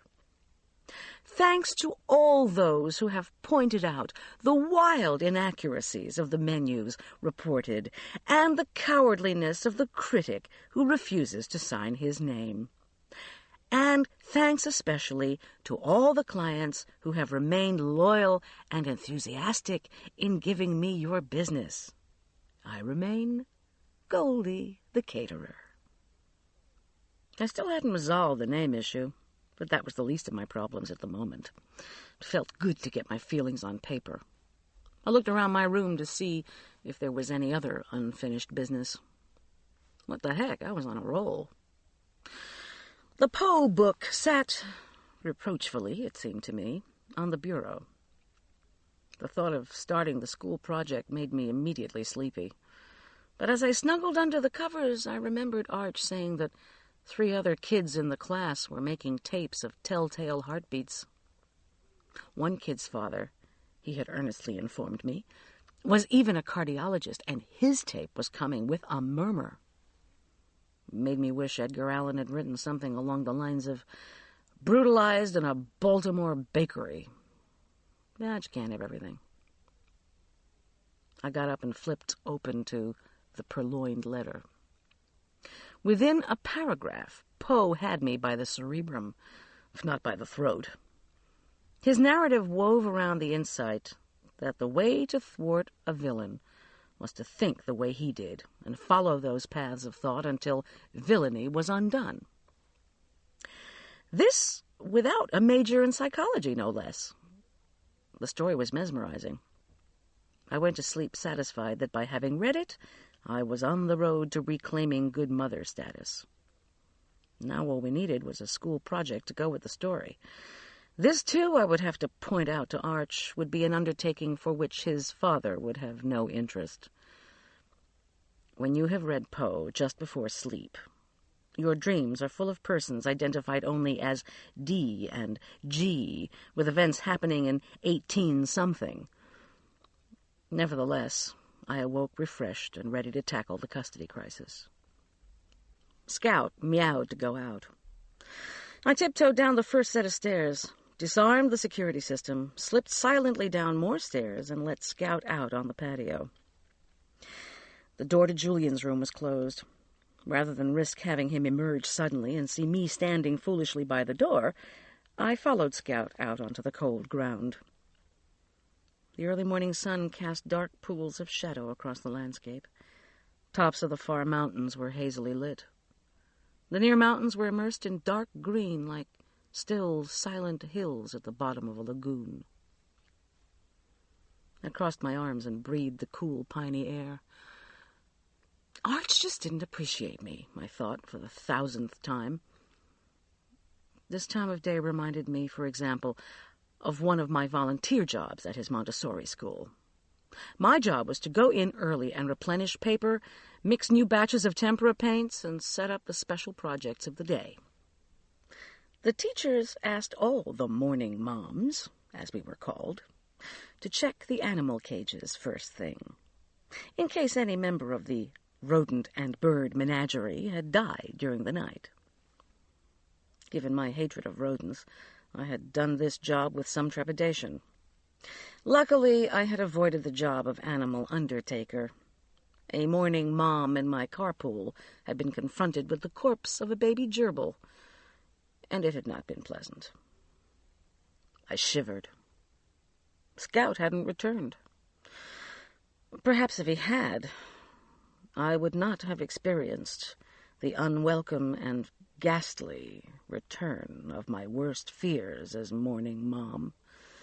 For there, floating face down in the Farquhar's pool, was Brian Harrington.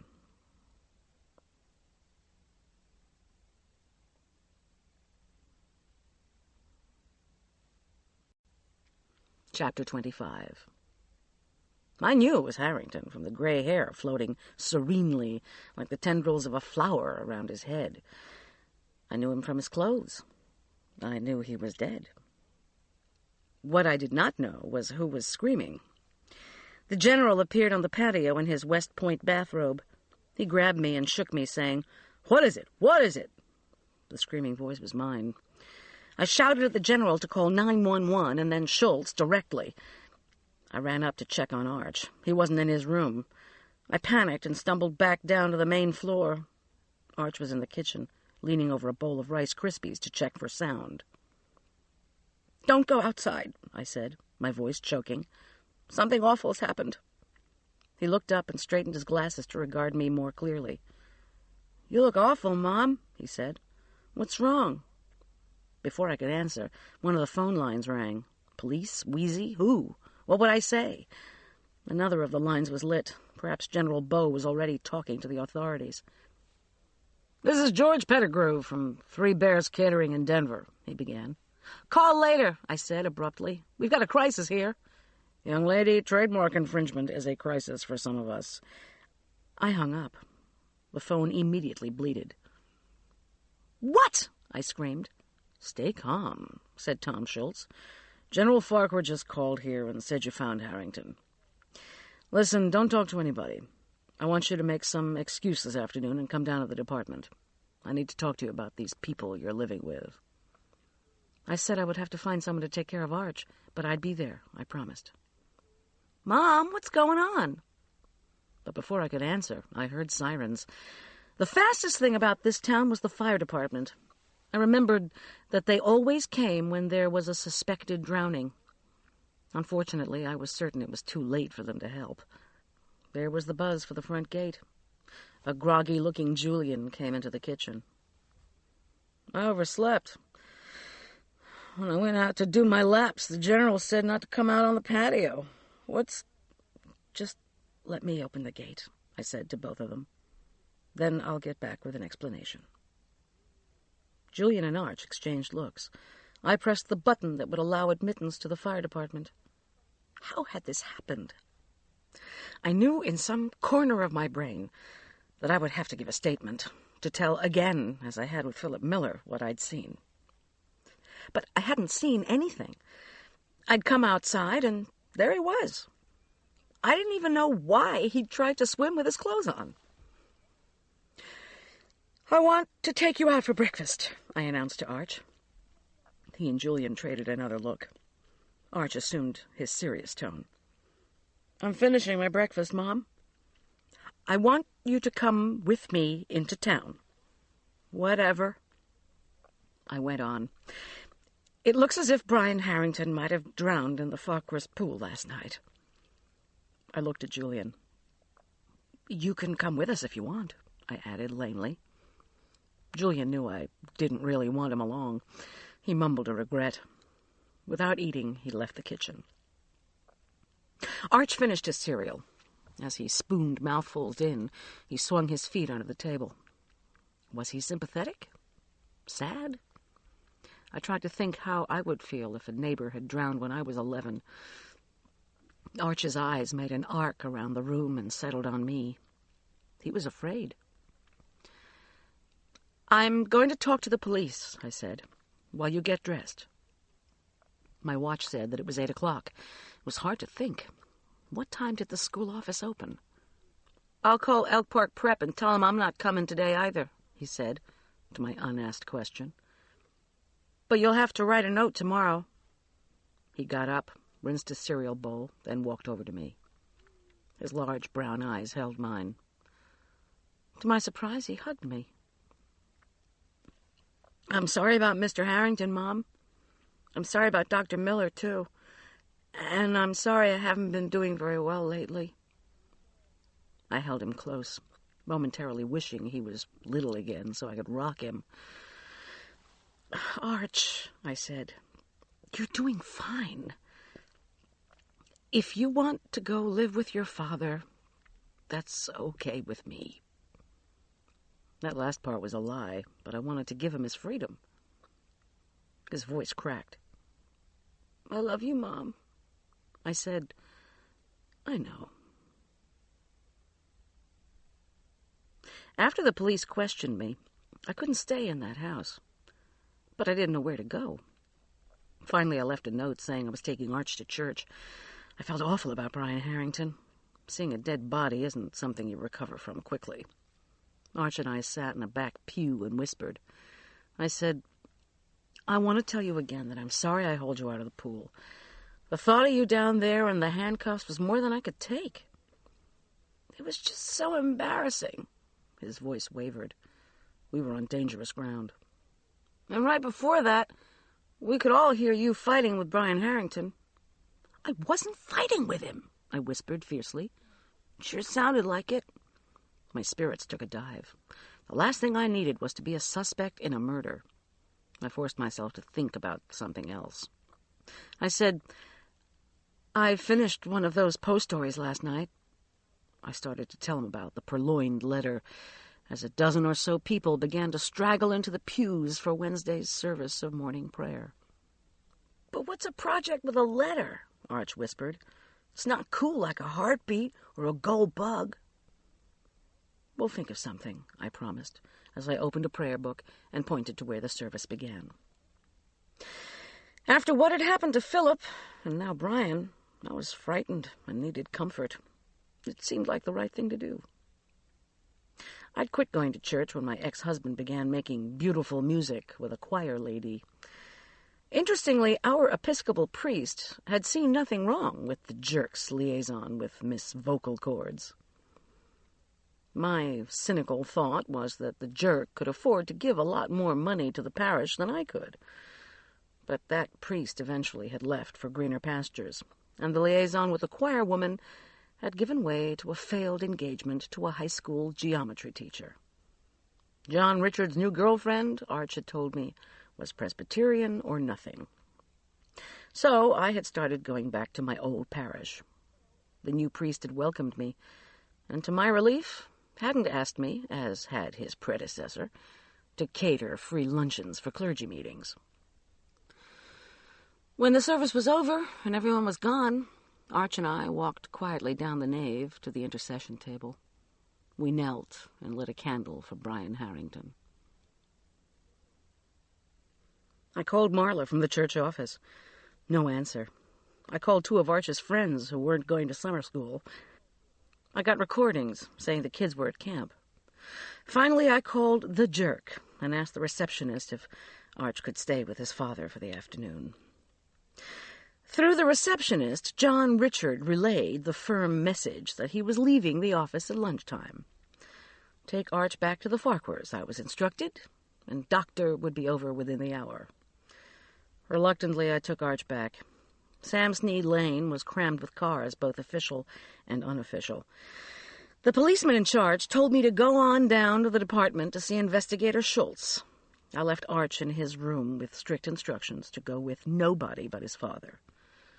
Then I zipped over to the Mountain Journal office and left off my letter before hightailing it down Interstate 70 to the sheriff's department. The van spewed dust when I skidded into the municipal parking lot. With great relief, I saw Schultz sitting in the front seat of his Chrysler. When I climbed out of the van, he got out of his car. He said, "You find someone to take care of Arch?" "He's at the Farquhars with all kinds of cops around. His father's going to pick him up shortly."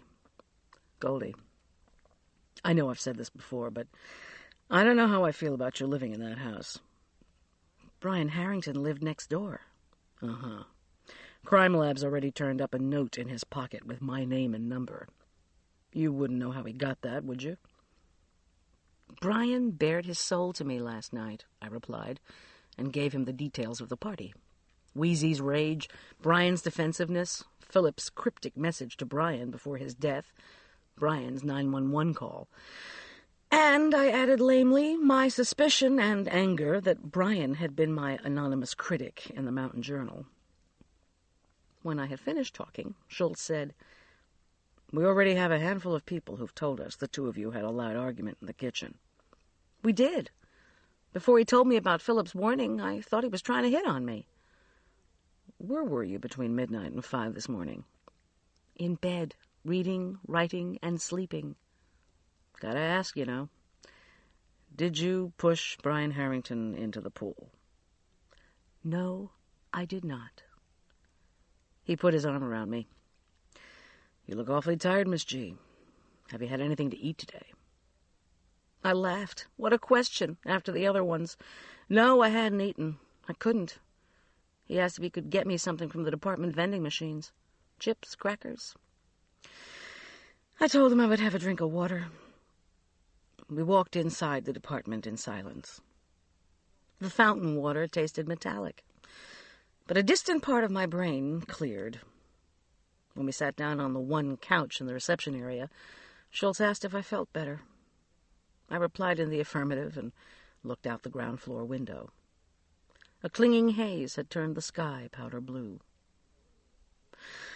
After a long silence, Schultz said, "I want to talk to you about Julian Teller." More silence. Real name, Julian Harrington. My heart felt as if it had stopped beating.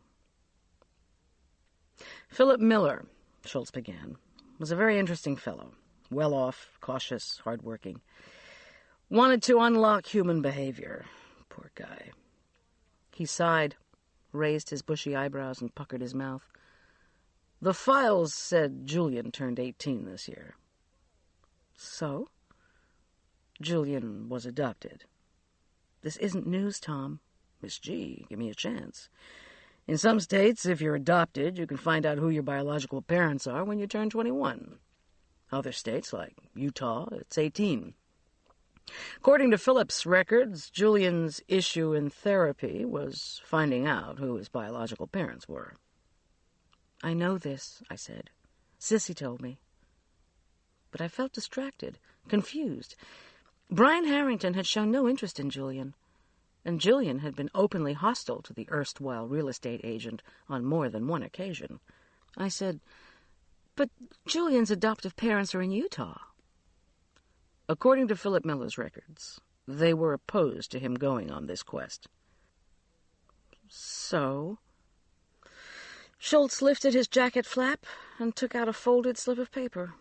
He said, "Take a look at this. I got them to fax it up to me." I opened the slippery, shiny sheet of paper. It was from the Bureau of Vital Records, State of Utah. The words and numbers swam before my eyes. I said, "Who else knows about this?" Schultz said, "Don't know who does. Don't know who doesn't." The paper said that baby boy Harrington had been born 18 years before in Salt Lake City. Parents listed were Brian Harrington and Adele Louise Keeley. Her name before she married General Farquhar.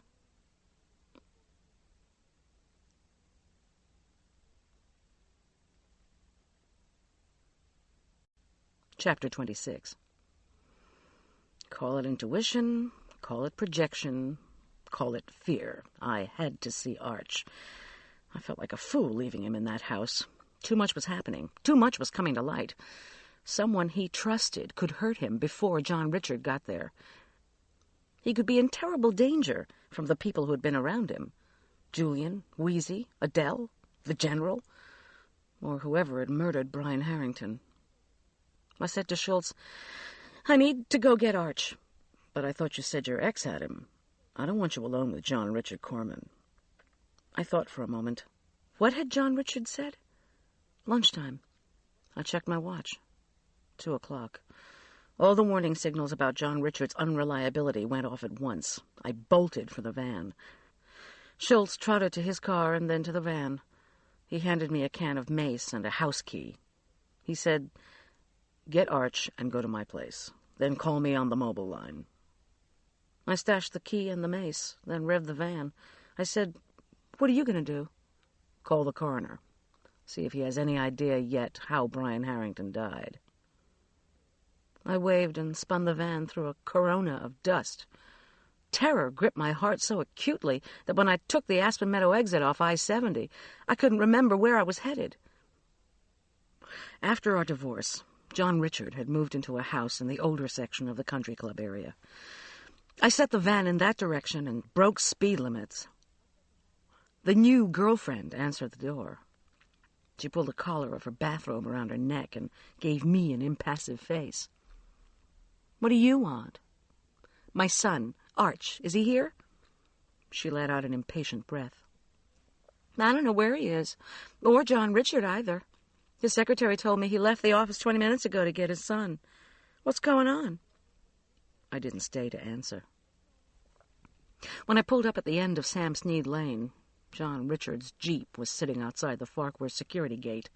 There were no cars in the Farquhar's driveway. There was no sign of Arch. I hated to think what kind of mood my ex-husband would be in if he'd been here waiting even for 10 minutes. The driver's side door of the Jeep flew open. I gripped the mace. I knew better than to get out of the van. I rolled up my window and locked the doors. "Get out of that damn car!" he shrieked at me.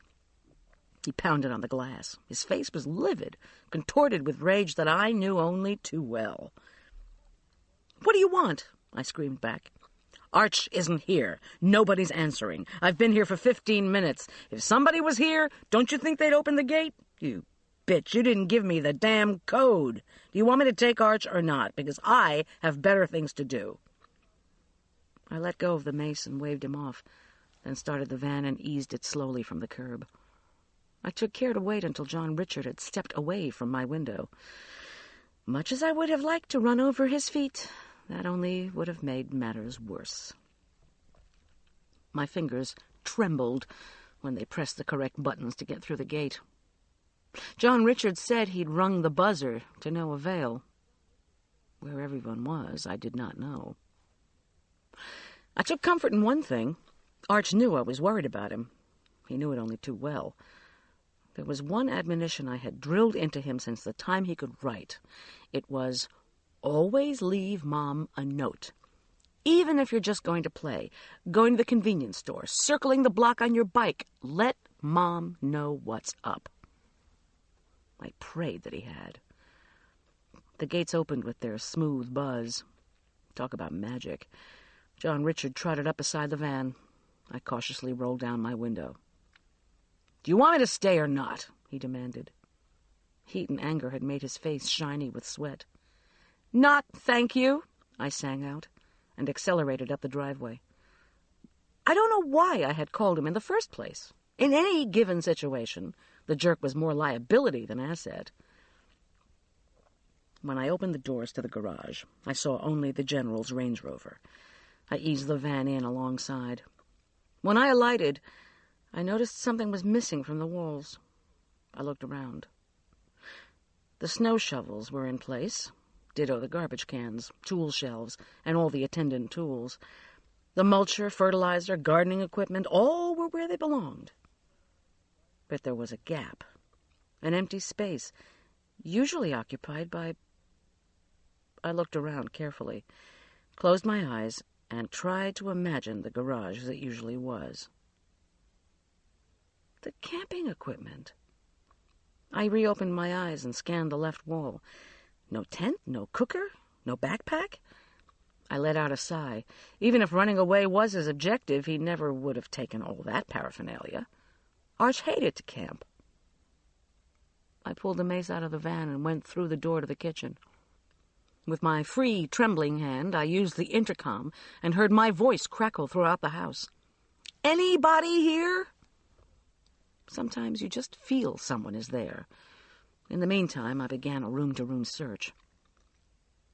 I found General Farquhar sitting on the covered porch. He was gazing out at the mountains. In front of him was a bottle of scotch. A half-full glass of whiskey shook ever so slightly in his hand, like a bell that had only just stopped ringing. I put the can of mace on the table. "General Bow," I said, and shook his shoulder. "Are you all right? Where is everybody?" He shook his head slowly from side to side. "Gone," he said in a low voice. "All gone." I came around in front of him and got down on my knees. I wanted to get some visual contact. His face looked terrible. The circles under his eyes were darker than usual, and his air of dejection made him seem older. "Where's Arch?" "Gone." "Gone where?" He closed his eyes. Whether to get me out of his sight or search his mind, I knew not. "Where is Arch?" I demanded, more loudly this time. I put my hands on his free one. Where's Julian? Where's Adele? He winced. My heart said, Talk, please. He opened his eyes. Liquid brimmed out. Gone, gone, gone, he said. Gone where? He sighed, reached for the scotch, shakily poured some. The camping equipment is gone. He sipped, then slugged it down. They didn't leave any written indication of where they were going. There's nothing on the tape. Your ex-husband came, but I didn't let him in. I could see with the scope he didn't have Arch. I got up. My knees cracked. I was having a hard time not losing my temper. Could you please tell me, I said evenly, what has happened since the police left? Is everyone out shopping? They're not out shopping. Adele said her back was bothering her, and she was going to lie down. I went out to look for that damn detonator in the storage area. When the garage door opened, I saw Julian headed out with all the camping equipment. I called after him. He ignored me, started running down the driveway. His forehead was a mass of wrinkles. He shook his head. It was almost as if he couldn't hear me, or he was ignoring me. I kept hunting for the detonator between the boxes. He broke off and emptied his glass. Later, I heard the car starting. I looked out, and there were Adele and Sissy. They were getting into the Thunderbird. Did you see Arch? He wrinkled his brow, his eyes unfocused in my direction. No.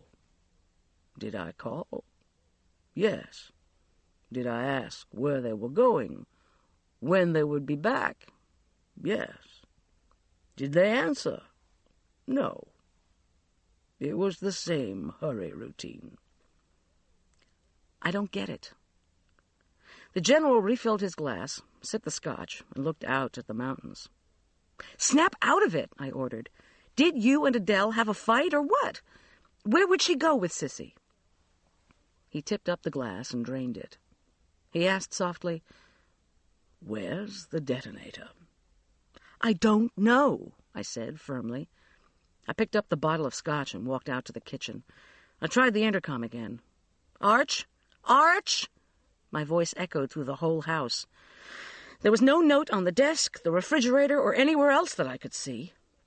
I ran up the stairs, up to the third floor, my heart thudding in my chest the whole time.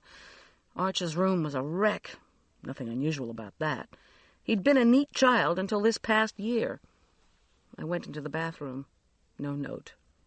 But his bathing suit wasn't hanging on the shower curtain rod, where he usually left it. I called Andrea's house. Was Arch over there? Had he called? Had they seen him? No to all of the above. What was I getting upset about? He went places all the time without telling me.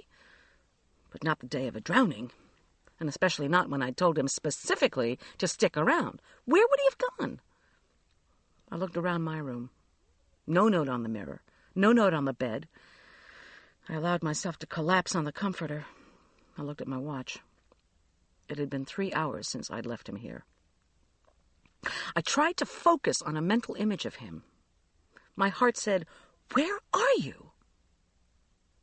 It was then that I looked down at the rug.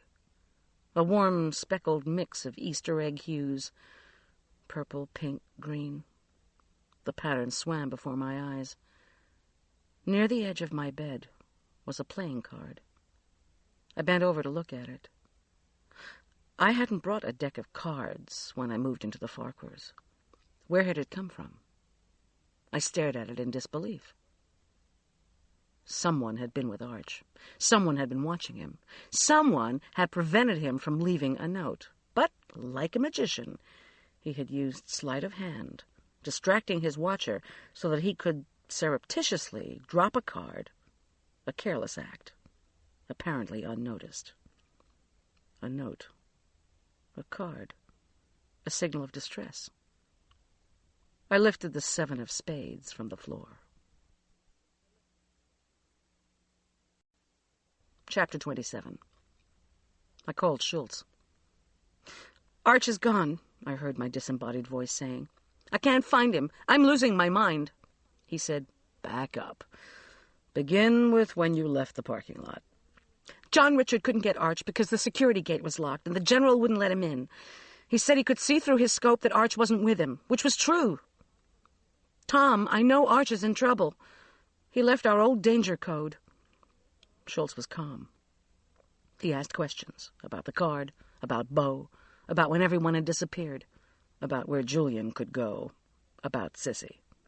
He said, "I'll call the girl's parents. If we haven't found him by tonight, I'll put out an APB. You call Arch's friends, Adele's friends, see if you can come up with anything." He hesitated. "Something you should know. It's been 6 hours since they got Harrington's body out of the pool.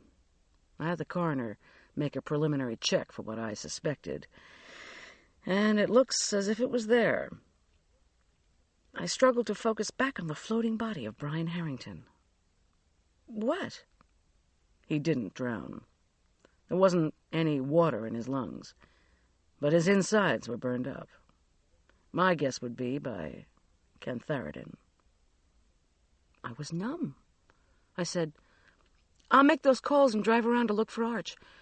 Think I should go talk to Wheezy Harrington?" "We already did.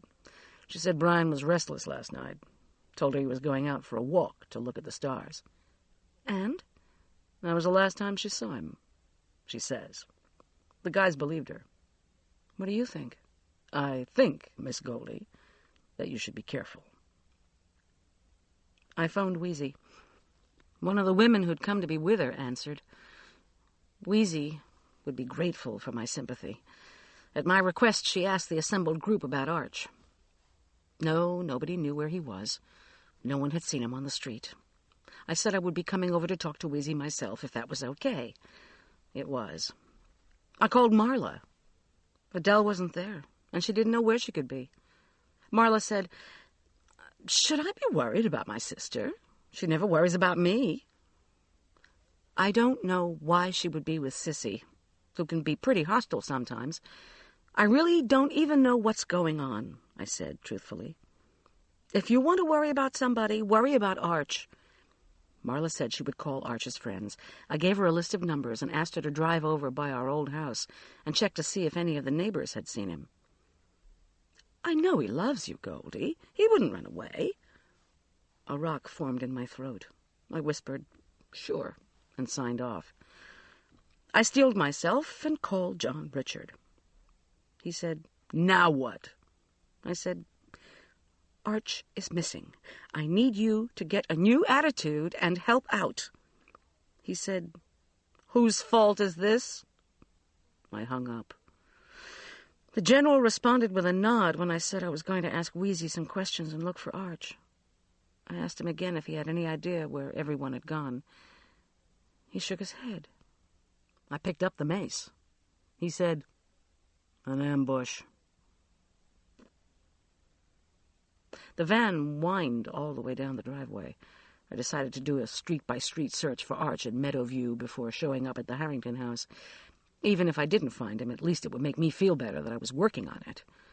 The sky, covered with pearly haze most of the day, now boiled with dark clouds. Here and there, gray wisps of moisture hung over the mountains. If Arch was with Julian, they both would soon be soaked. If Arch was with Sissy...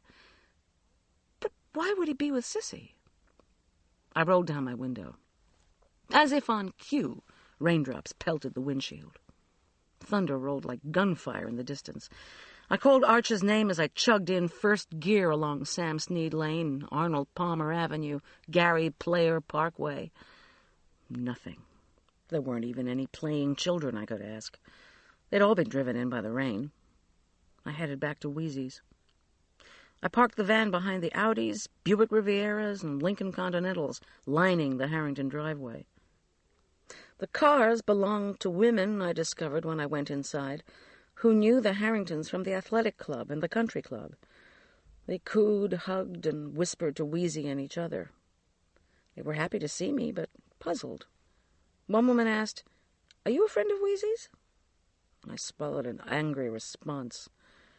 A svelte brunette who'd been sitting across from Wheezy on a leather recliner asked us if we wanted anything. I said, coffee, to be rid of her, plopped into her empty spot and mumbled my condolences.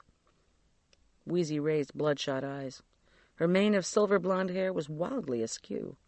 She said, "Thanks. Did you find Arch?" "No, but people are looking, and I'm going to keep searching when I leave here. Are you sure you never saw him this afternoon?" "Not once. This has been a nightmare. I have to believe..." Her voice broke. "I have to believe there was a reason for his life. He was a good person." Her eyes searched mine. "Wasn't he?" "He was," I said, without hesitation. "He did lots of good things in the community, and I know he adored you very much." I didn't know if she knew I was lying, but she started crying anyway. A startled face appeared at the kitchen door. What had I said to cause such an outburst? I waved the person off and left the recliner to sit next to Wheezy. I said, "It's okay," and patted her back. "He didn't love me," she sobbed. "Sure he did. Yes, he did. He told me so himself." "He did?"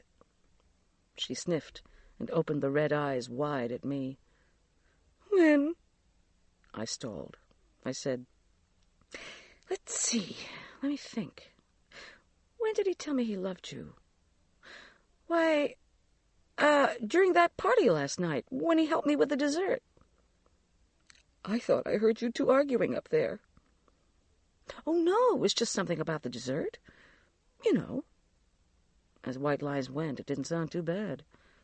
Wheezy snorted and said, "Did he tell you where he was going after we went to bed? Did he say he was going to meet somebody?" "Gee, no, I don't think so. No, definitely not. Probably he had insomnia, Wheezy. I have it myself." "And do you go swimming to get rid of it?" "Well, no, that never occurred to me." She burst out crying again. "He was jealous," she said between sobs. Her eyes narrowed in a glare of accusation. "He thought I was seeing Philip Miller." Here she lowered her voice. "That I was sleeping with him. That was a lie. A grotesque rumor." "It's a small town," I said, again trying to sound consoling. "You know how people talk." She wasn't listening to me. Her head was in her hands. "I just wanted him to love me," she said fiercely. "That was all I wanted." I felt the molecules in my hand draw back, draw away from Wheezy as my mind began to spin. I'd learned something from the purloined letter.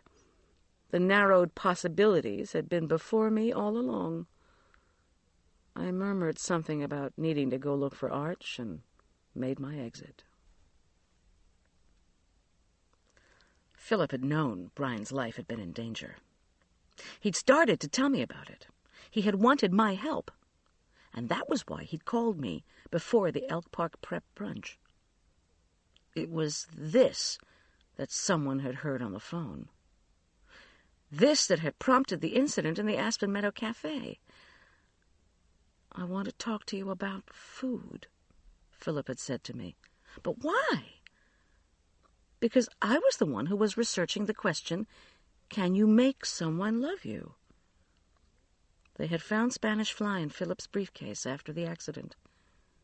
The accident that wasn't an accident. I rushed back to the Farquhars and took the mace inside with me. There was something I had to find, something I'd seen only once. I came through the security gate and crept around the house. The general had fallen asleep on the deck with his mouth open. His loud, drunken snore reverberated through air cooled by the late shower. I put one of the crocheted afghans over him and tiptoed into the study. Where would it be? I searched through the drawers. The clock in the study clicked the minutes away. I hauled out a pile of papers and sifted through them. Nothing. The general's file cabinet was next. The first drawer held everything from Army to explosives, conventional history of new through intelligence domestic foreign. The first file in the next drawer was given over to IRA, and the last was half an inch of papers on Gaddafi, Muammar. The last drawer started off radicals and ended with war. Now that was a cheerful thought. I slammed the drawers shut, then had an idea. Intelligence, domestic. The file nearly fell through my hands. Within a minute, I held the piece of mail I'd been hunting. I put it on top of the pile from the desk and sat down. The envelope had been addressed to Julian. That was what had thrown me off. Inside was his birth certificate. Why was it in the study, concealed in a file? I put the certificate back in the envelope and tapped it with my finger. Because, unknown to the Bureau of Vital Records and unknown to Julian, someone else had been the first one to do the seeking. I heard a small noise behind me. I looked up. My hands covered the address on the envelope. The ink seemed to burn through my fingertips. Adele gave me a polite, inquiring look. She said, "Did you find what you were looking for?"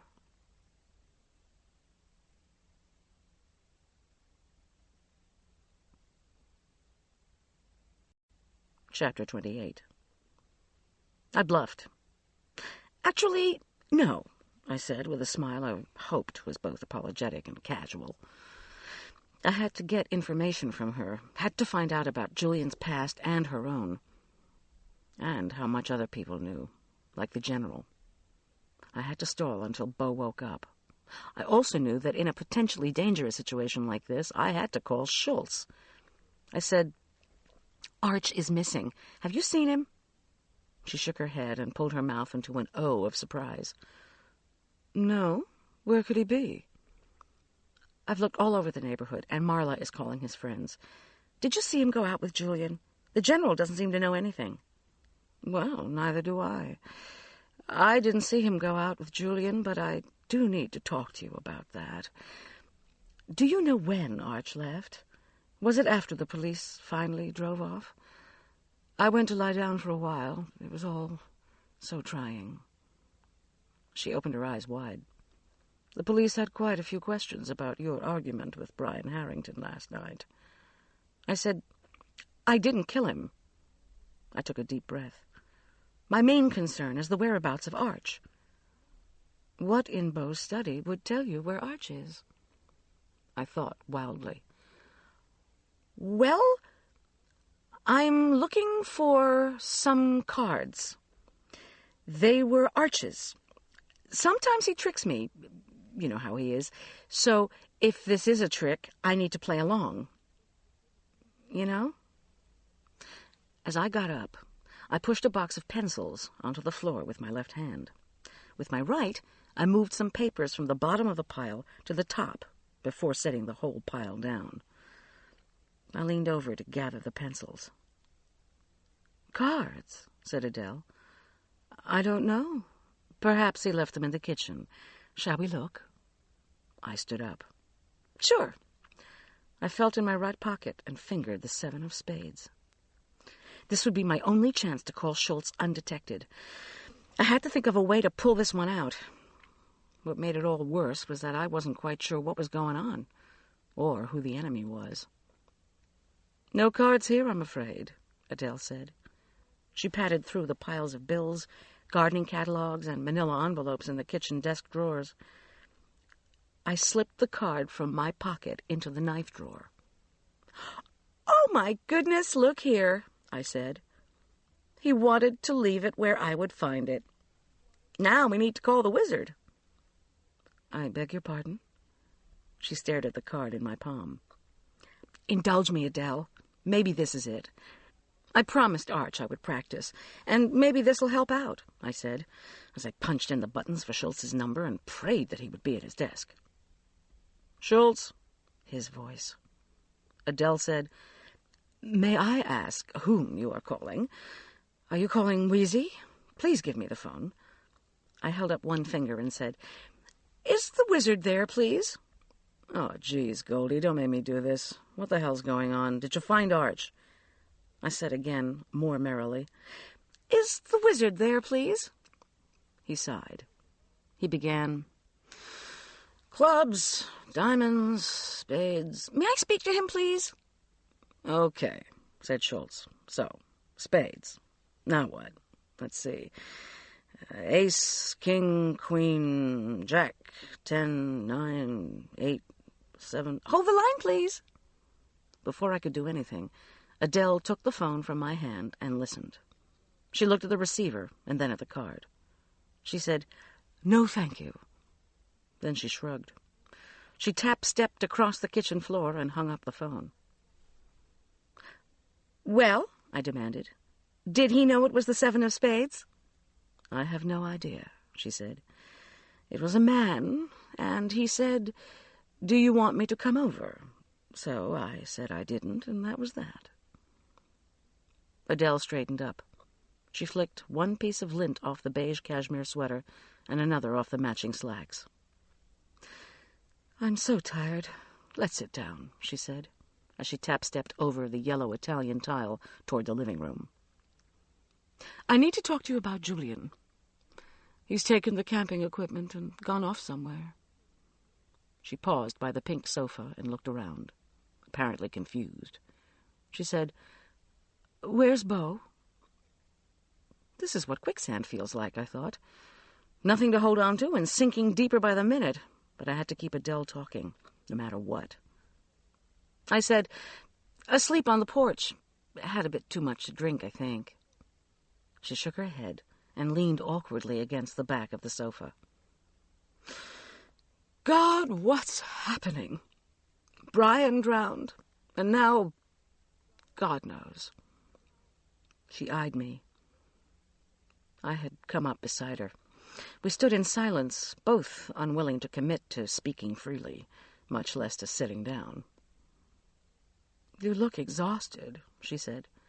"Have you had anything to eat today?" Schultz's question. I said, "No." "Oh, Goldie, you of all people. You should have something to keep you going." A swell of fatigue made me shiver. I realized I'd even missed my daily injection of espresso. All the normal patterns of living had been disrupted by the discovery of Brian Harrington's corpse. I had to keep her talking, had to make her feel I knew something, but perhaps not everything. I said, "Want coffee?" She shook her head. "I'll be right back." I made myself a double espresso and came back out to the living room, where Adele had settled into one of the lime-green damask chairs. I sat on the pink sofa, sipped, and waited.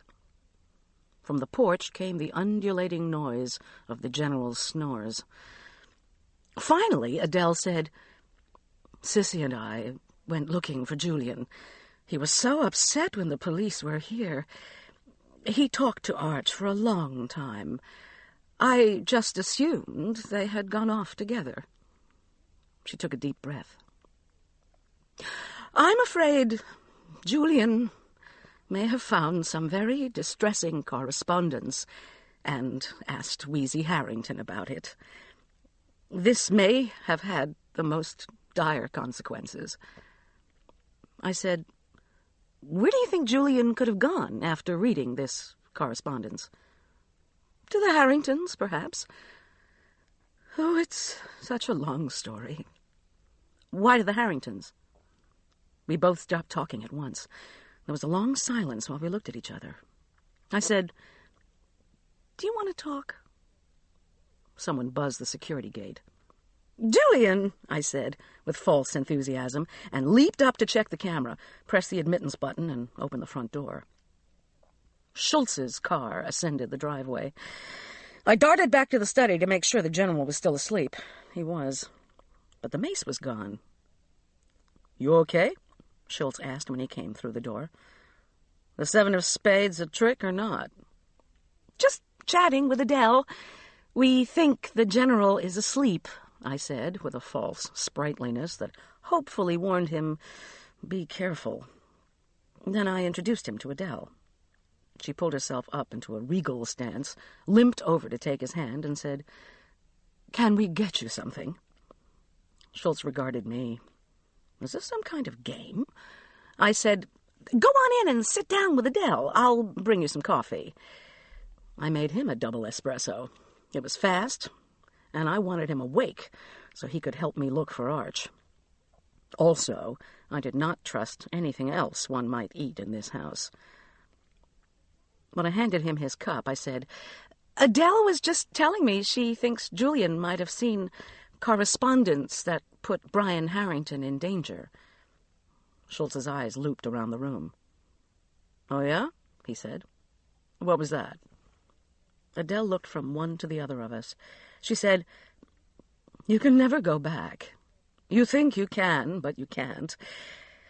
That's what the general thought with all his experimenting. But Philip Miller just thought he was crazy. I knew he had it in for him, and he wanted so badly to go back." Schultz raised his coppery eyebrows at Adele. He said, "Go back where?" She said nothing, only glared at him, as if she were waiting for his own response to the question. But all he did was sip the coffee. I could hear the clock ticking the minutes away. My hands itched with anxiety for Arch. If the general had harmed Philip Miller, then why had Philip warned Brian Harrington? The coffee was not clarifying my mind. Finally, I said, "Perhaps you are as concerned about your son as I am about mine." Her eyelids flickered in appraising me. She said, "You can't imagine what I've been through." I nodded. Schultz's gaze traveled from one to the other of us. He said, "Why don't you tell us? We're especially interested in the last couple of weeks." Adele ignored him. "You know," she said to me, "a death is like a divorce in many ways. You're left alone, whether you like it or not. When you're divorced, you can't express your sadness. When you're widowed, it's not considered proper to express anger. And in either case, the financial burdens are tremendous." I said, "You seem to have weathered the financial part okay." "Oh, you think so?" Adele raised her thin eyebrows at me, then flicked more invisible lint from the beige sweater. "I've seen the way men eye Sissy for her body. Imagine being sized up for your dollars." She cleared her throat.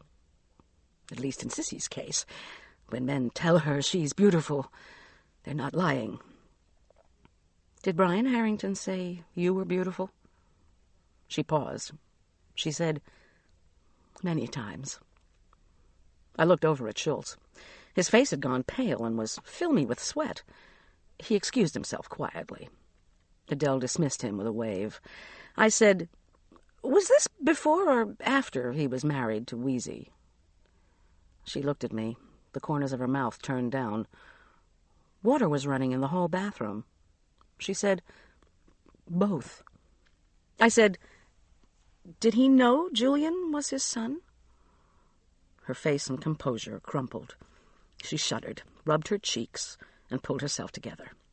She said, "He knew so little. There were things he chose not to know. He had a single purpose, to get the woman with the money or land to fall in love with him. He did it with Wheezy, and he did it with me." As tears leaked from the edges of her eyes, she wiped them off with her index finger. "You don't need to talk," I said. In fact, I wondered why she was talking about this to me at all. Where was Schultz? Was he in danger from the general? "Yes, I do," Adele was saying. "It was a terrible rejection." Rejection? My God, that sounds like the way we used to talk in adolescence. I was 31 when I was with Brian.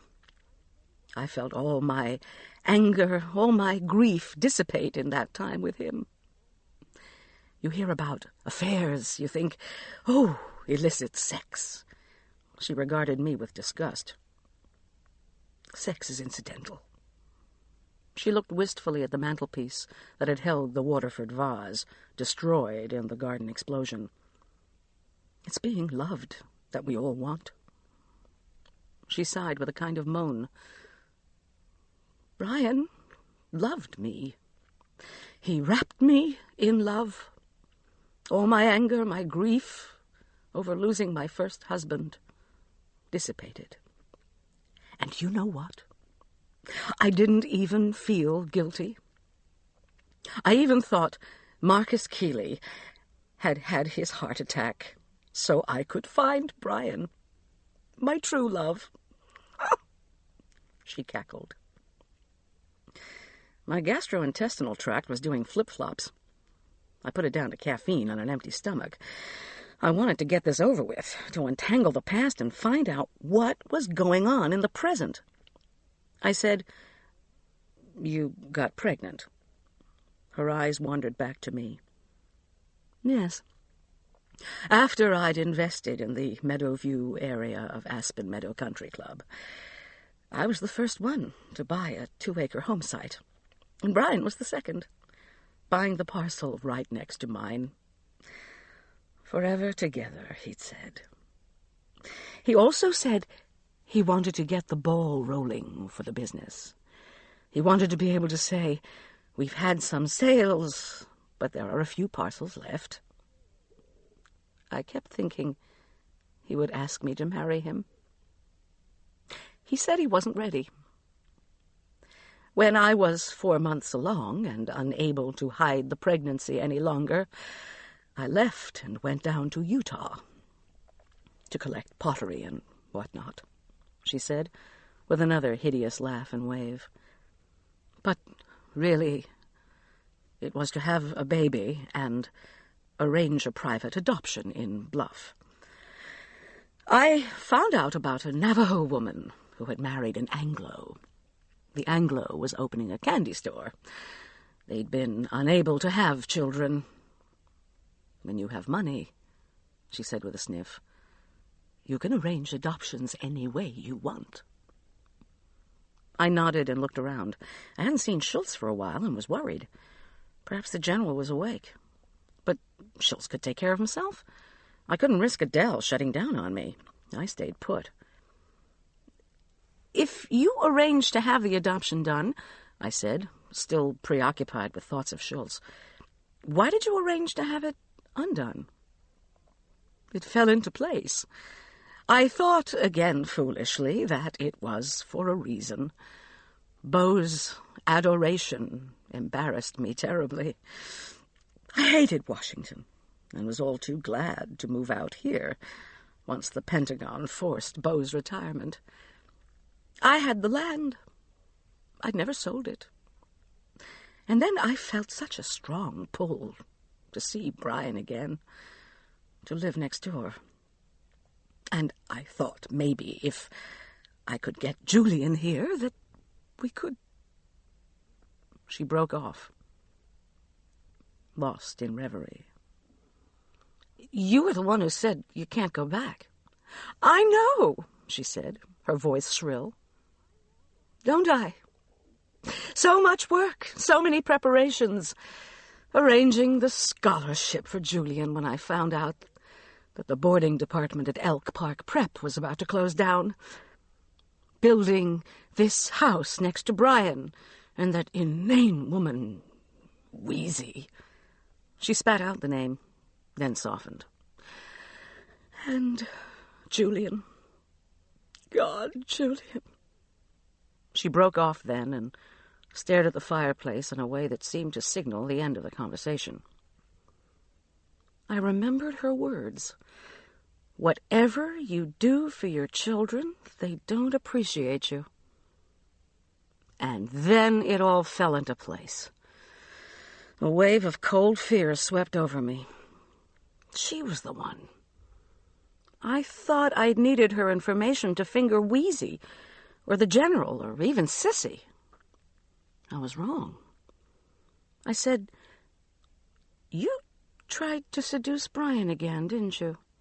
By the pool. I heard you splashing around, but he showed an unhealthy sexual attraction for Sissy instead. That must have made you furious. The general loved you, but it wasn't enough. And you're the one who started the rumor about Wheezy sleeping with Philip Miller. Yes? She sucked in a sob and pursed her lips, then opened reddened eyes and nodded. Proudly, I thought. And then the full force of what she could have done struck me. I thought of the calendar in Philip's office. She had had one of the last appointments with him. I said, "You went to see Philip Miller because Julian was living with you and having problems. Philip had called you. He must have wanted to see you and the general together." She didn't move. I wasn't even sure she was listening. "But you went alone because of what you were afraid would come out. Philip told you Julian wanted to research who his biological parents were. You must have told him the truth." Her eyes blazed. "Yes, I told Philip Miller the truth," she said fiercely. "I didn't want to, but he just kept egging me on with all his questions, just like you are now. How did we come to have Julian in our house, he wanted to know. How were we relating to him? How did he think I was going to relate to my own son, whom I hadn't seen since birth?" Her face contorted.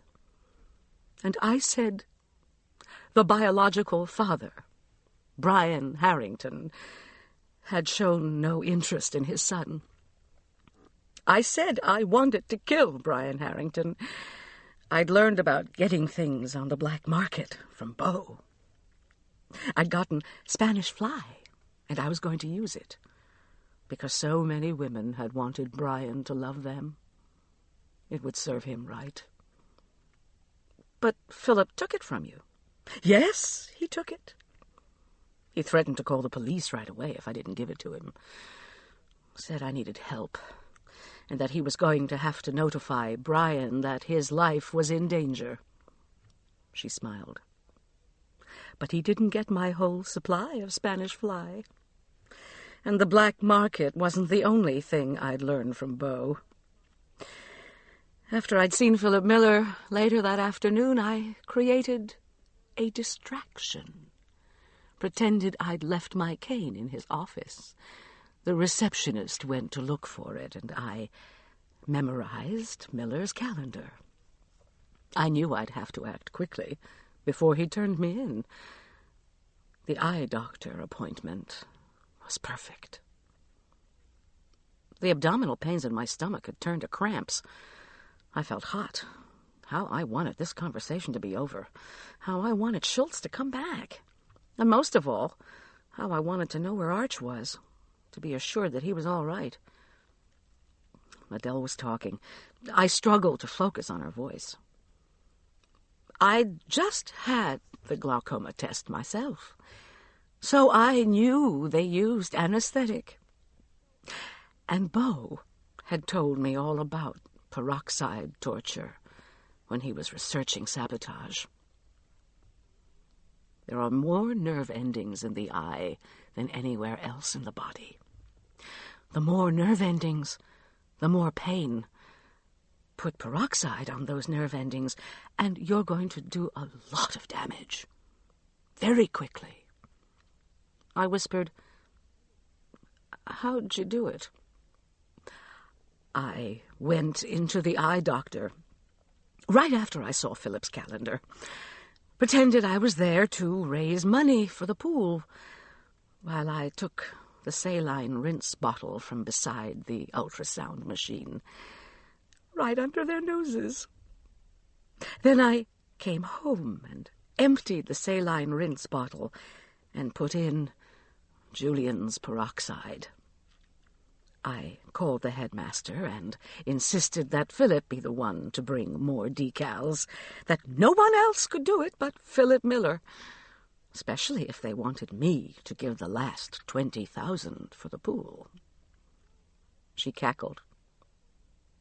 So right after his eye appointment, he'd have to drive out to the school, then drive back to town. I thought with any luck he would die on that road. I I couldn't afford for him to talk to anybody, least of all Brian Harrington. Or you. You see, he wanted to warn you about living here. That's why he called so early that morning. He thought he was being so careful, saying to you, "Not on the phone." I said, "So you were the one listening in on my calls. Then you told the General what was going on in my life." She didn't respond. I said, "You never gave up on Brian." She sniffed and moved her hands in a nervous motion. Then she looked at me, as if she were searching for something. She said, "Oh, yes, I did. At that anniversary party, when he kept on and on with Sissy. I knew it was over." "How did you get him to take Spanish Fly?" She sighed, fluttered her hands again. "I told him to come back after the party. I wanted to invest in Flicker Ridge. I smoothed cantharidin on top of his fudge. He died for chocolate." She laughed. A wave of nausea swept over me. "Your son saw us the last time we were together.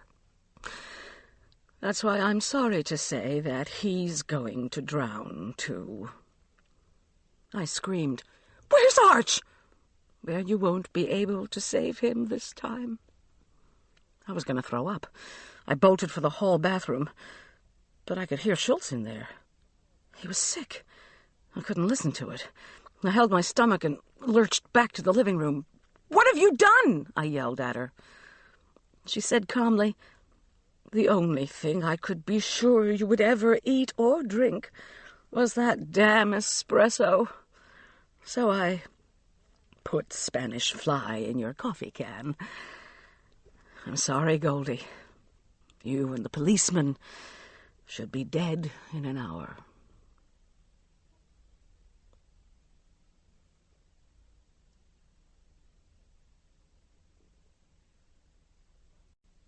Chapter 29.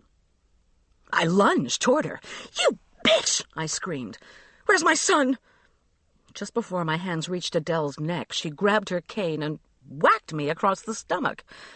I doubled over with pain. My stomach heaved. The cane lashed my back.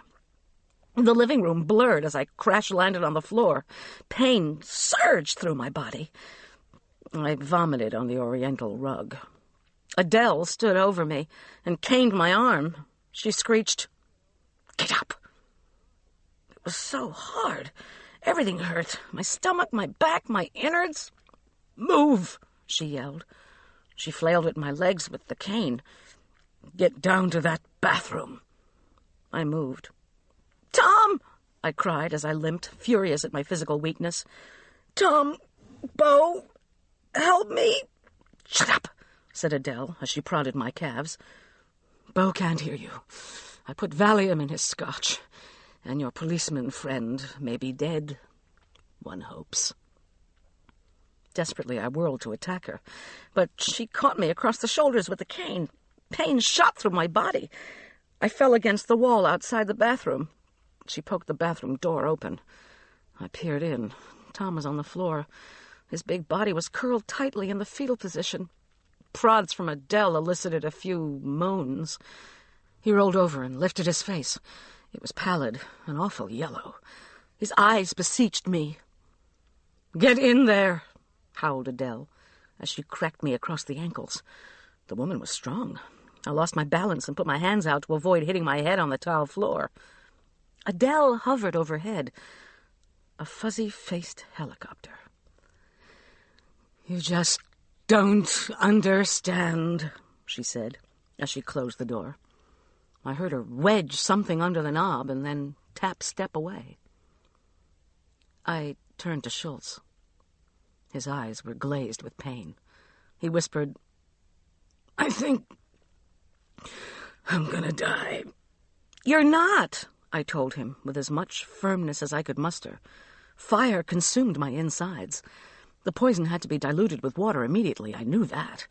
I cupped my hand under the faucet and brought handful after handful of water to Schultz's mouth, then to mine. 10, 20, 30 handfuls of water. My body burned with pain.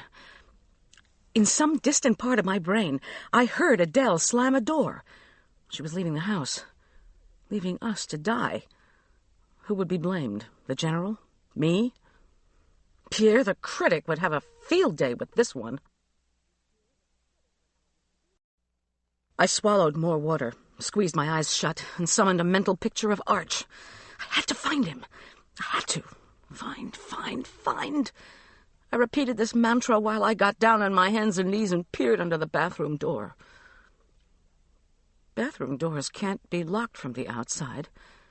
To keep us in, Adele had anchored the general's portable door jamb under the knob. I could just see the rubber end of the extended pole on the wooden hallway floor. It was no comfort to think her fingerprints might be on the top of the jamb. I closed my eyes and saw Arch. I tried to think about what the general had told me about the door jamb. The wedged pole made it impossible for an intruder to push a door open. The trick, the general had said, was to put the jamb under a door that opened toward you. I rolled over. I wasn't going to try to push the bathroom door out. It was constructed to open inward, so it wouldn't swing out to hit anyone passing in the hall. I just wouldn't understand, huh? I said weakly, as I delicately turned the knob, pulled on the door, and heard the jamb clatter on the hall floor. I don't think so. I hauled up on my elbows, whispered a prayer that Schultz, who was groaning weakly, would understand why I was abandoning him, and dragged myself down the hallway. Spasms of nausea tore through my body. I crawled toward the garage. Twice on my way, I had to stop to be sick. I had thought Adele was my friend. I had wanted it. I had imagined we were confidants. And now I was paying the price of my own self-deception with the poisonous drug mistakenly taken when you tried to make people love you. I kept my head up as I crawled. I visualized ice, coolness, anything to get my mind off of what was really happening inside my abdomen. I visualized Arch. The garage door was open. I dragged my body across the gritty floor. Each movement was a struggle. Getting into the van, hauling myself up, opening the glove compartment. My hand closed around my trusty safety kit. I prayed thanks and swallowed some ipecac. When I had made my torturous way back to the bathroom, I asked Schultz to try to get up on his elbows. I cradled his head under my elbow. His face was awash in sweat. Before he would take the ipecac, he murmured, "If I die, I want you to know how I feel about you." "I know how you feel about me. Swallow." He did. I was sick into the toilet, and then I held him around the torso while he was sick. Didn't take long, but it was horrible. If Schultz and I could go through this together, we could weather anything. I stood up shakily, then helped him to his feet. "I'm going to look for Arch," I said once I had rinsed my mouth out with tap water. "The heck you say?" he said feebly. He grasped the side of the marble basin and tried to steady himself. "I'm calling the department. Get help to track down Adele Farquhar. Get a medic here for you, me, and the general." I didn't say anything. I was shaky, but okay. And there was no time to wait for the Furman County Sheriff's Department to muster itself up to Aspen Meadow. I needed more water, and then I was going to look for Arch, whether Tom Schultz liked it or not. I limped shakily out to the porch. Beau's face was extremely pale.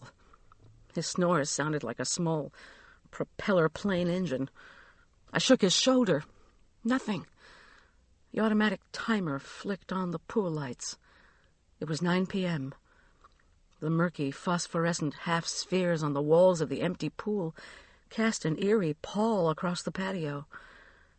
I heard Schultz wobble to the kitchen, then murmur into the phone. I moved slowly to the living room and picked up a bottle of Perrier from the bar. I didn't have any weapons, so I threw the General's toolbox into the van. Wrenches and Perrier. Yuppie defense. I roared down the driveway. Where could Arch be?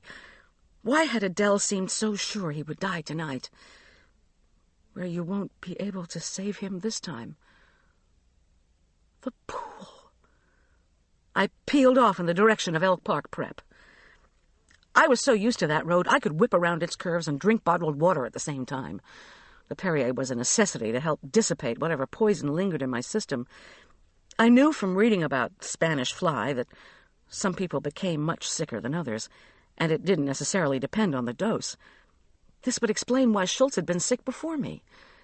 I shook my head from side to side. My brain felt woozy. I ordered myself to sharpen up. My sensibilities might be the only thing to save Arch. Luckily, some vestige of mental sharpness kicked in just when the van careened around the last curve and came up on the school entrance. I had to slam on the brakes to avoid smashing into the electrified gate. I cursed mightily and stepped gingerly out of the van. The gate was armed, and the stone wall was too high to scale. I wished every flower behind Elk Park Prep's deer-proof gate would burn in hell or be eaten by a marauding herd of wild animals. I stared at the electrified wires. I couldn't risk touching it. I had heard too many stories of electric shock throwing unsuspecting humans for first and 10 yardage. But I had to get through, short of breaking the power circuit. But why break it? Why not keep it? I walked back to the van and got the General's wire cutters and my jumper cables. I hustled back to the gate and began to attach the jumper cables to the wire. I thought that I would have given a year's supply of unsalted butter for the presence of a rocket scientist, 10 years' worth for an electrical engineer. I clipped the wire and didn't die. Hallelujah. I cut savagely at the fence, tore out the hole I'd made, and began to run up to the school. I didn't want them, whoever they were, to hear me coming. There were no infrared security lights here to detect human approach. Why should there be? They had electricity to keep Bambi out. Still, the shadows of trees cast long-fingered shadows across the road and made my heart pound in my chest. Voices carried through the night air from the pool site. Every 15 yards up the driveway, short lanterns on poles shed discs of yellow light. Poppies and bluebells waved in the night breeze like fairy sentries on their mounds. I focused straight ahead and walked fast until I was at the wire fence surrounding the construction area. Another damn fence. I knew it was 6 feet exactly, and that it was required by building code when a pool was under construction. If you wanted to get in easily, you had to go through the gate, now closed and locked. Adele had somehow weaseled the code out of the construction workers because I could see Arch. I could hear him splashing and calling to someone who was holding a flashlight and either reading or writing in a notebook next to the gate. But who was it? There was no car in the parking lot. The voice I could hear was female. If Adele was around, she wasn't visible. I listened and then recognized the voice. Sissy. Arch had known something was wrong. Why was he playing? Or was he? On the far side of the pool area, behind the newly installed diving board, a small mountain of dirt bordered the concrete deck. The chain-link fence ran behind the dirt pile. On that side, the area behind the fence fell away sharply. I could hide behind that ridge, but what good would it do me? I had to get through the chain-link fence. Arch had signaled he was in trouble. Maybe Sissy had some kind of weapon. I didn't want to find out by feeling it against my skull. I scanned the school grounds. The dark silhouette of the old hotel building rose ominously over the parking lots. Here and there in the darkness, floodlights shed tints of light. The tall evergreens that peppered the campus whooshed in the night wind. I crouched like an Indian and stumbled over to behind the fence. From where I was hidden, I couldn't see Arch. I gripped the wire cutters and began to clip. Arch must have been over by Sissy. Their voices were somewhat distant. They began to argue. You, Arch was saying. I couldn't make the rest of it out. Then She said sharply, loudly, the way you do when you want to change the subject, "Forget about it. You have to do this thing with the manacles. Adele doesn't want another messed-up magic trick in her pool." Arch shrieked. "I don't want to. My mom wouldn't want me—" "Shut up, scaredy cat. Besides, if you don't do it, Adele's going to fire your mother. Is that what you want?" I ran through the soft dirt to where I could see them. Dim light from a distant flood lamp cast long, thin shadows across the concrete deck. Sissy leaned over and appeared to be rummaging in a bag. Her notebook was on the ground, papers askew. Did she have a weapon? I couldn't tell. Arch had his back to her. He put his hands behind him. Sissy took out a stick and 2 pieces of rope. My heart stopped. The Chinese manacles. Arch's favorite trick. The magician appears to be shackled at the wrists with ropes, which are threaded back through the tube and drawn tight by 1 or more assistants. The trick is that a tiny piece of string attaches the ropes. When the trick is done right, the assistant who puts the magician into the shackle breaks the string by appearing to pull the ropes taut. Sissy accompanied the cuffed Arch over to the diving board. I clawed madly at the dirt to get back around to the fence. Blood beat in my ears. I sent clods of soil flying. "God help me," I begged as I cut as fast as I could. I couldn't imagine what Adele had used to replace the string inside the manacles. "I think you need to be over here next to me while I'm doing this," came Arch's voice, much closer now. He must have been on the diving board. Sissy said something indistinguishable. "Okay," cried Arch. "You pull it tight, and then I'll go off the board. Then it'll look like I get out of them underwater." "Oh, all right," came Sissy's voice. I clipped the last 2 wires and ripped out the hunk of fence just as a splash erupted from the pool. Seconds ticked off in my head. 1, 2, 3, 4, 5, as I tore up the dirt mound behind the diving board. Sissy, fully clothed, was still standing on the board. I leaped up on the board and pushed her into the water. She shrieked before splashing in. Arch's head emerged from the water. He sputtered and coughed, yelled, "I can't seem to get them off." His voice was full of panic. The water was like ink. I jumped away from the board and Arch's voice. The cold was a shock. Once in the water, I couldn't see a thing. Fear seized my body. Arch was thrashing nearby. Sissy was yelling, "Who is it?" But I had no intention of answering. I swam to where I thought Arch was. With my arms rigid in front of me, I dove. I was hoping to reach Arch, but only nicked the bottom of the pool. I brought my legs to the pool floor and pushed upward. Sissy had scrambled out of the pool. I heard her voice, but couldn't see her. A few feet behind me, Arch surfaced and yelped. I lunged for him. "It's me! It's me! It's me!" I screamed when I had hold of one of his arms. He was screaming and thrashing in a complete panic. "Mom!" he sobbed. "Mom, I can't get out of these things!" I put my arm across his chest. Treading water madly, I pushed up on his head and shoulders so that they were above the water. With his arms locked in the handcuffs, Arch's body was heavy, hard to grip. He thrashed against the constraints and gagged helplessly on the water. "Hold still! Stop moving!" I yelled. The water raged with his kicking and jerking. I couldn't hold on to him. My hair fell like cold seaweed over my eyes, and I was blinded. A sudden unwanted memory of being caught by the undertow on the Jersey shore rolled over me. The dark water had sucked me down like a muscled giant, and I had had the very clear thought at age 11 that I was about to die. My lungs burned as I heaved up again and caught Arch under his armpits. "Come on, honey, come on!" I sent my thoughts to him the way I had prayed in childbirth. "If we can just get through the next 5 minutes," I thought. "If we can just get through." His slippery body quieted. His cough was still ragged, but he'd stopped fighting the water so hard. I began a one-armed crawl to the side. Slowly, I kicked and pulled and fought off sheer panic. My eyes burned. I swallowed the heavy chlorinated water. I couldn't see the pool's edge, but in a minute, my head cracked the cement. "Okay, Carefully, carefully, I said to Arch. He shook loose from me, his hands still bound, and walked suddenly up the submerged concrete steps. "Goldie, it's you," said an astonished, shivering Sissy. "What happened in there? Did you push me in?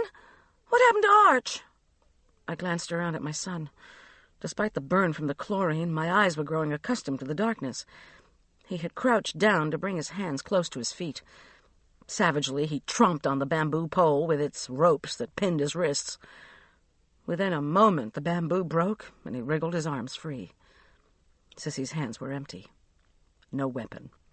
"Get a towel," I ordered her, unwilling for the moment to accuse her of attempted murder, or being an accessory thereto.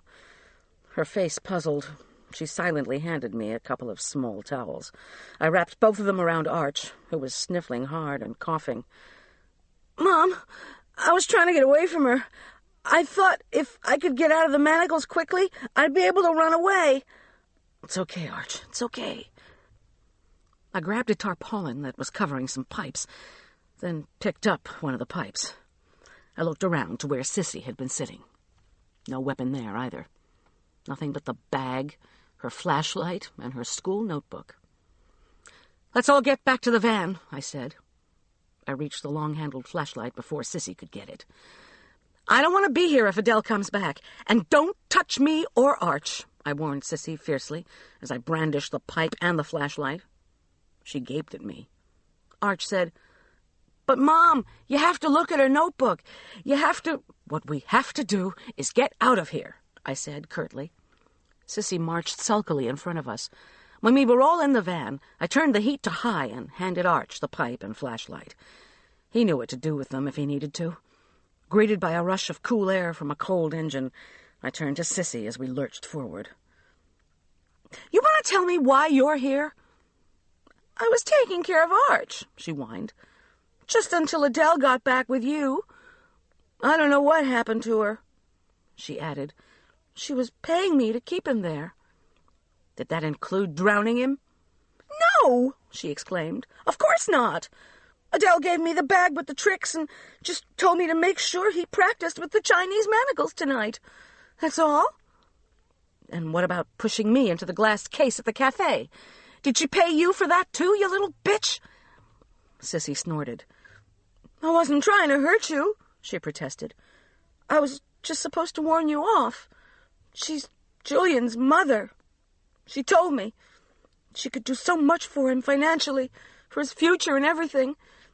She said you were screwing it up." I heard Arch gasp and cough upon hearing about Julian's parentage. "And yes," Sissy was saying, "she paid me to push you. She said it would save you from being hurt." I was so angry I didn't even want to talk to her. I said, "Arch, did you see Adele with Brian Harrington out by the pool last night?" Sissy caught her breath. Arch snuffled mightily, then coughed again. He said, "Yeah, I guess. So what? I thought she'd tell on me for turning off the security system and sneaking in late from the pool. When she didn't, I didn't tell on her either." Ah, playground morality. I said, "You know she fixed your manacles not to work? You should have told me you saw her." I could hear the scolding in my voice, so I stopped. I was so happy to see Arch alive, I couldn't imagine bawling him out. Arch coughed and tried to clear his throat repeatedly as we jounced and swerved along the road to Aspen Meadow. Whenever he stopped coughing, he sniveled and shivered. Where was I supposed to take him? I felt bad about Schultz. I knew I had to go back and check on him at the Farquhars. Arch's clean, dry clothes would be there, too. But I would only go in if the entire Furman County Sheriff's Department assured me it was safe. "Mama," said Arch with a loud sniff. "Comment s'appelle-t-elle?" "Oh, Arch," I said, "I'm in no mood." Sissy said, "This isn't fair. My father's the only one in my family who speaks French." Arch coughed. He insisted, "Comment s'appelle-t-elle?" What was Sissy's name? What kind of question was that? I took a deep breath. I said, Elle s'appelle Sissy. Et le surnom? Arch persisted. En français, s'il vous plaît? I shook my head. Too much stuff going on in one evening. I was not in the mood. Not in the mood. Slowly, my mind shifted French gears. I pulled the car over onto a narrow slice of shoulder. I turned with great deliberateness to Sissy. What was the word for stone in French? I glared at the teenager sitting next to me. I said, Pierre.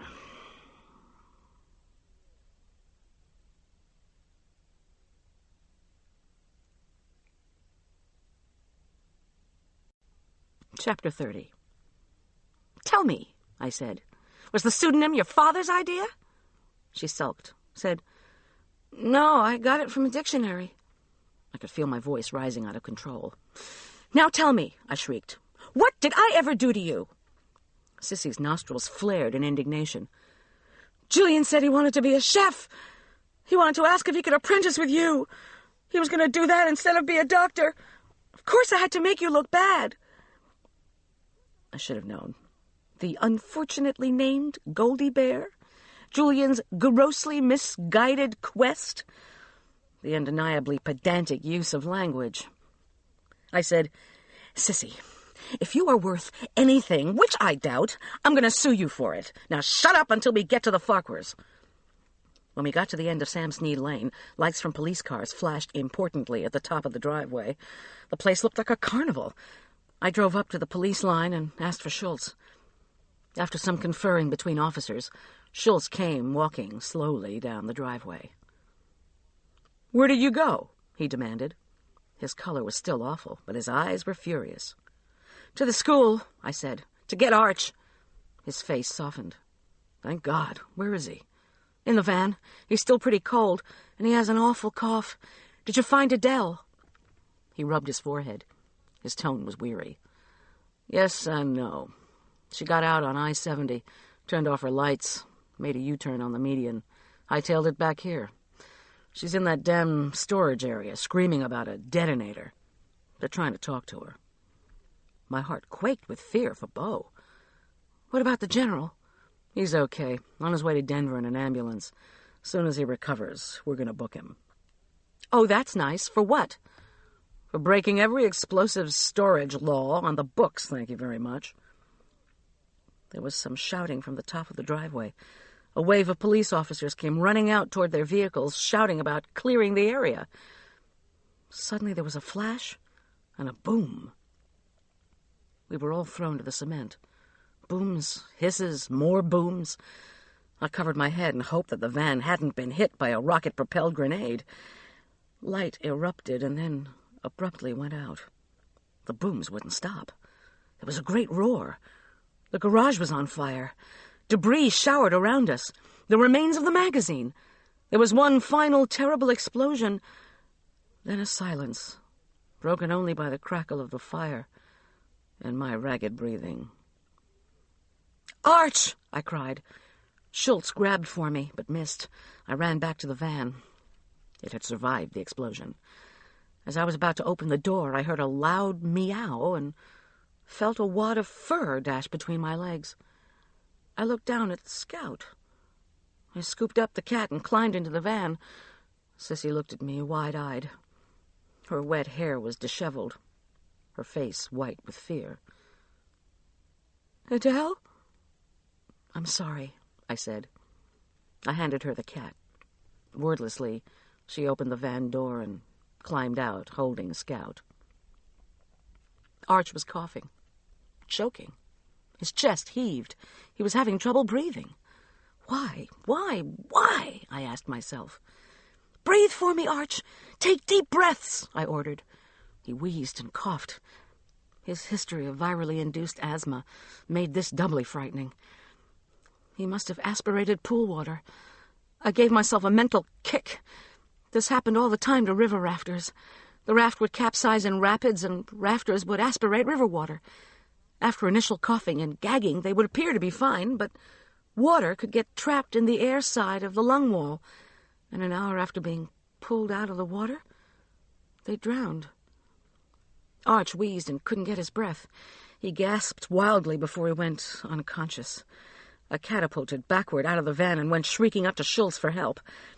After some initial confusion, a medic pulled Arch out and began to work on him in the driveway.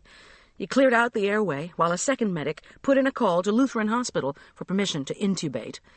Once the medic got the permission, he checked with a laryngoscope and put down an endotracheal tube. "Breathe, breathe," I prayed. The EMS team hooked Arch up to oxygen from their truck, then shooed me away. I told somebody to call Dr. John Richard Corman. I knelt down on the side of the driveway, aware for the first time in the last hour that cold, wet clothes clung to my skin. There were people all around. I ignored them. All of them except for Schultz, who sat down heavily beside me and put 2 clean sweatsuits in my hands. I said, "I'm a terrible mother." Schultz said, "You're a wonderful mother. Now I risked my life getting these dry clothes for you and Arch. Why don't you find some place to put them on?" My arms reached for Schultz's large body. While my head was buried in his shoulder, he murmured, "Well, look who's here."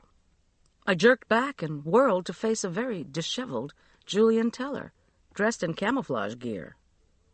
He flopped down beside us. After a moment, he said, "I was on my way back here when I saw the explosions." I could think of nothing to say. I was aware that I was shivering. At that moment, a member of the EMS team trotted up. He looked very serious. I braced myself. He said, "Your son has gained consciousness. He pulled the tube out.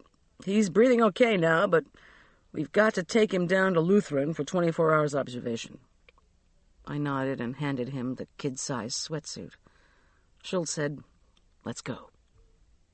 I pulled myself together enough to ask the cop in charge to call Marla Corman with the bad news about her sister. Then I asked Schultz if he was feeling well enough to drive. He smiled and muttered a macho response I was glad not to catch. I climbed into the back to change. With Sissy gone, Julian sat in the passenger seat, and the 3 of us took off in the van behind the EMS ambulance. There was the usual flurry at the hospital. Despite the dry clothes, Arch kept shivering, so I asked for heated blankets from the warming cabinet and got them. The EMS guys had started him on an IV in case the hospital needed to give him antibiotics, anti-wheezing meds, or vasoconstrictors if he dropped into shock. I knew I had to call John Richard, but I couldn't leave Arch's side just yet. After chest x-rays and blood gas tests, they finally settled him into a private room in the pediatric observation area. I would let John Richard pick up the tab. Despite much protestation from Arch, Julian and I tucked a cocoon of blankets around him. Tom Schultz moved chairs in for us all, and then went in search of a vending machine. Within 10 minutes, he was back with a cardboard tray with 4 cups, 1 filled with water and 3 with steaming hot chocolate. Schultz mumbled an apology to Arch that the nurse had said clear liquids only. Arch smiled and said Schultz could buy him a milkshake when he got out of this place. Then he tossed off the pile of blankets and sat up to receive the water from Schultz's big hands. "You should be down in the ER being treated with activated charcoal to get out the rest of that cantharidin," I chided Schultz. He raised those wonderful tent-like bushy eyebrows at me, reached into his pocket, and pulled out some aspirin-shaped tablets. "Speaking of which," he said, "a nurse in the ER gave me some when I identified myself and told her what happened. We can take it together." I groaned, but took my medicine. Anything tastes good when you wash it down with chocolate. Then Schultz handed Julian a cup and demanded, "What happened to you?" Julian sipped. He said, "When I was doing some filing for the General, I found that letter from the Utah Bureau of Vital Records. It was a shock. I ran away. to think. He told us briefly that he'd seen the magazine Erupt on his way back from Flicker Ridge, where he was going to practice camping skills the general had taught him the night he was supposed to have a date with Sissy.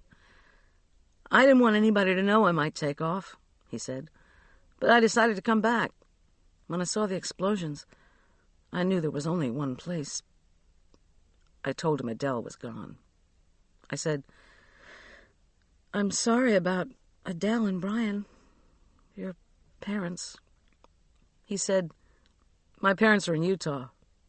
He paused. Dirt crusted along his hairline. He looked haggard. Arch gave Julian his adoring attention. Julian said, "Where's Bo?" I told him. He sighed wearily.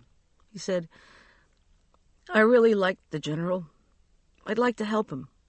You know, like be his support person when he's going through his trial. That's what Dr. Miller was always telling me. Everybody needs support." I said nothing.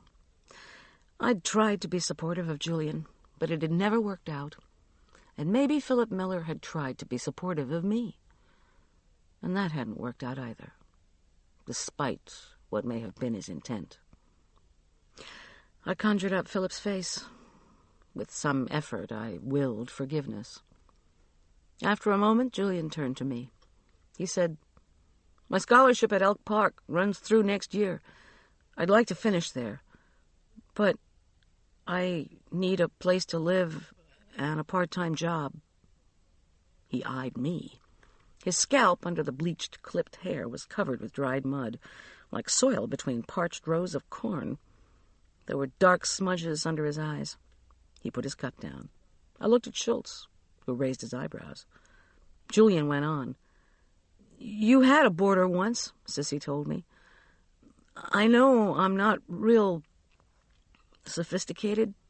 "Julian, let me finish. I'm asking if you would hire me to help cater. Teach me, like. Let me rent a room in your house. Please?" Before I could answer, he looked up at Arch and grinned. "I could help you with Arch, too. He likes me." We were all silent. After a while, Schultz said, "If she says no, you can come live with me." I said, "She's not going to say no." Arch indicated he needed help getting into the bathroom, and Julian jumped to his aid. I looked at my watch. Time to phone John Richard.